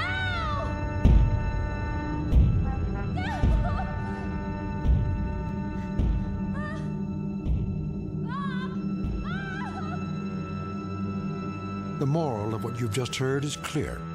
If you drink, don't drive. And if your wife has had a couple, she shouldn't drive either. The night is dark, and the road home can be a long one. If you're not careful, you might just wake up with a whale of a headache and a king-size hangover at a deserted train stop in the Twilight Zone. More from the Twilight Zone after this. You are about to enter another dimension. A dimension not only of sight and sound, but of mind. A journey into a wondrous land of imagination. Next stop, the Twilight Zone. Hi, this is Stacy Keach. I'd like to take a moment to tell you about our Twilight Zone website at twilightzoneradio.com. At twilightzoneradio.com, you'll find the latest information on these Twilight Zone radio dramas, including behind-the-scenes photographs, plus the newest product releases, trivia contests, ways to contact us, other Twilight Zone-related info and merchandise, plus links to other fascinating websites. So make your next stop twilightzoneradio.com. Visit twilightzoneradio.com to purchase these Twilight Zone radio dramas on cassette and CD, or call toll-free 1-866-989-ZONE. That's 1-866-989-9663.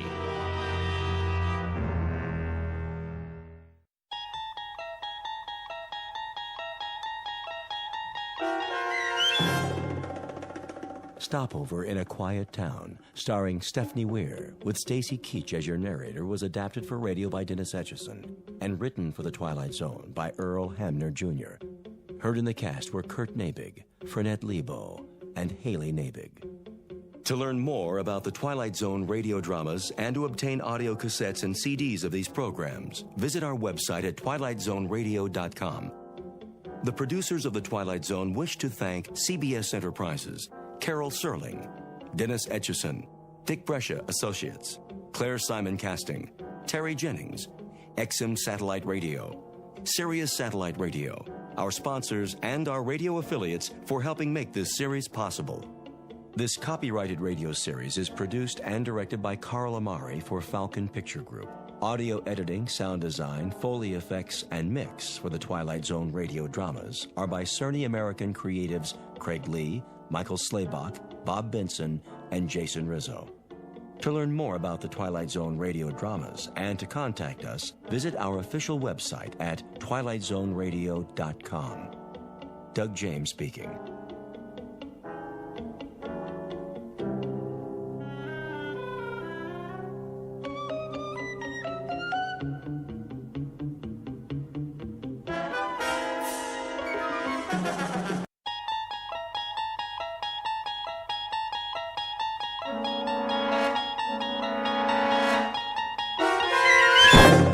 You're traveling through another dimension.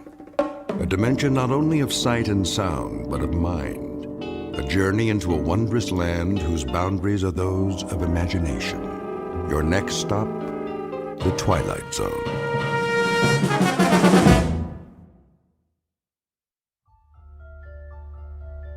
It was the day no one would ever forget.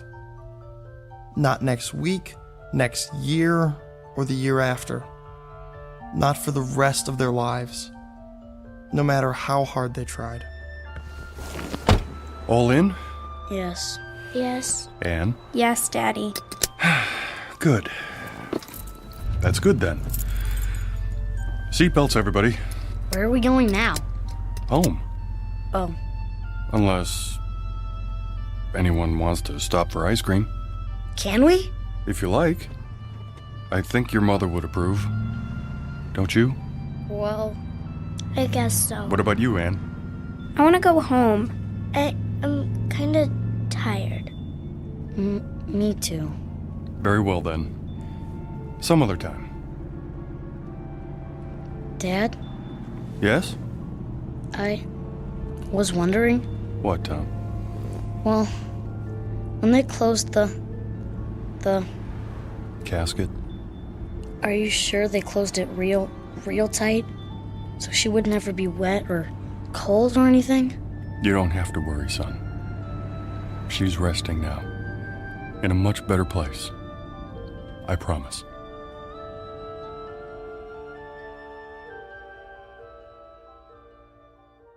It was the week the world ended. And yet, incredibly, it was also the week something new, something truly fantastic began.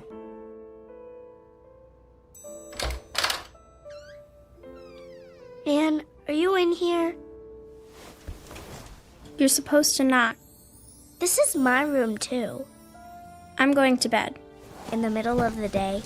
It's cold. Tell Daddy to turn on the heater. It is on. It's warmer downstairs. Who's that? Thank you for stopping by. The children need me. Come in. Nice of you to take the time. It's Aunt Clara. We know. Is she here to take us away? Let's go listen. I'll see about a sitter first thing tomorrow. They need more than that. A maid as well. And when you work late? They'll be in school most of the day. And what about after school? And who will see that they're dressed and fed every morning? A live-in maid, then. Ugh, maids and sitters never work out. Beyond intolerable, everyone. I'll do everything I can for them, Clara. It's not enough. They need a woman's touch. George, I'm going to tell you this once. Babysitters and nursemaids are not the same as parental care. It's been a week since their mother died, and little Anne is more withdrawn every day. Can't you see she's miserably unhappy? And it's only going to get worse. You're right about Anne. But Tom and Karen seem to be adjusting. Oh, nonsense. They're only covering up. They're sad, lost children. They have no anchor now. It's going to take time, Clara. Well, that's all well and good. But how much time? This is ridiculous. I know my own children. Do you? Clara, please! Daddy. Now you've upset the children. There they are! How long have you been listening? We were on our way out to play a game. Weren't we, Tom? Yeah. We were just... Oh, come to me, my dears. No. Anne, please don't run away. I should explain. Your father and I were having a talk. A very important one. And I told him I'm not pleased with the way things have been in this house since your mother died. But I have some good news. How would you like to come and live with me for a while? Well, how does that sound? We're okay here. School starts next week and everything. Let us talk it over among ourselves. In private. Is that your final word? I'm afraid it has to be. In that case, you'll hear from me, George. You can rely on that, and the next time it may be in the form of legal papers. No doubt. My only concern is what's best for the children. Goodbye for now. Oh, you precious dears. She wants to take us away. Does she, Daddy? She doesn't approve. She says I'm too busy to bring you up properly. That's not true. Perhaps it is. I can't stay home from work forever. She says you're unhappy here. Are you? No. Well, if love were enough, you'd have all you need because I couldn't love you more. Perhaps I can find the right help, the right guidance. Someone who'll be here all the time, someone who cares. But where? Where do I advertise for that? Wanted. One loyal, gentle soul will always... Dad. Look at this. What do you have there? Modern Science magazine? It came in the mail. There's an ad in the back. It says... Let me see. There. I sing the body electric. What does that mean? A line from a poem by Walt Whitman, as I recall. Keep reading. Fantaccini Limited. Huh? It's the name of the company. Inventors and makers of electrical shadows, effigies, mimics, and mannequins. We bring you the answer to all your needs. That's stupid. The first perfect micro-circuited auto-recharging Model Mark V electronic data processing device in humanoid form. Like a robot. Built with precision, designed to accommodate any problem, large or small. Worried about finding the right housekeeper, personal assistant, secretary? Whether you require a teacher, friend, or companion, the Model Mark V will listen, interact, and learn, adapting perfectly to your requirements. A lifetime warranty. It never breaks down. There's no such thing. In male or female form, fully customized, satisfaction guaranteed. Did you hear that? Satisfaction guaranteed. It's a crazy idea. Let's not talk about it now. Well, we need to do something. I said that's enough. Besides, anything they build has gotta be better than Aunt Clara. Doesn't it? Sure does. Oh, that was a good one, Tom. I don't know how long it's been since we laughed. It even says there's a free trial period. Well? Well, what? It sounds okay, but can they really make a machine that looks like a person? I don't know. It doesn't sound okay to me. I suppose it wouldn't hurt to pay them a visit. See what they're up to. No harm in that. I sing the body electric. It has a nice ring to it. They make a fairly convincing pitch in the pages of a magazine called Modern Science. The revelation is just how modern, for robots, androids, and the like aren't science fiction anymore. They are products designed to help people, to make life easier. It doesn't seem possible, though, to find a woman who can fill the needs of this particular family, who must be 10 times better than Mother in order to be half as good. Except, of course, in the Twilight Zone.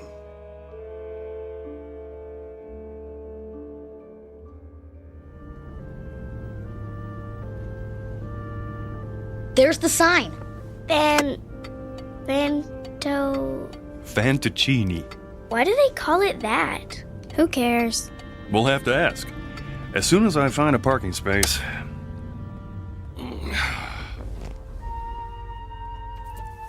Okay.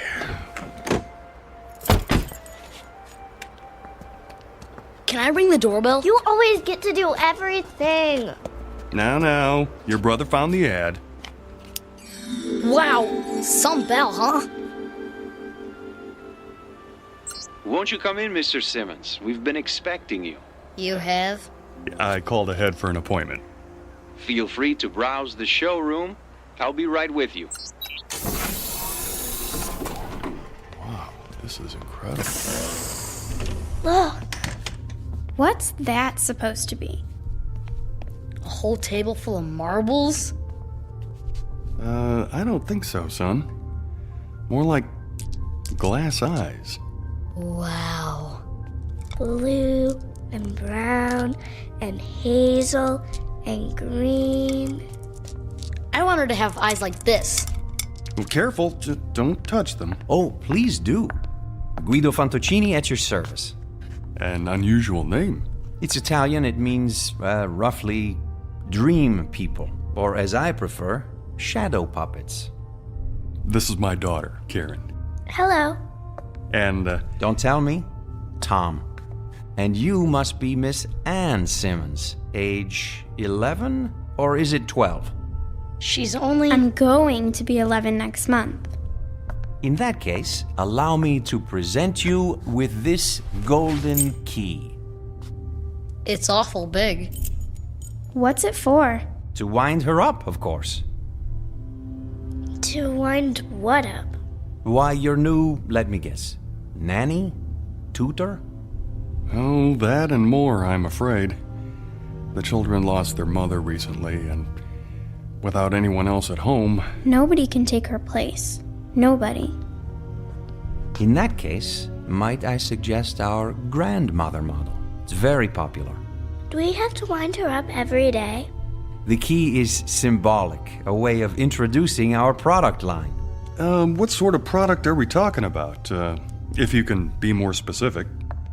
As specific as you like. The end result is entirely your choice. First, you'll select the eyes, any color at all. This color's perfect. Then you'll move on to the hair salon. Our wigs are of the finest quality. Blonde, brunette, brown, red, white, and every shade in between. I want her to have long hair, like this one. Ears, with or without earrings. Arms, slender or sturdy, graceful or strong. Hands, fingers, lips, full or thin. As for body type, the choice is again yours. Tall, short, the height you prefer to the millimeter. Very impressive. But they're just pieces. Until we put them all together at the factory. Then they'll become something else, something new. They'll move and walk and talk. Machines don't talk. Grandmothers do. Listen. I sing the body electric. I celebrate myself and sing myself. Who's that? One voice out of many possibilities. Try another. Myself and sing myself. I sing the body electric. I sing the body I celebrate electric. myself. Or another. Sing myself and sing myself. I sing the body electric. I sing the body electric. I celebrate myself. I sing the body electric. Myself. I celebrate myself. I sing the and body myself. electric. I sing the body myself electric. and sing I celebrate myself. Pick one. I sing the body electric. I celebrate myself and sing myself. I sing the body electric. That's not right. I celebrate Too high? myself Too low? and sing myself. Go ahead, turn the knob. I sing the body electric. I celebrate myself and sing myself. I sing the body Could electric. you make her just like my I mother? celebrate myself If you wish. and sing myself. Exactly. I sing the body To electric. a I T. celebrate myself Then and sing myself. I don't want her. Please, Anne. I want to leave. You've dropped the key. Wait. I sing the body electric. I celebrate myself and sing myself. I've I almost sing got the it body right. Electric. I celebrate myself and sing myself. I sing the body electric. I celebrate myself and sing myself. The armies of those I love engirth me, and I engirth them. They will not let me off till I go with them, respond to them, and discorrupt them, and charge them full of the charge of the soul. Grandma.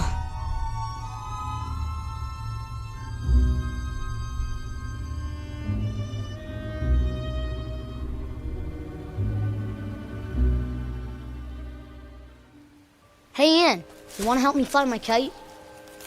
I'm reading. Where'd you get that? Dad bought it for me. Here, hold the string. I'll run till it gets up in the air and... What's wrong? Hear that? So? Somebody's coming. Maybe it's the mailman. No. Then who? Hello. Hi. You must be Thomas. Do they call you Tommy? Just Tom. Well, Tom, then. Is that your sister Karen? Yes, that's Anne over there. Of course. Who are you? Well, give me any name you like. Melissa, Lavinia, Malvina. Do I know you? Well, don't you? I think I saw those eyes before. So did I. You must be... Yes? Grandma? Say it a few times.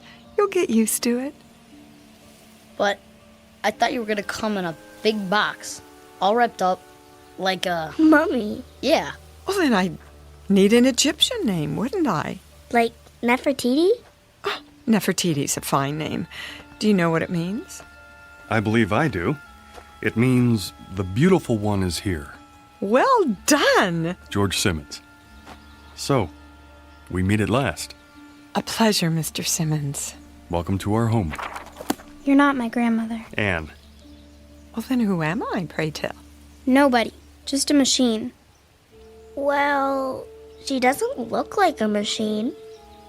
Ah, but I am. A very special one. How shall I prove it? Let me see. Have you ever been to the beach? Yes. Sure. And when you were there, did you pick up a shell and hold it to your ear? Many times. What did you hear? The ocean. Yeah. Then listen. I'll cup my hands together like this and hold them to your ear.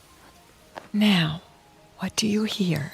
I want her to have long hair, like this one. That's my voice. All your wishes recorded. You too, Tom. This color's perfect. How did you do that? Well, you're a part of me now, stored in my circuits. Anne, what was it you said? I don't care. Well, it may take a while for that one. I'm not worried. Tom, what is that you're playing with? A kite. Oh, will it fly high? I think so. If I don't run out of string first. Well, what do you know? I happen to have some with me. Where? Touch the end of my finger.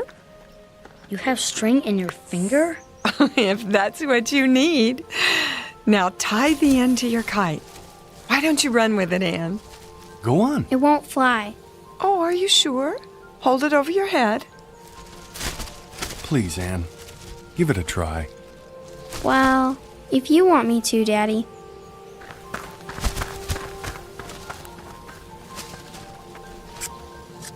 Hey, look at that! Don't let go of the string. Oh, I wouldn't think of it. How high shall we fly? The moon. The moon it is. It's almost out of sight. What do you say? Thank you. Yes. Thanks very much.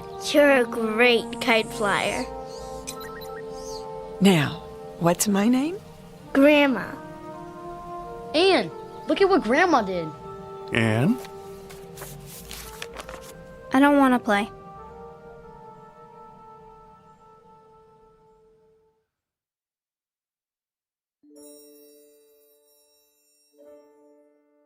There was a second day, of course, and a third, and a fourth, with Grandma busy every minute, cleaning and cooking, opening the drapes wide, filling the vases with fresh-cut flowers, baking cookies and pies, and leading long walks into town.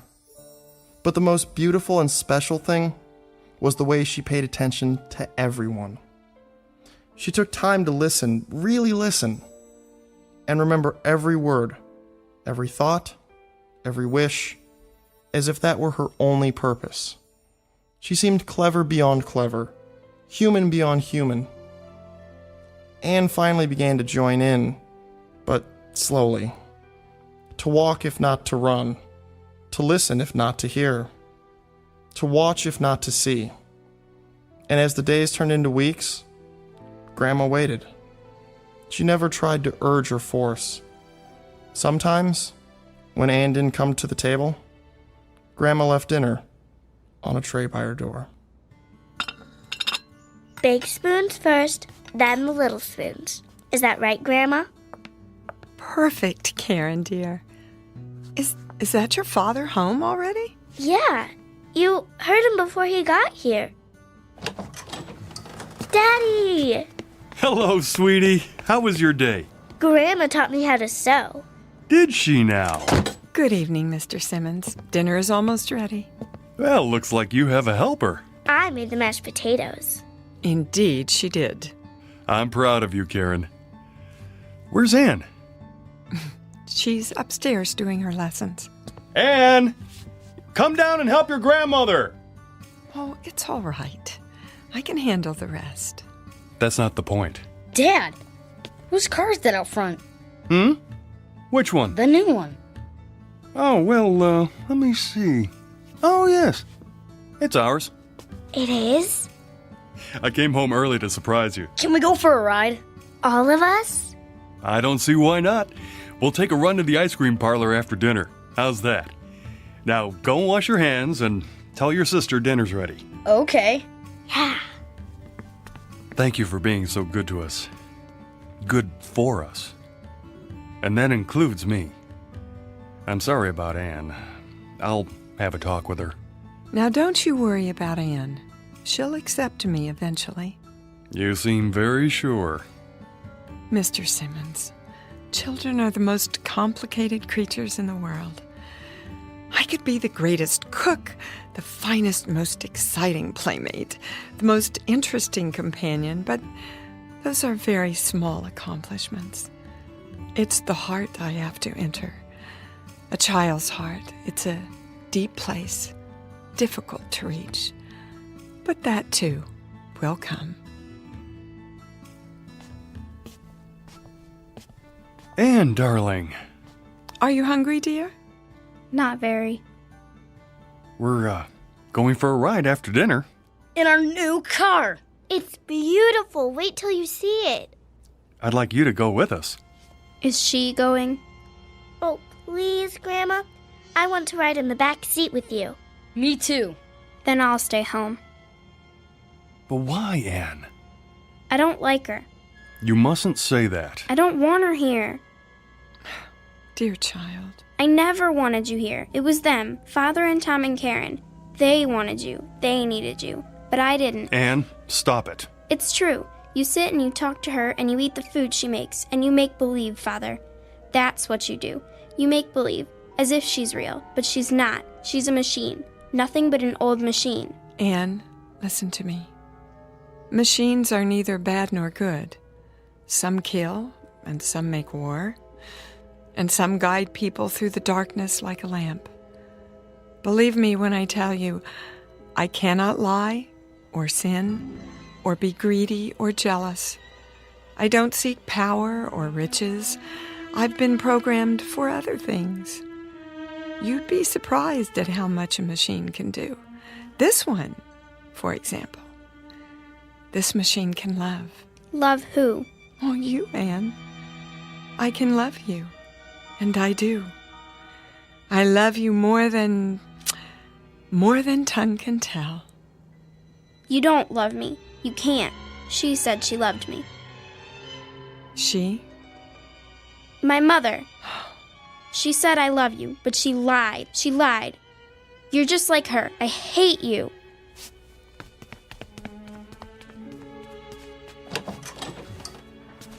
I'll go after her. Not this time. There's no place for her to go. No place except to me.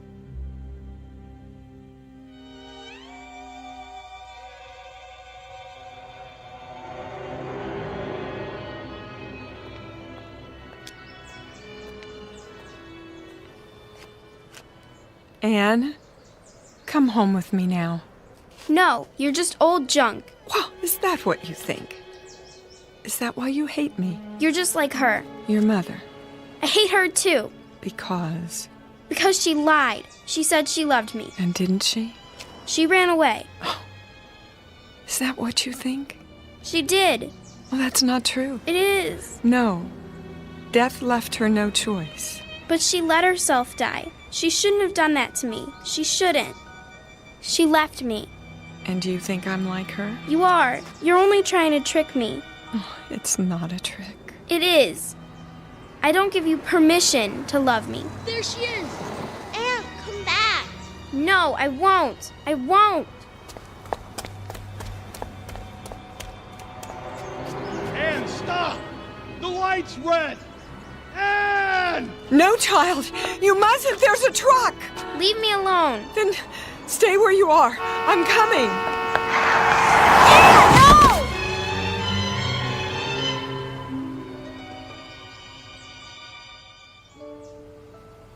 They're not moving. Either one of them. Don't touch them. I didn't see them, honest. I mean, they ran out into the street. A little girl and Stand back. a lady. Oh, man. Look, I'm gonna get an ambulance. Wait. She's moving. Anne. Oh, thank goodness. Daddy? You're going to be all right, darling. We better get her out off the street. Here, put your arms around my neck. What happened? There was a truck, but Grandma stepped in front and pushed you aside. She did? You fell down, that's all. Grandma. What about that lady? I mean, she's not breathing. Look. She's starting to move her fingers. And her eyes. Grandma, can you see me? Why, hello, Tom. You know, we really shouldn't be out in the intersection like this. Come over to the curb, Grandma. Can you walk? Oh, of course I can. But how? See, Anne? She's perfectly all right. She saved your life. Do you realize that? I'm sorry. I'm sorry. Shh. Now stop your tears, child, and listen while I cup my hands by your ear. Remember? Like this. A machine. Nothing but an old machine. You're just old junk. Old junk. That's my voice. Your voice, Anne. The way it was once. When I was a child, I spake as a child. Oh. Grandma? Grandma? There. You are alive. Well, I most certainly am. But the truck. It couldn't hurt me. Nothing can. 2 leave-takings in 1 year would be too much. Then you're not like Mother. Your mother didn't run away. She was taken away by death. Do you understand now that I shall always be with you? You won't run away? Oh, I can't. And I won't. Oh, Grandma. Thank you. You'll never know how much. She had nowhere to turn. She was afraid that everyone would leave her, even her Aunt Clara. Everyone except you.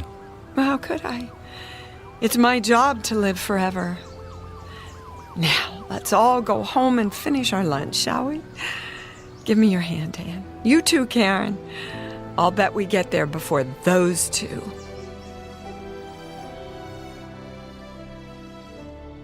As of that moment, Grandmother became an irreplaceable member of the family, an integral part of their lives. She was more than important. She was vital, the very essence, the most crucial part of being alive. And she shared it all with them, without effort, as if it were what she was born to do.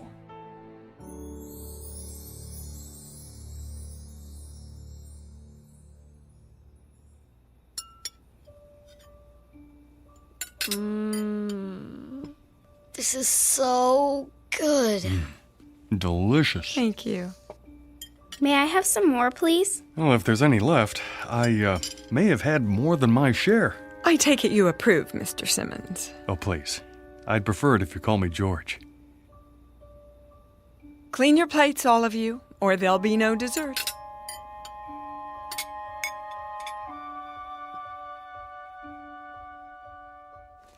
That's enough for tonight. Tomorrow we'll read another chapter from Moby Dick by, what's the author's name? Herman Melville. That's correct, Anne. Now, there's just enough time for your language lesson. Who can conjugate the verb to love in Latin? Me! I can! Me!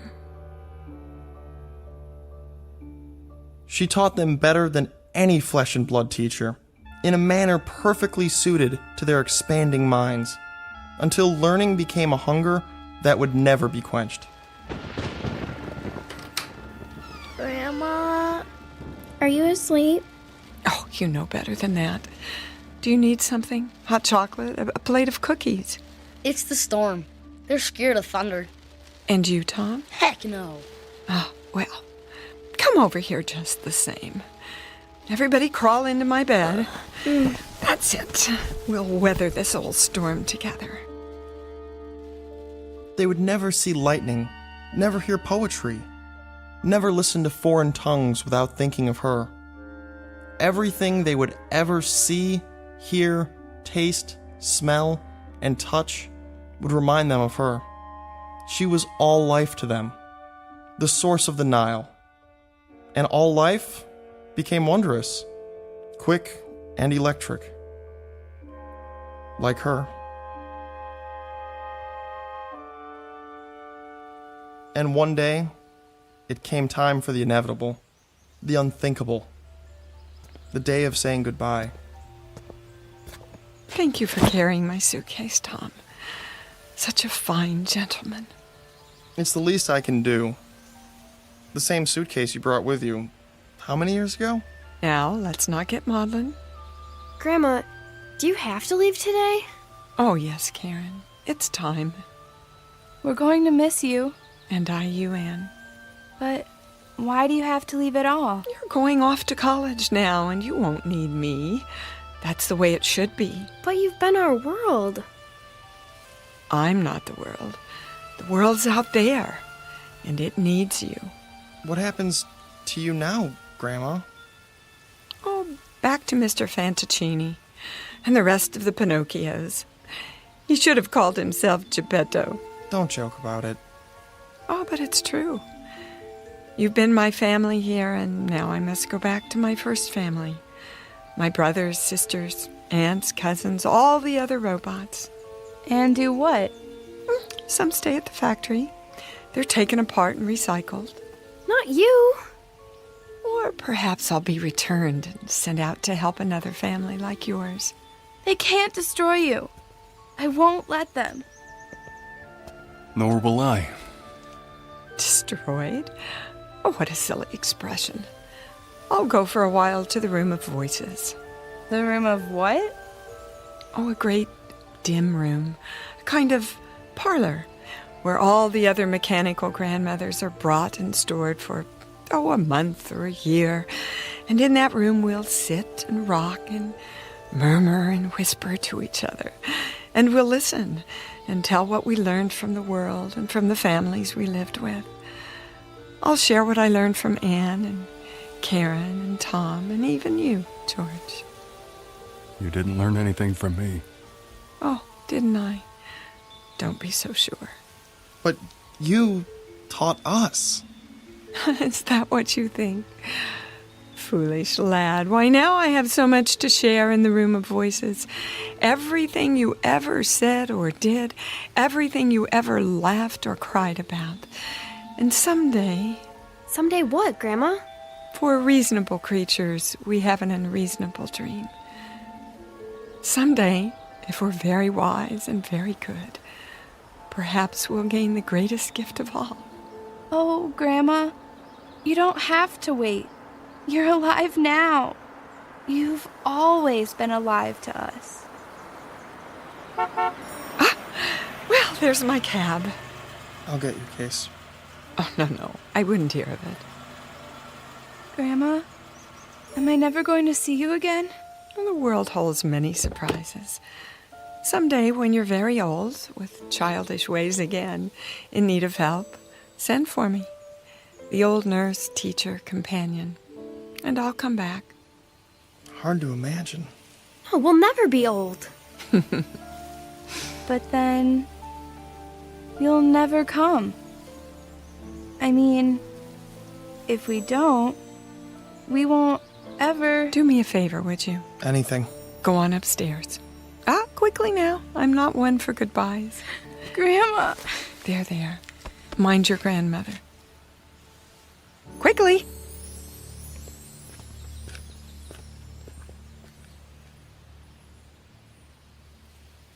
She kept her word, as promised. She has remained with us always, to this day. I've saved the key, the golden key, in a special place. Sometimes when lightning rends the sky, I see her face flash before me in the dark. And sometimes I still hear her ticking and humming above our beds in the night, keeping watch. She passes like a clockwork ghost in the long halls of memory.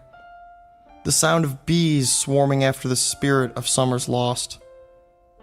I remember the day no one will ever forget. Not for the rest of our lives. It was the week the world ended. And, incredibly, it was also the week that something new, something utterly fantastic, was about to begin.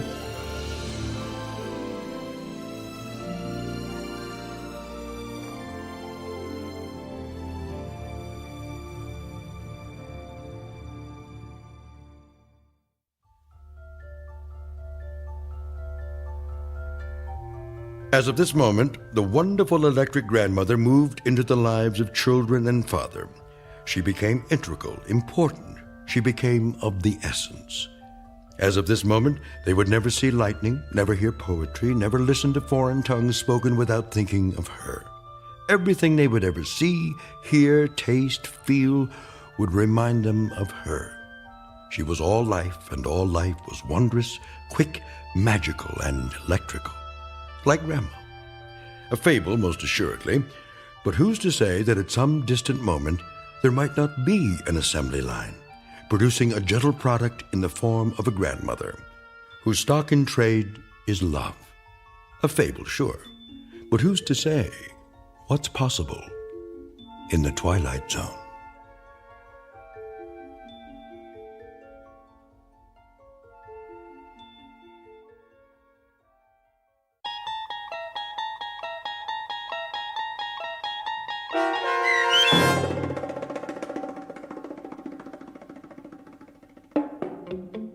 I Sing the Body Electric, starring Dee Wallace with Stacy Keach as your narrator, was written for The Twilight Zone by Ray Bradbury and adapted for radio by Dennis Etchison. Heard in the cast were David Pasquesi, Tony Marcus Jr., Donna J. Folks, Joe B. Cerny, Patrick Cerny, Haley Nabig, C.J. Amari, Elena T. Wilson, Natalie Pear, and Zoe R. Rand.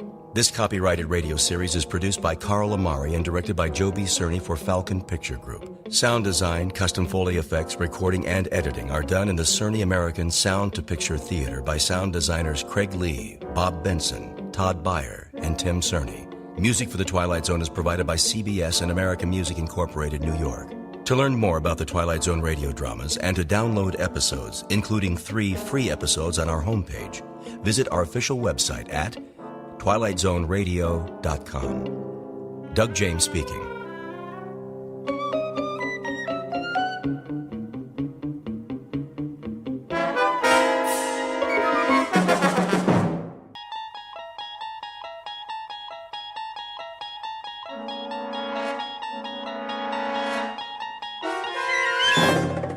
You unlock this door with the key of imagination. Beyond it is another dimension, a dimension of sound, a dimension of sight, a dimension of mind. You're moving into a land of both shadow and substance, of things and ideas. You've just crossed over into the Twilight Zone.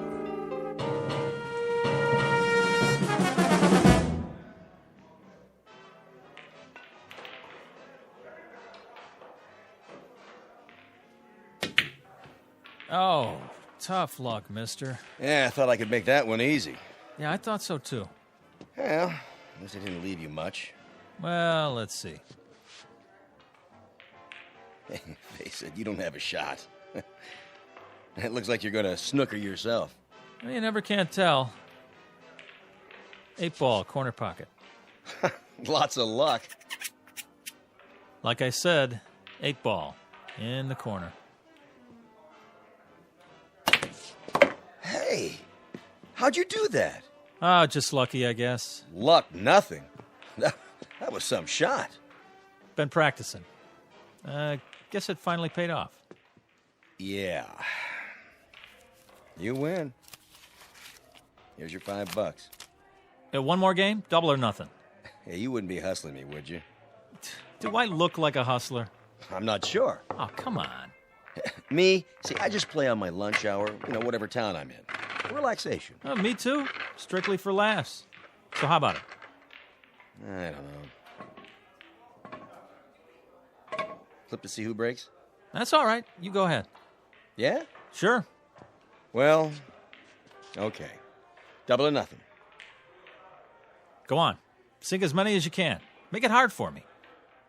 No money on the table. Oh, yeah. Okay, Pops. You know I don't allow gambling in here. We're just having a friendly little game. Jesse, why don't you give it a rest? Now, he do this a lot? Every day is all he lives for, this one. So he is a hustler. What are you talking about? Tell him, Pops. I never hustled anybody. Not for money, for pride. Go outside, Jesse. Get some sun on your face. You'll feel better. I already feel better. Forget the money. We'll play for the fun of it. No stakes? Not a dime. That case, let's see how good you really are.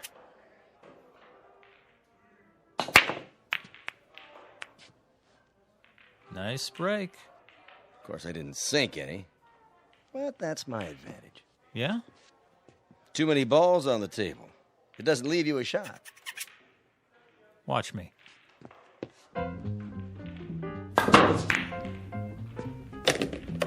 What in the... Bank shot, 3 cushion.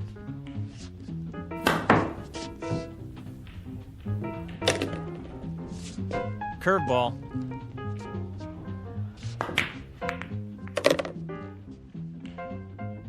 Top spin. Little English.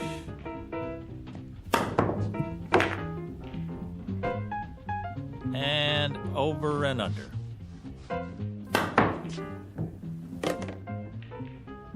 Now, my favorite shot. Took me years to learn this one. You're not going to believe it till you see it with your own eyes. This is the way it's done.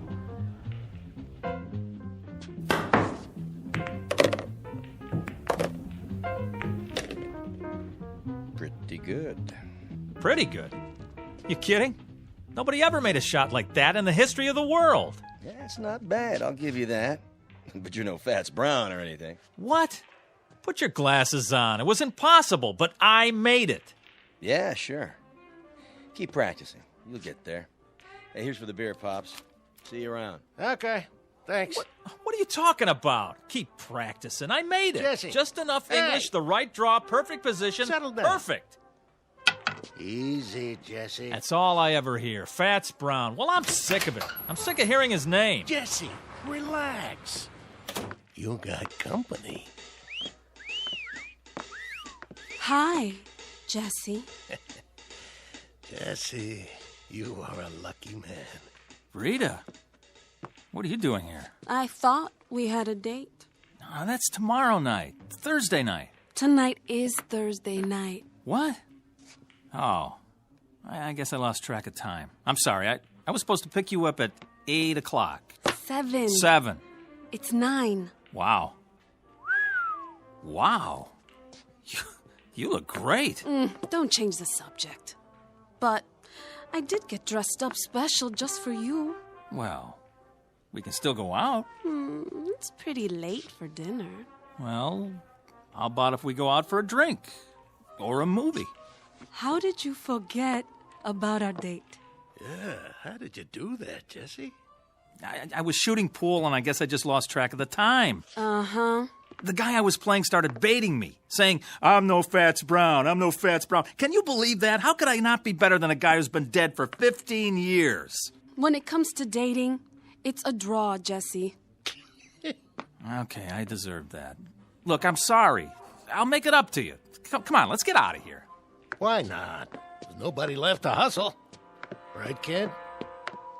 You bet, Pops. I beat them all. Fats might have been good in his day, but this is my day. I'm Jesse Carter, the best pool cue on Randolph Street, the best player ever. Maybe. Too bad Fats is dead. Now, you'll never know for sure.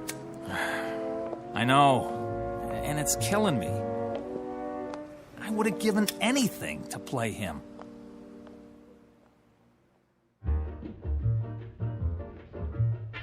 Jesse Cardiff, Pool Shark. The best there is, the best there was, and the best there ever will be on Randolph Street.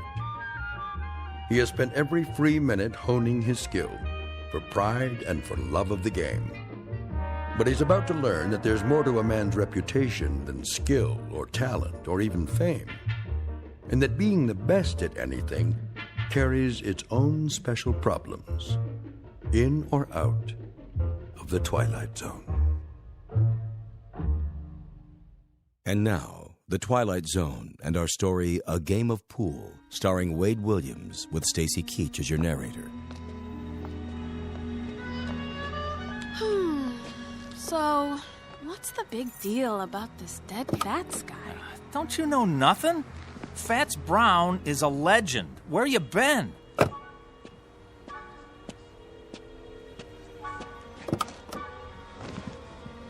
Most people say he's the best ever. Then he must be. No, not really. Because most people never saw me play. I'm better. Is pool all you think about? Well, what else is there? Look, if you want to be the best at something, it's got to be your life, right? Where do I fit into your life, champ? Oh, you are right there. I work you in whenever I can.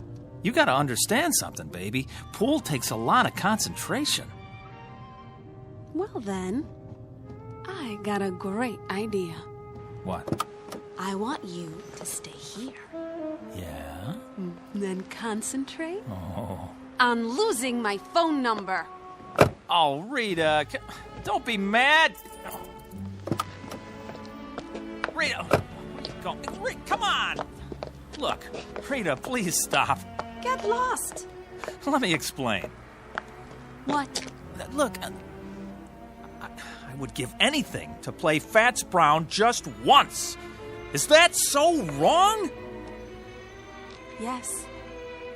But for your own sick, self-centered ego, I hope you get your wish.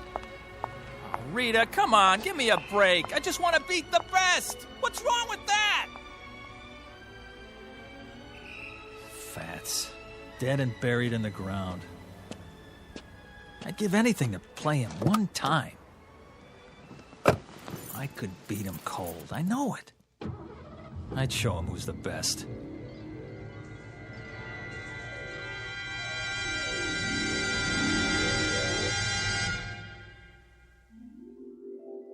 I'd give anything to play him one time.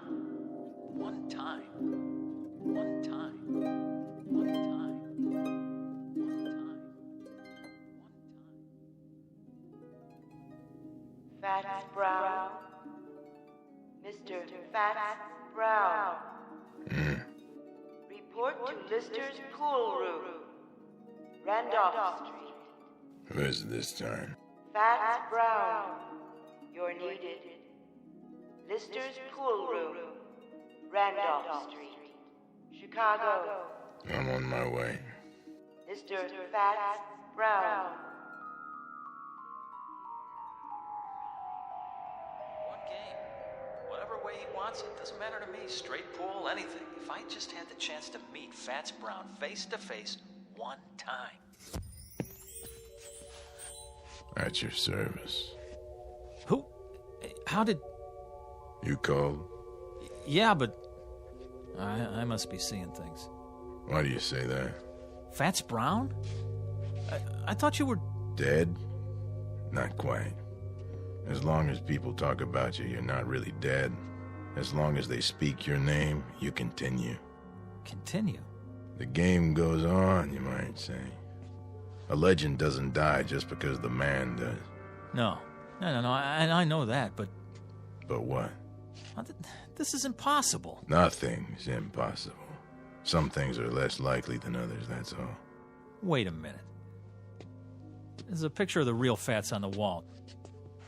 You look like him, but... Not many people do. Yeah, there, standing by a table, holding his custom-made pool cue. You mean this one? Where'd you get that? Nice stick. Good balance. I had it made to order. Wait a minute, let me get a look at the face. The chin, the nose... Not one of my better pictures. It isn't a rib. I mean, you're him. You're... James Howard Brown, known to my friends as Fats. I know it's a shock, but then you called me, I didn't call you. Well, I didn't mean to... I mean, that is, I was just trying to... To what? I don't know. I was just saying if I could prove... It was big talk. Is that it? Well, no, not exactly. Talk is cheap. I know the type. You like to play with fire, but you don't like to cook. You're not really as good as you claim to be, and you know it. Hey. Deep down, you know you're second rate. Now, hold on. Are you afraid? Now, why would I be? Look, I've come a long way, boy. I don't like to be fooled with. I've met your kind before. A little skill, a little knack, some style. But when the heat's on, you fold. That isn't fair. You've never seen me play. Maybe not, but I've seen plenty like you. You have, huh? How do you know I can't beat you? How does anyone know anything? We learn to read the signs. Well, take another look. It's possible, isn't it? That's not the point. It's a matter of what's likely. But it is possible. Sure, it's possible. Things change. Records get higher. Once upon a time, nobody could run the 4-minute mile. But people get better. Then you admit it. Yes, it's possible you could beat me. But the only way you'll do it is with a pool cue. You'll never get the job done with your mouth. All right, fat boy. Dead or alive, I'll tell you something. Maybe you are some kind of a legend, a tin god, but you know what you are to me? A big balloon, just waiting for someone to stick a needle in you. Well, I'm the someone, and here's the needle. Where? My pool cue. Oh, it'll get the job done, don't you worry. You're like all the other legends. You get by on your reputation. One time I heard a man in this very room swear he saw you make a 9-cushion bank.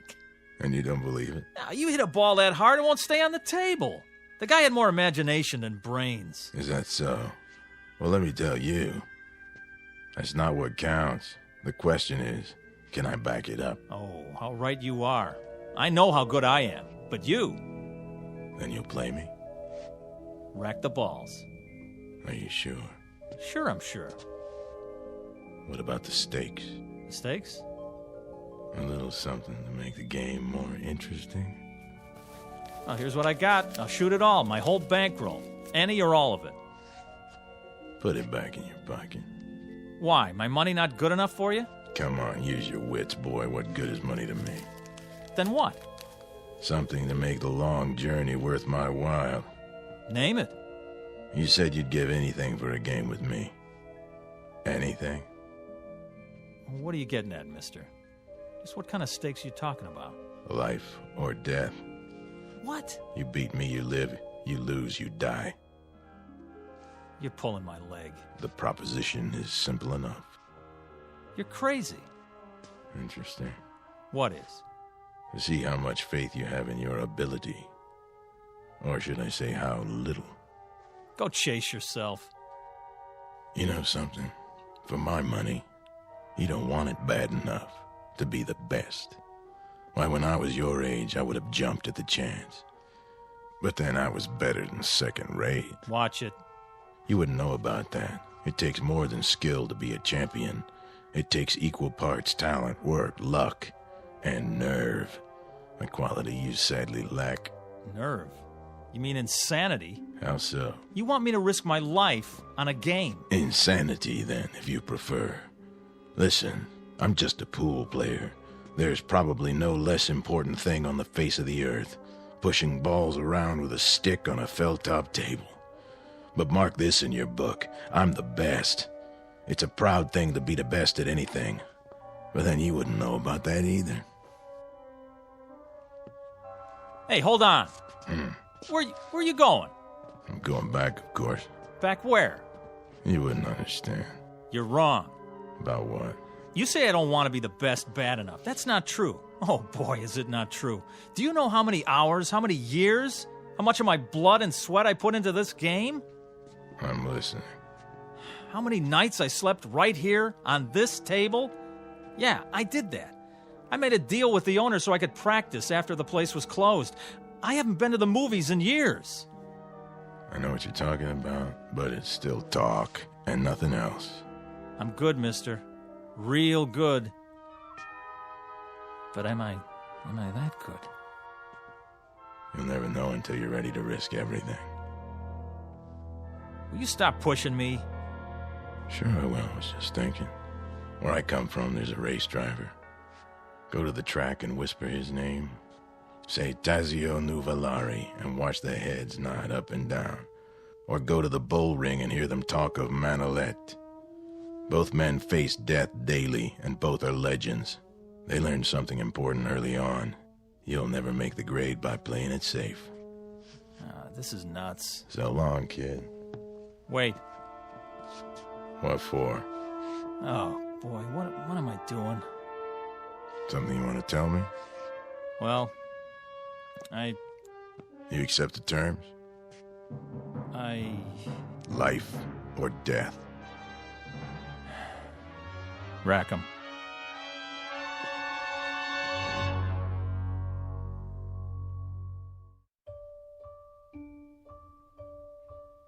Just so you understand, once we start the game, there's no turning back. Get cold feet and it'll be too late. You heard me. Rack the balls. In a hurry, are you? I've been waiting a long time for this. Have you? Yes, I guess you have. First, the tools of my trade. Now, what's so special about that stick, anyway? It's the man that counts. You're right. But this one suits me. You know how it is, the big game hunter has his elephant gun, specially bored with a custom grip. The fencing master uses a blade from Lima. This cue, it was made for me in St. Louis. It cost $600 back then, and I made a living from it for 35 years. It never let me down. Well, there's a first time for everything. Yes, I guess there is. The question is, what's the most likely outcome? Look, if you're not going to rack them, I will.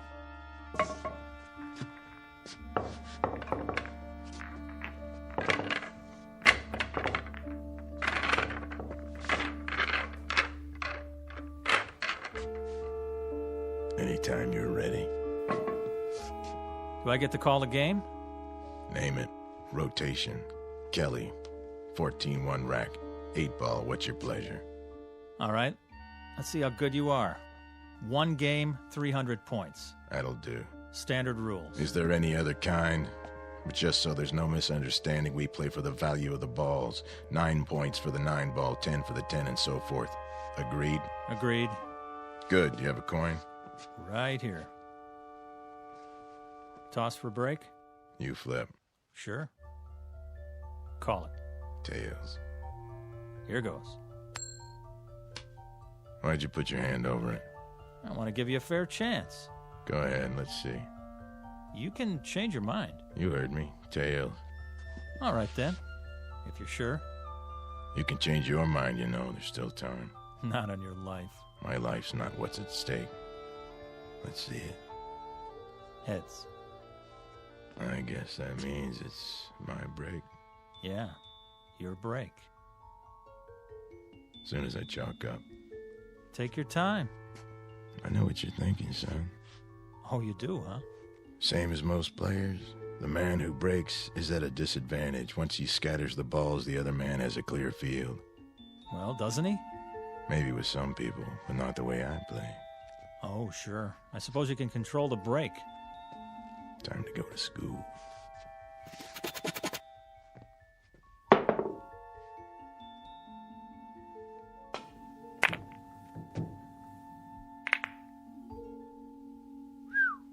Wow. 2 balls into the rail, back to where they were. Exactly. No advantage given. That's a perfect break, all right. Mm-hmm. I bet it took you years to learn that. Oh, it did, but not the way you think. What do you mean? Takes more than practice. Not just setting up shots in an empty pool hall. You have to handle the pressure out there in the real world. Well, this is my world. You're on my turf now. I know this table like the back of my hand. Maybe, but who have you played here? Kids, 2-bit hustlers, traveling salesmen? Step aside, fat man. Be my guest. Now it's your turn to scatter them. You'd like that, wouldn't you?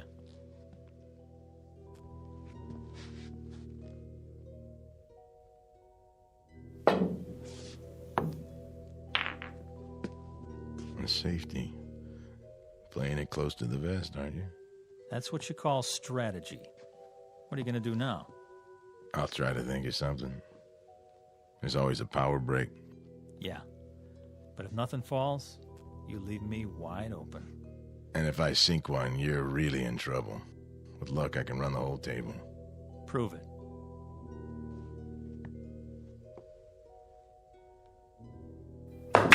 Keep your eye on the 15 ball.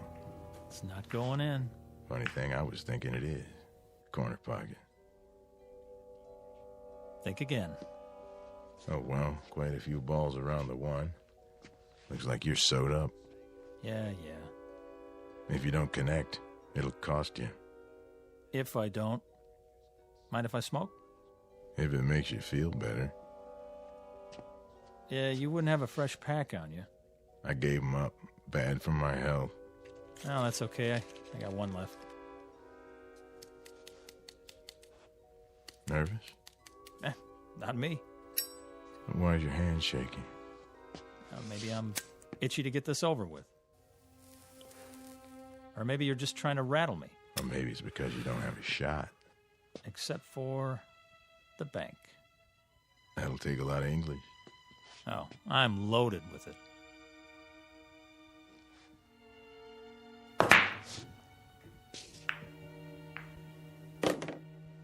So you are. This time. Shall I keep score? I got it. Now what? The follow-up is important. You have to plan ahead. 3 rails, 2 ball in the corner. That's a hard combination. For some people.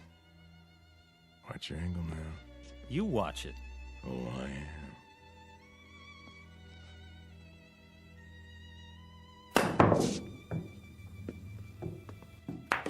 How about that, fat boy?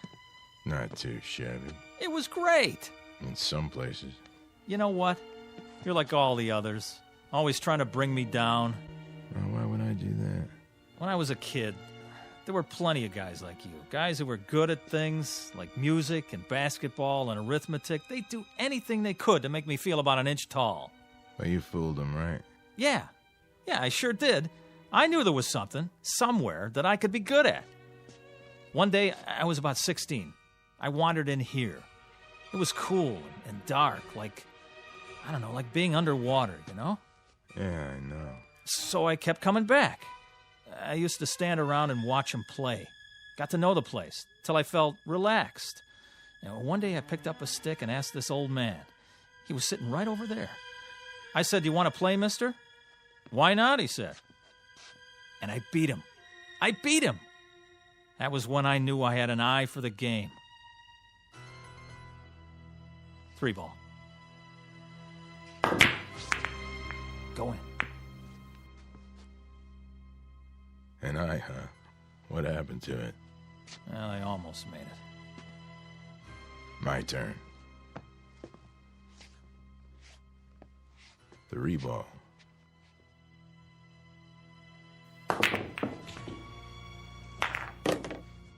You know, almost works a lot of the time, but not in geometry. Well, what's that got to do with it? Pool is geometry in its most challenging form, a science of precise angles and forces. You have to understand that or you're lost. Yeah. 4 ball, other end.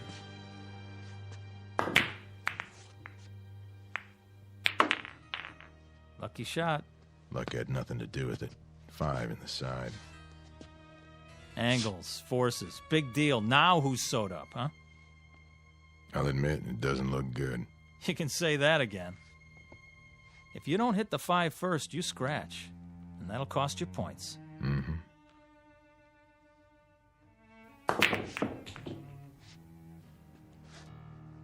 Your shot. Oh, man, is it. 5 ball.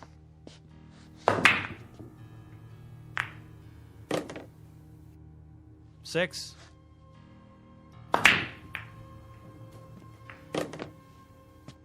Seven.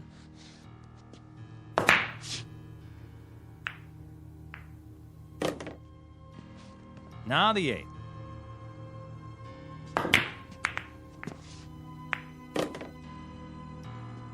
Nine in the side. 10.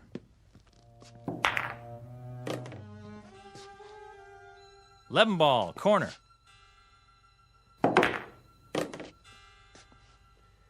I have 59 points. You have 7. The game still has braces on its teeth. Rack 'em up.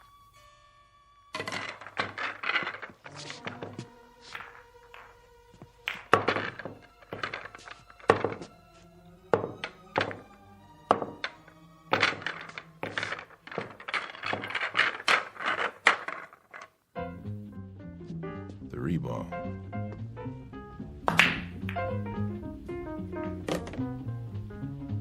Four in the side pocket.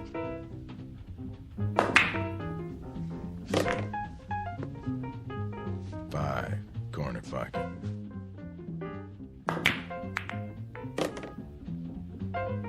Nine in the side.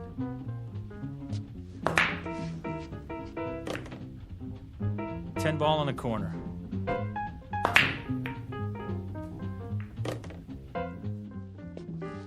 11.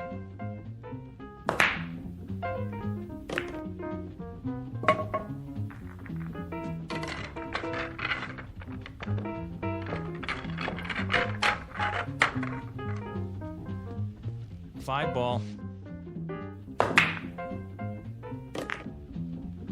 6. 10. 15 ball. Ha! Your shot. No kidding.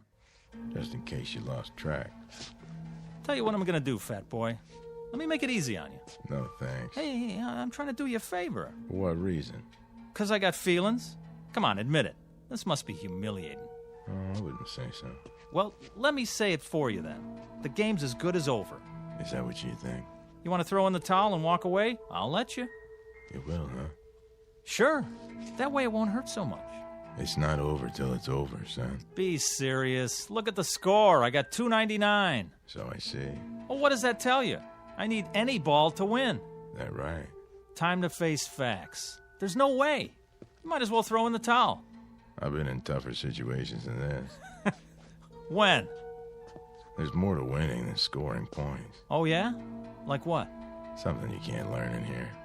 Then why don't you teach me? Go on, I'm all ears. Takes time. So? That's something you got plenty of, right? Talk is cheap. The big things you have to learn for yourself. Quit stalling, it's my shot. In an awful big hurry, aren't you? To be the best? Oh, you better believe it. I've been waiting years for this. One more shot and you are history, fat boy. There's a new shooter now and his name is Jesse Cardiff. Back off and give me room. This is something I'm going to remember for the rest of my life.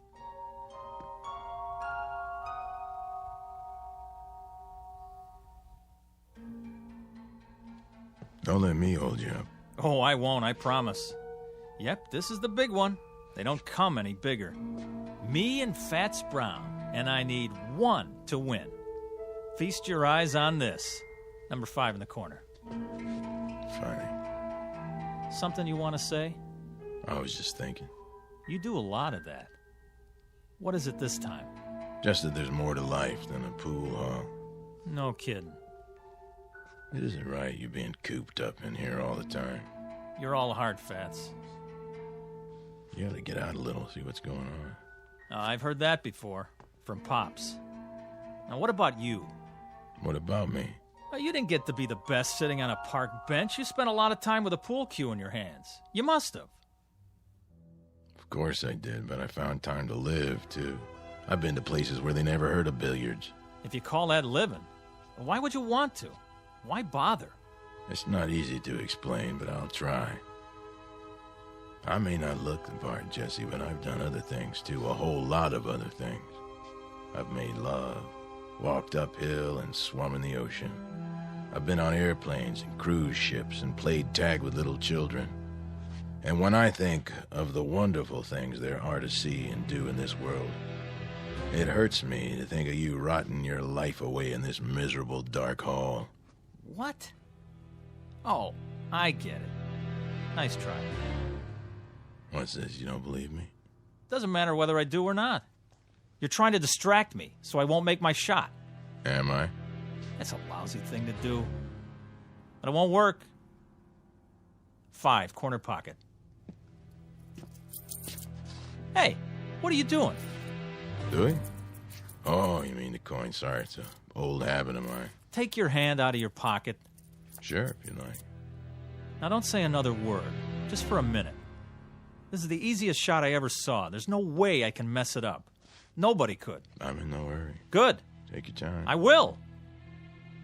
And I'll stand over here and just give you all the room you want. You do that. Enough with the chalk already. What? Oh, sorry. You're not even going to get to shoot again. I'm making this shot and there's nothing you can do to stop me. No doubt. You did that. Did what? You dropped the chalk. Then I better pick it up. My shot. But... That one right there. In the side. Oh, I don't believe it. Look at you. A little gamesmanship, a little pressure to put some fun in the game, and you come apart at the seams. You cheated. I did? How so? Well, you... Kid stuff to make you break your concentration and shoot wild didn't take much. You know, if you ask me, that's pretty low down. Some places they break a guy's thumbs for that. Not here. Game ball. Oh, one more thing. If you want to concede now and save yourself the embarrassment. Take your shot. It's not over till it's over. Right. Even when it's just a formality. Last ball. Corner pocket. Choke. You wouldn't be trying to distract me, would you?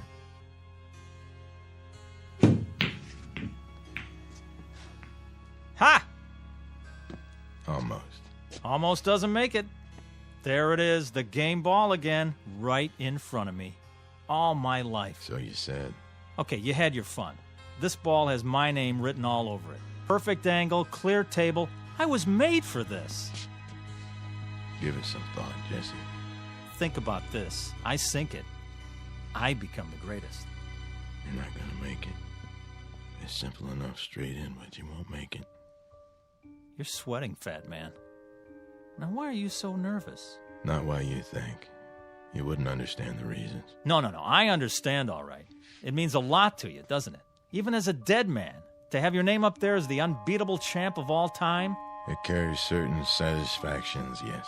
I'll give you a chance at my crown, Jesse, but only if you're willing to stake your life on the game, Jesse. Couldn't be just a nice, friendly little game, huh? I take it as it comes. To you, pool is not a nice, friendly game. It's a win-at-any-price affair. I saw that right off, and I acted accordingly. But it didn't do you any good. Didn't it? I've made this shot hundreds of times. Not when your life depended on it. Is this some more of your gamesmanship? I've been studying you, Jesse. I've gone up against dozens like you. Pressure is what separates the champions from the also-rans. I've seen men who could shoot brilliant pool, but they were duds when the stakes were high. That's why I insisted we play for something big. What does it matter to you if I win or not? Afraid I'll take your place? Is that it? Did people stop talking about Dempsey when Joe Louis came along? Did Beethoven replace Bach? No. He wouldn't replace me. Then why? Someone has to keep the flame. Someone has to weed out those who haven't got what it takes.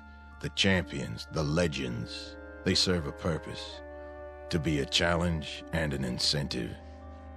I don't need a challenge. Everyone needs a challenge, Jesse. Someone great out of the past to say, match what I've done, boy, and make it better. That's true of all walks of life. Music, politics, sports, you name it. Musicians all over the world have been better because of Bach and Beethoven and Mozart. There's a man in the White House who can look out his window and see the Washington Monument and the Lincoln Memorial. Don't you think it helps him to be a better president? Yeah, but a game of pool? Anyone who tries to be good at anything finds himself in your shoes. He finds himself faced with a legend. And when he can't measure up to the legend, he fades away, he dies, and is forgotten. I'm only a pool player, Jesse, but I'm the best. No, you were the best. No man gets past me unless he has what it takes. And you don't think I have it? There's still one ball on the table, and it's taken you a mighty long time to get at it. You wouldn't believe this, Jesse, but personally, I'd like to see you win. Yeah, I've only been doing my job. Stand back and give me some elbow room. Wait, Jesse. Oh, no. I've been waiting too long. Before you shoot, think about one thing. What? Sink that ball and you may win more than you bargained for. You're wasting your breath. Don't you get it? There's nothing you can do to stop me now. Nothing. Sorry, I was required to say that. Something along the lines of a disclaimer. Well, what are you waiting for? Not a thing.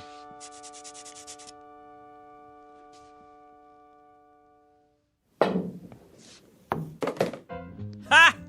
Win more than I bargained for, huh? Is that what you said? Well, it's over. I beat you. Looks like you did. Now I'm the best. I'm the best at something. So you are. You had to prove yourself under pressure, and you passed the test. Well, aren't you going to congratulate me? I'm not sure that's in order. Thanks. What do you mean, thanks? I beat you. I'm going to live. Of course you are. Those were the stakes. You'll live forever. Then why thank me, fat boy? You'll find out when the time comes for you to leave Randolph Street. You're a sore loser, that's all. I beat you fair and square. Yeah. You saw it. I beat the king of the hill, Fats Brown himself. So long, kid. Thanks for the game. Me, Jesse Cardiff. Now I'm the best. And I'm going to stay the best, because nobody's ever going to take it away from me. Not ever. From now on, it's me, Jesse Cardiff. You hear that, world? Jesse Cardiff. Jesse Cardiff. Jesse Cardiff. Jesse Cardiff. Jesse Cardiff. Jesse Cardiff. Jesse Cardiff. Jesse Cardiff. Yeah. Report at once to Mason's Pool Hall, Sandusky, Ohio. Mr. Jesse Cardiff. You're needed. Yeah, I'm on my way.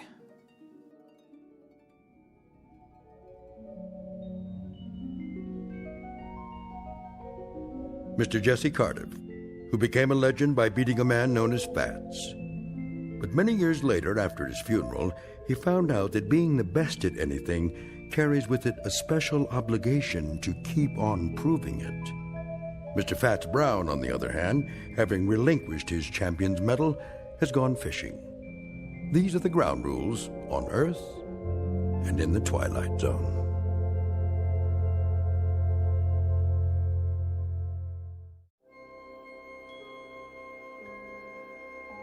Hi, this is Carl Amari, producer of the Twilight Zone radio dramas. I'd like to take a moment to tell you about our official website at twilightzoneradio.com, where you'll get the latest news and information on these Twilight Zone radio dramas. Plus, at twilightzoneradio.com, you can digitally download 3 free episodes or any of our episodes for only $1.95 each. In this age of ever-changing technology, we've decided to make these episodes instantly available to you by making the Twilight Zone radio dramas a digital download-only series. This means that this series will no longer be offered on CD. The CD collections at our website are now being offered while supplies last at buy one, get one free. So be sure to get your favorites before they're sold out. Be sure to visit us often, and I'll see you in the zone.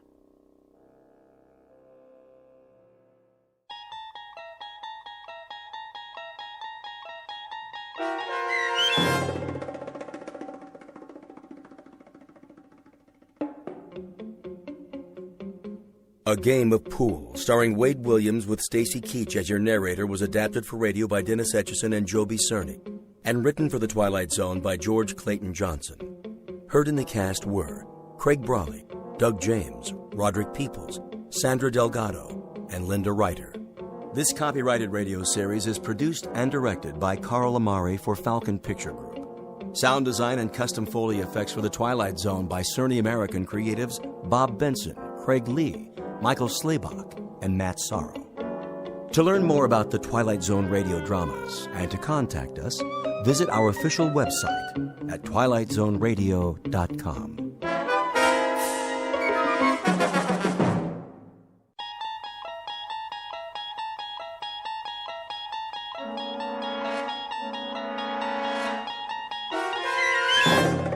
You unlock this door with the key of imagination.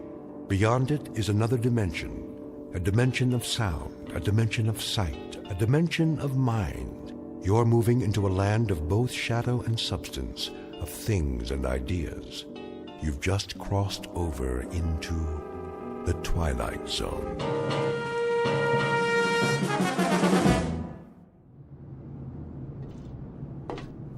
All right, men, we've got clear skies and a calm sea. Now let's get this ship back on course. Yes, sir. Mr. Smith, what is your present course and speed? Steaming on course 26 degrees true. Speed 10 knots, sir. Very well.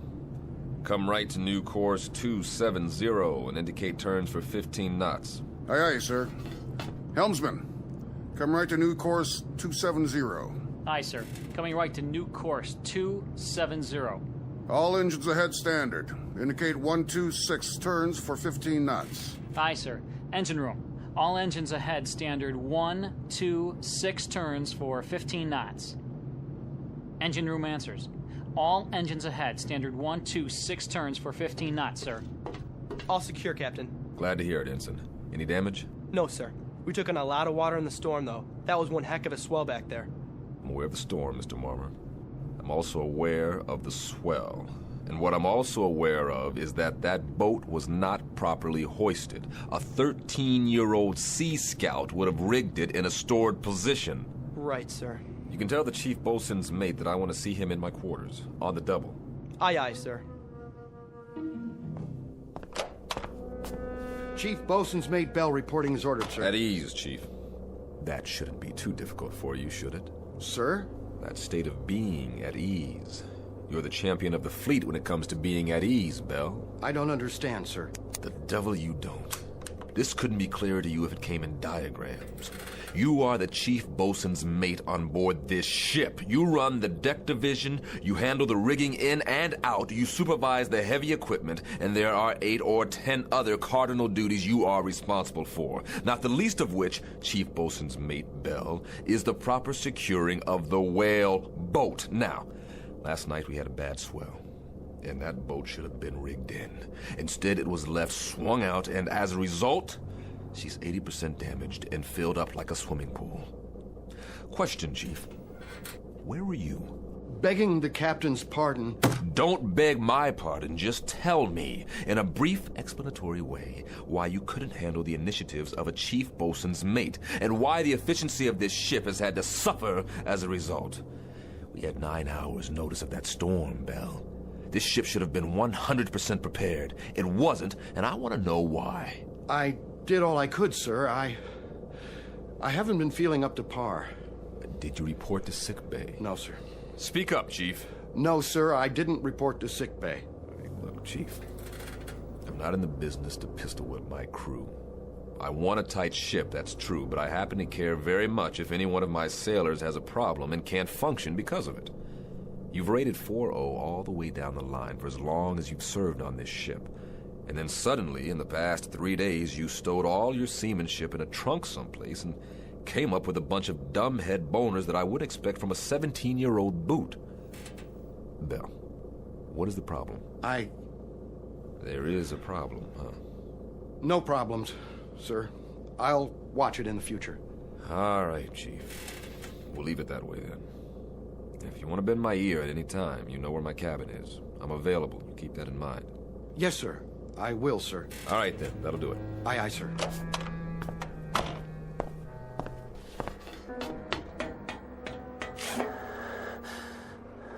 Chief? Hey, Chief, are you all right? What? You okay, Chief? You looked a little woozy there. Yeah, I'm okay. What am I listening to? Sir, contact bearing 280, 1100 yards, echo quality sharp. Evaluate as possible submarine. Submarine? But not moving, sir. Dead in the water. Shift the control to listen. Sounds like hammering or something, sir. Bridge sonar. Bridge eye. We have contact, bearing 030 degrees true, range 1100 yards. Appears to be a metal object. What kind of object, sonar? We can't tell, sir. From the sound of it, it's some kind of small ship, perhaps a sub-hull. Bridge eye. Sonar reports a contact, Captain. Evaluation is a possible submarine.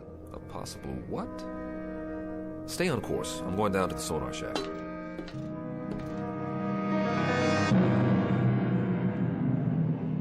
Incident 100 miles off the coast of Guadalcanal. Time 1963. A United States naval destroyer on what has been a most uneventful cruise, except for a few tense moments with a storm front. Nothing unusual. But in a moment, they're going to send a man down 30 fathoms and check on a noisemaker. Someone or something tapping on cold steel. You may or may not have read the results in a naval report, because Captain Beecham and his crew have just set a course that will lead this ship and everyone on it deep into the Twilight Zone. And now, back to our story from the Twilight Zone, The 30-Fathom Grave, starring Blair Underwood, with Stacy Keach as your narrator.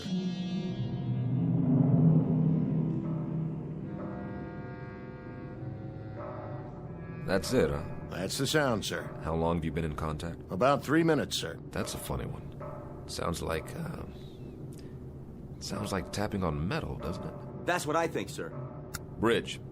Change course to 030 and reduce speed to 5 knots. Try to make contact by underwater telephone. I've already tried, sir. I get no response. Listen. It stopped now. Just like that? Sonar still has the contact, sir. I'll leave it on. Stay on it. I'll be on the bridge.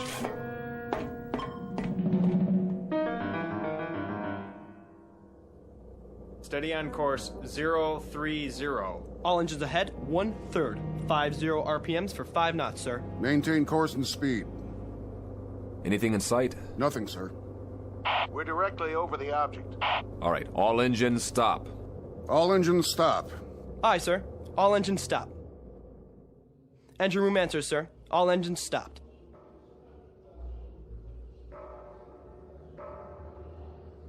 Do you hear it, sir? Wait, hold it. Hold it. I want dead quiet all over the ship. Tell those sailors on deck to can it.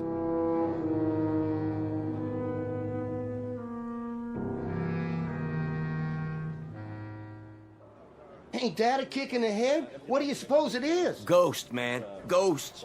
What do you think it is, Chief? I'm not sure. I've never heard nothing like that before. Stow it! Let's keep it quiet down there.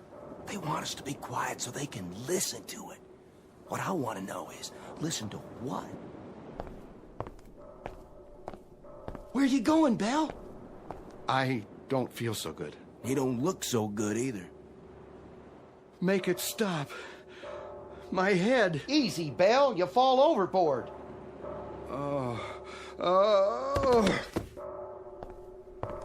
I said quiet out here. What's the problem? We got a man down, sir. What happened? Nothing. Looks like you fainted. We'll get him down to sick bay. Yes, sir.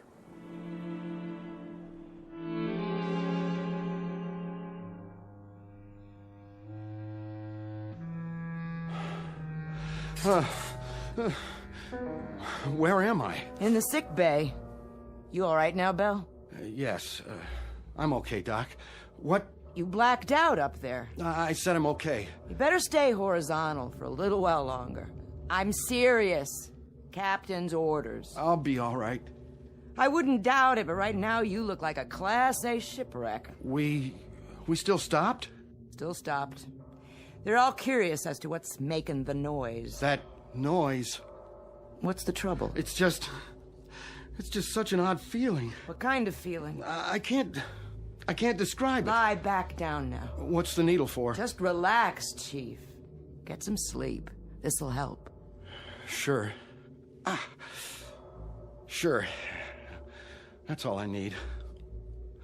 A little sleep. Doc? Yeah, Bell? What do you suppose is down there? Don't worry about it. You just go to sleep. Whatever it is, the captain will know what to do.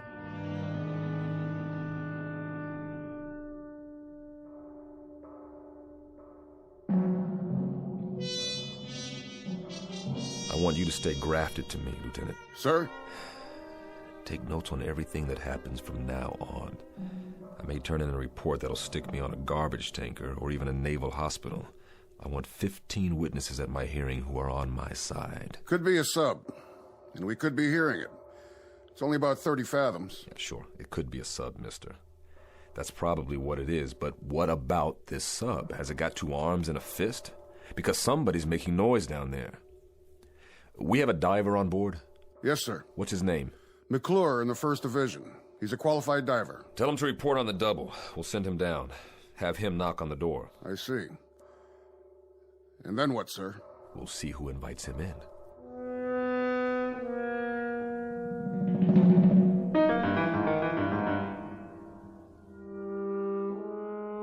McClure reporting, sir. You're the diver? Right, sir. All right, I'm going to give it to you straight, McClure. Now here's the picture. There's something down there, directly below us. Something, sir? We don't know what it is yet, just that it's a metal object about the size of a sub-hull. That's where you come in. I want you to get your equipment and go down there. Stay in contact from the moment you hit water to the moment you reach it, understood? I understand. Whatever that object is, there may be somebody inside, or at least something that's making the noise. When you get down there, I want you to listen closely and tell me what you hear. We may be getting it distorted. Yes, sir. All right, then, hop to it. Aye, sir.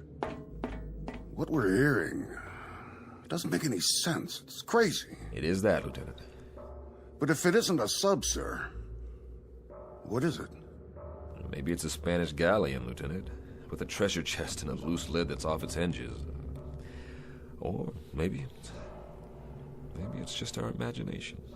Well, we'll sure find out. As soon as he suits up, they'll lower him down. And then we'll know. Yeah, I sure hope so, Lieutenant. One way or another. I hope you're right.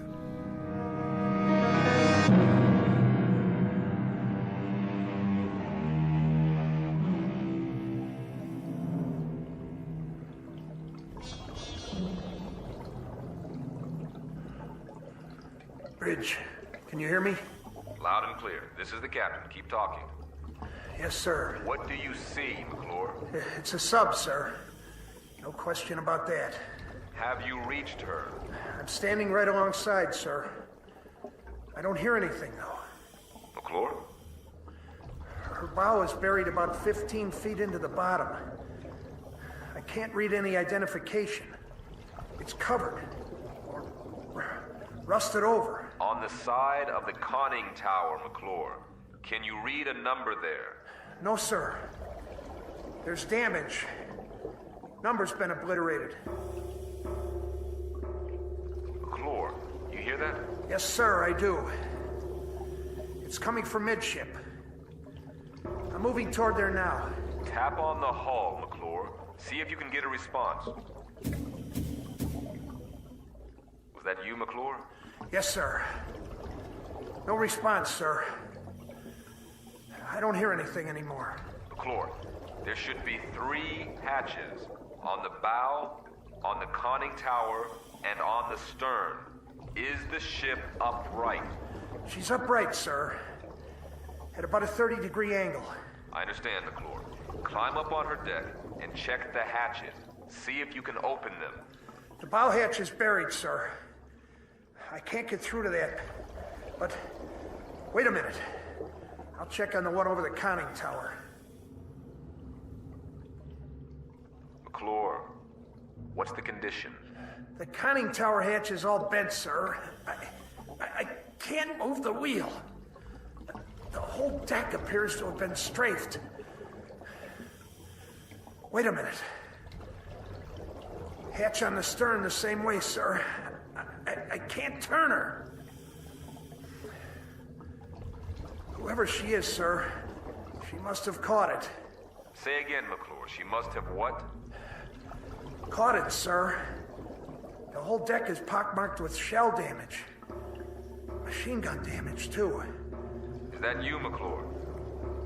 No, sir. It's coming from inside the hull. Answer it, McClure. Answer it right away. This is crazy. McClure, can you pinpoint the sound? Can you tell precisely where it's coming from?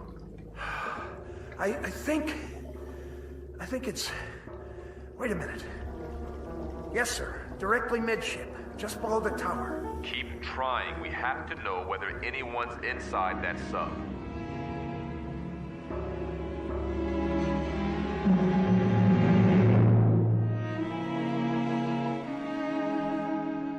Now, back to the 30-fathom grave on the Twilight Zone. No more contact, sir. Stay on it for as long as you can, McClure. Come up when you're ready. Aye, aye, sir. Get the comm, officer.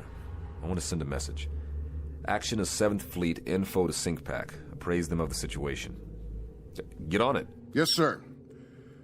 Radio Bridge. Radio I. Captain wants a message. Action to comm 7th Fleet. Info SyncPack Fleet. Have located sunken sub.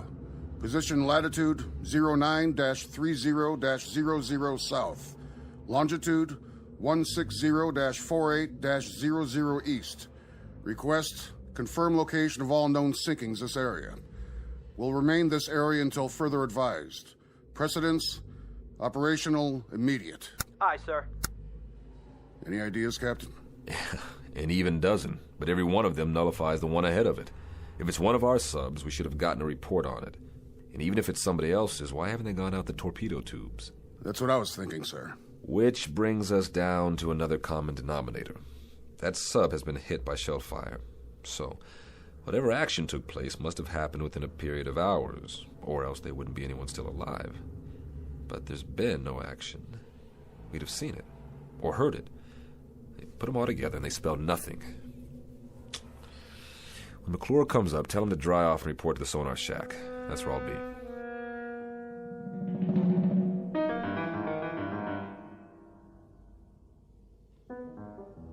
How you doing, McClure? Fine, sir. I could use some hot coffee. Well, you can drink a gallon of it if you want. Just tell me. What did we find out? I don't know, sir. I don't know either, Bosun. Just tell me what you do know. There's somebody inside her. I'd lay odds on that. 3 or 4 times when I pounded on the hull, that's when somebody answered me. Well, what about the sub itself? Could you judge her length? Well, I guess her to be about 300 feet, sir. Maybe 25 feet midship. Sounds like one of ours. She looks like one of ours. There were ballast tanks and flooding ports on the underside. She's moving, sir. Now, that was the other thing, Captain. She wasn't stuck in tight. Deep, yes, but not tight. She seemed to be swaying. You still cold, McClure? I've been warmer, sir. And you will be again, but right now you're going to get colder. I want you to check her bow. Maybe she's pulled herself loose and you can finally read that number. Sonar, Bridge. Go ahead, Bridge. Com 7th Fleet reports no sinkings of any kind. Authorizes us to remain on scene and operate at own discretion for salvage and rescue. Roger. Can do, McClure? I'll do my best, sir. Look at it this way. What a dandy story you can tell your grandchildren on some dark, rainy night. They gonna believe me, sir? I'm not sure I will, but if you can get me a number or a name off that hull, we may be able to sleep tonight after all. Yes, sir. I've got a question for you, Mr. Smith. What's that, sir? If they're in there and alive and can't use the torpedo tubes, how do we get them out?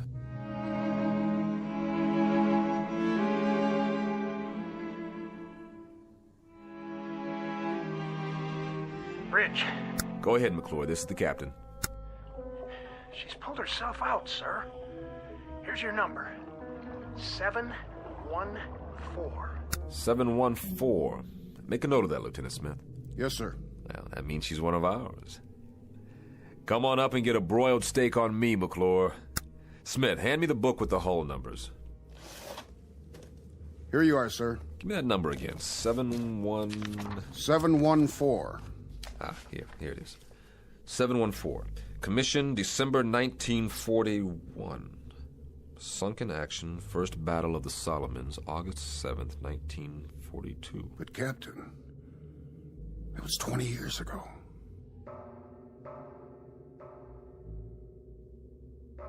Then, Lieutenant, tell me something. Who is inside that sub?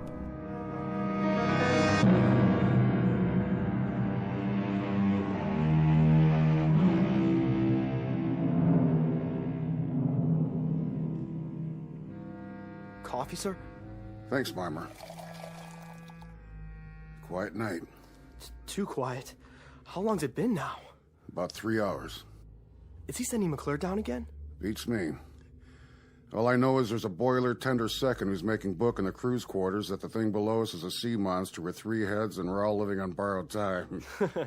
I don't know what scares me more, when they pound or when they shut up. I don't know what scares me more, a 20-year-old sub with somebody alive inside, or what the commander of the Pacific Fleet will say to me when I tell him that. And to compound the problem, I've got a chief bosun's mate with something eating at him. Bell? Bell. What made him black out? That's part of the problem. Could be he's dredging up a couple of memories. What do you mean, memories? This is World War II revisited for him. He got picked up here after a sinking. That's the way I hear it. He was on a ship that got hit, only survivor or something like that. Got picked up from the water. Maybe it is dredging up some memories, then. Here we go again. What's the matter? They can't make up their minds down there? There's one more question, an important one. What's that, Captain?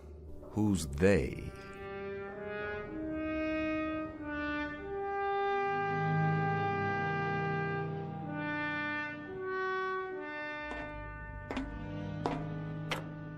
Hello, sir. Doc? How's it coming down there? Yeah, it's coming. How's your patient? Asleep, sir. I was just going to get some chow. Keep me posted. I'll be in my quarters. Aye, sir. No. No! No! What's the matter? Belle! What happened? I was looking in a mirror and I saw faces. They were staring right at me. They were pointing at me.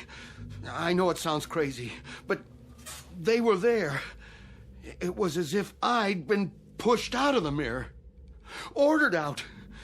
That's why I had to break it, to make them stop.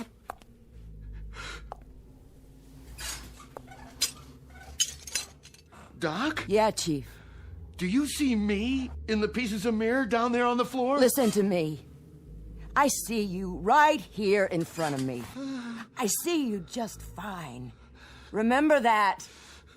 Nobody is ordering you anywhere. You're not going anyplace. We're gonna lick this, Belle. I mean it. We're gonna lick this. Oh.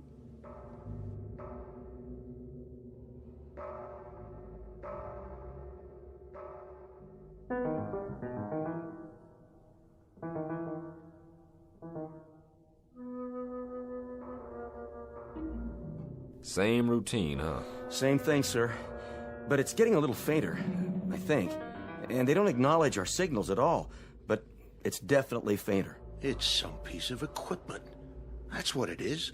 Something loose that's probably swinging back and forth and hitting a bulkhead.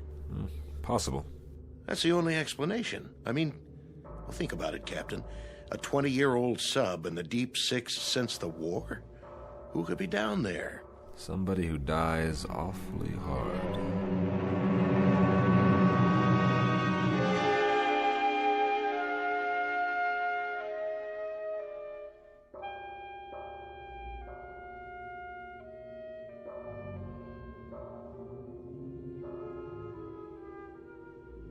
Whoever it is, whatever it is, it's running out of steam.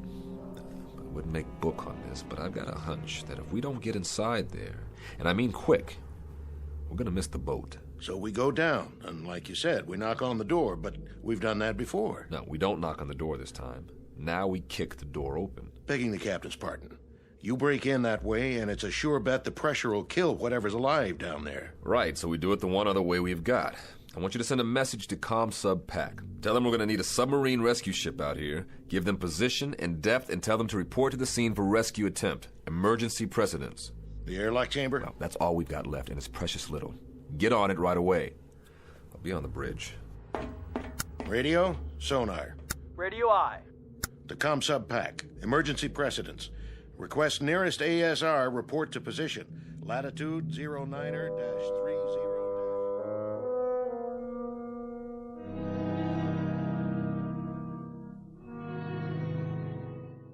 Doc? Yeah. You got a cigarette? Sure, Belle. I'll do it. Your hands are shaking. Thanks.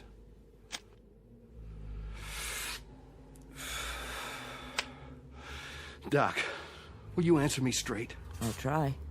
Who's outside? What? Who's out in the passageway? Nobody's out there. Why? You think you hear something? I don't know. Why should anybody be out in the passageway? Nobody's posting guard on you. I just felt as if there was somebody out there. Now, there's nobody out there. Nobody at all. Who did you think it was? I don't know. The only thing out there is a long stretch of steel and deck. Nothing else. Come on, you want to take a look? What's happening to me? Doc, what in God's name is happening? Chief, you gotta get a grip, or I swear you're gonna talk yourself into a straitjacket. I mean it. I got the feeling again. Just as if somebody was watching me, pushing at me. Doc? What, Belle? I'm scared to open the door. Then don't.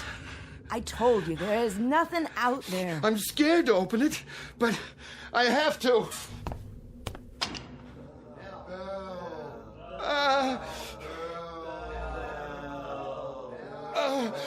No! What did you see? Men! What men? All wet! Dripping wet and not alive! They were looking at me! Listen. I didn't see a thing, Chief, and neither did you. Oh. Did you hear me?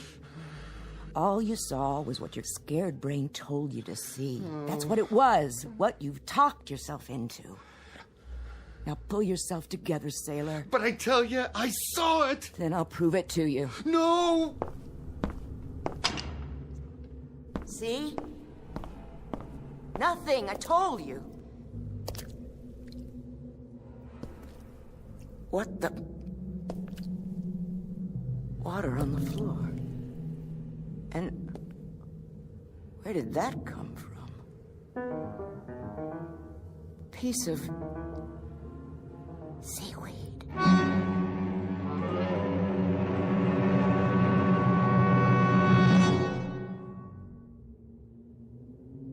That about does it, McClure. Go down and try to get a response. It'll help that sub-rescue outfit if they can get a specific location. How will they get in, sir?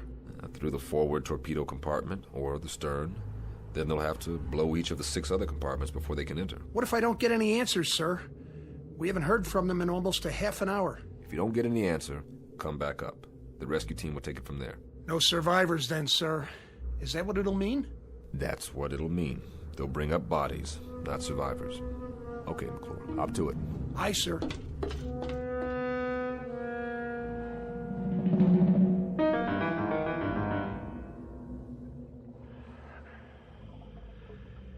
I've reached the sub, sir. The next noise you hear, that'll be me. Go ahead, McClure, pound away. Any response? None, sir. No response anywhere. Keep trying. Yes, sir.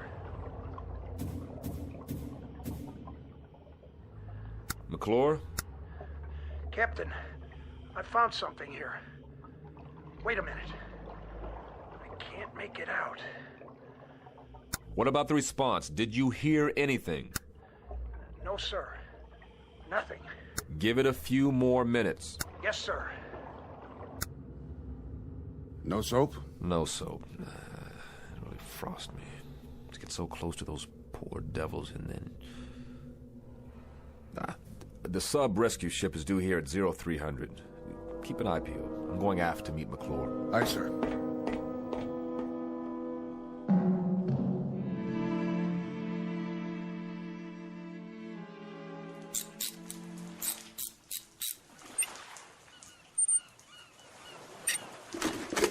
Bet it feels good to get that helmet off. Oh. Yeah, it sure does. It's so dark down there now. Without the light, I couldn't see a blasted thing. Real spooky. But I found this. Yeah, thanks, McClure. Good job. Go get some chow. I'll need you one more time when the ASR team gets here. You're gonna have to go down as a pathfinder. Give them any help they need. But that won't be for a while. Excuse me, sir. But you better look at those tags. You gotta be kidding me. What's the matter, sir? Ensign, ask Doc if Chief Bell is well enough to report to my quarters, because I need an explanation for this one. Fast.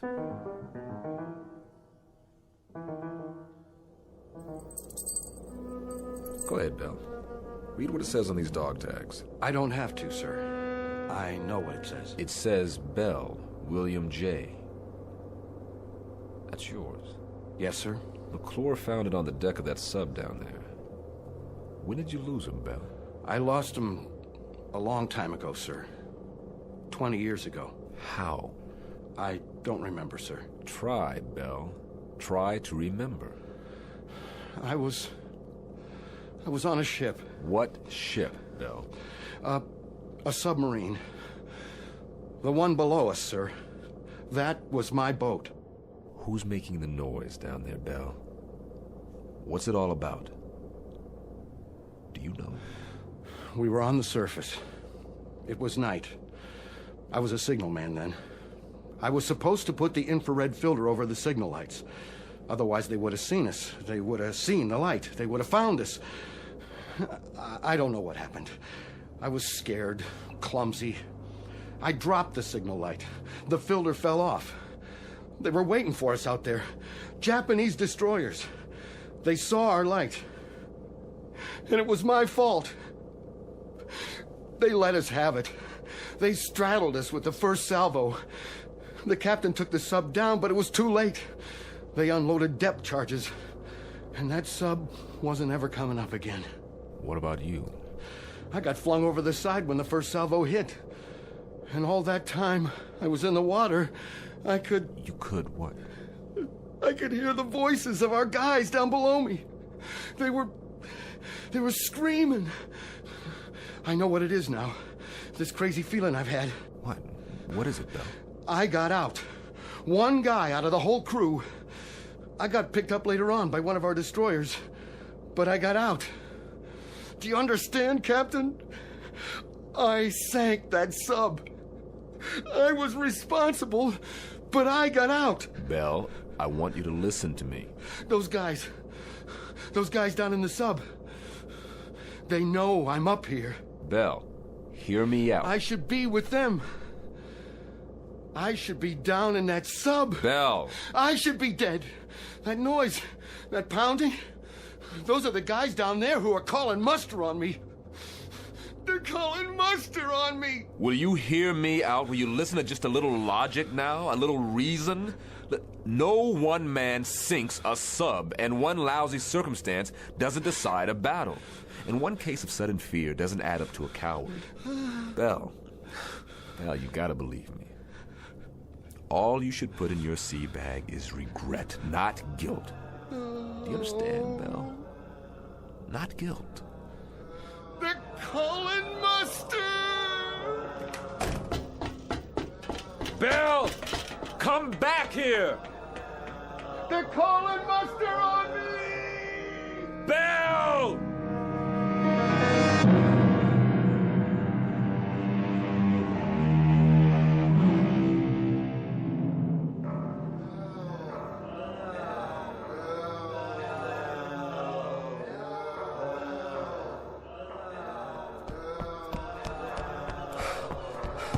Bell, get away from the rail. Now, that's an order. They're calling me! Man overboard! Starboard side!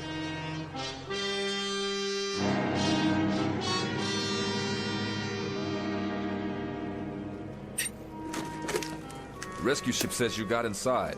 Yes, sir. It was a wreck. Nobody had a chance. Nobody? Nobody, sir.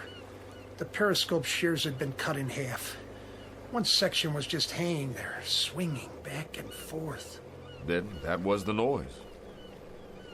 That was the noise, wasn't it? I guess so, sir, but... But? There were 8 men down in that control room. 8 men. Or what was left of them. And one of them had a hammer in his hand. Let's just say, McClure, let's just say that this is the part of the story you tell your grandchildren that you make up yourself. Say anything you like, any explanation that comes to mind. Aye, sir. It's funny how long it takes some men to die, or to find any peace at all. Sometimes I think that's the worst thing about a war. Not just what it does to the bodies, but it does to the minds. So, rest in peace, Mr. Bell. I think it's your due now. At long last, rest in peace.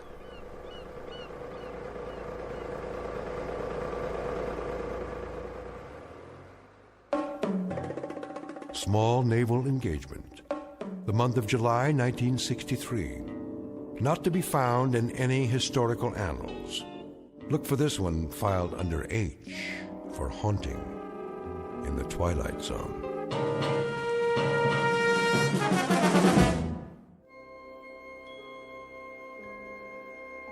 Hi, this is Carl Amari, producer of the Twilight Zone radio dramas. I'd like to take a moment to tell you about our official website at twilightzoneradio.com, where you'll get the latest news and information on these Twilight Zone radio dramas. Plus, at twilightzoneradio.com, you can digitally download 3 free episodes or any of our episodes for only $1.95 each. In this age of ever-changing technology, we've decided to make these episodes instantly available to you by making the Twilight Zone radio dramas a digital download-only series. This means that this series will no longer be offered on CD. The CD collections at our website are now being offered while supplies last at buy one, get one free. So be sure to get your favorites before they're sold out. Be sure to visit us often, and I'll see you in the zone.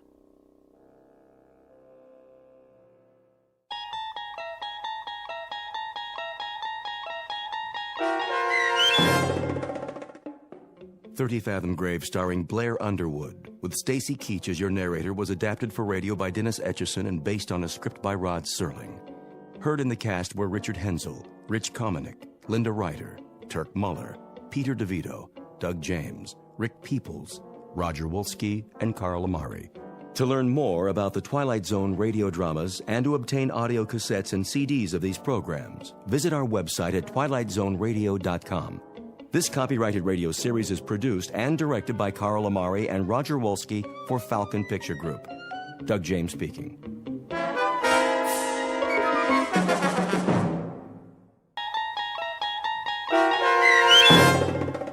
Gentlemen, Be Seated, starring Stan Freberg and Mike Starr, with Stacy Keach as your narrator, was adapted for radio by Dennis Etchison and written for The Twilight Zone by Charles Beaumont.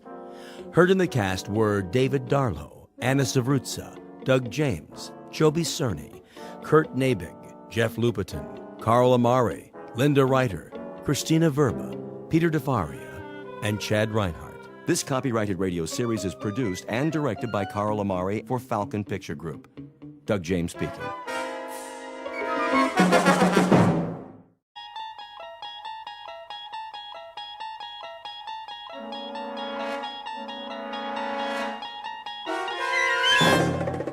You unlock this door with the key of imagination. Beyond it is another dimension, a dimension of sound, a dimension of sight, a dimension of mind. You're moving into a land of both shadow and substance, of things and ideas. You've just crossed over into the Twilight Zone.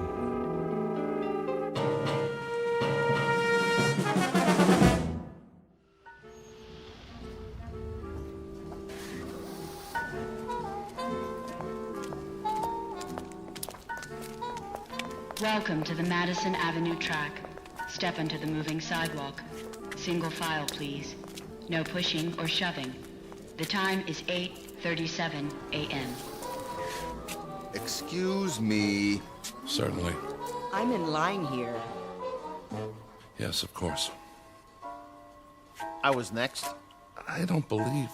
I have to get to work. Do you? We all do.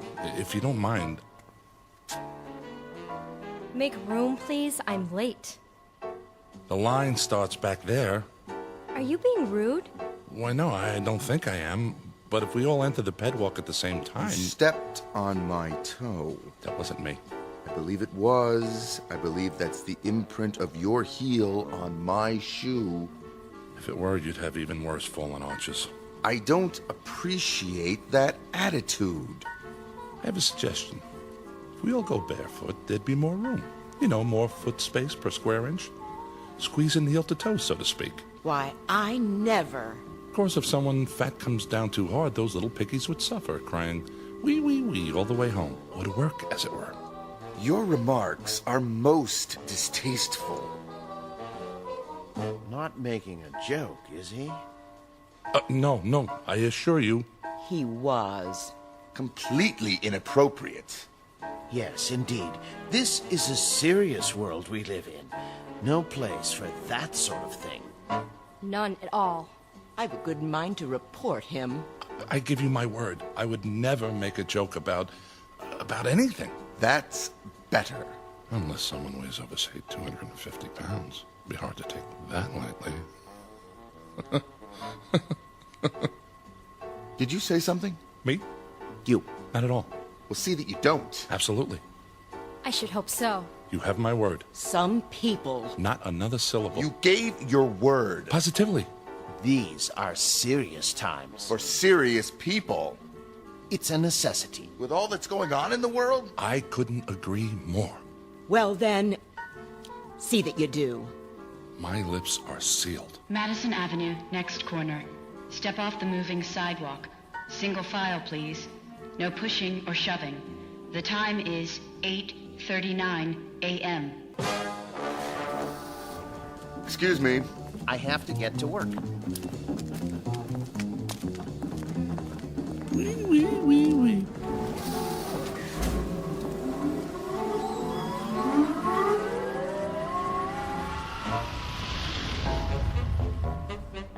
Welcome to the world of the future. The time?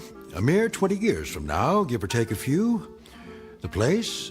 New York City. The man with the chuckle is Mr. James Kincaid, employee of the Spears Research Laboratory in Manhattan. A typical 21st century American, on the outside anyway. On the inside, however, it's a different story. Mr. Kincaid doesn't fully appreciate that fact, at least not yet. He doesn't dream that one involuntary sound, one little chuckle, has already set him apart from his fellow workers. For this is a serious world for serious people. But by allowing a single utterance to pass his lips, he is about to be transported out of this world and into the Twilight Zone. And now, The Twilight Zone and our story, Gentlemen, Be Seated, starring Stan Freberg and Mike Starr, with Stacy Keach as your narrator.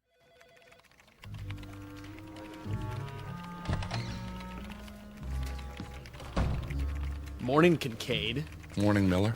Not late, am I? You're cutting it pretty close. Sorry, Lindsay. Little skirmish on the pedwalk this morning. Skirmish? So many people nowadays. I hear there used to be cabs in New York. Think of it. Cars with drivers that took you all over. Up one street and down another. Shortcuts. Sounds like a nightmare. Yes, I guess it does. Biddle's not in yet, I take it? Mr. Biddle's never late.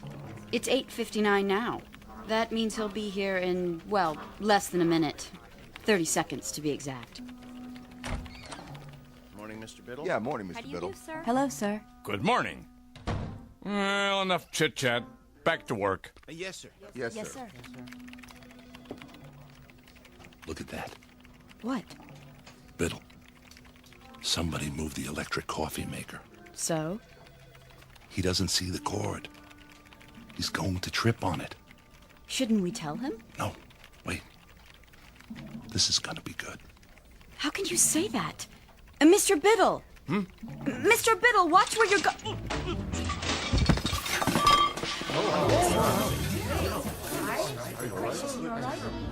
Oops.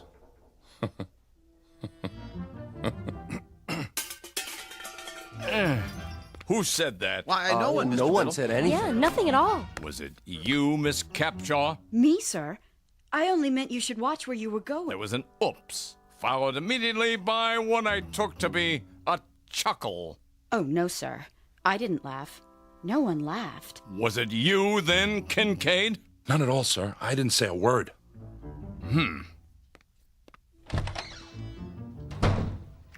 Are you crazy? Pardon? Laughing at him like that. But I didn't. I don't know how to laugh. Nobody actually laughs anymore, do they? And a good thing, too. As if anyone had time for such things. Quite right. Well, better get started. I have a design to finish before... Oh, no. Something the matter? There's a red flag on my screen. I'm not surprised. It means Biddle wants to see me in his office. Well, here goes.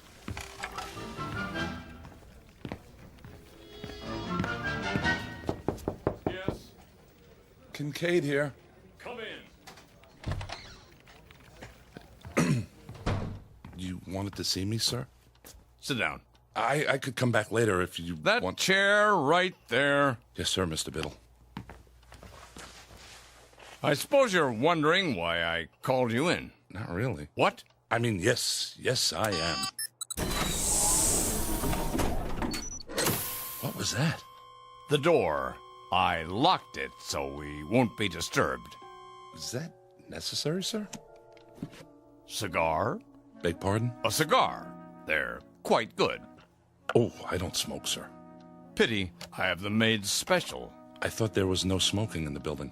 Oh, it's all right. This office is airtight and soundproofed. Are you absolutely sure? Quite sure, but thank you anyway. Now then, as to that difference, how significant it is, I don't know, but you may recall that a few minutes ago, on my way to my office, I tripped. Do you recall that? Someone should have been more careful with the electrical cord. I should have. I hope you weren't. What was your reaction? Why, regret, sir. Indeed? Yes, sir. It's a serious world we live in, and that is why we must be serious. Don't you agree? Definitely. Definitely.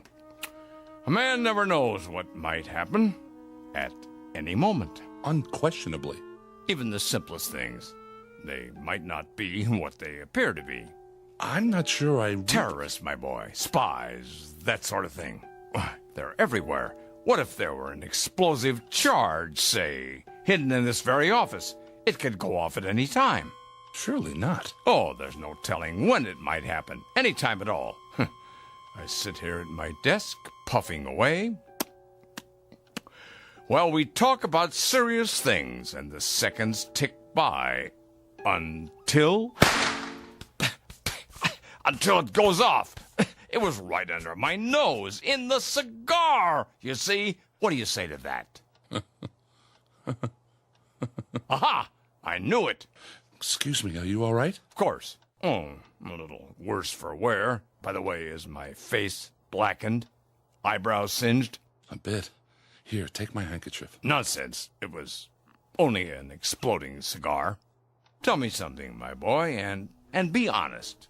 Do you find yourself chuckling often? Well, How did it feel? I'm afraid I don't understand. Did it feel strange? Yes. But not unpleasant, right?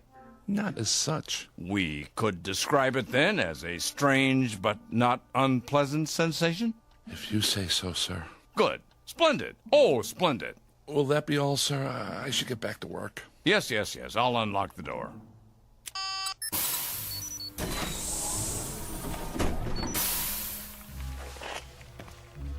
Thank you, sir. Look at them out there. Pardon? Do you see any smiles, Kincaid? Even one single little grin? No, sir. And do you know why? Because they've forgotten how, that's why. Note the emptiness in their eyes, the deadness, the utter nothingness. Like machines, Kincaid. Machines! Circuit boards with legs. I don't understand, sir. Not as yet, perhaps, but soon. Oh, my boy, if there ever is to be joy again in this world, and love, and happiness, and laughter, especially laughter, it's going to depend on you and those few like you. Oh, trust me on this. Me, Mr. Biddle? And now, a report from the executor. It's the morning report from Washington. Eyes forward on the big picture. Isn't he handsome? Just like on the posters. All right, everybody, stand up. He's gonna speak. Citizens, I greet you. It pleases me to report that our gross national product is up 2.3% over a similar period last year. However, that is far from the goal we have set. The goal we promised ourselves. Kincaid, I have one more question for you. Yes? Why do firemen wear red suspenders? I don't know, sir. You will, poor boy. You will. Tonight. And waste is the cardinal offense, as we know all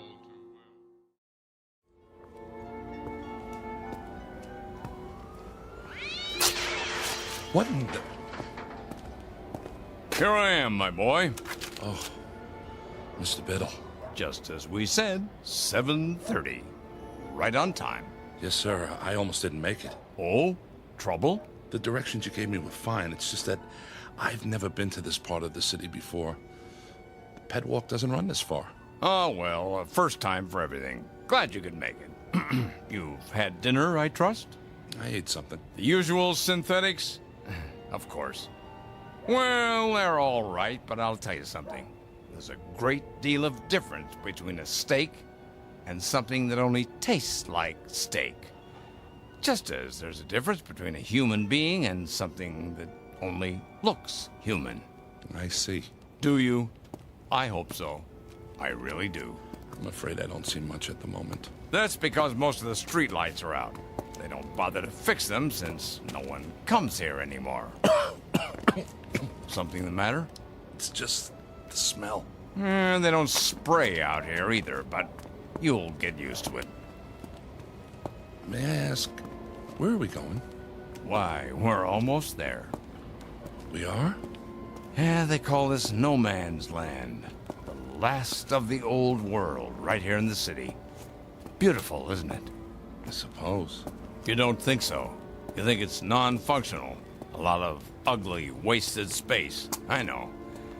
Well, not to worry. They'll have it torn down in a few years, swept away, forgotten. Evening, gents. Why, good evening to you, sir. Could you spare a smoke? Sorry. Hold on, my good man. I have here a cigar of the finest leaf, hand-rolled to my specifications. You're not really going to... Have no fear, my boy. This one's real. You sure? Indubitably. How about some spare change for a cup of cava java? Don't press your luck. Thank you. Thank you kindly. Blessings to you, mister. To the both of you. Plenty of unhappiness here, James, but plenty of happiness, too. Stand here a moment. Come on, close your eyes. Can't you almost hear the crying and the laughter? Don't move your head, please. What are you doing? Just a handkerchief. A simple blindfold. What? Nothing to be alarmed about. Just a precaution. There. Can you see? No. Good. Now turn around 5 times. But why? It's necessary the first time, in case you're rejected. Now take hold of my arm. I'll lead you to the entrance. Very, very private, you know. That's it. And away we go.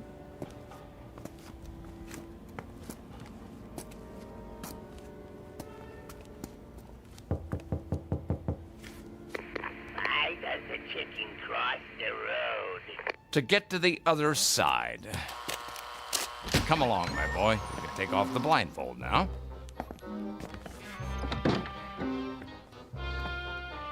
Mr. Biddle? What is this place? The foyer, of course. Those 2 chairs, they look like thrones. What else? But, Mr. Biddle... What can I do you for? Good evening. Is he in? Let me see. Maybe yes, maybe no. Tell him number 709 is here with the recruit. Alrighty then. Try not to miss me while I'm gone. In the meantime, gentlemen, be seated. Who is that? What does it look like? A clown, of course. Well, you heard him. Sit down. I recommend the chair on the left. If you say so. There. Feel better? I suppose. My turn now.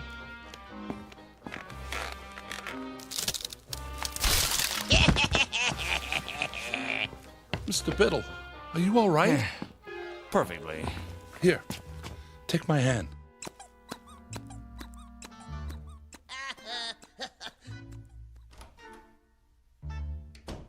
I'm disappointed in you, Kincaid. You are? Didn't you find that the least bit funny? Just now when I went sprawling? No, sir. You could have been hurt. Oh, James, please. Try. Don't tell me you've forgotten how to laugh. Not you. I was so sure. Sir, if you'd only explain to me... No, there's too much explaining in the world and not enough laughing. We're all turning into a race of machines. Cold, efficient, heartless machines. Ta-da! Who are you? Feast your eyes. Ever seen the smug before, huh? The executor. He does wonders with makeup. For a court jester, that is. The face doesn't quite go with that 3-pointed hat. What's the matter? You don't like it? I didn't say that. Then I guess the yoke's on me. Well, don't just stand there with egg on your face. What goes up the chimney down, but not down the chimney up, huh? Quickly. I don't understand the question. Would you repeat it? Too late. Timing is everything. Go on, tell him. An umbrella. What? An umbrella. I don't know, Biddle. I'm very dubious. He chuckled. So you say. I haven't heard anything.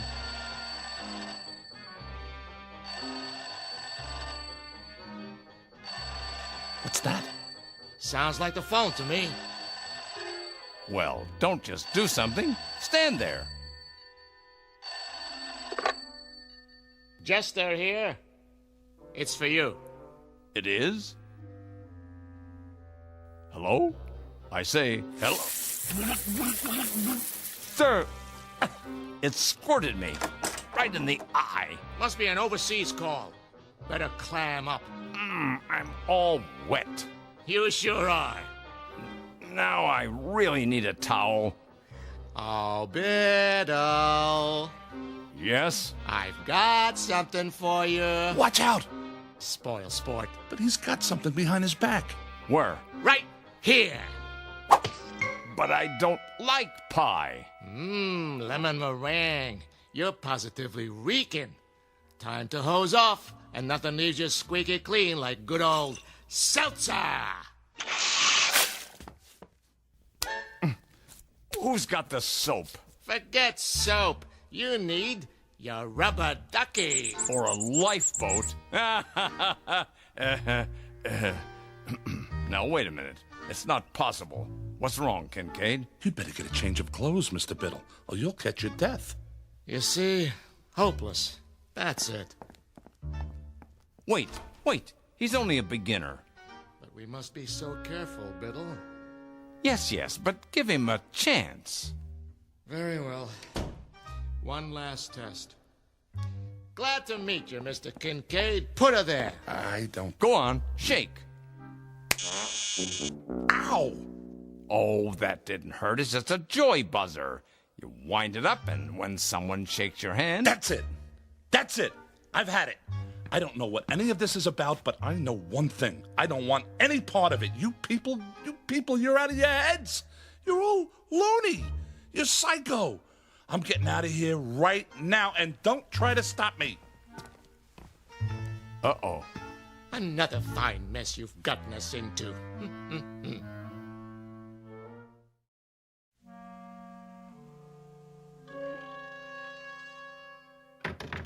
Let me out of here! You see? A motion. I'll admit that's encouraging. James, this way out.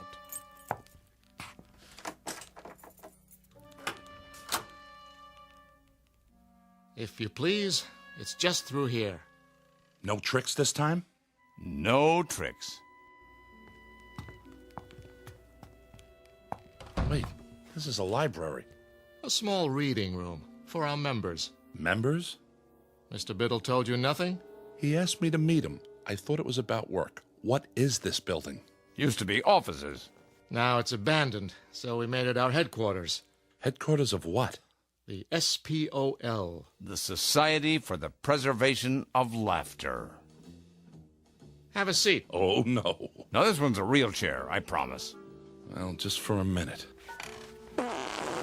Oops. Hey, that was not me. You sure, my boy?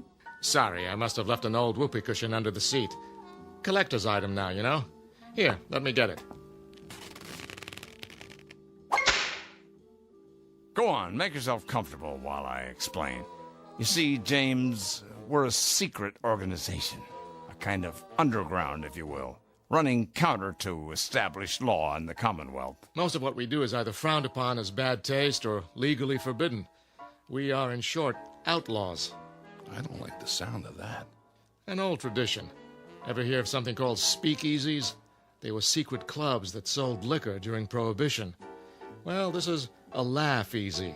All these books, the posters on the walls, Laurel and Hardy, the Three Stooges. Who are they? All great clowns from the past. There's Perot, Punch and Judy, Bozo. We try to keep the tradition alive. What tradition? You see, Mr. Kincaid, the world has forgotten how to laugh. There are some of us who regret that fact. Unlike those in power, we feel that laughter is important enough to be preserved, at any cost. Am I getting through to him? What the jester is trying to say, well, the world used to be a pretty terrible place, you see, James. We had disease and war and depression and prejudice and a lot of unpleasant things. The people couldn't change it all, but they could do their best to endure it. How did they endure it? By laughing at it, ridiculing it. They laughed at everything then. But along came the psychologists and the censors, and suddenly nobody could tell a sexual joke or a racial joke or a sick joke or any kind of joke. They weren't politically correct. And that was the end of humor. We're trying to keep it alive. Take the trick cigar. You chuckled. I did not. Yes, you did, and I'll tell you why. Because a figure of authority became ridiculous. Understand? Oh, James, try. A laugh cannot be forced, Biddle. You should know that. I do, but... Let's get to the main test. It's just through here, the last door. Everything should be ready. No false laughs now. We can spot them a mile away. Understand?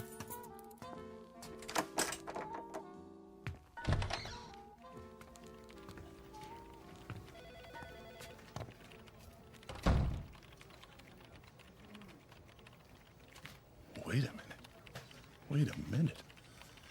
This looks like... Spears Research. Where you work, Kincaid. Where I work. A perfect replica, down to the smallest detail. But how? It's nothing, really. We have art directors, carpenters, just a matter of painting a set, some props. And now, The music a report and the screen. The executor. Is he giving an address? You'll see. Okay, everybody stand up. Citizens, I greet you. It pleases me to report that our gross national product, however, that is far from the goal we have set. Yay, is a tomato for you. For a bigger, better country. The World Council shows a decrease in... Our broadcast has been temporarily interrupted. Refreshing, wouldn't you say? But it's unpatriotic. Perhaps you should talk to your fellow workers.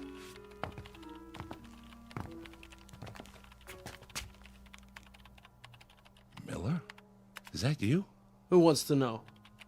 It's me. Kincaid. But how? A rubber mask. Realistic, if I do say so. Watch this.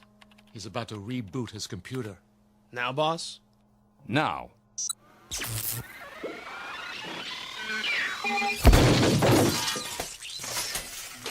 Well, Kincaid? Well, what? His computer, man. It blew up in his face. What do you say to that? Computers are awfully expensive. The World Stock Exchange Terminal. It's just come online. But Wall Street's closed for the night. They're open in Tokyo. Watch.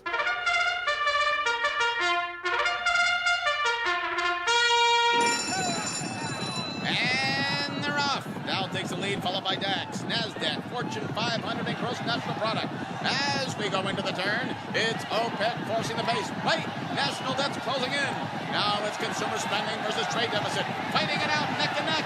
This is going to be a close one, folks. And the winner is Beetlebomb. Gross national product in last place. The executive said the gross national product was in good shape. Oh, not much hope for him. One more angle. Try this.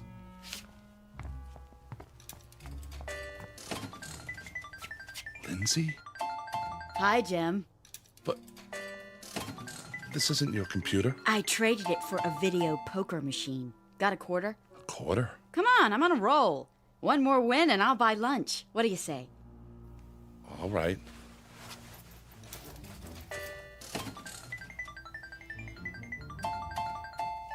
Jackpot. I hit it, Jim. Or rather, we did. How about lunch? In Paris.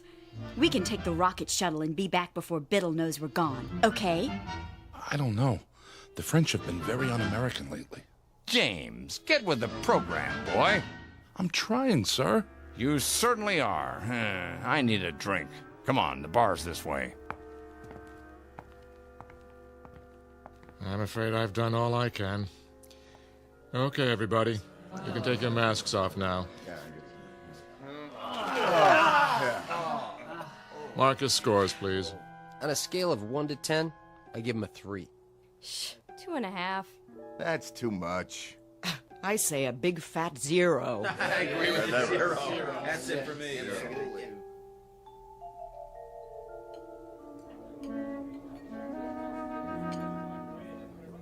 What'll it be, germs? I mean, gents. Martini, double. And one for my friend here. Make it special. Coming right at you. Were those my judges? Don't worry about it. I haven't given up on you yet. How about a game of darts? But, sir, the target's there. Pictures of the executor. So they are. How about a rotten egg? Eggs? Right there in the basket, gentlemen. Well, you can throw. I don't know, sir. Oh, come on. This is the man who destroyed fun. Who took away the good times. But you've hated me, haven't you, James? As a boss. No, you have. I know. And with good reason. I've been a stern, pompous ass. But I'm competent at my job. The company can trust me. I know my role. But I'm not at work now. Oh, good one. Yeah. Bill, good one. Right in the old schnozola. Try one? Well, okay. Good boy. Got him right in the eye. Another? If you say so. Ha! He took it on the chin. Now try the neck. That's always funny. 2 martinis. Wait. Drinks first. This one's yours. Well, through the teeth and over the gums. Look out, stomach. Here it comes. My glass is leaking. Of course it is. That's what's called a dribbled glass. See the little slits in the side? When you tip it to drink, voila! Doesn't that tickle your funny bone? It's a start. 2 more. No problem. Here's your drinks. Thank you, my good man. Cheers. I think I'm starting to like these. Keep 'em coming. My pleasure, sir.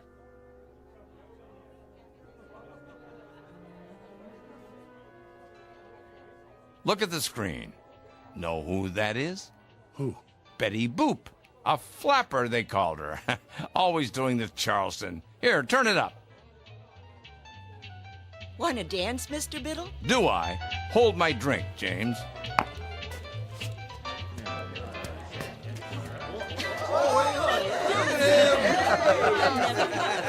You ain't seen nothing yet. All right.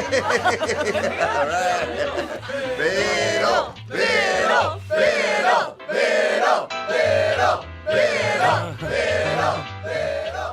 I'm laughing. Biddle, Biddle, Biddle, Biddle, Biddle,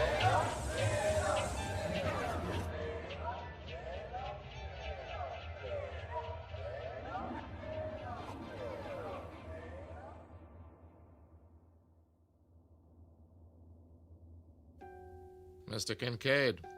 Did I pass? Huh? What did the judges say? If I could have a word with you outside? Tell me I'm laughing.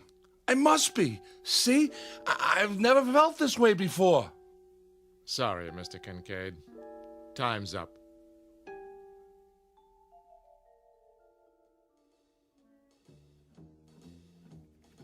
Morning, Jim. Morning, Lindsay. You're looking sexy as usual. What? Later, alligator. We're on for Paris, by the way. I don't know what you're... The rocket shuttle?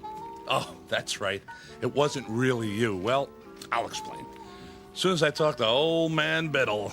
Jim, have you been drinking? After a while, crocodile. Come in.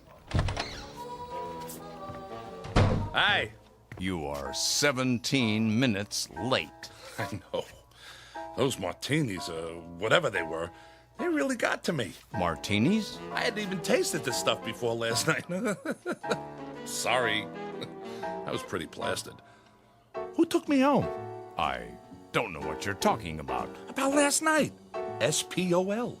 Hey, why does the fireman wear red suspenders? What? To keep his pants up! Are you sick, Kincaid? Oh, come on, Mr. Biddle. I know I was a disappointment to you, but it was also new. They're not going to hold it against me because I didn't laugh, are they? I didn't know how. But I do now. Listen.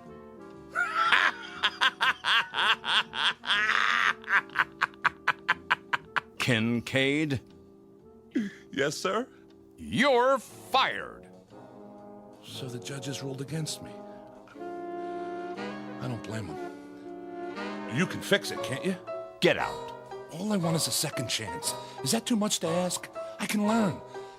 If I don't, what will happen? Humor will die, and comedy, and all the great... I don't know what you're babbling about, Kincaid, but I warn you, if you repeat any of it to the authorities, they'll put you away. Do you understand? One thing I cannot afford to do in my line of work is take chances. And you're not a good enough risk. Do I make myself clear? But, sir... Do I make myself clear?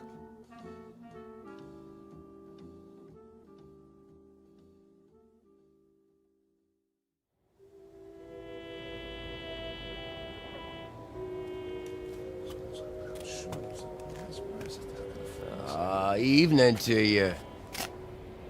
Evening. I was wondering, can you spare a smoke? Sorry, I don't... Wait a minute. Have you ever seen me before? You? Well, no, Did you smoke a cigar last night? Oh yeah. I think I did. Here. Get yourself a cup of Cava Java. Hey, thanks. Can I ask you a question? Yeah?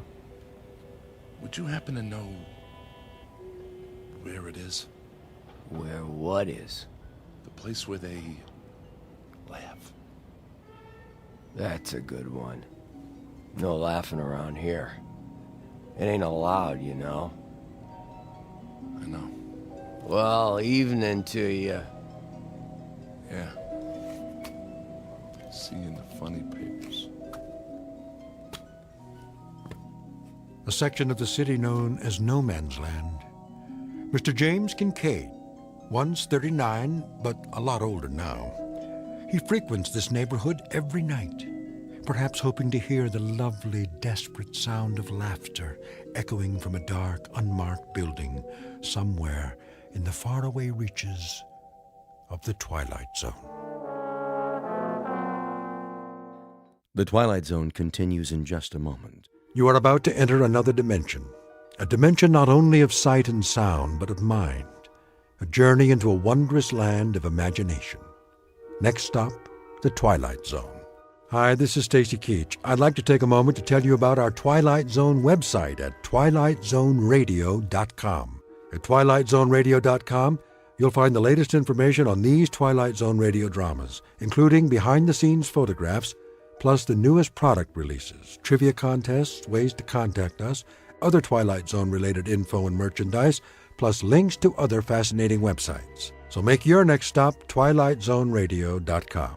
Visit twilightzoneradio.com to purchase these Twilight Zone radio dramas on cassette and CD, or call toll-free 1-866-989-ZONE. That's 1-866-989-9663.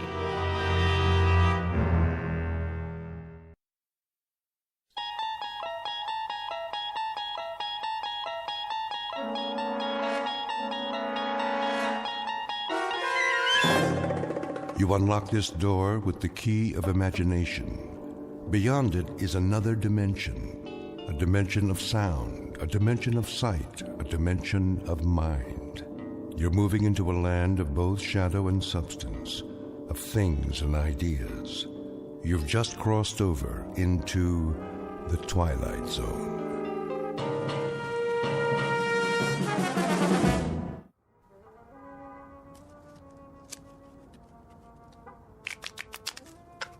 Time to feed the kitty. I've been feeding it all night. Yeah, that baby's hungry. Let's go, boys. You heard the man. Put in 2 chips. 2 times how many hands? The auntie's eating me alive. You got some cards coming. I can feel it. Yeah? That a money-back guarantee? You pay your money, and you take your chances. Dealer antes.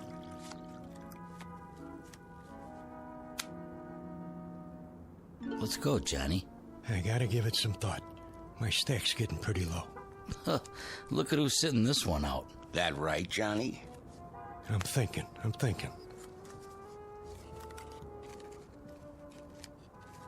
I know one thing. Takes money to win money. Yeah. Listen to the man. Are you in or out? Give me 1 minute, all right? Take it easy, John. Hey, you don't look so good. Maybe you should kick back, watch some TV. Hey, hold on. I came here to play cards. Hand me that remote. Say, what are you... Just give it to me. The old fire hall is... There. You gonna let one lousy player hang up the game? Don't worry about it. Johnny here needs some time out. You know the old saying. What's that? Money talks, and suckers walk. Scientists are baffled as all communications in and out of Peaksville remain blocked. For live coverage, our Eyeball News team takes you inside the city limits following this broadcast on the 11 o'clock report. And that's a wrap of today's news. I say deal 'em. All right, boys, here we go. Down the derby. Okay already. I'm all in. You ain't even looked at your cards. What's the difference? 1 more hand and I'm out. Sure, Johnny, maybe you'll double up. I got a good feeling this time. Me too. I'll see that and I'll raise you. Raise? Everything I got's in the pot. Separate side bet. I fold. Dealer raises again. Call. Cards, John? 3. Keeping a kicker, huh? All right, 4. Come on in! Who's that? A friend of mine. Said he'd stop by. Heck of a time for it. It's open! Jody Hallam? Who wants to know? Mr. Hallam, will you come with us? You got a warrant? No, sir, but... Then get out of my room. My associates and I are having a friendly game of cards. This is a federal matter. We have a car waiting downstairs. Oh, good for you. You see any money on this table? Because I sure don't. There's no time to lose, sir. If you'll just come with us. Hey, why the cuffs? Someone wants to see you in Washington. Be seeing you, Jody. I'll just hold on to my chips for now. Let me call my lawyer. No need for that. What's this all about? A matter of national security, sir. You might say a matter of life and death. Excuse me, gentlemen, if you don't mind. We'll just fast forward out of here. Hey, will somebody tell me what this is all about? Winning lottery numbers coming up, but first the news. In world news, the asteroid known as Wanderer continues on a path toward our solar system. But there's no cause for alarm. Scientists say it will miss Earth by several million miles. Repeat, despite rumors, there is no danger. Wanderer poses no threat to our world. And now, here's a handy household hint from our home economist. Portrait of a man who has just been granted a reprieve. Not from a card game, because it's a sure bet he would have won, given his considerable skill as a dealer. No, the 2 men in gray suits have saved him from almost certain deaths. His name? Jody Hallam, a gambler and con man who lives by his wits, and wants above all else to go on living. At the moment, the odds still look good for Mr. Hallam, but he is about to discover that the laws of chance don't always apply in the Twilight Zone. And now, The Twilight Zone and our story, Pattern for Doomsday, starring Henry Rollins, with Stacy Keach as your narrator. And I can tell you that its progress has been closely watched for the past month, as is the case with all unidentified objects sighted in space. May we have the slide, please? Excuse me, General? Yes? The 8th man, he's here. Showman. Yes, sir. Has he been briefed? Just the basics on the way over. I'll handle it from here. Mr. Hallam, have a seat at the end of the table. Well, aren't you going to introduce me to everybody?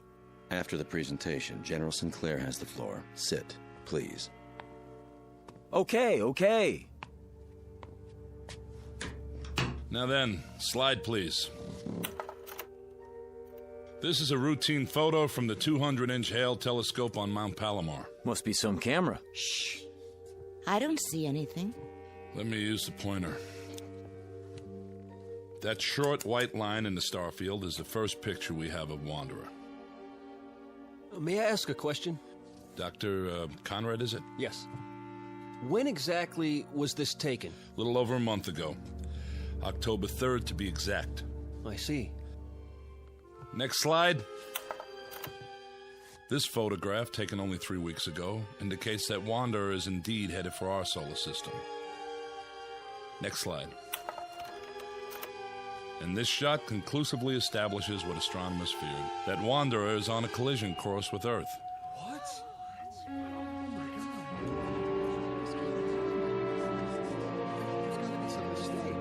Next. This picture from 2 days ago allows astronomers to accurately measure Wanderer. It is about 2,000 miles in diameter, a little less than our moon. Can we have the lights, please? Hey, General, is this on the level? I wish I could report otherwise. The fact is, the time of collision is now 53 hours and 40 minutes. Couldn't we blast it with an H-bomb or something? I saw that in a movie one time. Efforts are underway to destroy or deflect the asteroid, but unfortunately there isn't much hope for success. General, if, as you say, astronomers have known about it for some time, why is it that the public hasn't been told the truth? To begin evacuating the cities, for example. To avoid panic. Virtually all heads of state are in agreement. And the damage is projected to be so widespread that there's no longer any point. But what about us? Why were we dragged here if this thing's gonna hit in a couple of days? And I thought I was washed up. Now I find out the whole world's done for. What do you expect us to do, General? Most of us are ordinary citizens. Mr. President. Please remain seated. Have you finished your briefing? I have, sir. I wanted to meet you all personally. It's a great service you're about to perform for your country and for the world. I don't like the sound of that. He's not as tall as he looks on TV. Please, hold your questions. That's all right, General. They're about as confused as the rest of us. I'll get to the point. Out of the entire population, you 8 people are among a very few to be made aware of the situation. Let me tell you why. I can handle that part if you like, Mr. President. No, they deserve to hear it from me. I'm the one who signed the order. It's taken 10 years for the United States to build its first nuclear-powered spaceship, the Varuna 1. It was intended for the exploration of space. That ship now stands on a launching pad in New Mexico, ready for its first and last mission, that of transporting human life to a new planet, to grow and multiply. To put it simply, you have been selected to represent the future of the human race. And we're really in trouble. You can say that again. Is he serious? That's crazy. Why us? Know that in you rests the heritage of all humanity. Our prayers go with you. Good luck and Godspeed. We're really grateful. Thank you, sir. Are you the psychologist? Dr. Russell Conrad, Denver, Colorado. I'd like to shake all of your hands. Francie Blaze, Los Angeles. I, entertain. Pleased to meet you. Jody Hallam, Mr. President. I'm from Chicago. I guess you could say I'm a speculator. I see. Regina Walsh, Kansas City, Missouri. I'm a singer. Or I was. Is that right? Dee Clark, Spokane, Washington, bacteriologist. How do you do? Philip Jewell, New York City. Mr. President, I'm not sure I approve of all this. I don't understand... You're Dr. Jewell? Yes. I've read several of your books on philosophy. Thank you. But about what's happening here... General Sinclair will fill you in on the details, Doctor. Lily Wong, San Francisco. I am an artist. Hello. Harvey Winterroth, Traverse City, Michigan, and just an auto mechanic. Don't say that. You all have very valuable skills, chosen to complement each other. Believe me, the hopes and aspirations of the world go with each and every one of you. Try to bear that in mind. And now, goodbye, and good luck. Thank you for taking the time, sir.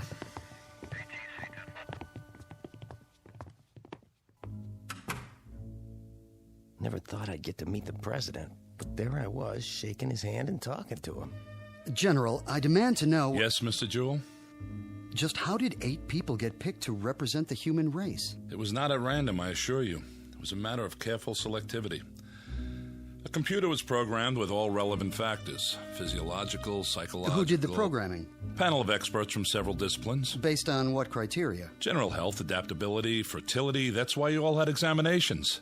Varied backgrounds, genetic history, immunity to disease, long-term stability on the cellular level. Out of what sampling? The entire population, Doctor. At least those we had preliminary data for. General, how come the president isn't going? He's a very important man. I would have thought... He's married, which was one of the disqualifying factors. For those of you who are interested, the criteria are listed in the background report. I have copies if you like. I'd like to see that report. On the table at the back of the room. There's a packet for each of you.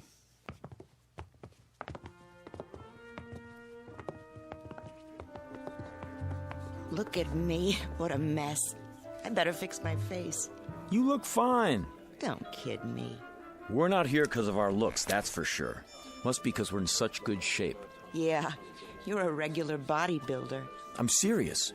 Other kids got the measles, but not me. I was always lucky that way. Goody for you. Oh, maybe not 100%. But when I lost, it was because someone else was dealing. Man, I sure wised up in a hurry. A dealer, huh? I can spot one a mile away. Fingers always twitching. Just keep 'em to yourself. Hey now, baby, I never done anything crooked with these fingers. I know. You just help the cards along. The suckers get greedy, that's all. So they get restless and overplay. Is that my fault?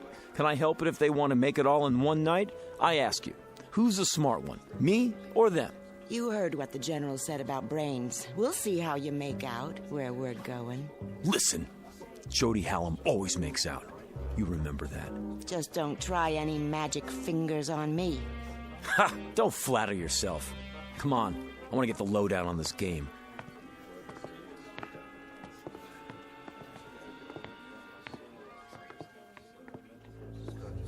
After that, it was all entered into the memory banks.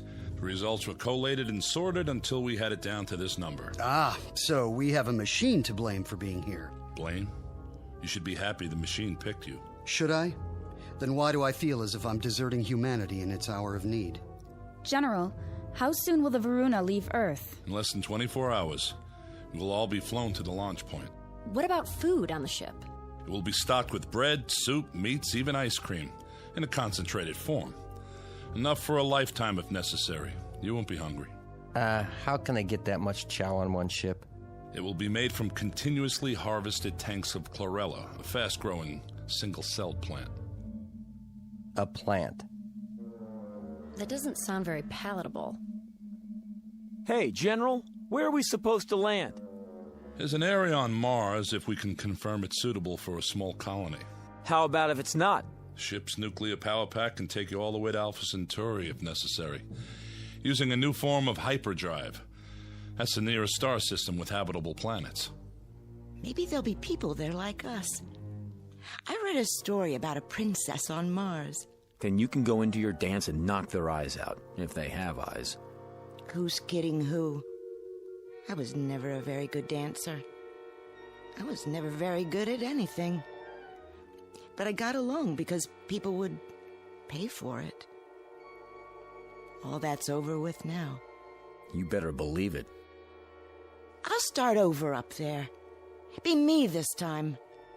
I'll be what I want to be, not what they want me to be. Right. Keep that attitude. I have a question. Who's flying us to where we are going? We've assigned a crew of 2. That should be sufficient. Captain Gerald Vickers and Lieutenant Robert McKenna. You will meet them when... excuse me. Sinclair? Yes. Right away. Limousine is downstairs, ready to take you to the airport. No calls for us? To say our goodbyes? I'm sorry, Doctor. We can't risk breaching security. Now, if you'll all come with me, please. You have a great adventure ahead of you. Perhaps the greatest in the history of mankind. Oh, wow.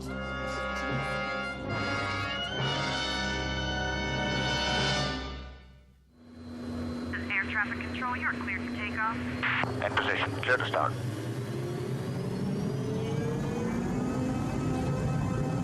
Made a move, nose job back in front.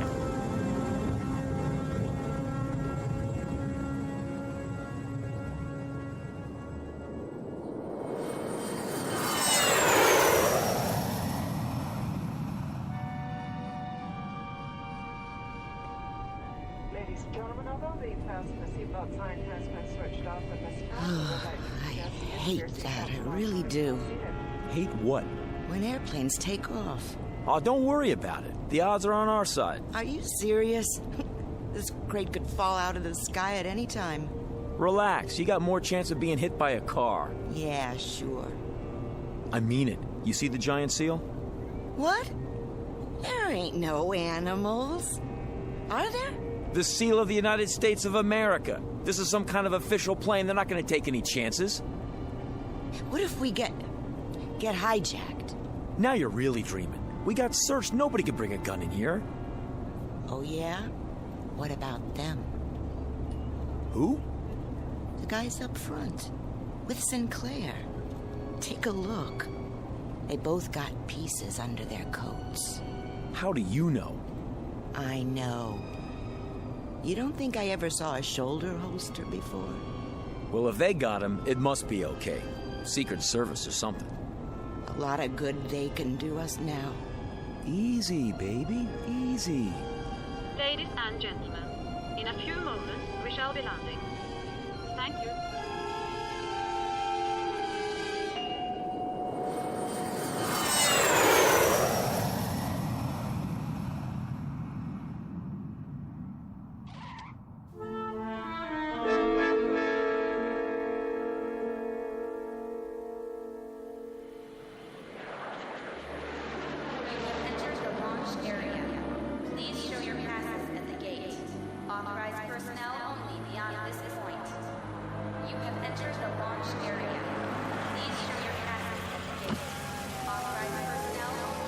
ID, please. General Sinclair and Company to operations. Oh, right, General. Operations is the first building, straight ahead. I know where operations is, son. Yes, sir. Open the gate.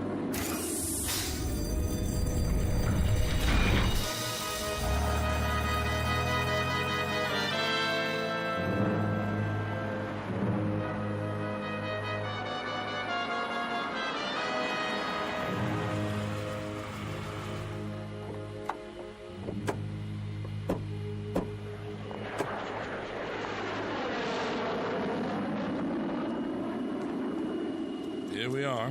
If you'll just follow the walkway to the entrance. How do you do, sir? Good to see you, Captain.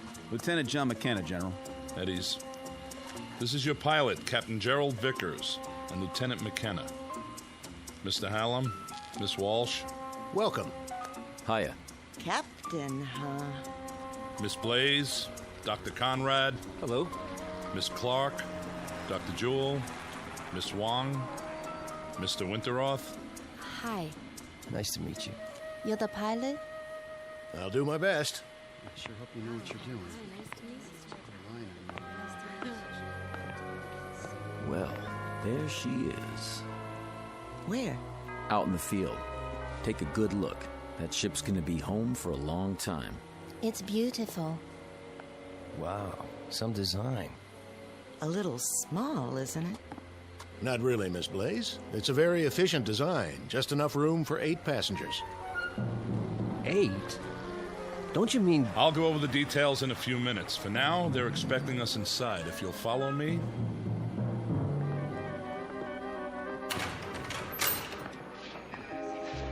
General Sinclair? What is it? General, I have a communication from the Pentagon. Priority A. Very well. That will be all. Yes, sir.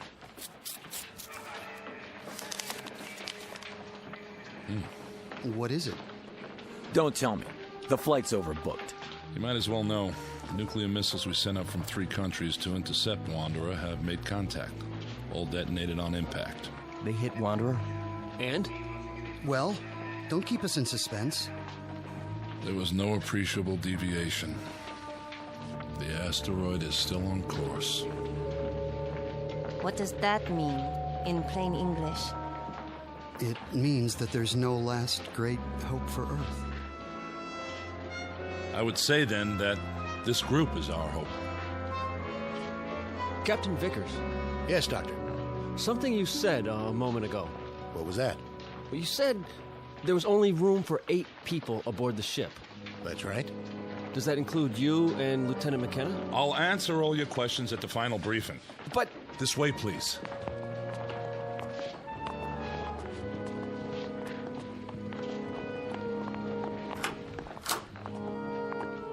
Sit down, if you will.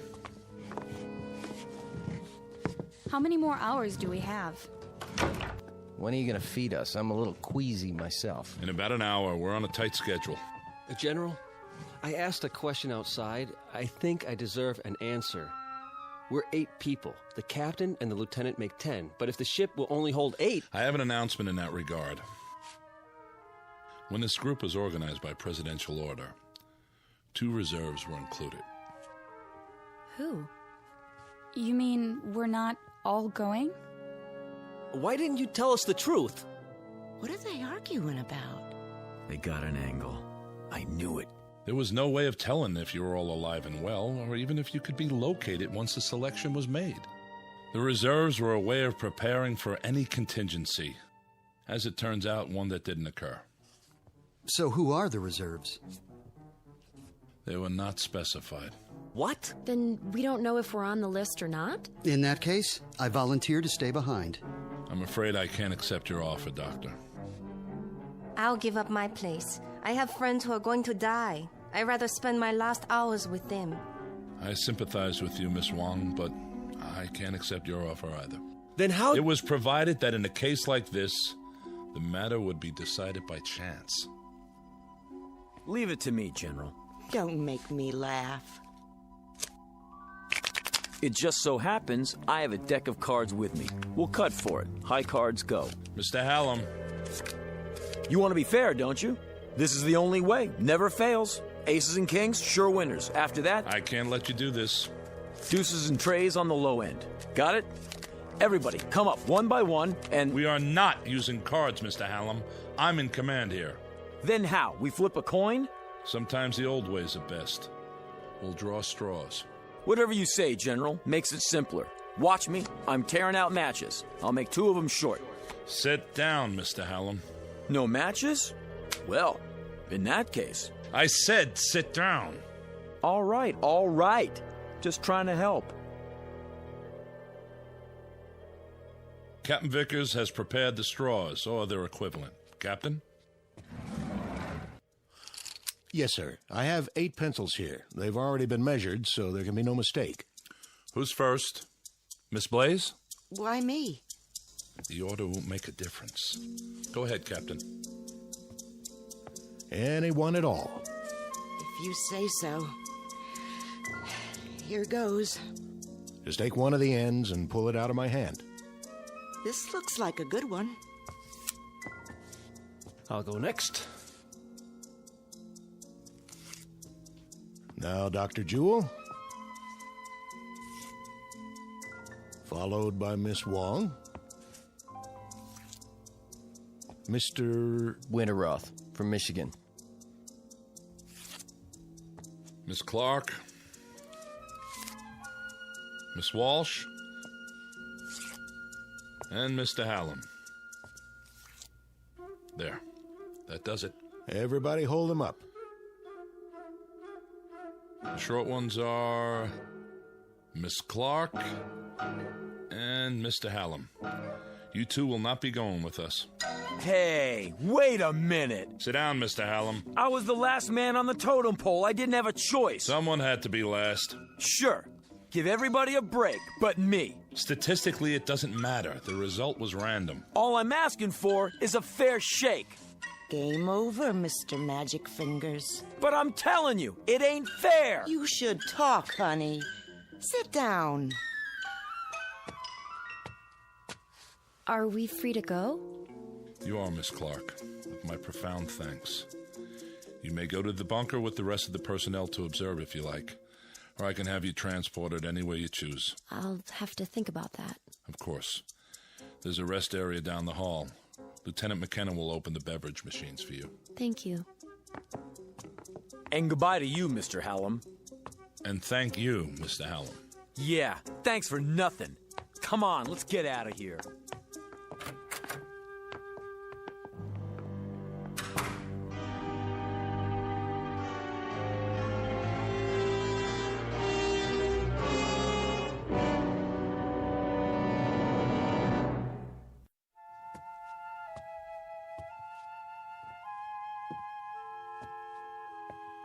Why don't you sit down? You're making me nervous. Yeah. Miss Clark's right. Would you like a cup of coffee? I'd like a shot of scotch if you want to know the truth. Cream and sugar? Black. Do you have family, Lieutenant? Yes, ma'am. I mean, miss. Back in Austin. Oh. Are you going there to be with them? I sure hope so, if there's time. It's a terrible thing, I suppose. The little tragedies. We have time to absorb them. But something like this, it's too vast to comprehend. I know what you mean. Cut the chatter. What is this, a funeral? You might call it that. Well, I tell you one thing. The game isn't over till it's over. You never know what's going to happen at the finish. This isn't a horse race, Mr. Hallam. We'll see about that. Give me the coffee, will you? Of course. Yeah, tastes like mud. If you'd rather have a soft drink. Forget it. Sorry you didn't care for it. Yeah, sure. Where do you come off so high and mighty? Uniform, shine on your shoes. You know something? Underneath, you're just like the rest of us. Scared out of your gourd. I'd better see how the general's coming along. Will you sit down? It won't be much longer. Then you'll be back with your own kind. I don't see why you're so anxious to go home. One of them in there could have a heart attack or something. And then what would we do? Draw straws again to see which one of us goes? Sure, why not? At least try to face reality and make peace with it.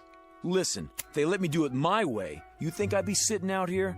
Oh, you mean you'd have fixed the cards? Lady, when your life is on the line, you try anything. Even if it means pain or misfortune for others? If that's the way the chips fall. You amaze me. I thought I'd seen all kinds. You ain't never seen Jody Hallam before. Thank God for small favors. I would say, Mr. Hallam, that you're nothing special on the evolutionary scale. More along the lines of a throwback. You've hardly advanced beyond your one-celled progenitors. Say, is that a wisecrack?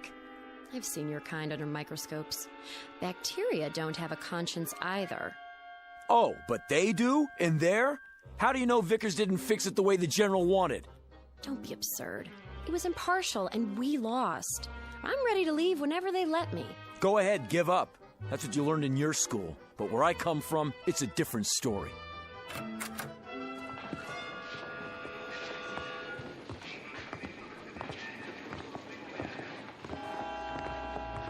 General? Yes? General, I'm sorry I blew my stack before, but, well, it's a hard thing to take. It really hit me, you know? Believe me, I understand. Everybody all set? They've had their final instructions. Everything worked out, huh? No hitches? Ladies and gentlemen, you'd better get ready for the pre-launch. Look, do you think it would be all right if I see him to the ship? Wish everybody good luck and everything? I don't see why not. That doesn't sound like you, wishing everybody but yourself good luck. No? Why the change of heart? Can't win them all. You ought to know that. That's not what you told me before. Well, that's what I'm telling you now. Miss Blaze? Yeah?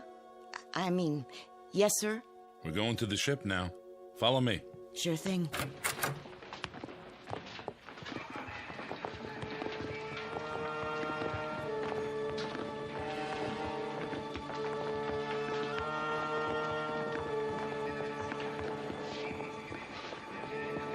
Not you. General Sinclair said it was okay. Only flight personnel on the field. I know. I'm gonna say goodbye to him on the ship. General? It's all right, guards. Let him pass. Proceed. Sure, thanks a lot. Nice gun you got there.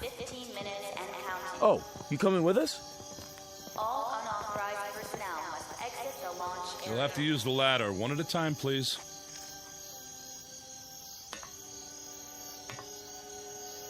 Well, this is it. So long to the good old US of A. It was a rat race, but I think I'm gonna miss it. It just doesn't seem possible to think that all this will change in a few hours. How much time? Not long, by my watch. The Varuna 1 is now on internal power. Look at all those stars. Skies like this in Michigan. There's a place I used to fish at. I guess I won't see it again. T-minus 10 minutes and We counting. better get aboard. All unauthorized personnel must exit the launch area. Move ahead to the control room at the end of the passage. Guards, stay with us a moment longer. How long till liftoff? 8 minutes. I'll give the engines a final check.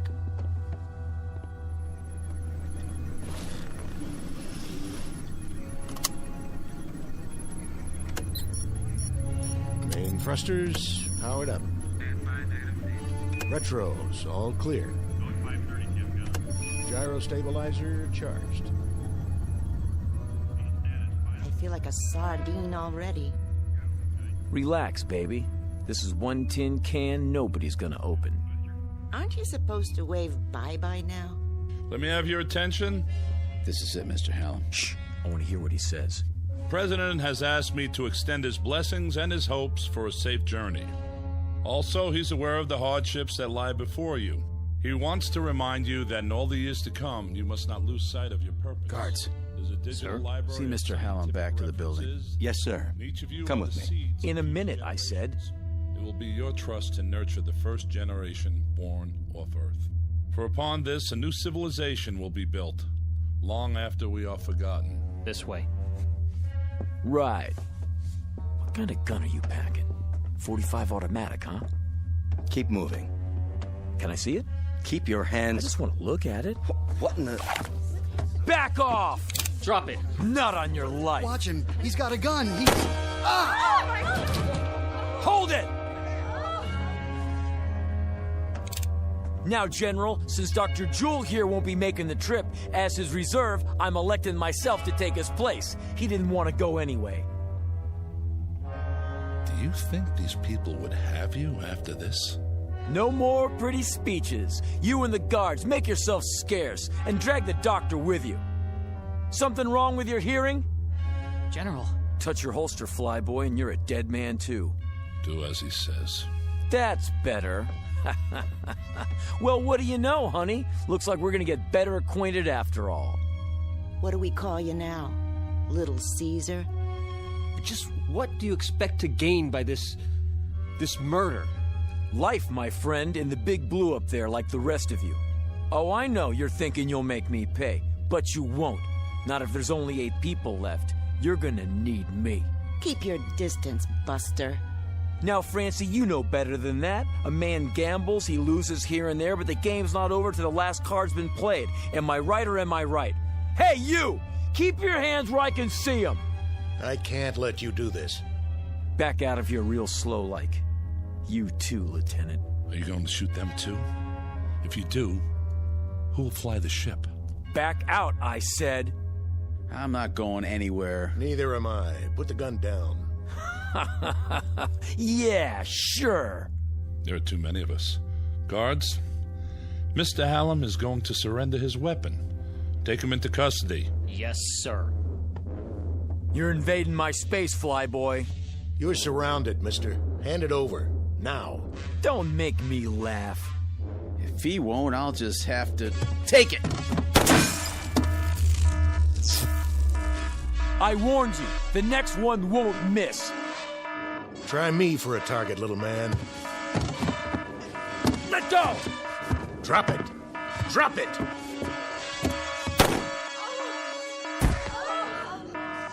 Now look what you've done. That ain't in the rules. Does he have a pulse? No, sir. Dr. Jewell, are you all right? It's just my shoulder. The bullet passed through. Guard, get the medical kit. Right, General. We won't be going anywhere, General. The second shot took out the control panel. Can it be repaired? Not the telemetry system. Then replace the module. There is no replacement. It would take days to assess the damage. He's right, General. Is that true? You mean we can't take off? How can we? What are we going to do? Yeah, what are we gonna do?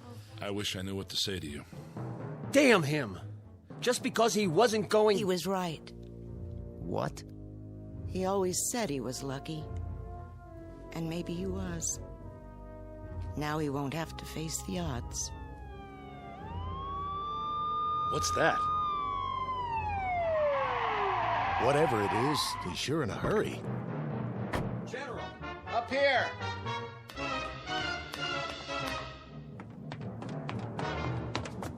General, this just came in, sir, from the President.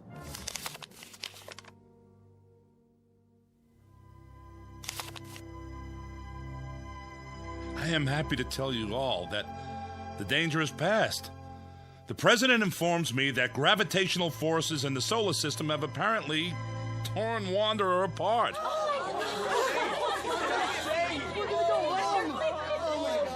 You mean it's not gonna hit Earth? Initial reports are that it is broken up into 5 pieces. Each will miss us by many thousands of miles. Let's get out of here. One at a time, folks.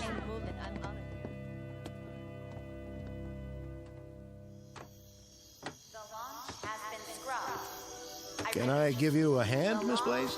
You can give me 2 hands if you want. A big, brave captain like you. Call me Francine. Okay. Francine, I'll help you down. What about him, Mr. Big-Time Gambler? There'll be an ambulance on the way. He doesn't need an ambulance. He needs a hearse. Jody Hallam from Chicago. I got 3 words for you. So long, sucker.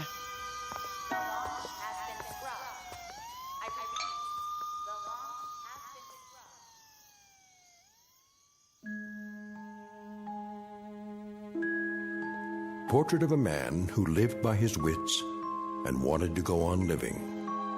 The odds looked good, at least for a while. But when billions were marked for death, he lost faith in the laws of chance. Jody Hallam, who played a desperate last card and ended up the only man on Earth to die as the direct result of a threat that never came true. In the Twilight Zone.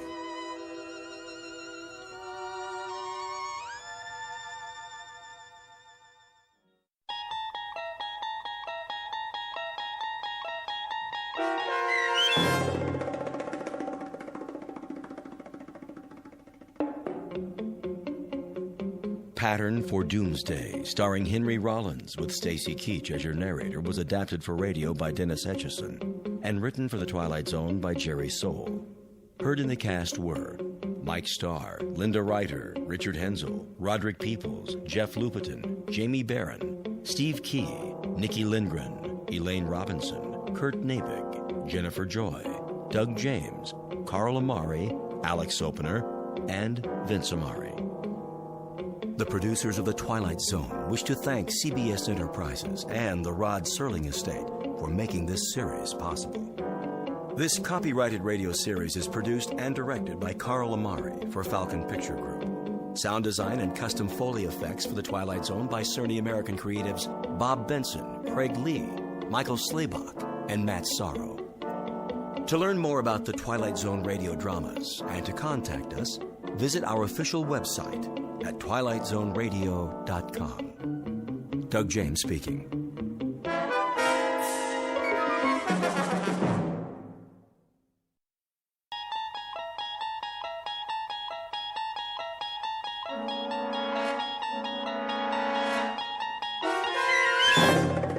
You unlock this door with the key of imagination. Beyond it is another dimension, a dimension of sound, a dimension of sight, a dimension of mind. You're moving into a land of both shadow and substance, of things and ideas. You've just crossed over into the Twilight Zone.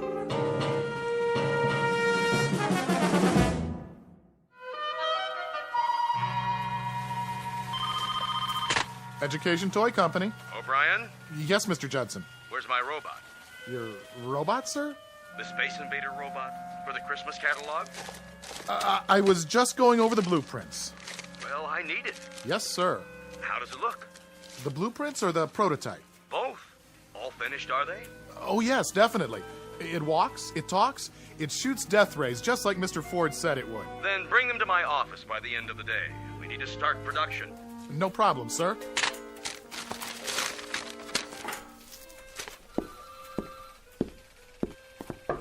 Horace? Horace, Mr. Judson wants to see the robot. Horace? Why are you just sitting there? Didn't you hear what I said? I'm not just sitting here. I'm waiting. For what? For a showdown. Look out! What? Go for your gun, partner. Gotcha! Horace, why'd you do that? Do what? With the cap pistol. Scared the pants off you, right? Come on, Horace.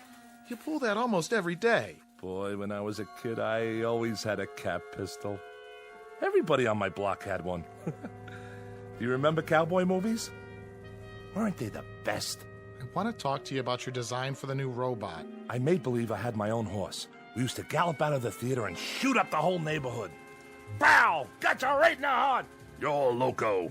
You missed me by a mile. Horace, do you know how loud you're yelling? Oh, I wasn't. I'll bet you could hear it all the way to Mr. Judson's office. How much? I'll bet you my ball of silver foil.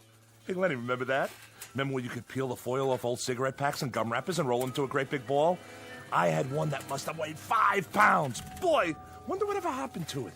I've been in the office next to yours for 12 years. I know all about how you used to collect tinfoil. How will you listen to me for a second? You must have had a miserable time when you were a kid. I did. I couldn't wait to grow up. What do you want, Leonard? There's something wrong with the plans. There is not. I designed this toy. There's nothing wrong with it. See? If you'll listen, The kids will go crazy about it. Do you know what it does? I know what it does. Look, Horace, I'm trying to help you. I mean a toy where the eyes flash and it walks over anything. It's a good toy. It is a good toy, but it can't be turned out at the price point Mr. Judson wants. Look here. What? When he sees the plans, he's going to blow his stack. It's got too many parts. You think so? I know so. Well, I don't. Horace, all you have to do is work it over. How's Betty? What? Betty. Your wife. Remember her? What has Betty got to do with it? We're talking about your work. Is that all you ever think about? Horace. Thanks. I'll look it over. Horace. All right. You do that. By this afternoon, okay? Sure, Lenny, sure. A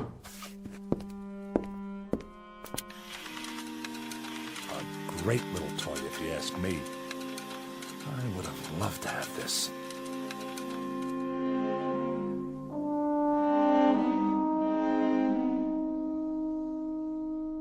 Meet Horace Maxwell Ford, age 38 but already growing a bit paunchy.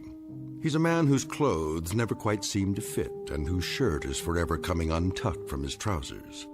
His socks are usually down around his ankles, his horn-rimmed glasses are always about to fall off his face, and he can't keep his hair combed at all. A mild man, an apologetic man, except when talking about his favorite subject, his beloved childhood memories.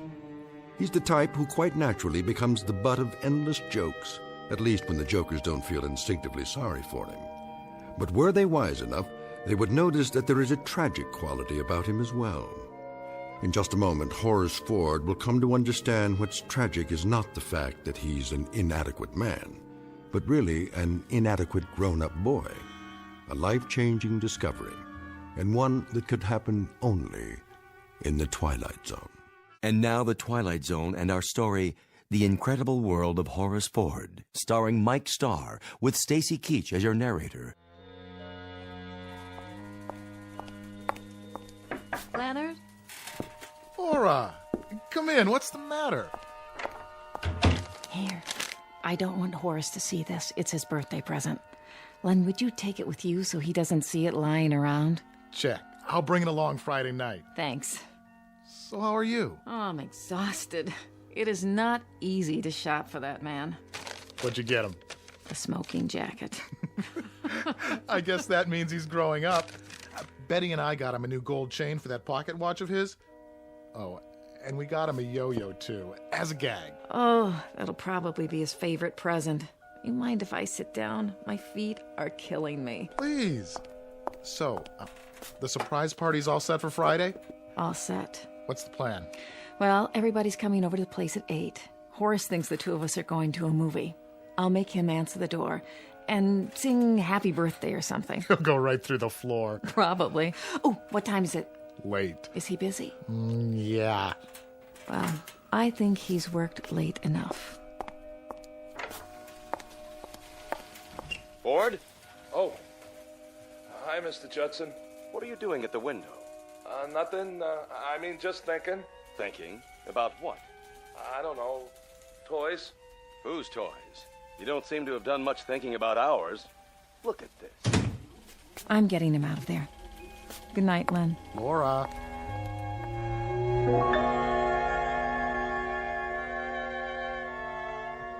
Well, look at it. I know what it is. The blueprint for the robot. What happened? If we put this into production the way it is, do you know how much money we'll lose? But it's a good toy. That has nothing to do with it. See here, Ford, you've been with us a long time. You must know that we're in business to make a profit. This design just isn't cost-effective. I want it simplified. What do you want to simplify? For one thing, the eyes don't have to flash on and off. Sure they do. You want to ruin it? The flashing eyes? That's the beauty part. It's terrific. You could play for hours with a toy like that. Why are you raising your voice? I'm not. But you're talking about... Look, Ford, I don't want to argue about it. Just do the design over. Don't you remember when we used to play soldiers? With a mechanical man like this, you could... Oh, is this the office? Oh, there you are, Horace. Laura? Mr. Judson, you remember my wife? Mr. Judson. Oh, how nice to see you. A pleasure. Remember, Ford, I'll need it first thing in the morning, no later. Yes, sir. Good evening. Hello, Laura. Aren't you surprised that I'm here? Yes, yes, I am. What time is it? Well, why don't you check your watch? Almost 6. Oh, that late? I've been shopping all afternoon, and I'm absolutely done in. Well, how about taking me home? Okay. Well, here's your briefcase. I'm just going to fall into bed tonight, literally fall into bed. That's all right. I have some homework. Oh, no, not again. Now, what is it this time? The robot. He's trying to ruin it. Oh, I'm sure Mr. Judson's only trying to... I'm telling you, he is. That toy has no meaning unless the eyes light up.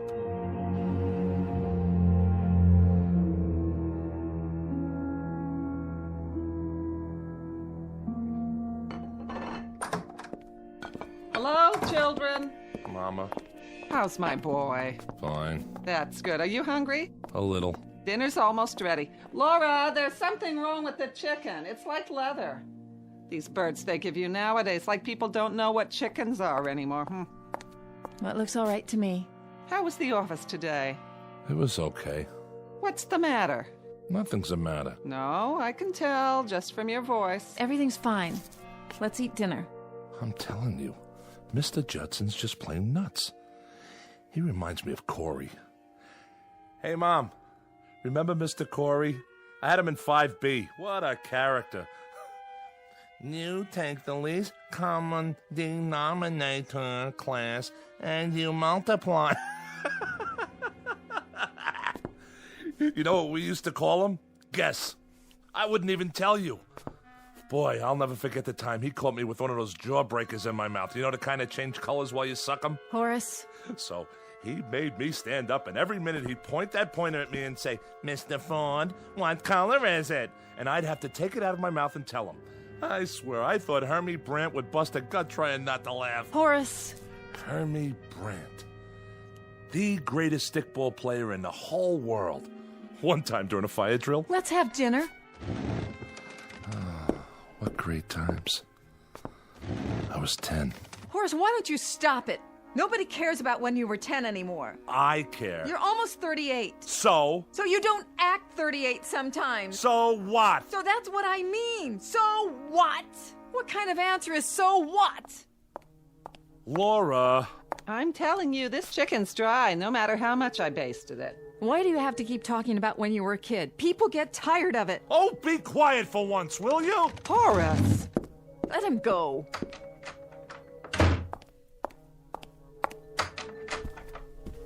Horace? Horace, the chicken will get cold. Oh, come on. Don't lie there on your bed. Eat a little. Laura didn't mean it. I'll cut you a leg and a second joint. Your favorites. You remember Hermie Brandt? No. How come you never remember anything about Randolph Street? Oh, it was a terrible place. We're in a good neighborhood now, in a nice apartment. Why do you have to always... What was terrible? Listen, I had the best times there. Like, remember when Pop used to give me an Indian rope burn? I mean, he didn't, but he pretended like he was going to... When you were a kid. Why don't you have kids of your own? Talk about them. Randolph Street. You know what I'm gonna do? I'm gonna go back there. Right now. Horace, we're having supper. I haven't been there since I was 11. Why shouldn't I? Horace, it's a dirty old street. What are you gonna see? Stay home. Where are you going? So long. Horace, listen.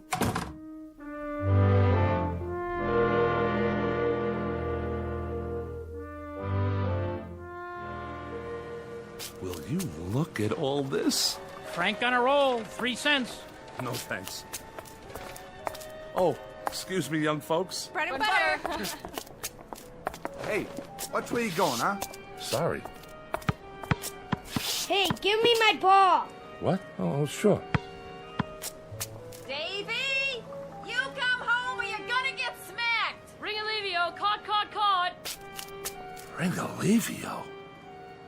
My gosh, this late at night? What time is it? Bins, I yelled Bins. Did not. I didn't hear him. Me neither. I did too. What do you want from me?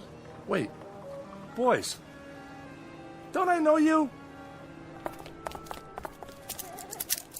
Hurry up, Hermie. Hey, Hermie Brandt, come on. All right already, I'm coming. Hermie? Did he say Hermie?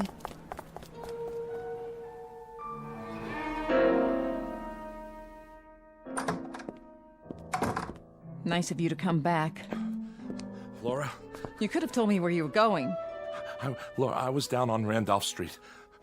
Listen, Laura, I have to tell you something. Look, your mother's asleep. Do you know what time it is? No, I don't... Where's your father's pocket watch? I don't know. Laura, I saw some kids on the block. Little kids. Maybe 10 or 11 years old. Laura, they were the kids I played with when I was 10. The same kids. You're perspiring. You're not listening to me. I heard you. I think you're catching a cold or something. Wipe the sweat off your face. They couldn't have been the same kids, dear. I saw them. I saw Hermie Brandt and George Langbard and Cy Wright. Maybe they looked like some of the kids you used to know. I'm telling you. Horace, you're talking like a child. All right, if you don't want to listen, I'm going to bed. Horace. Oh. Yes, young man, what do you want? He dropped this. Dropped what? Well, this is Horace's watch. Where did you...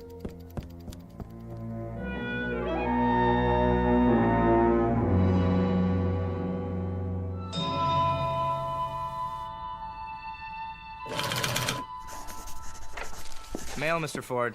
Oh, hi, Freddie. Just leave it over there. Ringolevio. Call. What'd you say, Mr. Ford? Ringolevio. What'd you think I said? You never heard of that? No, sir. Did you ever play Salugi? I don't think so. 1, 2, 3, 4, 5, 6, 7, 8, 9, 10, red light. See you later, Mr. Ford. Where were you brought up anyway? Mr. Ford speaking. No, I'm not finished yet. Well, I don't know when it'll be ready. I can't help it if Mr. Judson wants to know. Listen, you can't turn these things out like donuts. Horace? Hi, Lenny. You tell him I am rushing it. Well, what does he think I am? Then let him do it. Sure, you can tell him that. Judson's office. What does he want from me? They want to get that toy into production for Christmas. He's got 6 more months. Take it easy, Horace. Look, he's an okay guy, but he's in business. You gotta remember that. It's nothing personal. How's it coming? Now, don't you start on me. What's wrong? I'm not sure. I saw a kid last night. Were you ever on Randolph Street? I don't think so. Why? Randolph was my old street when I was a kid. He wore the same kind of clothes we used to wear, this kid I saw. Same shirt, same pants, same shoes. Kids don't dress that way anymore. So, you're not going to believe this, but I was walking on the street, and all of a sudden, I hear a kid yell, "Ringolevio!" That's a game we used to play. You know how it made me feel hearing that? I was a very good Ringolevio player. You have to be fast, and you need a lot of stamina. Boy, the running you have to do. First, we choose up sides. 1 potato, 2 potato, 3 potato, 4. Remember that? Then one side has to hide. Once I was hiding behind a grocery in the back where they keep all the cartons and all. Horace.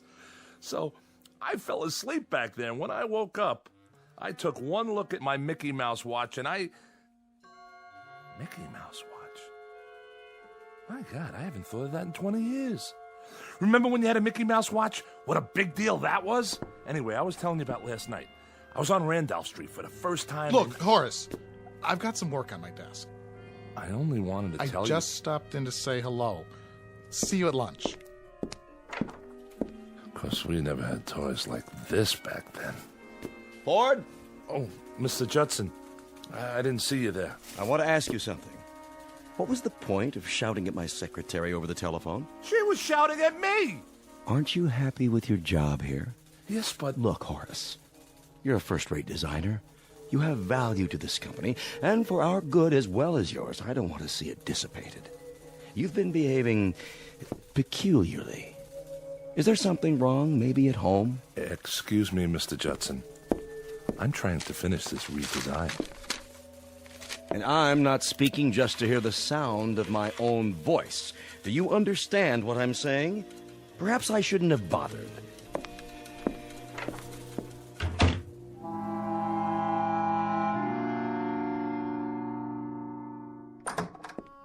Hello? Sorry I'm late. Subway was tied up for about 20 minutes. Somebody jumped? Nobody jumped. Why do you always think that? Well, it happens if you read the papers. Something broke down. You can't kiss your mother hello anymore? Hi, Mama. I'll see how the dinner's coming. Tired? Yeah. I was thinking, there's a double bill at the Regent. 2 pictures you've been wanting to see. Going Let's just... back there tonight. Where? Randolph Street. What for? I want to see those kids again. But why? Because I want to. It's important. Important? Veal cutlets and succotash. It's canned, but you can hardly tell it from fresh. Let's sit down. Help yourself to the meat, Horace. If it's overcooked a little, blame it on the subway. Are you sure nobody jumped? Please, he said no. What's so great about disasters? What? I remember when we lived on the block. Every time there was an accident or something, you were always right there. Horace. Well, it's true. What about the time Harvey Bender got his arm caught in a fire hydrant? Harvey Bender? Who's Harvey Bender? If that wasn't the dopiest thing. What's he talking about? The hottest day of the summer, he picks to clog up the hydrant. We all figured they were going to have to bust it open to get his arm out. What do you mean you don't remember Harvey? We were playing marbles, on the manhole cover. I remember it like it was this morning. I got this big fat Puri, and I'm belting them out, cleaning up. When all of a sudden this nut says, "Let's turn on the hydrant." I swear, he was the gooniest kid. His favorite thing was Shakespeare, sock in the ear. Horace, stop it! Why should I? Just stop! Please. But he was one of the kids last night. Who was one of the kids? Harvey Bender. What?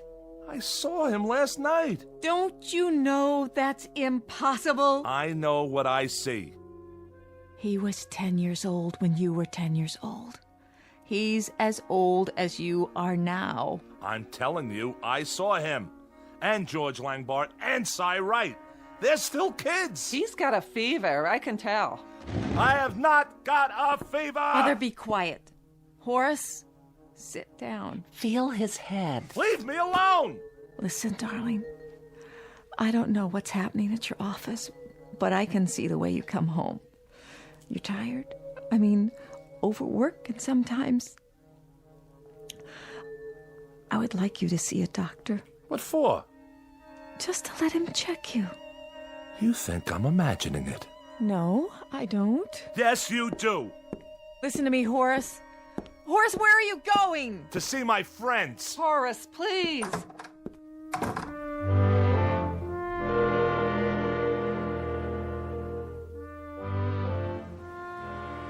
Will you look at all this? Frank on a roll, 3 cents. No, thanks.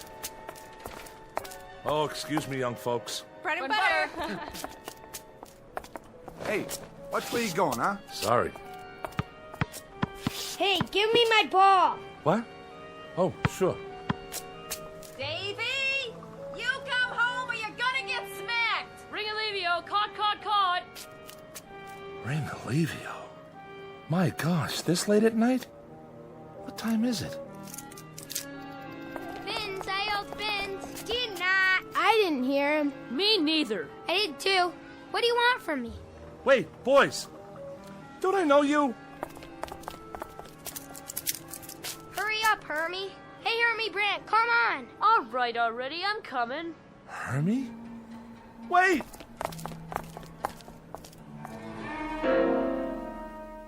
Hey, let's swipe some apples from the fruit stand. Hey, Nitsy. We each grab one. Next to Larry. Next to Larry. Okay, I'll go first. Boys, please.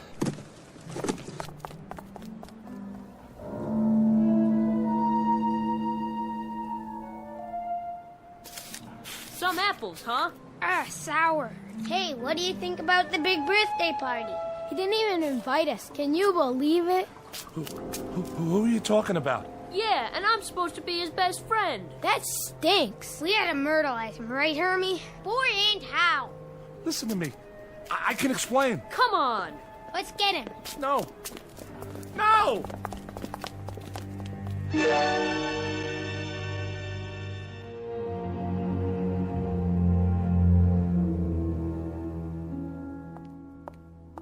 Do you think I got enough ice cream? Huh?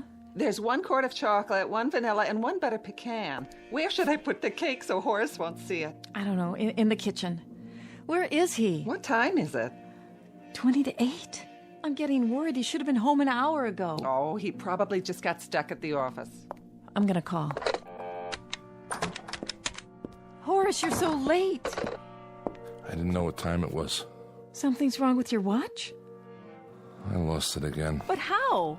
Hello, dear. I'm fired. You're what? What are you talking about? I went and had a hamburger. That's why I'm late. I'm asking you something. You're fired from your job? Would you stop? Well, what are you yelling at me for? I want to know from Horace. He's trying to be funny, huh? No. Why were you fired? I was inadequate in my work. Who said that? What does it matter? It doesn't matter, Horace. A man loses his job he's had for 15 years and it doesn't matter? What do they mean, inadequate? Don't they know what they've got? I tell you, gold. They've got pure gold. Would you please stop it? Your life's blood is in that place. I want you to call Mr. Johnson or whatever his name is. You get him on the wire and you let him know what's what. I'm not calling anybody. A weekly paycheck. You think you can find that on the street? What's gonna happen to us? All of a sudden, my whole life is going before me. Up, down, up, down. I'm 61 years old. It's time I didn't have to be afraid anymore. Why don't you look at me when I'm talking to you? What's gonna happen to me? Shut up! I'm gonna talk to Horace alone. What did I do wrong? Ever in my whole life? Somebody tell me. I couldn't help it. It's only a job. Like there are other jobs. You were stagnating there. I never had another job. Why did she have to cry? She's an old woman, Horace. That's always her first reaction to trouble. She's scared to death. Step on a crack, break your mother's back. She'll be all right. Did you get any severance pay? I don't know what I got. I walked out of there. Well, let's forget about it for now. We've got the weekend. Monday you can start looking. We'll make a list. I've got to support her. And you. And myself. You think that's easy? You know what Mr. Corey said? He said that I would Mr. Corey was your teacher in 5B. Mr. Judson. He said that I was having a nervous breakdown. He's out of his mind. Listen, I'm telling you, I saw those kids and I know who they are. Horace! They were running up and down the street, swiping apples and having fun. That's all they were doing, having fun. They yell fins. Did you ever yell fins? It's not the subject we're talking about. That is the subject. Me making a living for 3 people while they're swiping apples and running in the street. Well, you're a grown-up man. What do you think you're supposed to do? They were sore because they weren't invited to some kid's birthday party. That's the biggest problem they've got. Horace, you have got to stop this! That's what I'm gonna do! When I went back the second time, the same things happened all over again. Some man wanted to buy me a hot dog. Those teenagers walked by holding hands, and when they let go to walk around me, they said bread and butter. Then this guy bumped into me. I tell you, Laura, nothing changed. It's some kind of a pattern, and I'm in it. I'm in it. God, Horace, stop. I'm gonna call a doctor. Well, whatever it is, I'm gonna find out. I have to. Horace, where are you going? You can't go out now. You can't. What's wrong with him? Laura, tell me. I don't know. What is the name of a doctor? Tell me the name of the doctor. What are you doing? Who are you calling? For heaven's sakes, I have to know what's going on here. Horace. Surprise! Hey, where's the birthday boy? Laura, what's wrong? Maybe we'd better go. No, please come in. He'll be back.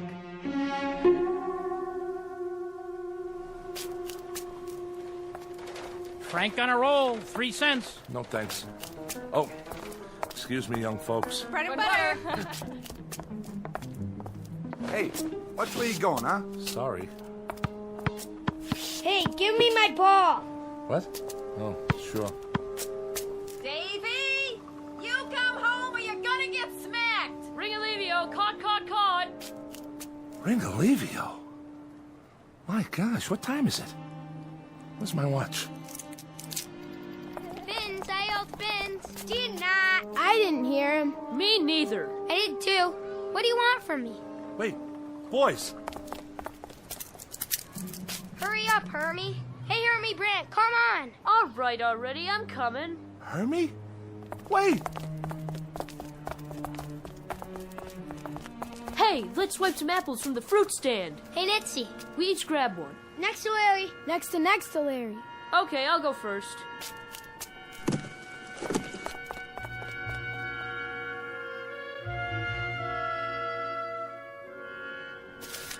Some apples, huh? Sour. Hey, what do you think about the big birthday party? He didn't even invite us. Can you believe it? Who are you talking about? Yeah, and I'm supposed to be his best friend. That stinks. We had to myrtleize him, right, Hermie? Boy, and how? Listen to me. I can explain. Come on. Let's get him. No. No!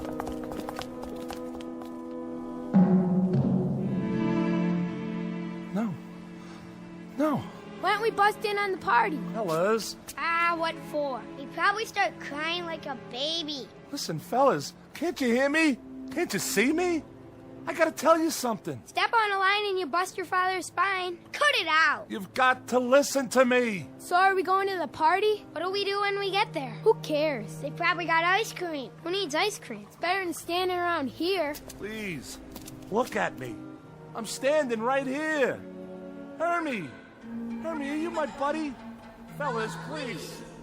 I gotta tell you something. I know I got some apologizing to do. Georgie, Cy, come on. What are you giving me the treatment for? Will you listen? I couldn't help it. Hermie, I'm your best friend.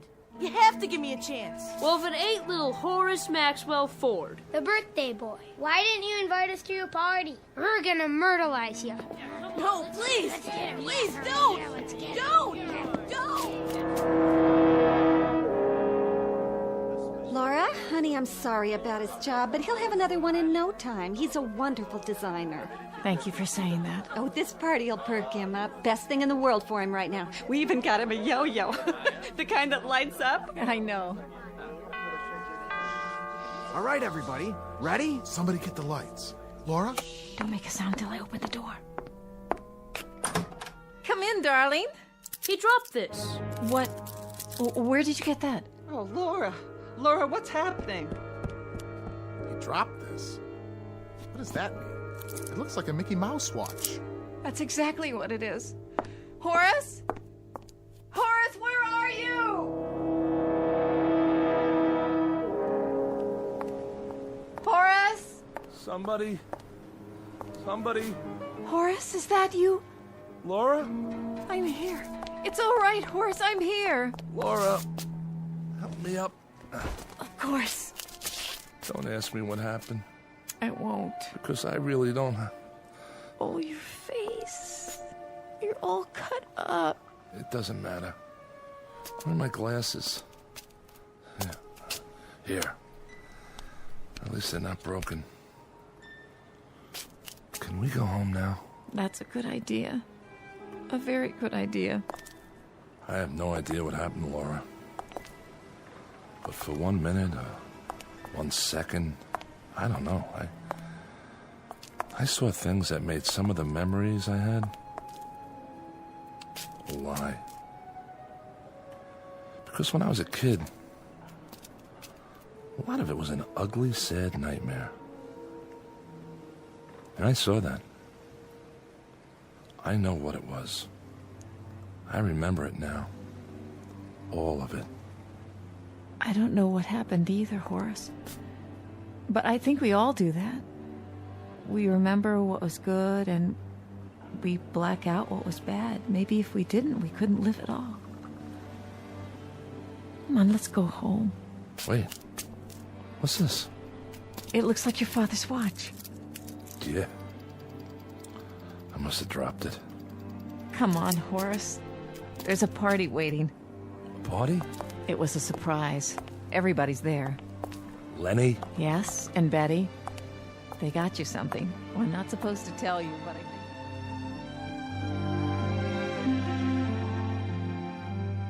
Mr. Horace Maxwell Ford, age 38, a bit disheveled but soon to be whole again, with his shirt tail tucked in, his socks up, his glasses straight, and his hair combed, at least most of the time. A mild man, except when talking about his favorite subject, his beloved toys. The ones he builds because he never had them as a child. Don't feel sorry for him. He's just begun to understand that he's really a very adequate man. All grown up and not the awkward boy he used to be. A life-changing discovery, and one that could happen only in the Twilight Zone.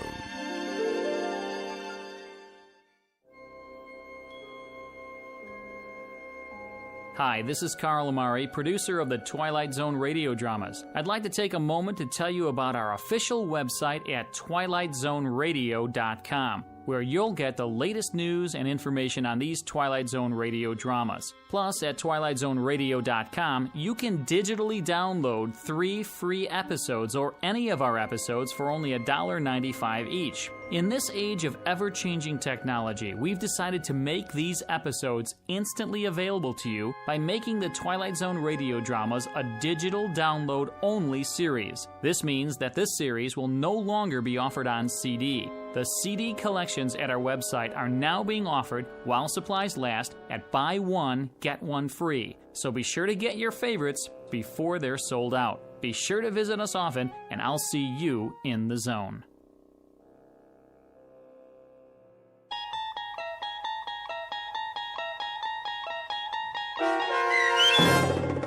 The Incredible World of Horace Ford, starring Mike Starr with Stacy Keach as your narrator, was adapted for radio by Dennis Etchison and based on a script by Reginald Rose. Heard in the cast were Taylor Miller, Meg Thalken, Doug James, Carl Van Sickle, Adam Blaine, John Starr, Bill, Charlie, Alex, and Henry Kummerer, Martin Hughes, Bob Blaine, and Adam Tangway. To learn more about the Twilight Zone radio dramas and to obtain audio cassettes and CDs of these programs, visit our website at twilightzoneradio.com. This copyrighted radio series is produced and directed by Carl Amari and Roger Wolski for Falcon Picture Group. Doug James speaking.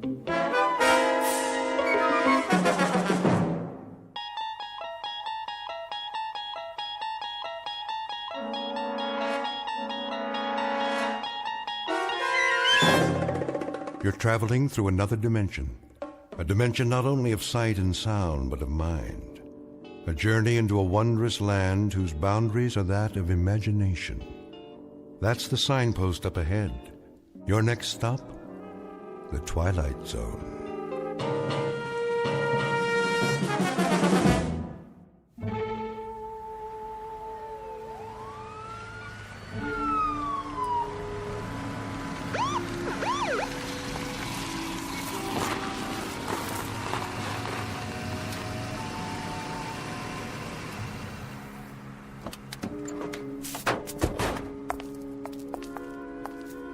The address? Yep, 2719 Ye Old Curiosity Shop. This is it.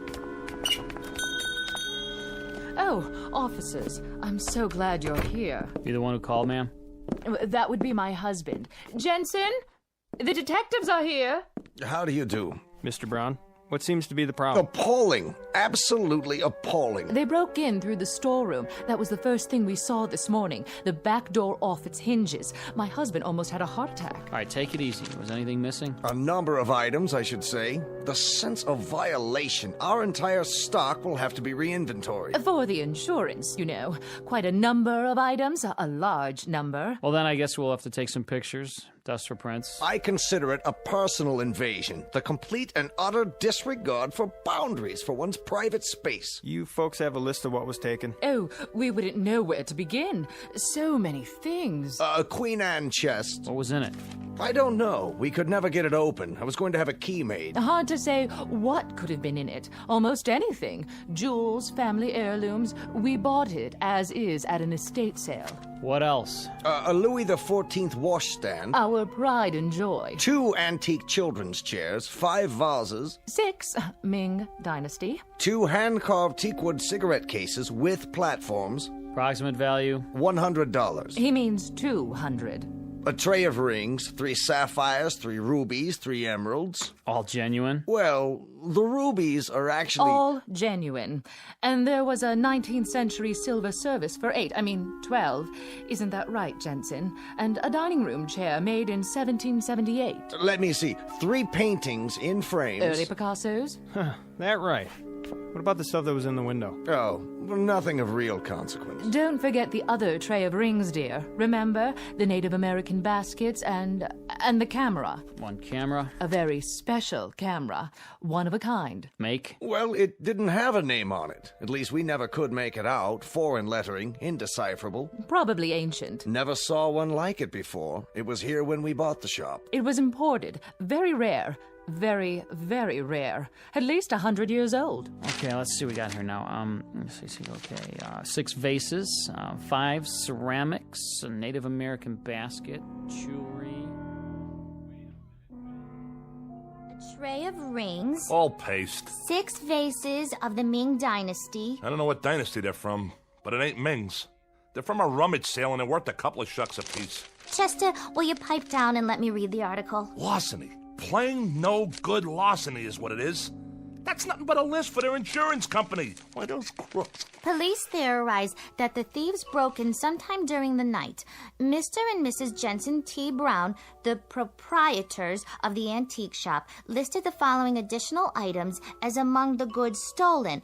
A Louis XIV candelabra. A phony candlestick holder for Liberace. 2 antique children's chairs. 2 thrift shop chairs for midgets. And a set of U.S. Navy surplus tableware. Plus a chest worth maybe $25 tops. Hey, listen to this. The paper says there's 3 oil paintings by Picasso. Yeah, 3 posters in dime store frames. The guy who painted them thinks a Picasso is a foreign sports car. 2 teakwood hand-carved cigarette cases. All right, knock it off. Here's something they forgot to put in the paper. A camera? Big deal. Well, it looks like an antique. When I was a kid, you could have bought this in a 5 and dime. But now, I get it as part of a heist. Perfect. The whole haul is worth maybe $50. A fence will give us 10 if we're lucky. I could have shot pool for half an hour and made more. Oh, come on, Chester. Want to take my picture? You think that thing works? Well, let's give it a try. Even if there's film in it, it'd be so old by now that... What do you got to lose? Huh, Chester? Please. Please.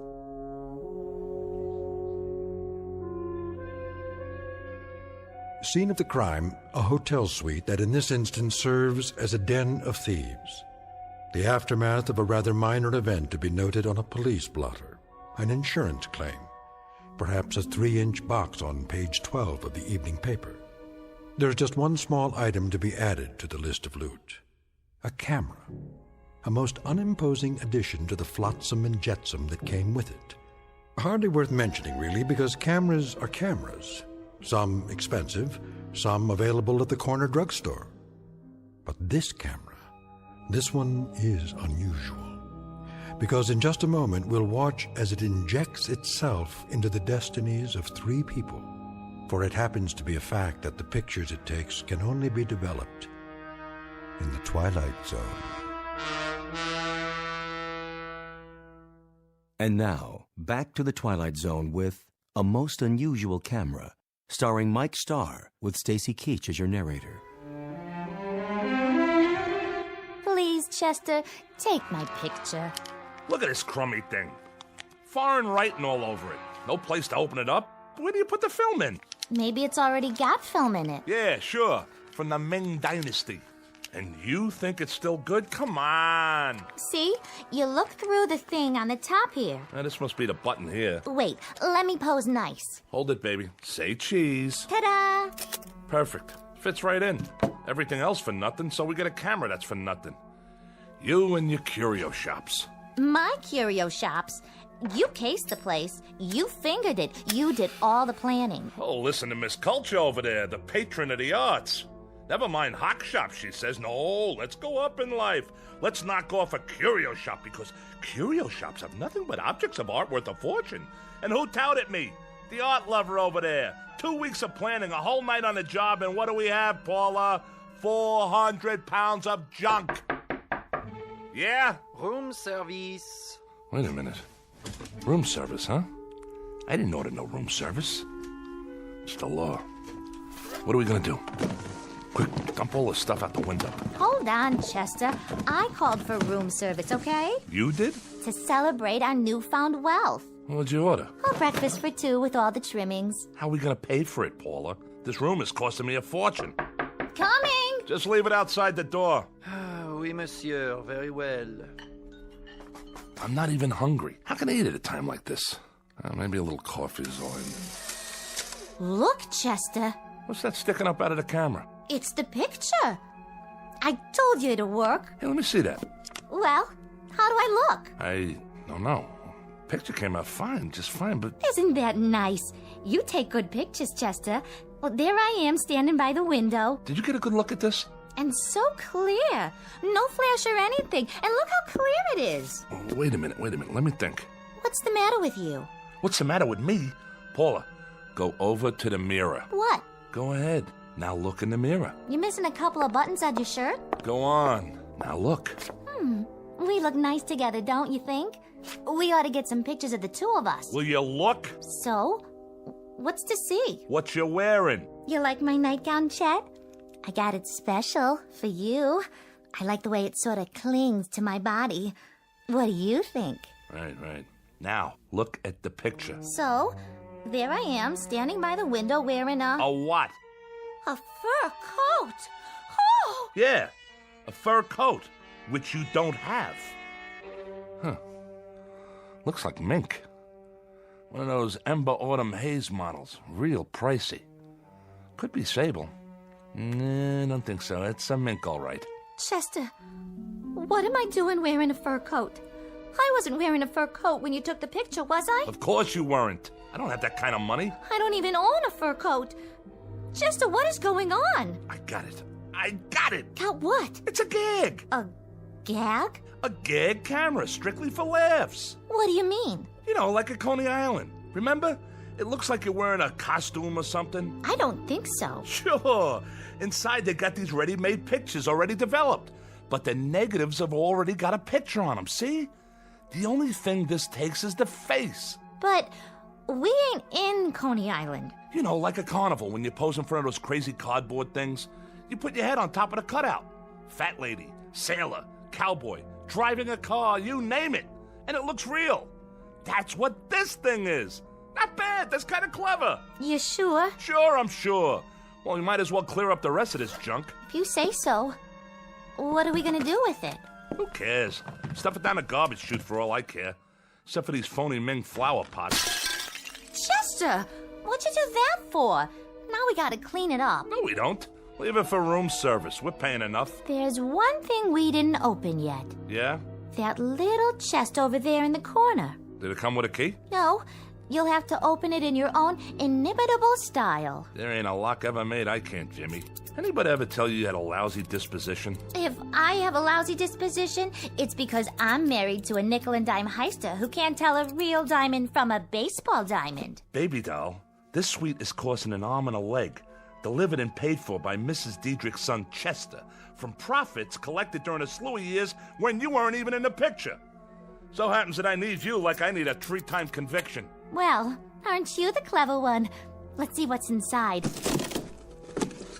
Chester, look!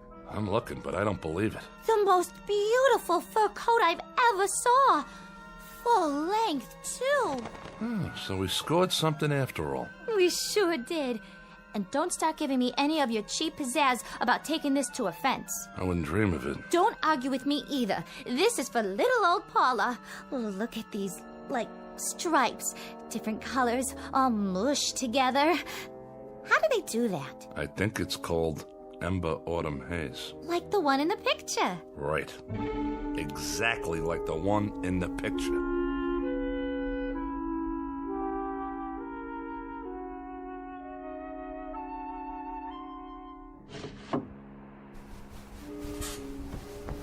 Come back to bed. In a minute. It's the middle of the night. Sure is, and I can't sleep.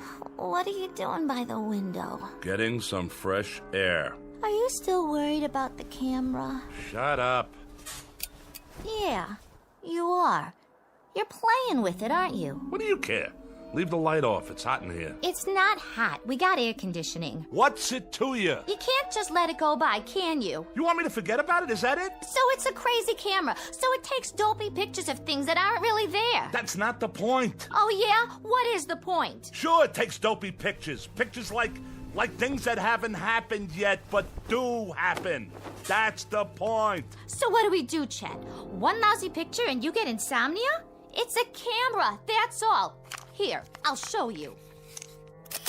Did you just take a picture? There. See any lightning? What did you take a picture of? It doesn't matter. The wall, the door, right? Now drop it, why don't you? Let it alone. Forget about it. How can I forget about it? This thing comes from witches, maybe, or sorcerers. Look at the writing on it.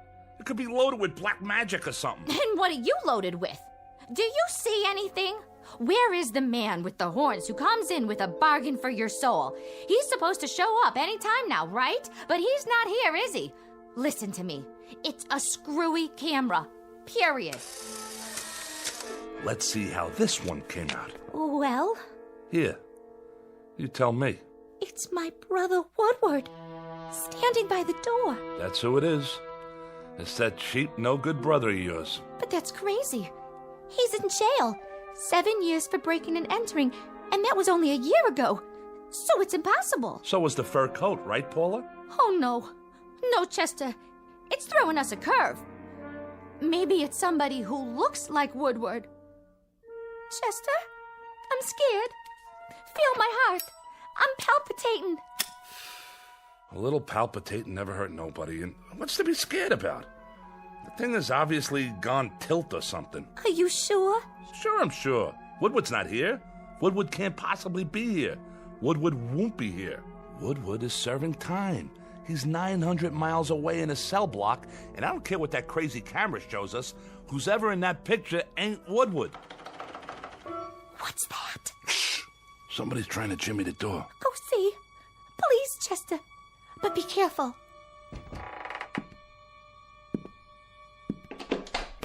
Woodward. Hi, Paula. Hello, Chester. I didn't want to wake anybody, so I just, use the old lockpick on the door. Hope you folks don't mind. Mind? Why would I mind? But you're in jail, aren't you? I broke out. Me and another guy. Hid in the laundry truck. Nice, huh? I thought maybe I could stay with you for a few days. If you really don't mind. You don't, do you? I was thinking, maybe if I was around, you two wouldn't fight so much. You still all the time fighting? Hey, what you got in your hand there? A picture. Yeah? Let me see. Well, will you look at that? Yep, there I am, standing right by the door. Wearing just what I'm wearing now, too. Same clothes. Ain't science wonderful? Do you know what you're saying? Sure I do. I think it's great to be able to get a picture of... Wait a minute. Wait a minute. Yeah? If I was outside the door... Uh-huh. And you was in here... That's right. But you already have this picture of me. Right. Standing right here.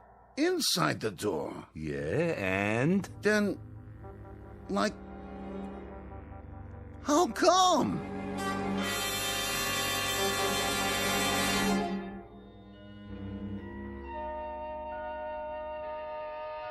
Sleep well, Woodward? Yeah. Thanks for letting me use the couch. Think nothing of it. A growing boy needs his rest. What are we going to do today, Chester? I don't know yet. But I got a feeling it's going to have something to do with that camera. I still don't see how we can use it. Neither do I. As far as I can see, it's strictly for laughs. Well, maybe we could sell it. For some big bucks. There's rich people might want something like that. For what? Well, I don't know. Find out who's coming to the front door of their office. Like a hidden camera. See who's robbing them blind, in advance. Try selling them an item like that. They'd throw you out on your duff. Or some company. They could take it apart and see how it works and make new ones. No way. You'd never get in the door. They'd say you were off your rocker or burn you at the stake, one or the other. What do you think, Woodward? Oh, good call, Paula. Ask the intellectual in the crowd. We could sell, tickets. Yeah, that's it. Set up a place, a stand somewhere, to take pictures. Like at a carny, right? Or maybe we could, like that. Thank you, Einstein. Now look, I'm gonna lay it on the line. What are we? What do you mean? I asked a question. What are we? What are we, Chet? You mean us? Well, we're people, I guess. Sure. But what kind of people? We're 3 minor league heisters, grifters, con artists. Am I right or am I wrong? Yeah, that's it. Well, now we finally got something here that maybe might do good for somebody else. Like who? Science. Science could use something like this. For what? For people, you lughead. We got something here for humanity. Who? Human beings. The world. I'm not so sure we shouldn't just give this to humanity and do something good for the first time in our rotten lives. You got a leak in your attic? What's humanity ever done for us? Sure, Paula, sure. That's what I mean. Just what you said. What'd I say? That's the way we are. Everything for us, not for anybody else. Yeah, we're family. Little, petty, selfish, mean. That's us. Well, I've risen above all that now. I say let's give this to the world. Here, world, a gift from Chester Diedrich. And his wife. And me too, Chet. Don't forget me. Yeah, and Woodward. So here's a gift for humanity. A gesture's all, maybe. Just a gesture. But it shows the heart of Chester Diedrich and his wife and his brother-in-law. How do we... Woodward, do me a favor. Breathe through your nose. Huh? Why don't you go watch TV? Isn't there something you want to watch to occupy that brain of yours? Oh, yeah. Sure. How do we know the things medical science could do with this? How do we know how valuable this'll be as a scientific discovery? They'll name a building after us. Throw big society balls and charity stuff for us. I can see it now. The Chester Diedrich Foundation for the eternal something or other. In the Los Tendros opener, Hotfoot has just won it. Jerry's Flash second, Easter Baby third. This was Hotfoot's second win in 3 days. He paid $24.90, $15.80, and $6.70. We now move into the second race. Shut that off. I'm making plans. Oh, sure, Chet. Anything you say. Oh, where was I? High society. I can wear my mink coat. Of course, I'll need a couple new dresses and some matching shoes. Hold on. Well, maybe just one dress to start with. You know, a real evening gown with... I got it. You sure do, Chester. I never would have thought of that. I got it. Got what? I got it. The TV set. Woodward, you're a genius. I am? This camera takes pictures of things that happen, but haven't happened yet. I guess. Read my lips. It took a picture of Paula with a fur coat. 5 minutes later, she had a fur coat. It took a picture of that door with nobody standing in front of it. And then you were standing in front of it. Follow me? No. All right, boys and girls. Now get this. We go to the racetrack, right? I'm starting to get it. We take a picture of the winner's board at the track before the race. I think I get it. The winner's board before the race. That's a great idea. But I don't get it. Hold on now. We take a picture of the winner's board, and then we look at it and... Oh! Chester! Woodward, are we getting through to you yet? We take a picture of the winner's board. It's empty, see? Because the race hasn't been run yet. But that camera, that little old bugger over there, it takes pictures of things that happen 5 minutes later. So the picture we get will have the winning numbers on the board. We know what horses come in and what they paid. Now I get it. Come on, everybody, get your coats. Woody, my boy, grab one of mine. And put on a tie so you can be in disguise. No, Chester, this is so exciting. That was the first race. We can get there in time for the last 4. How much dough has everybody got? I got a 20 and a 10. That's 30. I know it's 30. I got 2 10s and 3 20s. Come on. Okay, and the old insurance, my $100 bill. That makes 180 and 30. You got anything for the pot, Woodward? Yeah, I got 10. $220. Is that enough? There's bound to be at least one long shot. Why, we can parlay this into $1 million if we work on it long enough. We can't lose, Paula. We simply can't lose. Come on, everybody ready? Chester, what about humanity? Humanity? Like you said, baby, what did humanity ever do for us? Let's get going.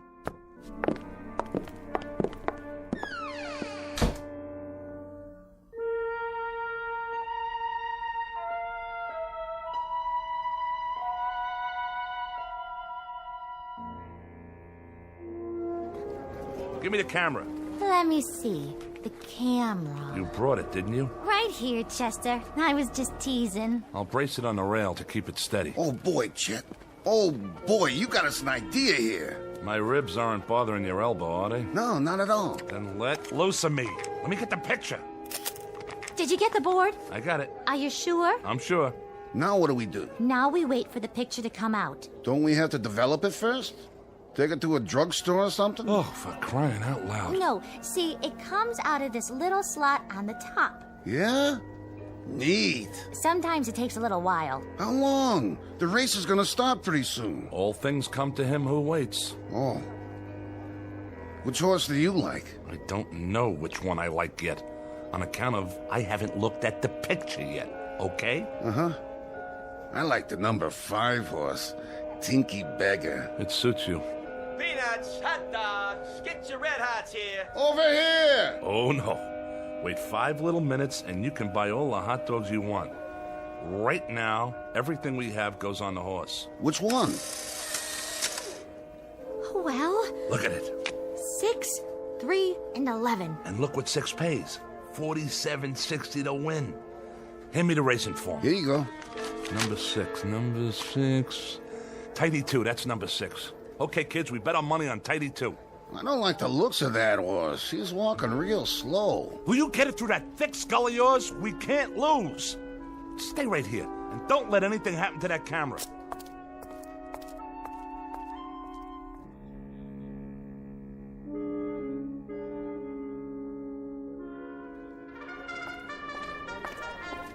What's your bet, sir? Put it all on number 6, the works. Number 6 it is. Here's your ticket. Thanks. Psst. Hey, Jack. Get out of my way. Not number 6. That's Tidy 2.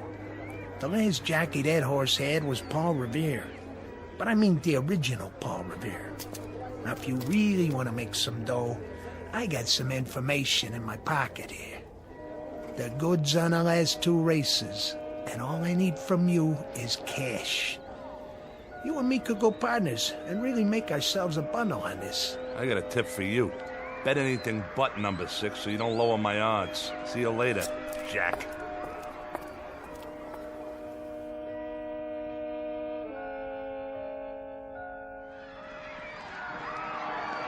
Rounding the far turn, it's Tinky Beggar, Sir Midas, Pink Gloves, Bart Jr., Lady Deck. Coming in the stretch, Tidy 2 coming up very fast on the outside. Now in the stretch, Tinky Beggar, Sir Midas, and Tidy 2 is third. Tidy 2 moving up. Tinky Beggar and Tidy 2 neck and neck. It's Tidy 2. It's Tidy 2 all the way. We did it! Now, just you feast your eyes on the numbers. 6, 3, and 11. Just like the picture said. Are we rich yet? We're getting there, Junior. We're getting there. Now let me set up the camera before the next race. Paula, you 2 go cash in. Here's the ticket. And don't drop it. Okay, Chester. I sure hope you got enough film for that camera of yours. Why, you know, Woodward? That's a very intelligent comment. Film. I wonder where you go to get film for a camera like this. Oh, but I wouldn't worry about it. Chester will figure it out, I'm sure.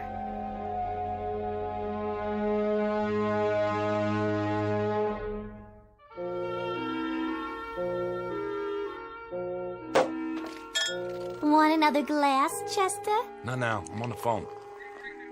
Yeah? Yeah, but when can I get a delivery on something like that? No. I don't want the black one. It's gotta be yellow with black upholstery. Spoked wheels, Continental kit on the back, dual exhaust, power everything, the works. You got that? Now when can I get a delivery? All right, then order it. No. I'll pay you in cash. Come over with the papers tomorrow morning, we'll settle it then. How much did you say it was? No, I'm not backing out. I was just thinking. Maybe I ought to get 2. Huh? Well, you bring the papers. Fine. So long. It's the room service waiter. Are you done with your snack, Woodward? I ate the steak, but I can't finish all the chicken. I guess that'll hold me till dinner, though. Yes? I came for the dishes, madame. Right over there on the coffee table. Can you bring a couple of more bottles of champagne on the way back? Yes, madame, I can easily do that.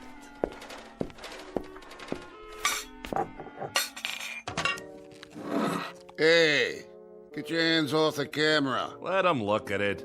Bet you've never seen anything like that, Pierre. Mais non. Most unusual, sir. Isn't it, though? You don't know how unusual. But what do you do after your 10 pictures?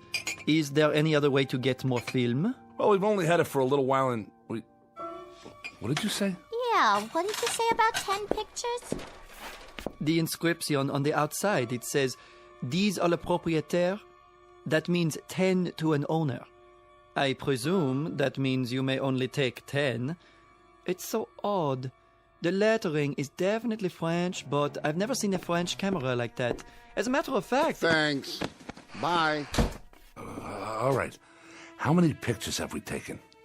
There was one of Paula. Then one of Woodward. 6. We bet 6 races. That means we've taken... 8. We've taken 8 pictures. Chester, there's only 2 left. 10. But how do we know what that means? Some frog waiter tells us it means 10, so right away we think we only got 2 pictures left? How does he know what it means? I bet you we could take as many pictures as we want. But we don't know. Chester, we can't take any chances. No, we can't. You know what we should do? We should sell it. Who rattled your cage? This don't even belong to you. You're strictly for charity, buddy. Now what we should do with it is go back to the track and bet 2 more races with it. Are you both crazy? What you do with it is hang on to it. Save it for a rainy day. Careful. You stop it. You're going to break the camera. It took a picture. You dropped it and wasted a picture. I didn't drop it. You did. Oh, palpitations. You and your palpitations. Phony palpitations and a stupid brother. Hey, look. I don't have to take that kind of guff off of you. All right. Have a drink. Give me the camera. What's in the picture? It's me. It was pointing at me when it went off, and it looks like I'm... She's screaming. Let me see that. Get your hands off. Why is she screaming in the picture, Woodward? I'll tell you why she's screaming. She's screaming because somebody's trying to do something to her loving husband. Some stupid ex-con with an idiotic idea about selling a camera to the highest bidder. And who doesn't care what he has to do to get it? Well, we'll see about that. Put the knife away. If she's screaming in the picture, it's on account of what some guy must be doing to her loving brother. You better put that knife away, Chester. You put her away, I'll take it and peel your skin off. Try to take my camera. Try to cut me, will you? Stay away from the window! Watch out!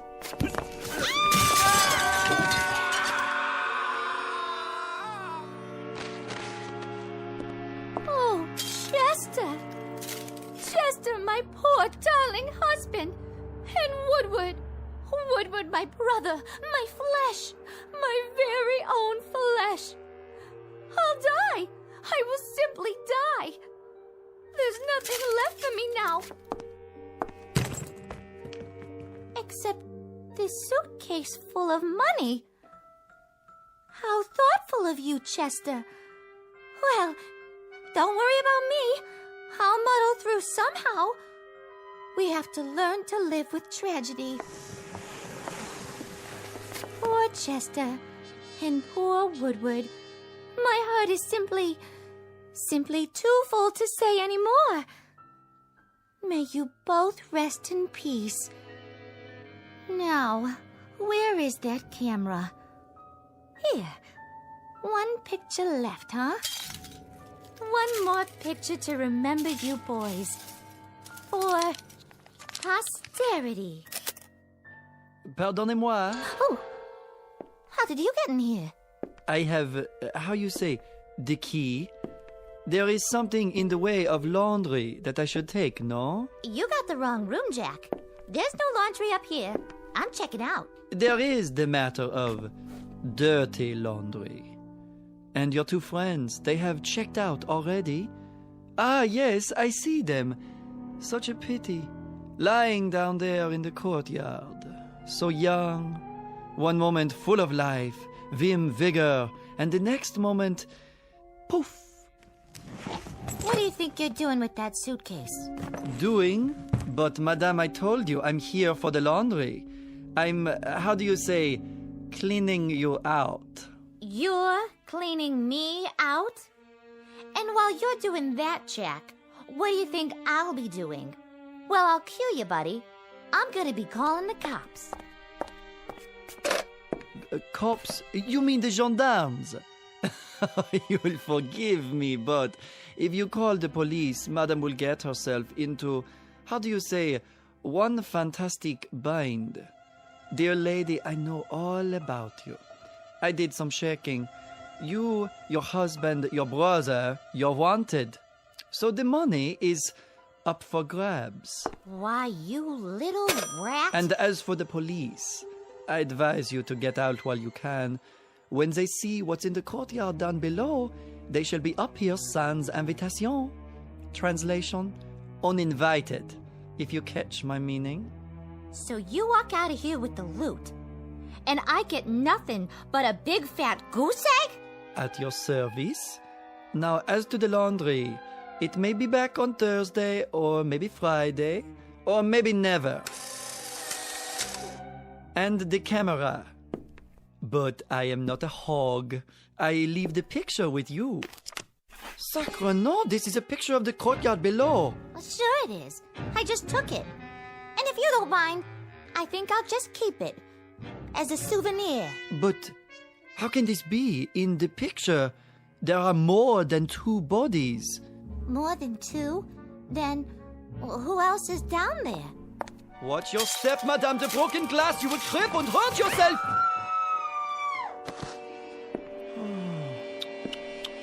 Yes, there are more than 2 bodies, just as the picture shows. 1, 2, 3, 4. That is impossible. Wait, let me see. Oh, the camera. There it is. I can see it from here. If I lean out a few.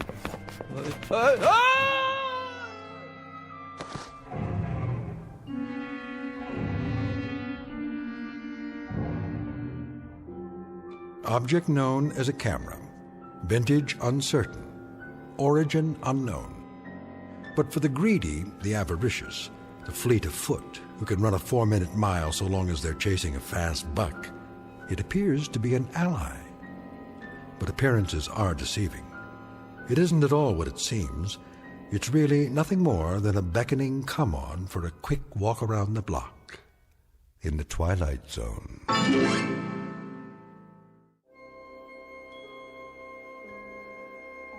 Hi, this is Carl Amari, producer of the Twilight Zone radio dramas. I'd like to take a moment to tell you about our official website at twilightzoneradio.com, where you'll get the latest news and information on these Twilight Zone radio dramas. Plus, at twilightzoneradio.com, you can digitally download 3 free episodes or any of our episodes for only $1.95 each. In this age of ever-changing technology, we've decided to make these episodes instantly available to you by making the Twilight Zone radio dramas a digital download-only series. This means that this series will no longer be offered on CD. The CD collections at our website are now being offered while supplies last at buy one, get one free. So be sure to get your favorites before they're sold out. Be sure to visit us often, and I'll see you in the zone.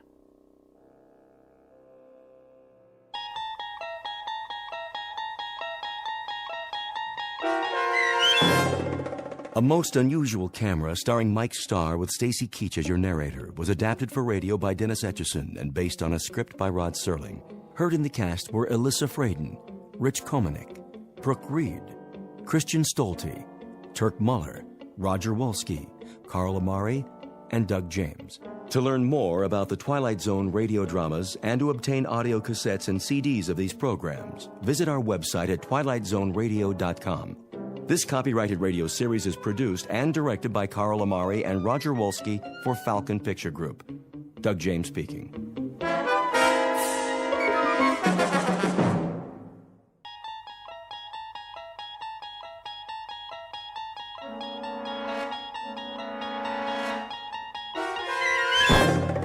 You're traveling through another dimension. A dimension not only of sight and sound, but of mind. A journey into a wondrous land whose boundaries are those of imagination. Your next stop, the Twilight Zone. Okay, honey, sit down. Okay. I got a little gift for you. Here it you is. shouldn't have. It's heavy.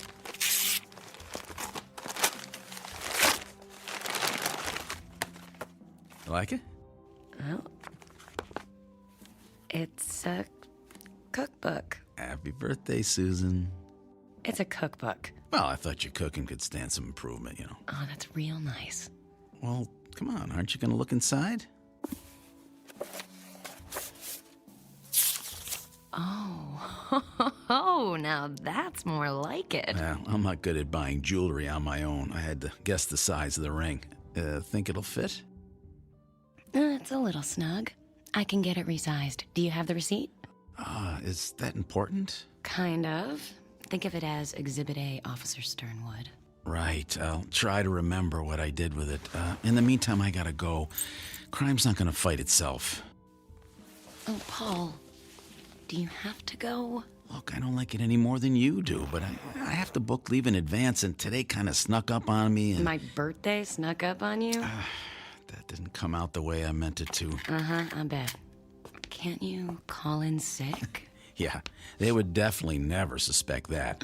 Look, keep yourself occupied for a few hours. I kept the pages I cut out of that cookbook. Maybe you could read through them. I will be back tonight. And then we will celebrate properly. You better, officer. Okay, I'm coming in. Putting the gun away. No gun. Everything's gonna be okay.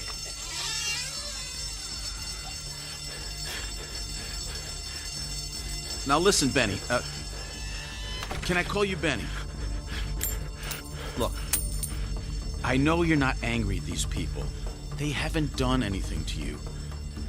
They just want to grab a burger and get on with their day. Now, whatever it is you're upset about, it's not right to take it out on them. Now, you're the one with the gun. You can do whatever you want.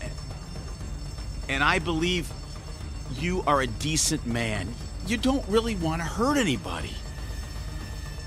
Look, we all just want to go home. You, them, me. Especially me.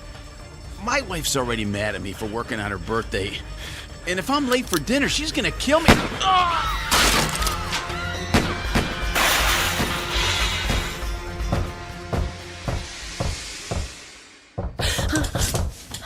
Susan! Susan! Hey, Susan, are you in there?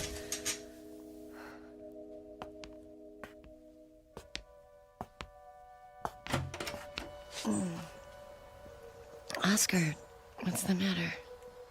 Susan, your paper? It was on the porch. It looks like it might rain, and, well, I didn't want it to get wet.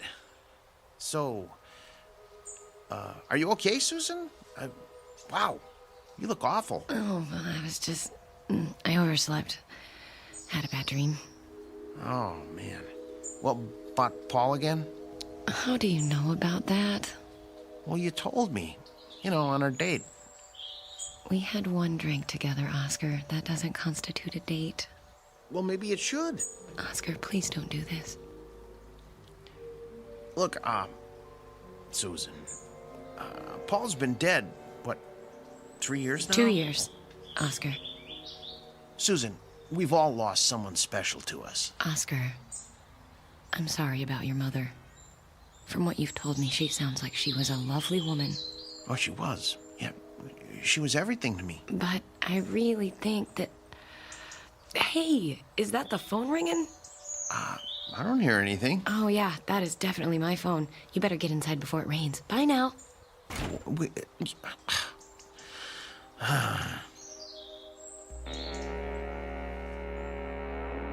Into everyone's lives, opportunity in one form or another is apt to come knocking. But opportunity is about to present itself to Mrs. Susan Sternwood, widow, in the form of one Hal Scratchman, traveling salesman. And through this rather improbable gentleman, she will learn that the road less traveled is often so for a reason, because in this instance, that road leads directly into the Twilight Zone.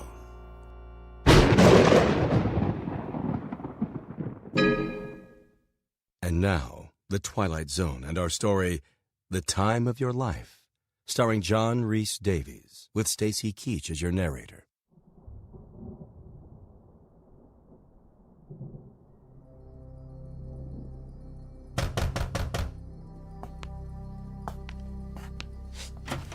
Oscar, look, Not who you were expecting. I'm sorry. I thought... can I help you? Well, I'm supposed to sell you what's in here. I'm afraid I don't buy from door-to-door salesmen. I'll settle for coming in out of the rain. I'm sorry. I'd like to help you, but... Lady, I'm begging you. I'm drowning here. Okay. Just for a minute. But I'm not buying anything. Understood.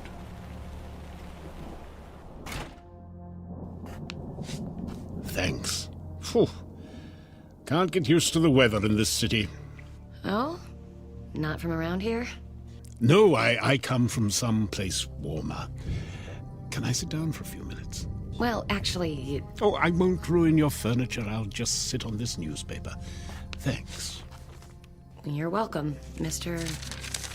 Scratchman. You can call me Hal. Like the Paul Simon song. Hal. Hal. Hal. Look, I know you said you're not going to buy anything. I'm not. And I respect that. I really do. But do you mind if I at least show you my merchandise?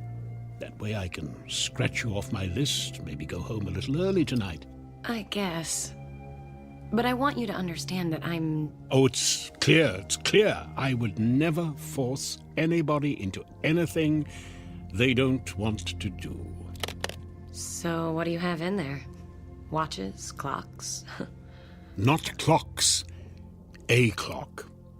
Here, take a look. Horrible, isn't it? Ooh, it looks like something out of a horror movie. Black with a red dial. I think the man who designed it had issues. But it's so much more than just a clock. It's one ugly clock, and I'm not buying it, Hal. This is no ordinary clock. You see, it doesn't just record the passage of time. It is time. Look, Mr... No interruptions, please. This is a very delicate operation. I'll just set the dial back 5 minutes. Aren't you going to get it? Yes? Mrs. Sternwood, glad to see you again. Okay if I come in? It's raining pretty bad. But you were just over there. You sat in that chair. Yes, and in 5 minutes' time I will be again.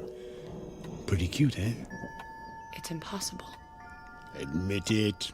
You're impressed. And I bet you're wondering... Take me back in time? Yes. And a little more than 5 minutes. How about to the day of your husband's murder? Paul. I guess a wife of a cop has to be ready for the possibility that a husband may not come home one day. But that doesn't make it any easier, am I right? And on your birthday, too. How do you know all this? I like to keep well informed. I have a file on you, but it's back at the office, so what you say? Say about what? Going back. Back to the morning of Paul's murder. Say, just before he left for work. You could plead with him, lock him in the bathroom, whatever you feel like. I leave that part up to you. Anything to stop him from answering that robbery call on his way to the precinct. So what do you say? Yes. You might want to take a while to think it through. Yes. Okay, we have a sale. But before we start down this path, I think we need to discuss terms. Do I have to sign something in blood? Blood? Eee. No, I'm sorry. I just thought... No signing, and definitely not in blood. I'll settle for a handshake. A handshake? And what's the matter? My hands are clean. Oh, no, it's fine. A handshake is fine. Then put her there, partner. All right. Fine, good. There. What next? Now we turn back the clock. Be seeing you, Susan.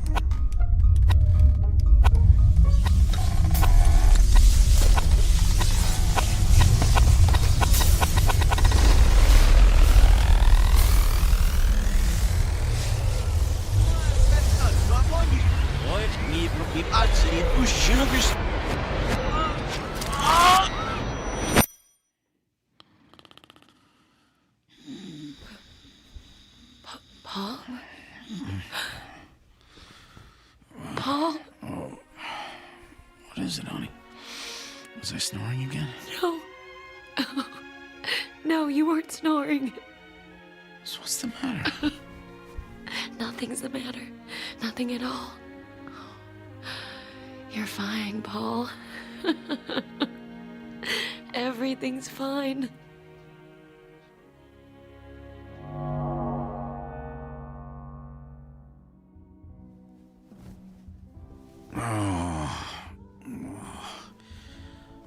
What time is it, honey? Honey? Whoa! Honey, whose birthday is it? Seriously, there's some pretty strict rules about misuse of handcuffs. Come on, let me out. I gotta get to work. Honey? Susan? Honey? Mm-hmm. Susan? Yeah, well, hopefully it's just a 24-hour virus. Paul was throwing up all night. I really don't think he's fit for duty today. Susan? Okay, I'll tell him. Oh, and if you could pass the word on to Captain Roberts. Oh, thanks, Mike.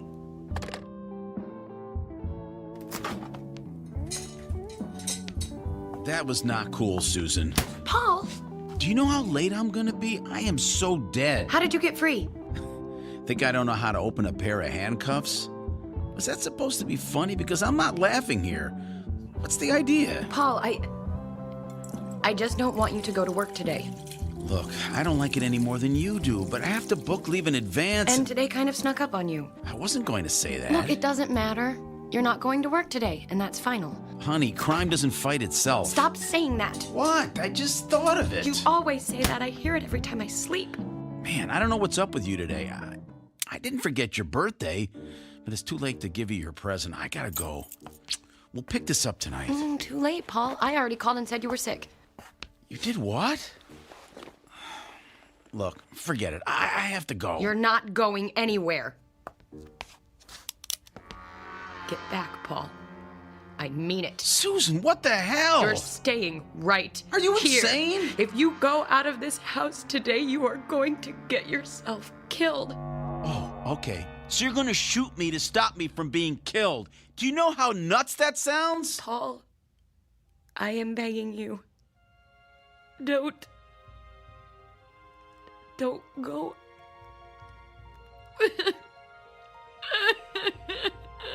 Hey, honey, look, it's okay.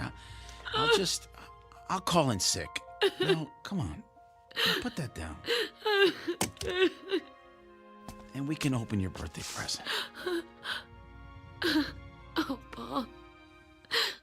Oh, thank you. Thank you. All right. Now, I have to explain. The present is kind of a joke, so don't get mad.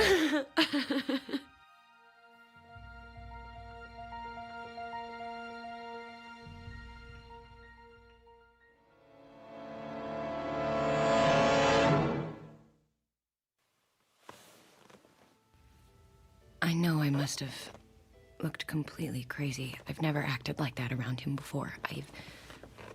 I've never done anything like that before. I've had no reason to. But this... Well, and of course, Paul insisted I get some help. What could I say? I pulled a gun on him. That's why I came to you, Dr. Paxton. I can't tell Paul what I really think happened. That he was killed. That I lived 2 whole years without him. And that I somehow went back through time and prevented it. It has to be a hallucination. But the thing is... Go on, Susan. The thing is... I guess I went to sleep one night, woke up the next, and in the meantime, I accumulated 2 years' worth of false memories. Like when Victoria Principal got up and found Bobby in her shower. Oh, but why did I hallucinate that my husband was murdered? Why, Doctor? Uh-huh. It's certainly a delusion of an extremely lucid sort. And what about this salesman, this, Al Scratchman? Hal Scratchman. Uh-huh. It really doesn't matter, right? I just made him up too, I guess. But what part of my imagination he came from, I have no idea. I thought my memories of him would grow fainter each day, but I remember everything, down to the smallest detail. Every time I pick up a magazine, I feel like I've seen it before. Every time I turn on the news, I think I've already heard it.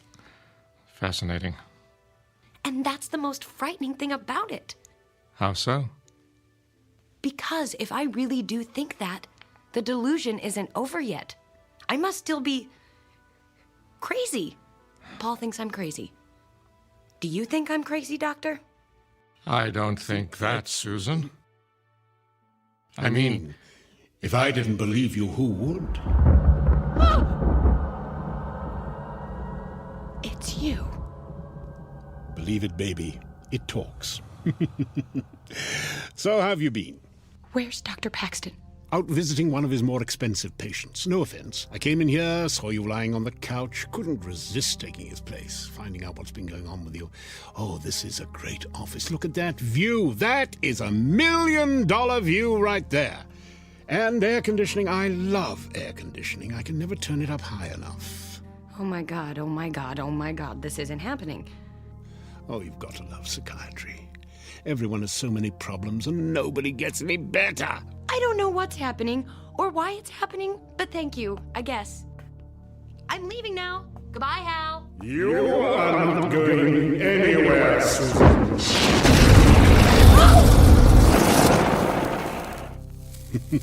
You like that? Sorry, did I send you a little then? I don't often do the fire-breathing thing anymore. It's hell on the lungs. Okay, I believe you. You're the devil. You can still call me Hal. I like to keep things informal, but at least we understand each other. I'm the devil, and you made a deal with the devil. But what is puzzling you is the nature of my game. Well, if you don't want my soul... Oh, again with the soul.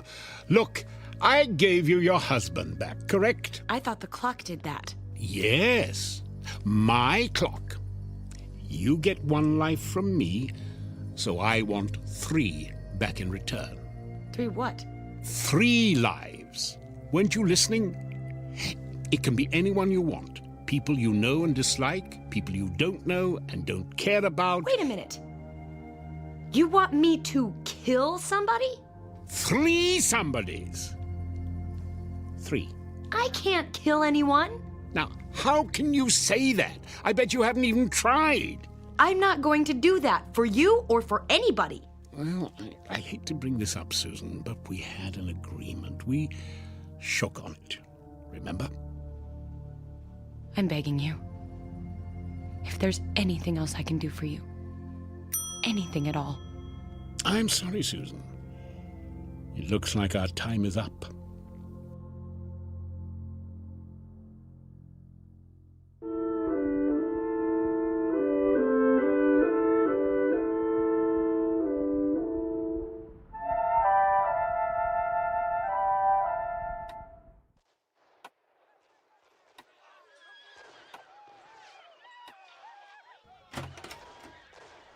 Hi, honey, you're home. Paul!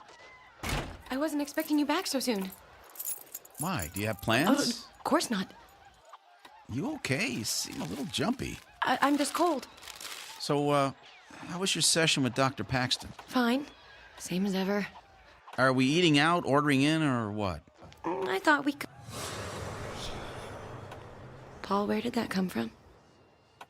Where did what come from? Oh, the clock. Hey, pretty cool, huh? Paul, where did you get that? Oscar found it. Oscar? Yeah, he stopped by, wanted to borrow my power drill. I said it was somewhere in the basement and he could help himself. Half an hour later, he came back up with the drill and this. Isn't it neat? I don't like it. Yeah, it's a little odd looking at first, sure, with all the black and the red dial, but... Paul, I just don't want it in the house. I want to get rid of it. Aw, do we have to? I really like it. Susan, what's the matter? It's so heavy. I can't budge it. Oh, come on. Here, let me try. Oh, sorry. Good thing that beer can was empty. Clock seems fine to me. You need to work out more. Paul, if you can move it, would you mind putting it back where you found it? Sure, I could, but I don't know. I just don't want to. I think it seems good right where it is, don't you think? Why, are you sorry you bought it? No. No, I'm not, Paul. Not for 1 second. All right, well, I'm going to get another beer. You want one? How about a coffee? Wow, living dangerously, huh? One coffee coming up. His fate is tied to the clock. He can't help himself. Hal, where are you? In here. Where? Over here. In the TV. What have you done to my husband? You mean apart from subverting the very nature of time and the universe in order to bring him back to life for you? Nothing. He can't understand why the clock's so important to him, but you can. I don't want that thing in my house. Sorry.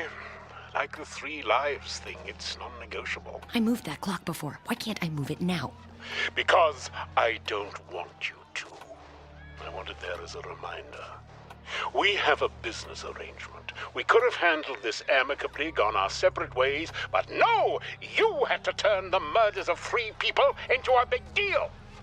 So now, I'm playing hardball. Time's running out, and so is my patience. Tick-tock, honey. Remember? Oh, Susan, sweetie, do you think you could change the channel? I think they're showing Ice Station Zebra over... Sorry, Hal. That is the end of our broadcast day. Coffee's up. Hey, why'd you turn off the TV? Bad for your eyes. Let's listen to the radio. That was 3 is the magic number. And that goes out to Susan On second thought, let's go out. I'm hungry.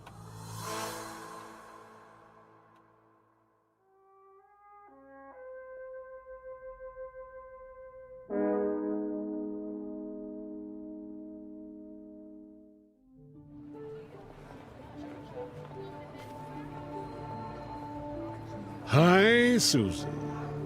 How was dinner last night? Did you go with the Italian in the end? You know, Hal, I'm not even surprised when you show up anymore. Pretty neat trick with the TV yesterday, huh? You see me on that late-night rerun of Northern Exposure? I don't watch late-night TV. Really? Well, that was a waste of time. Wait a second. If it wasn't you, who was that?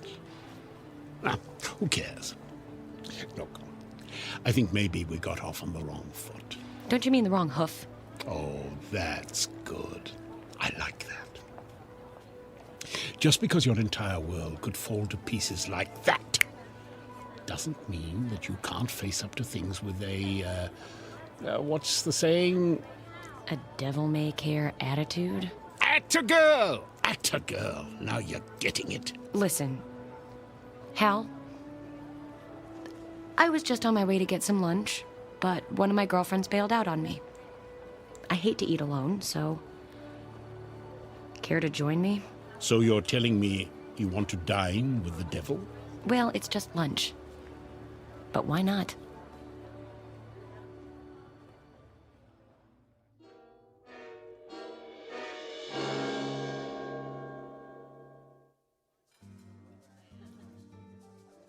Are you ready to order? Oh, I'll have the special. And for you, sir? Do you have any of that soup? The one you serve cold? Oh, gazpacho.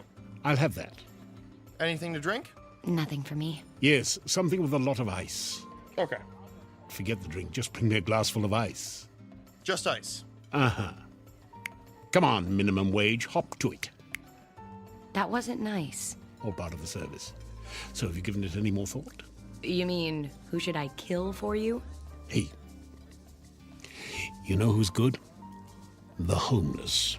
The homeless? Well, think about it. They're missing persons who aren't really missing. One more or less in the world, who cares? I mean, it's not like anyone's keeping score. Don't you think those poor people have suffered enough? I'm the devil! I don't think anyone's suffered enough. And please don't try to pretend you care, Susan. I always give to the homeless. What do you want me to say? Good for you? I'm not in the good-for-you business. Have you ever thought it might be a blessed release for some of them?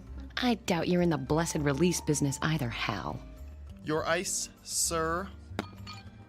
If I found out you spat in this, there's going to be hell to pay. There's just one thing you guys have to do to be happy. Just one. Be nice to each other. And that's all. But no, you can't do it. I don't know why. I chalk it up to some sort of design flaw. Well, that's how you people are wired, I guess. And by people, I mean all people, everywhere, even the Swiss. What's different about the Swiss? Nothing. That's the point I'm trying to make. Keep up, darling. The way I see it, you needed someone to pin it all on, someone to take responsibility for all the badness. You needed me. You wished for me. You created me. Can I call you Mum? Under no circumstances. There. Now you know. I never told anybody that before. Why? Nobody ever asked me. They're all too worried about their own problems. Not me. Then you're dumber than you look. I like to hear you talk. I mean, really talk. And they say confession is good for the soul. No. We never use the S word at the dinner table. You know, Hal, you're really not such a bad guy. Don't be spreading that around. I've got a reputation to uphold. Hey! Can I get a little service here? My stomach thinks my throat's been cut. Hal. What? I'm hungry.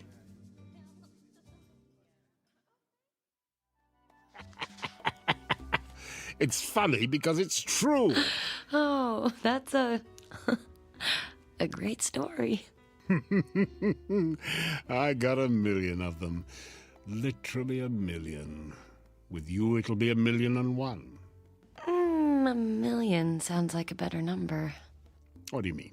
Hal, I think we made a real connection here today. I think we could even be friends. And friends don't spoil things by letting business get in the way. You mean you want me to... Forget about the deal, Hal. Let Paul live. Give me a break. What do you say? Friends? I say... time's up, princess. What? 3 dead. You have 1 hour. Just 1. Or I take the clock, your husband, and your future. But... I told you I couldn't be conned, Susan. I'm not conning you. I really like you. Yeah, sure you do. The one time I let down my guard. The one time.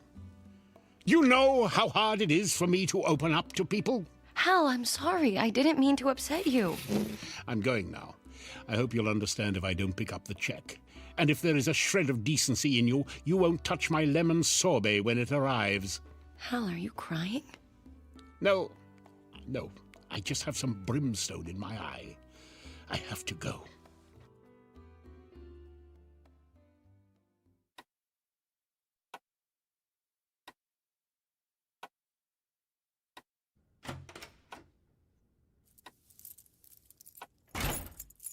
Hello, Susan.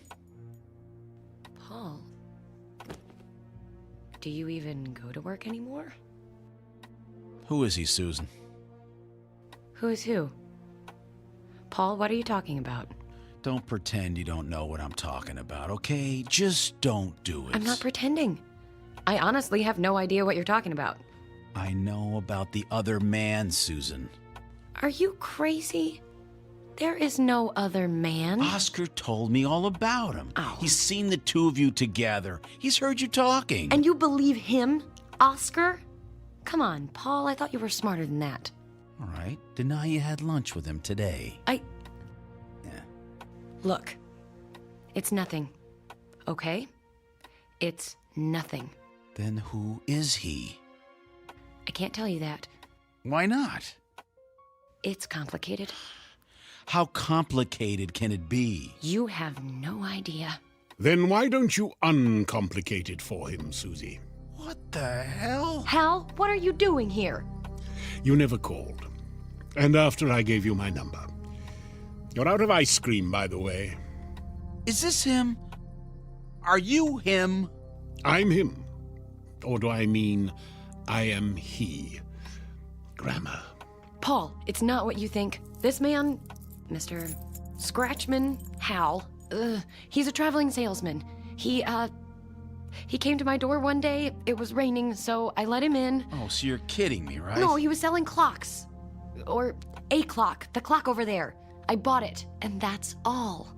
Do you think that's all, Paul? If that's all, why is he here now? How did he let himself in? Did you give him a key? No! See?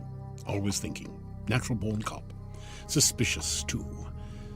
I like that about him. We could do business sometime. Go to hell. Not until I'm done here. And you, Susan, you're a real disappointment to me. What is he talking about? Is he crazy? He's the devil, Paul. The Are you crazy? Now, don't make me do the fire breath thing twice in 1 week. It's a real killer. Paul, I know how this sounds, but Hal really is the devil. And I made a deal with the devil. For you. Huh? Have you lost your mind? This isn't happening. It shouldn't be happening. You should be dead. For what it's worth, Paul, your wife really does love you, but not enough. She'd be happy to die for you, but not to kill for you. So today, I'm the repo man. I don't believe in the devil, and I don't believe... Paul, shut up! What did you do to him? I stopped the clock, which stopped him. He was boring me. Paul?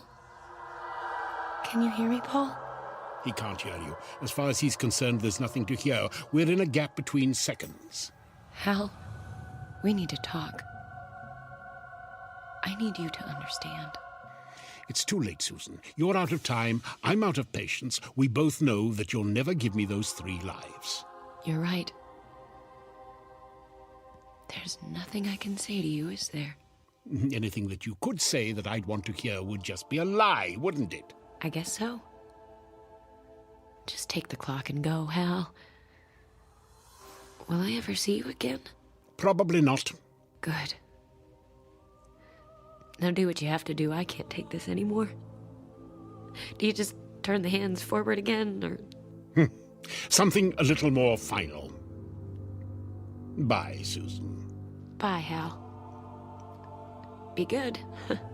Fat chance.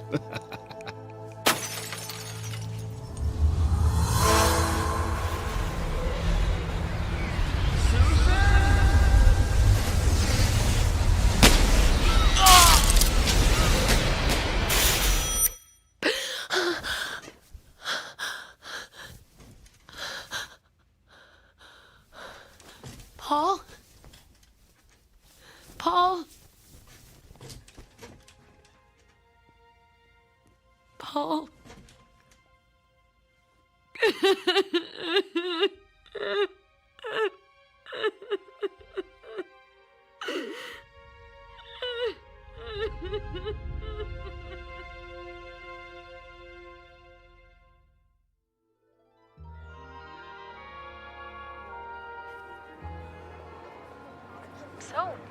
How have you been? I've been away for a while, Jan. Well, I mean, maybe not away, but not really here. Susan, honey, you're not making any sense. Oh, I know. Sorry about that. Let's just say I've been on a journey of personal discovery. Ah, trying to get your groove back. Oh, believe me, Jan, I did not go willingly. Oh. But I found something out about myself. What was that? That I'm gonna be fine. Just fine. I knew that. We all knew that. But what I really want to know is, did you meet any men on this personal journey of yours? Oh, I met... Oh, look, I'll be there in half an hour. I'll tell you all about it when I see you, okay? Okay, you'd better. Or I'll tell you as much as I can. Oh, Susan, my dear. Today is the first day of the rest... God!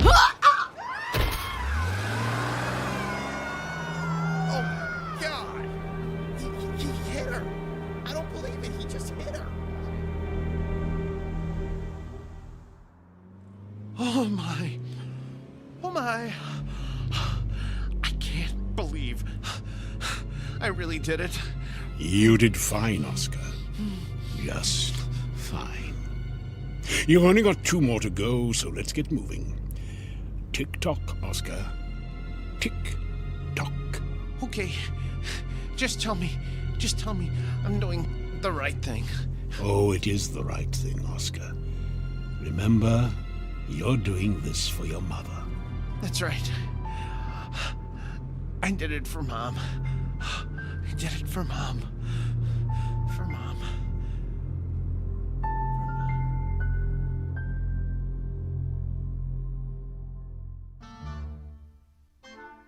A word to the wary.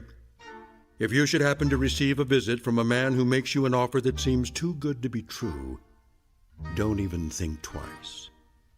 Lock your doors, bolt your windows, and check your clocks, because the time of your life might just be the end of someone else's in the Twilight Zone.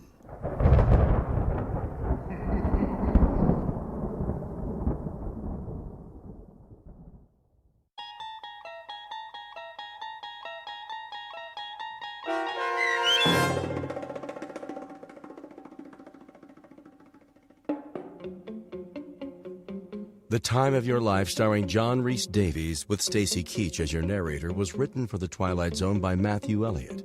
Heard in the cast were Anne Sonneville, Jeff Lupetin, Joby Cerny, David Darlow, Saskia Volkers, and Patrick Francis. The producers of The Twilight Zone wish to thank CBS Enterprises and the Rod Serling Estate for making this series possible. This copyrighted radio series is produced by Carl Amari and directed by Joby Cerny for Falcon Picture Group. Sound design, custom Foley effects, recording, and editing are produced in the Cerny American Sound to Picture Theater by sound designers Bob Benson, Todd Beyer, and Tim Cerny. Music for The Twilight Zone is provided by CBS and American Music Company Incorporated, New York. To learn more about the Twilight Zone radio dramas and to download episodes, including 6 free episodes on our homepage, visit our official website at twilightzoneradio.com. Doug James speaking.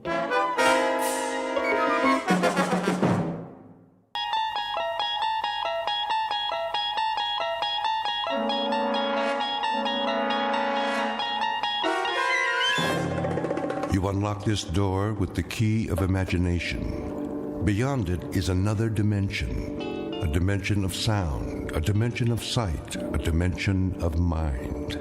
You're moving into a land of both shadow and substance, of things and ideas. You've just crossed over into the Twilight Zone.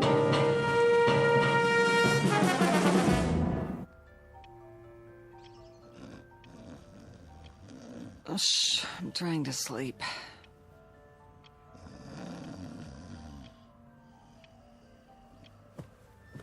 I said I'm sleeping. What? Oh, what time is it? Wilma. Ow. Wilma. Oh, leave me alone. What does the clock say? Huh? 9:17. It can't be.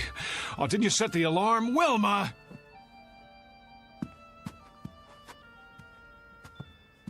I've got to be at the bank. Do you know how late I am? Oh, great. Just great. I don't even take my clothes off. No more parties. Never again. Oh, be quiet about it. Sure, go on. Get your beauty sleep. You feel lousy. Never mind how I feel. So I'm late for work. So what? No skin off your nose, right?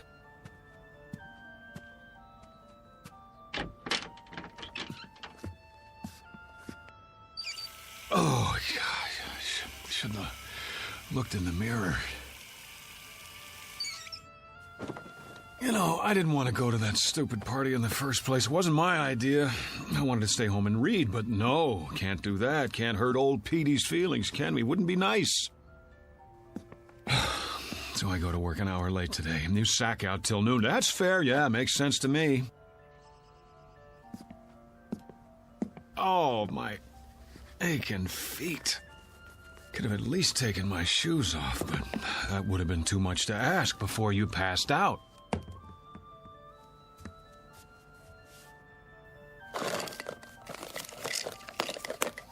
Oh, boy. Rearranging my stuff again, huh? Okay, I give up. Where'd you put it? Wilma! Wilma, where's my razor? Would you please tell me that much? Oh. Hey, wake up! Leave me alone! Snap out of it. I'm late, I said. Come on! Get away from me! Never mind the dramatics. Just tell me what you've done with my razor, and I'll clean up and get out of here. Then you can go back to sleep for as long... Don't do that! Hey, what's the matter with you? No! I'm not even touching you. Are you sick or something? Wilma, I asked you... Who are you? What kind of a question is that? How did you get in here? Well, as I dimly recall, I staggered in about 2 a.m. with you at my side. After that... What are you doing in my bedroom? Oh, you mean this isn't the YMCA? I suppose I could have slept on the couch if you wanted me to. Am I forgetting something? Did we have an argument? Because if we did, I'm afraid I... Get out of this house! Come on, honey, knock it off. I'm late enough as it is. Just tell me where you put the razor so I can shave, change my shirt. Out! Out! I'm in no mood for jokes. If you don't, I'll scream again, louder. Wilma! How do you know my name? It's on our marriage license, remember? Mister, I don't know what you think you're doing, but I've never seen you before in my life. Cameo of a man who has just lost his most valuable possession. He doesn't know it yet, but he's about to find out. In fact, he doesn't even know there's been a loss. Because, like most people, David Gurney has never given much thought to the matter of identity. But he's going to think about it from now on, because that is exactly what he's lost. And his search for it will take him through unknown territory in one of the darkest corners of the Twilight Zone. And now, The Twilight Zone and our story, Person or Persons Unknown, starring John Schneider with Stacy Keach as your narrator. Did you hear me? Get out! Because you've never seen me before. Now you don't even know your own husband. Oh, you're beautiful. What a time to go psycho on me. Now, look, whoever you are, I don't want any trouble. But if you don't get out of here, I am going to call the police. Easy, Wilma. Take a pill or something. Stay away from me! Go ahead. Call the police. Call the fire department. Call the paramedics. Tell them to bring an oxygen mask because there's a man here who's dying of a hangover. Oh, my head. I'm not bluffing. If you're not off that bed and out of this room by the time I count to 5, I'll make the call. I swear. 1, 2... Cut it out, will you? I've got a splitting headache. 3, 4, 5. This isn't funny anymore. Give me the police. Hello, police? I'd like to report a guy who... Give me that. Have you gone crazy? What are you gonna do? Kill me? I'll scream until the neighbors come. All of a sudden, I'm a stranger? I suppose I didn't buy this king-size brass bed and the lamp and the carpet and the wallpaper to go with it. If I didn't, who did? Santa Claus? Oh, you're insane! Boy, this is what I call a delayed reaction. 2 martinis at midnight and she gets drunk the next morning. Go back to bed, sleep it off. You cannot tell me what to do! You got it. I won't waste my breath. Now, what are you doing? Changing my clothes. What are your panties doing in my drawer? Your drawer? Where did you put my socks? If you don't keep your filthy hands out of my things... Filthy? Yeah, well, if I had time to take a shower... What in the name of... Those are my dresses! So I see. What did you do with my clothes? Oh, the Lord is my shepherd. All right, I'll wear what I had on last night, but if anyone says something at the bank, I'll tell them whose fault it is. My darling, brain-damaged wife with her defective sense of humor. Daily bread and forgive our sorry trespasses as we forgive those who trespass. I'm going to work now. When I get back, you'd better have things straight again, understand? Do I make myself clear? The kingdom, and the power, and the glory, now Goodbye. and forever. God help me.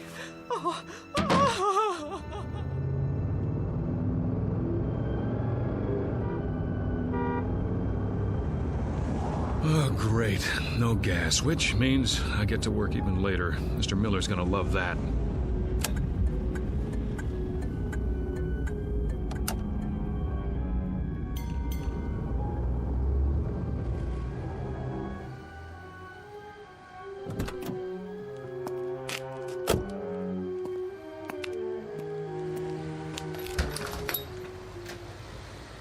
Come on. Here's your change. Thank you, sir. Fill it up on number 3. Cash or charge? Put it on the card. Here. You have ID? Yes, I have ID. Every kind you want. Here, look, I'm in a hurry. Would you run the card while I pump the gas?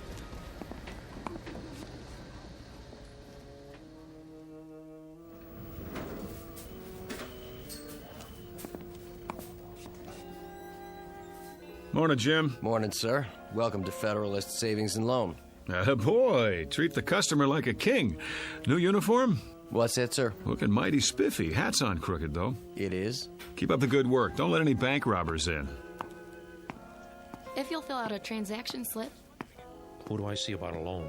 Morning, Julie. Fred. Bring back this loan application and I'll begin the procedure. Well, how long's it gonna take? Oh, no, not long. We can usually give you a decision in 72 hours. What in the... Well, see, I sort of need the money right away. I'll do my best, Mr. Klein. May I help you?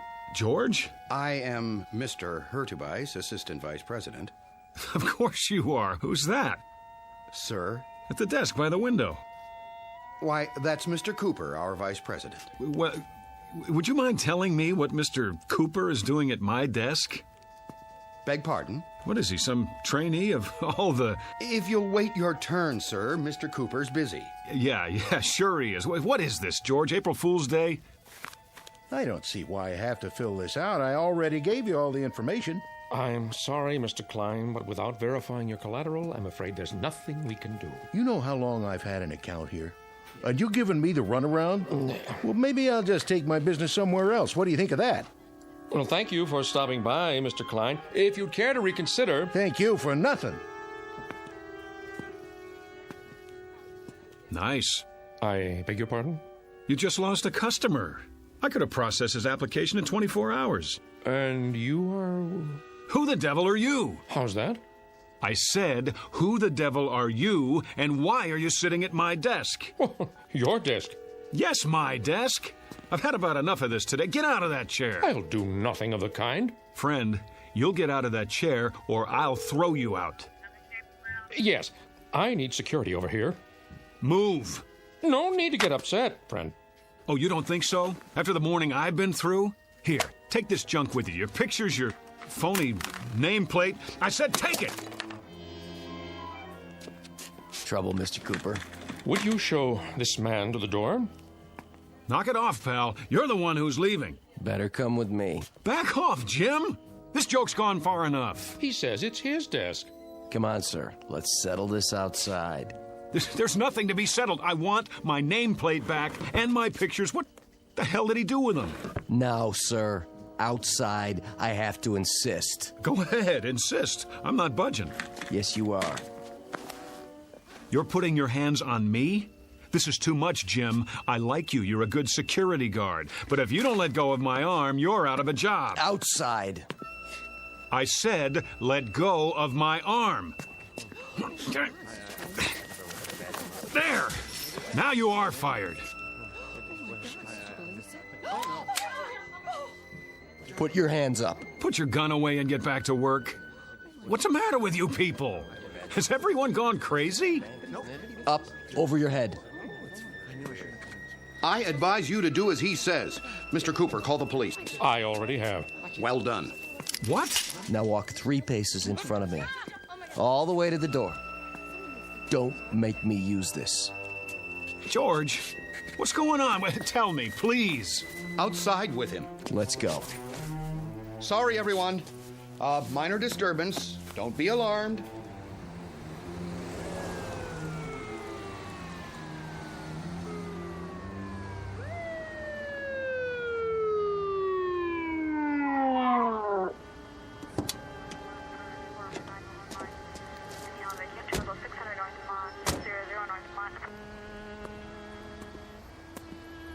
This the man? That's him. Hands behind your back. Oh, for God's sake. Hold still, fella. Ah, get in the car, nice and easy. Wilma, is that you? That the same guy? Yes.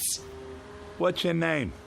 Why don't you ask her? We did. She doesn't know. Doesn't know? After 11 years of marriage, she doesn't know. He's a complete stranger to me, officer. I can't tell you how frightened I was. Let's go. Wait, Mrs. Gurney, let me introduce myself. I'm David Gurney, your husband. Well, what's everybody staring at me for? That's who I am. Tell him, Jim. I've worked with this man for 4 years. Tell him. Never saw him before. He just walked in and started a ruckus. Slide in the back seat. Come on. Wait, you don't believe I'm David Gurney? I can prove it. Look in my wallet. Go ahead. Take it out of my back pocket. Then we'll see. No wallet? Sure there is. Check the other pocket. Nope.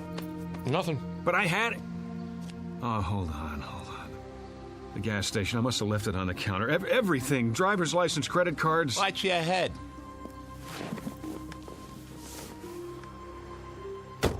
You can't do this. Somebody tell them. My name is David Gurney. David Gurney.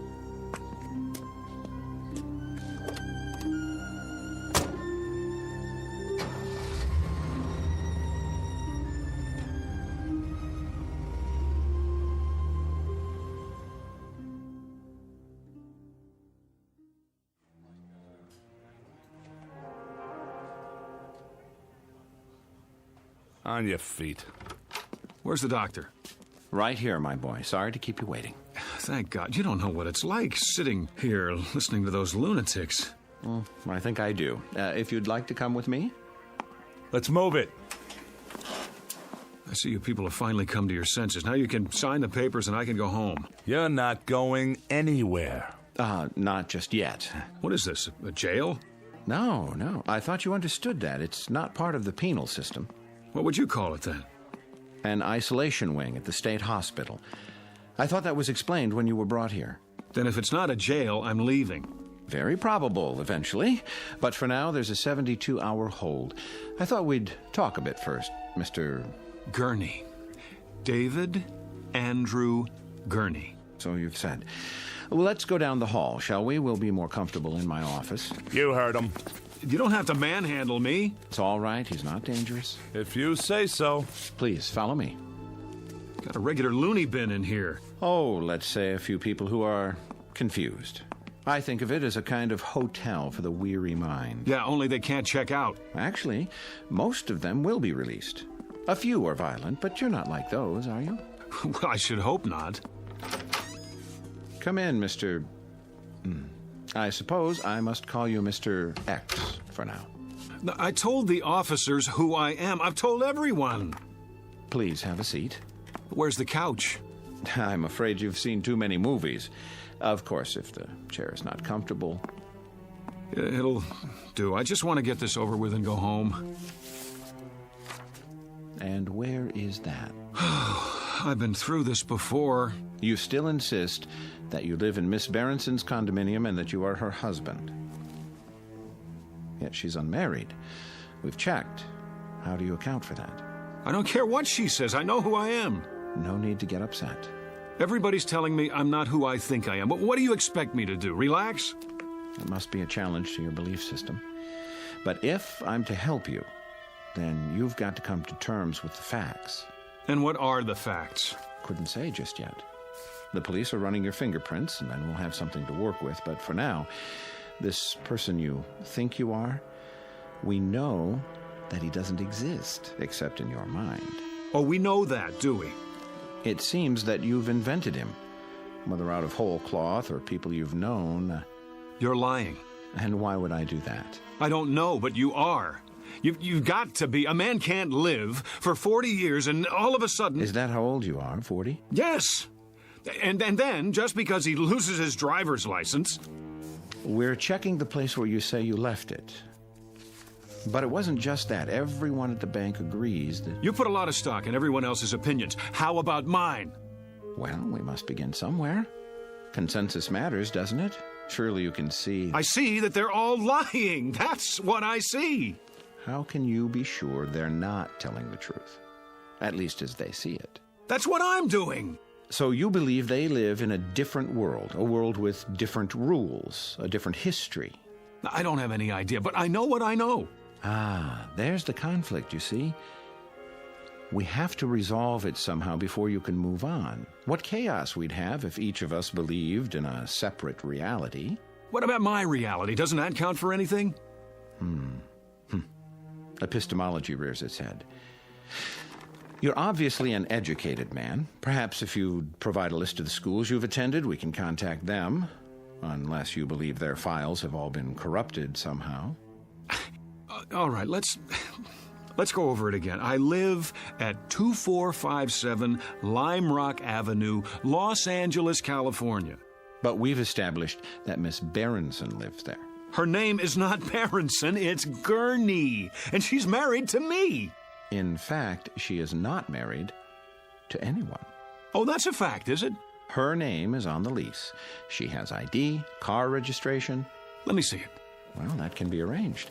But for the time being, I'm afraid the burden of proof is on you. Oh, that's reasonable. How can I prove anything while I'm in here? Could you prove who you are? Could anyone? But I'm surrounded by a staff who know me. The people in those rooms down the hall, their voices in the wilderness. Eventually, they're going to have to come around, acknowledge the commonly agreed upon reality, or they'll be sent somewhere for long-term treatment. You don't want that, do you? What choice do I have? There's always a choice. It's up to you. There's a man here who says his name is Winston Churchill. I've shown him pictures of the real Churchill, but he's sticking to his story. So he won't be going home anytime soon. The same with his neighbor, Florence Nightingale, and her buddy, Jack the Ripper. He thought he was Jesus of Nazareth yesterday. Maybe he'll come around. I hope so, because the sanitariums are full of Jesus Christs. It's a real strain on the budget. So please, don't make it hard on yourself. The choice is yours. Pretty cut and dried. Either I prove who I am, or I give up my identity in order to get out of here. You don't have an identity at the moment. That's the issue in a nutshell. Let me use the phone. All right. It's about time. I'll turn on the speakerphone so we can both hear. Agreed? Agreed.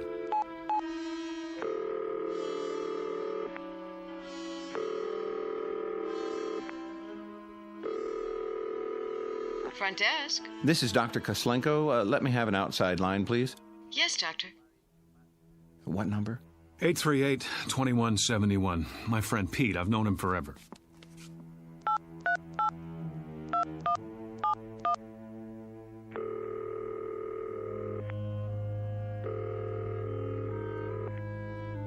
Hello? Hello, Pete.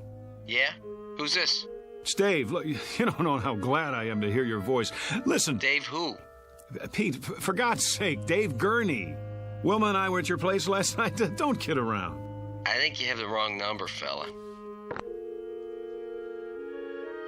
But we went to school together. He's my best friend.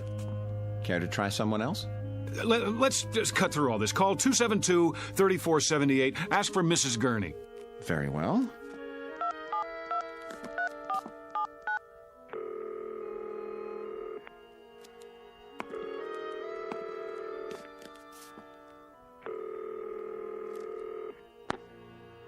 Yes? Who is it? I'd like to speak to Mrs. Gurney, please. This is Mrs. Gurney. Really? Hello, Mom. Hello? Oh, I'm so glad I got you. Hello? Who is this? Who's on the line? It's David. Mom, don't you recognize my voice? David, your son. You see here, whoever you are, I don't have a son. And I don't like practical jokes. Mom, stop it. Don't do this to me. Don't, please. That's enough. Ma'am, please excuse the call. It was a mistake. Well, you see that it doesn't happen again, or I'll report you. I don't understand. You're sure your name is David Andrew Gurney? Yes. And you have a telephone? Of course I do. Unlisted? No. Then it's likely you'd be in the telephone directory, isn't it? In fact, there's no doubt. What do you... Yes. Where's the phone book? Right here.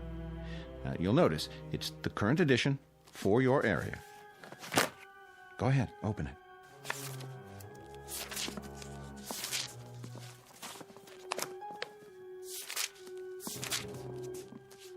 Gurney, Bertram J, 26837 Broadview, no. Elizabeth Y, 6578 Logan Street, Van Nuys. Well? It's not here. I believe that's called evidence. Now, are you ready to consider an alternative? But if I'm not David Gurney, then who am I? That's what we're going to find out. Now the real work begins. In other words, I'm crazy, just like the guy who thinks he's Jack the Ripper? That's what you're telling me? Well, let's say temporarily disoriented. It's not uncommon when one is under stress. I know it must be difficult to accept, but looking at it logically, could there be any other explanation?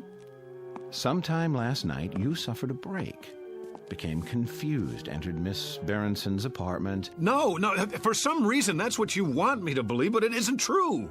Because in spite of everything, I know who I am. If I don't know that, I don't know anything. Oh, I was afraid of that. You know, I've been through this a great many times. Too many. And it's what I was trained to do, and I'm very good at it. Always ends up the same way. With the patient either returning to a normal, productive life or entering into a lifetime of treatment. Why? Because they won't break? Hear me out. We're not playing around in here. I can give you a prescription for drugs, set up a schedule of visits, but it's maintenance, that's all. The bottom line is it's up to you. If you behave that way, you become that sort of animal. My name is David Gurney. I live at 2457 Lime Rock Avenue. Look out the window. You see all those people on the grounds walking back and forth? Some of them look normal enough, some of them look like zombies. But all of them are here for the long haul. It's such a waste of time, money, human lives. Don't do this. You're an intelligent, educated man. The system is what it is. You can't beat it. Take my advice. Learn to play ball right now, before it's too late. Or else... Not this way. What other way is there? I have to know. Do you understand? Either I am crazy, or somebody's gone to a lot of trouble to blot me out. Use your brain. Why would anyone want to blot you out? How should I know? What, the CIA? This is not a spy novel.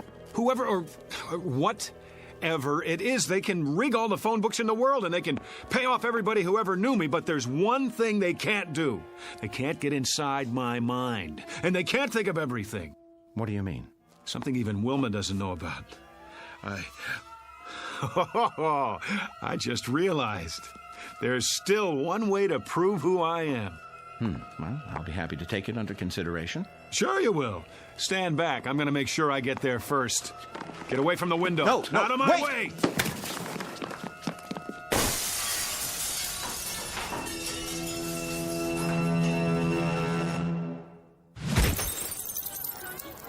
All right, everybody, line up. Rec period's over. Back inside. We better stop him. He's getting away. Oh, he's already outside. Get the keys to the gate. I don't have them. Man, oh man, look at him run. Sure is in a hurry. I couldn't have done that. Must not have taken his meds today. Call the cops. This is Braywood General. We have a patient over the wall. Put out an APB.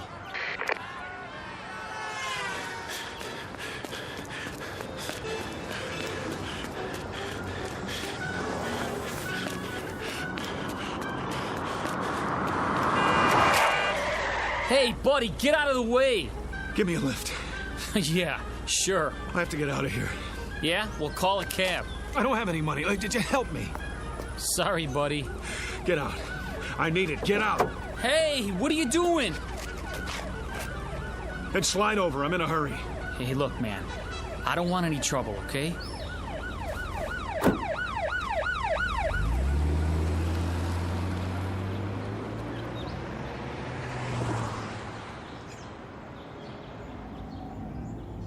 Just keep your mouth shut. I won't hurt you.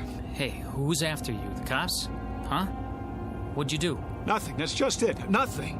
And what are they chasing you for? Because I don't believe their lies. Oh, I get it. You're on the run, right? Is that it? Something like that. It's okay, man. I'll play ball. Just stay calm, okay? Turn right there. There's an alley. Oh, thanks, kid. Look, where do you want to go? Downtown L.A. You know how to get there from here? Sure, but don't take the freeway. Go the back streets. I'll show you.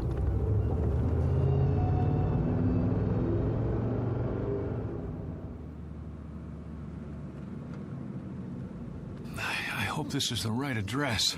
So, can I go now? Now, go on. I can handle it from here.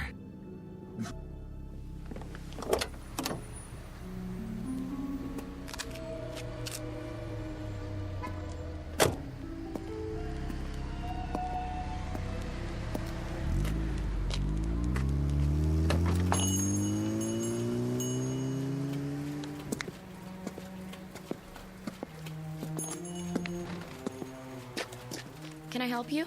Oh, I sure hope so. This is the place where people pick up photos, right?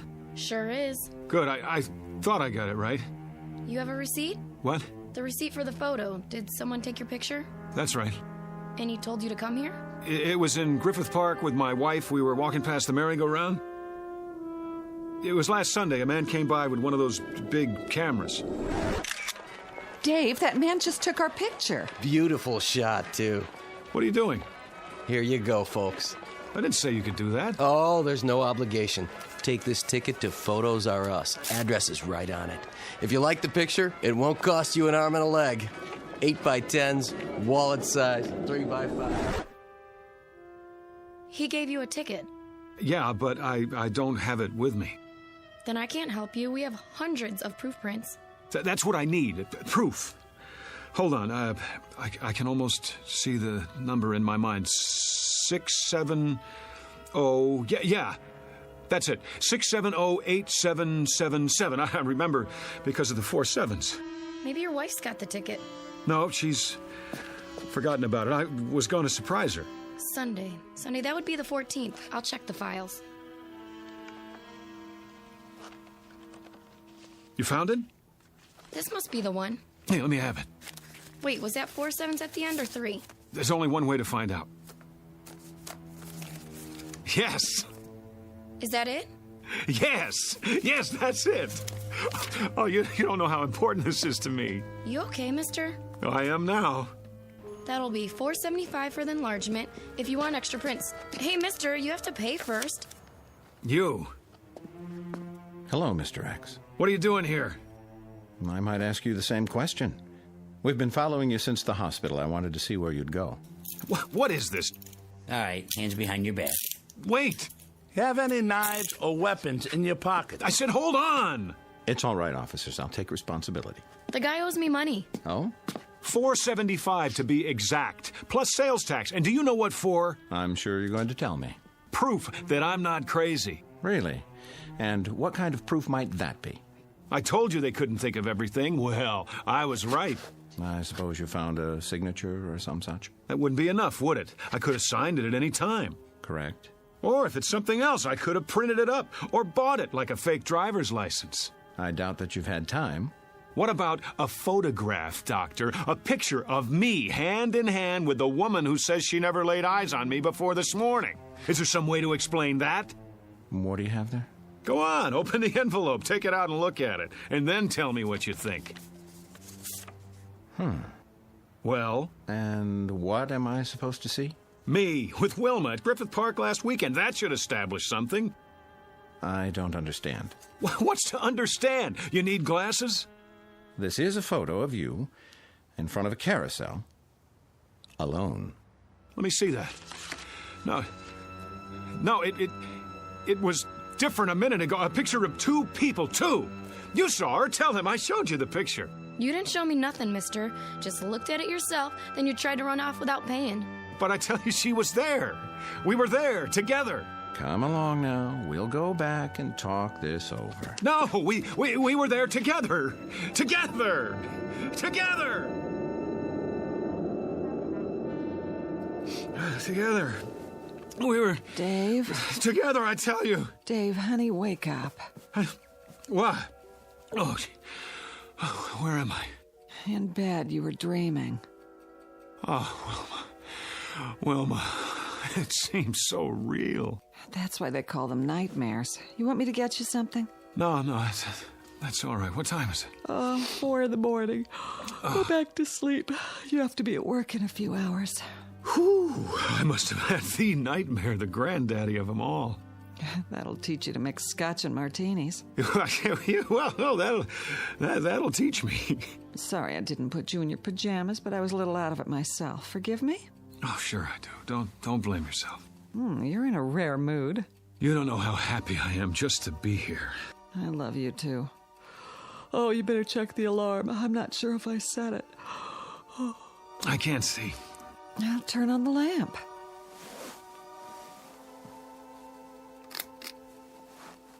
Oh, it was the worst dream I've ever had. I couldn't prove who I was, and you weren't yourself either. You were someone else, or you thought that I was. No matter how hard I tried, I couldn't convince you. It was so... Well, you're okay now, aren't you? Set the alarm and turn the light off. It's hurting my eyes. Dave? Dave, honey, is something the matter? Why are you looking at me like that? Who are you? What do you mean? It's me. Who did you think I was? Dave? Dave, darling, You get out of this bed. Go on. Get away from me. Whoever you are, I swear, I've never seen you before in my life. Dave? Dave, don't act like this. You're scaring me. You're so pale. Are you sick? Dave? Dave? Dave! A case of mistaken identity or a nightmare turned inside out? A simple loss of memory or the end of the world for someone named David Andrew Gurney? At least he thinks that's his name. He doesn't know much of anything anymore, and he may never find what he's seeking because the truth is he's lost his way. But you can be sure he'll continue looking for it night after night in the Twilight Zone. We'll return to the Twilight Zone in just a moment. You are about to enter another dimension, a dimension not only of sight and sound, but of mind, a journey into a wondrous land of imagination. Next stop, the Twilight Zone. Hi, this is Stacy Keach. I'd like to take a moment to tell you about our Twilight Zone website at twilightzoneradio.com. At twilightzoneradio.com, you'll find the latest information on these Twilight Zone radio dramas, including behind-the-scenes photographs, plus the newest product releases, trivia contests, ways to contact us, other Twilight Zone-related info and merchandise, plus links to other fascinating websites. So make your next stop twilightzoneradio.com. Visit TwilightZoneRadio.com to purchase these Twilight Zone radio dramas on cassette and CD, or call toll-free 1-866-989-ZONE. That's 1-866-989-9663.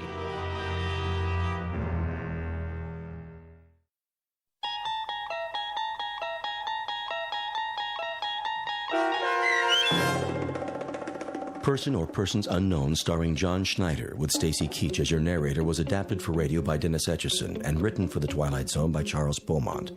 Heard in the cast were Meg Falcon, Tom McElroy, Roger Mueller, Richard Hensel, Roderick Peoples, Kurt Nabig, Carl Amari, Fernette Lebo, Doug James, Ann Whitney, and Jen Patterson. The producers of The Twilight Zone wish to thank CBS Enterprises and the Rod Serling Estate for making this series possible. This copyrighted radio series is produced and directed by Carl Amari for Falcon Picture Group. Sound design and custom Foley effects for The Twilight Zone by Cerny American Creatives Bob Benson, Craig Lee, Michael Slaybach, and Matt Sorrow. To learn more about the Twilight Zone radio dramas and to contact us, visit our official website at twilightzoneradio.com. Doug James speaking.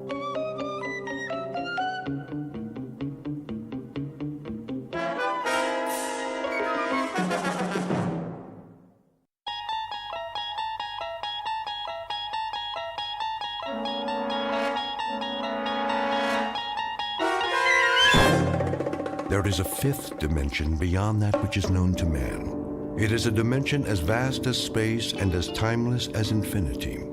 It is the middle ground between light and shadow, and it lies between the pit of man's fears and the summit of his knowledge.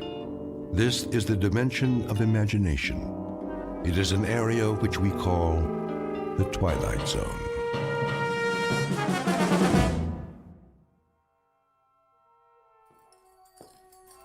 Let's get going. Yeah. Wasting too much time already. We've turned this place into a courtroom long enough. Barman, give me a drink. Coming right up. Hey, barman, pour me one too while you're at it. Court is back in session. Put that bottle away, Earl. You heard the judge. No drinking while the circuit court's here. Everybody sit down. Let's get this thing going. Come on. In the case of Joe Caswell, will the defendant stand? He means you. Stand up. I heard him, Sheriff. You don't talk until the judge tells you to. Now then, Joe Caswell, in the shooting of George Bamber's son, Will, you carry a Colt .45, same as the hole in Will Bamber's back, and there was an empty shell in your gun. He was spoiling for a fight. You're a dirty liar. My boy wasn't even armed. If he hadn't have called me out, he'd still be breathing, and I'd be halfway to Cheyenne. Hear that, Judge? Sit down, George. But he admits it. Quiet. This trial is over. Now, seeing as how there were no eyewitnesses, I can't say who started it and who deserved what. But there's no way this is self-defense. And it's not the first time you've been in circuit court. I've seen you too many times, Caswell. Fighting, thieving, drunk and disorderly, running horses off somebody's spread, and most of the time, folks end up dead. Too many times, mister. You've had your chance and then some. Well, this is the end of the trail. Do you have anything to say before I pass sentence? I never back down from any man, no matter who he is.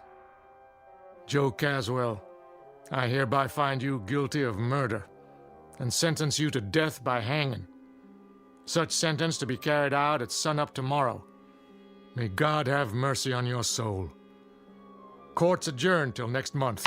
Yeah, guilty. This way, Caswell. Then I guess I'll just see you in hell, Judge. We'll have a drink on it, you and me. Drink? Yep, I'm mighty thirsty myself. I was here first. No, you weren't. Take your turn, boys. Everybody gets served. Now, who's next?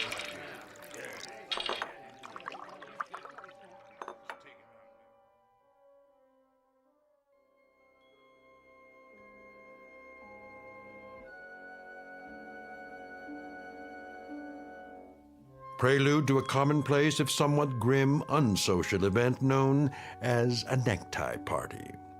The year is 1880, the guest of dishonor, a cowboy named Joe Caswell, now just a few hours away from a date with a rope.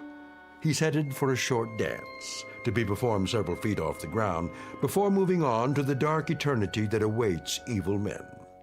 Mr. Joe Caswell, who, when the good Lord passed out a conscience, a heart, and a regard for others, must have gone off for a beer and missed his. Mr. Joe Caswell, whose time is about to run out in the Twilight Zone.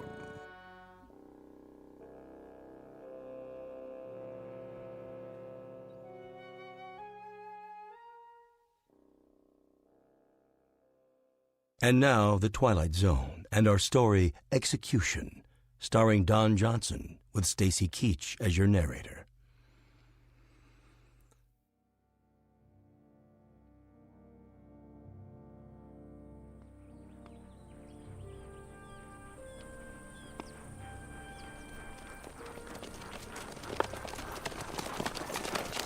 This'll do right here.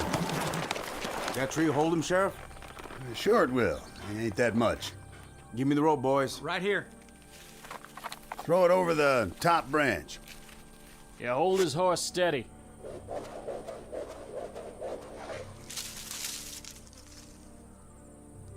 I made the knot real good. Yeah, he did. It's a big one, too. You did fine, boys.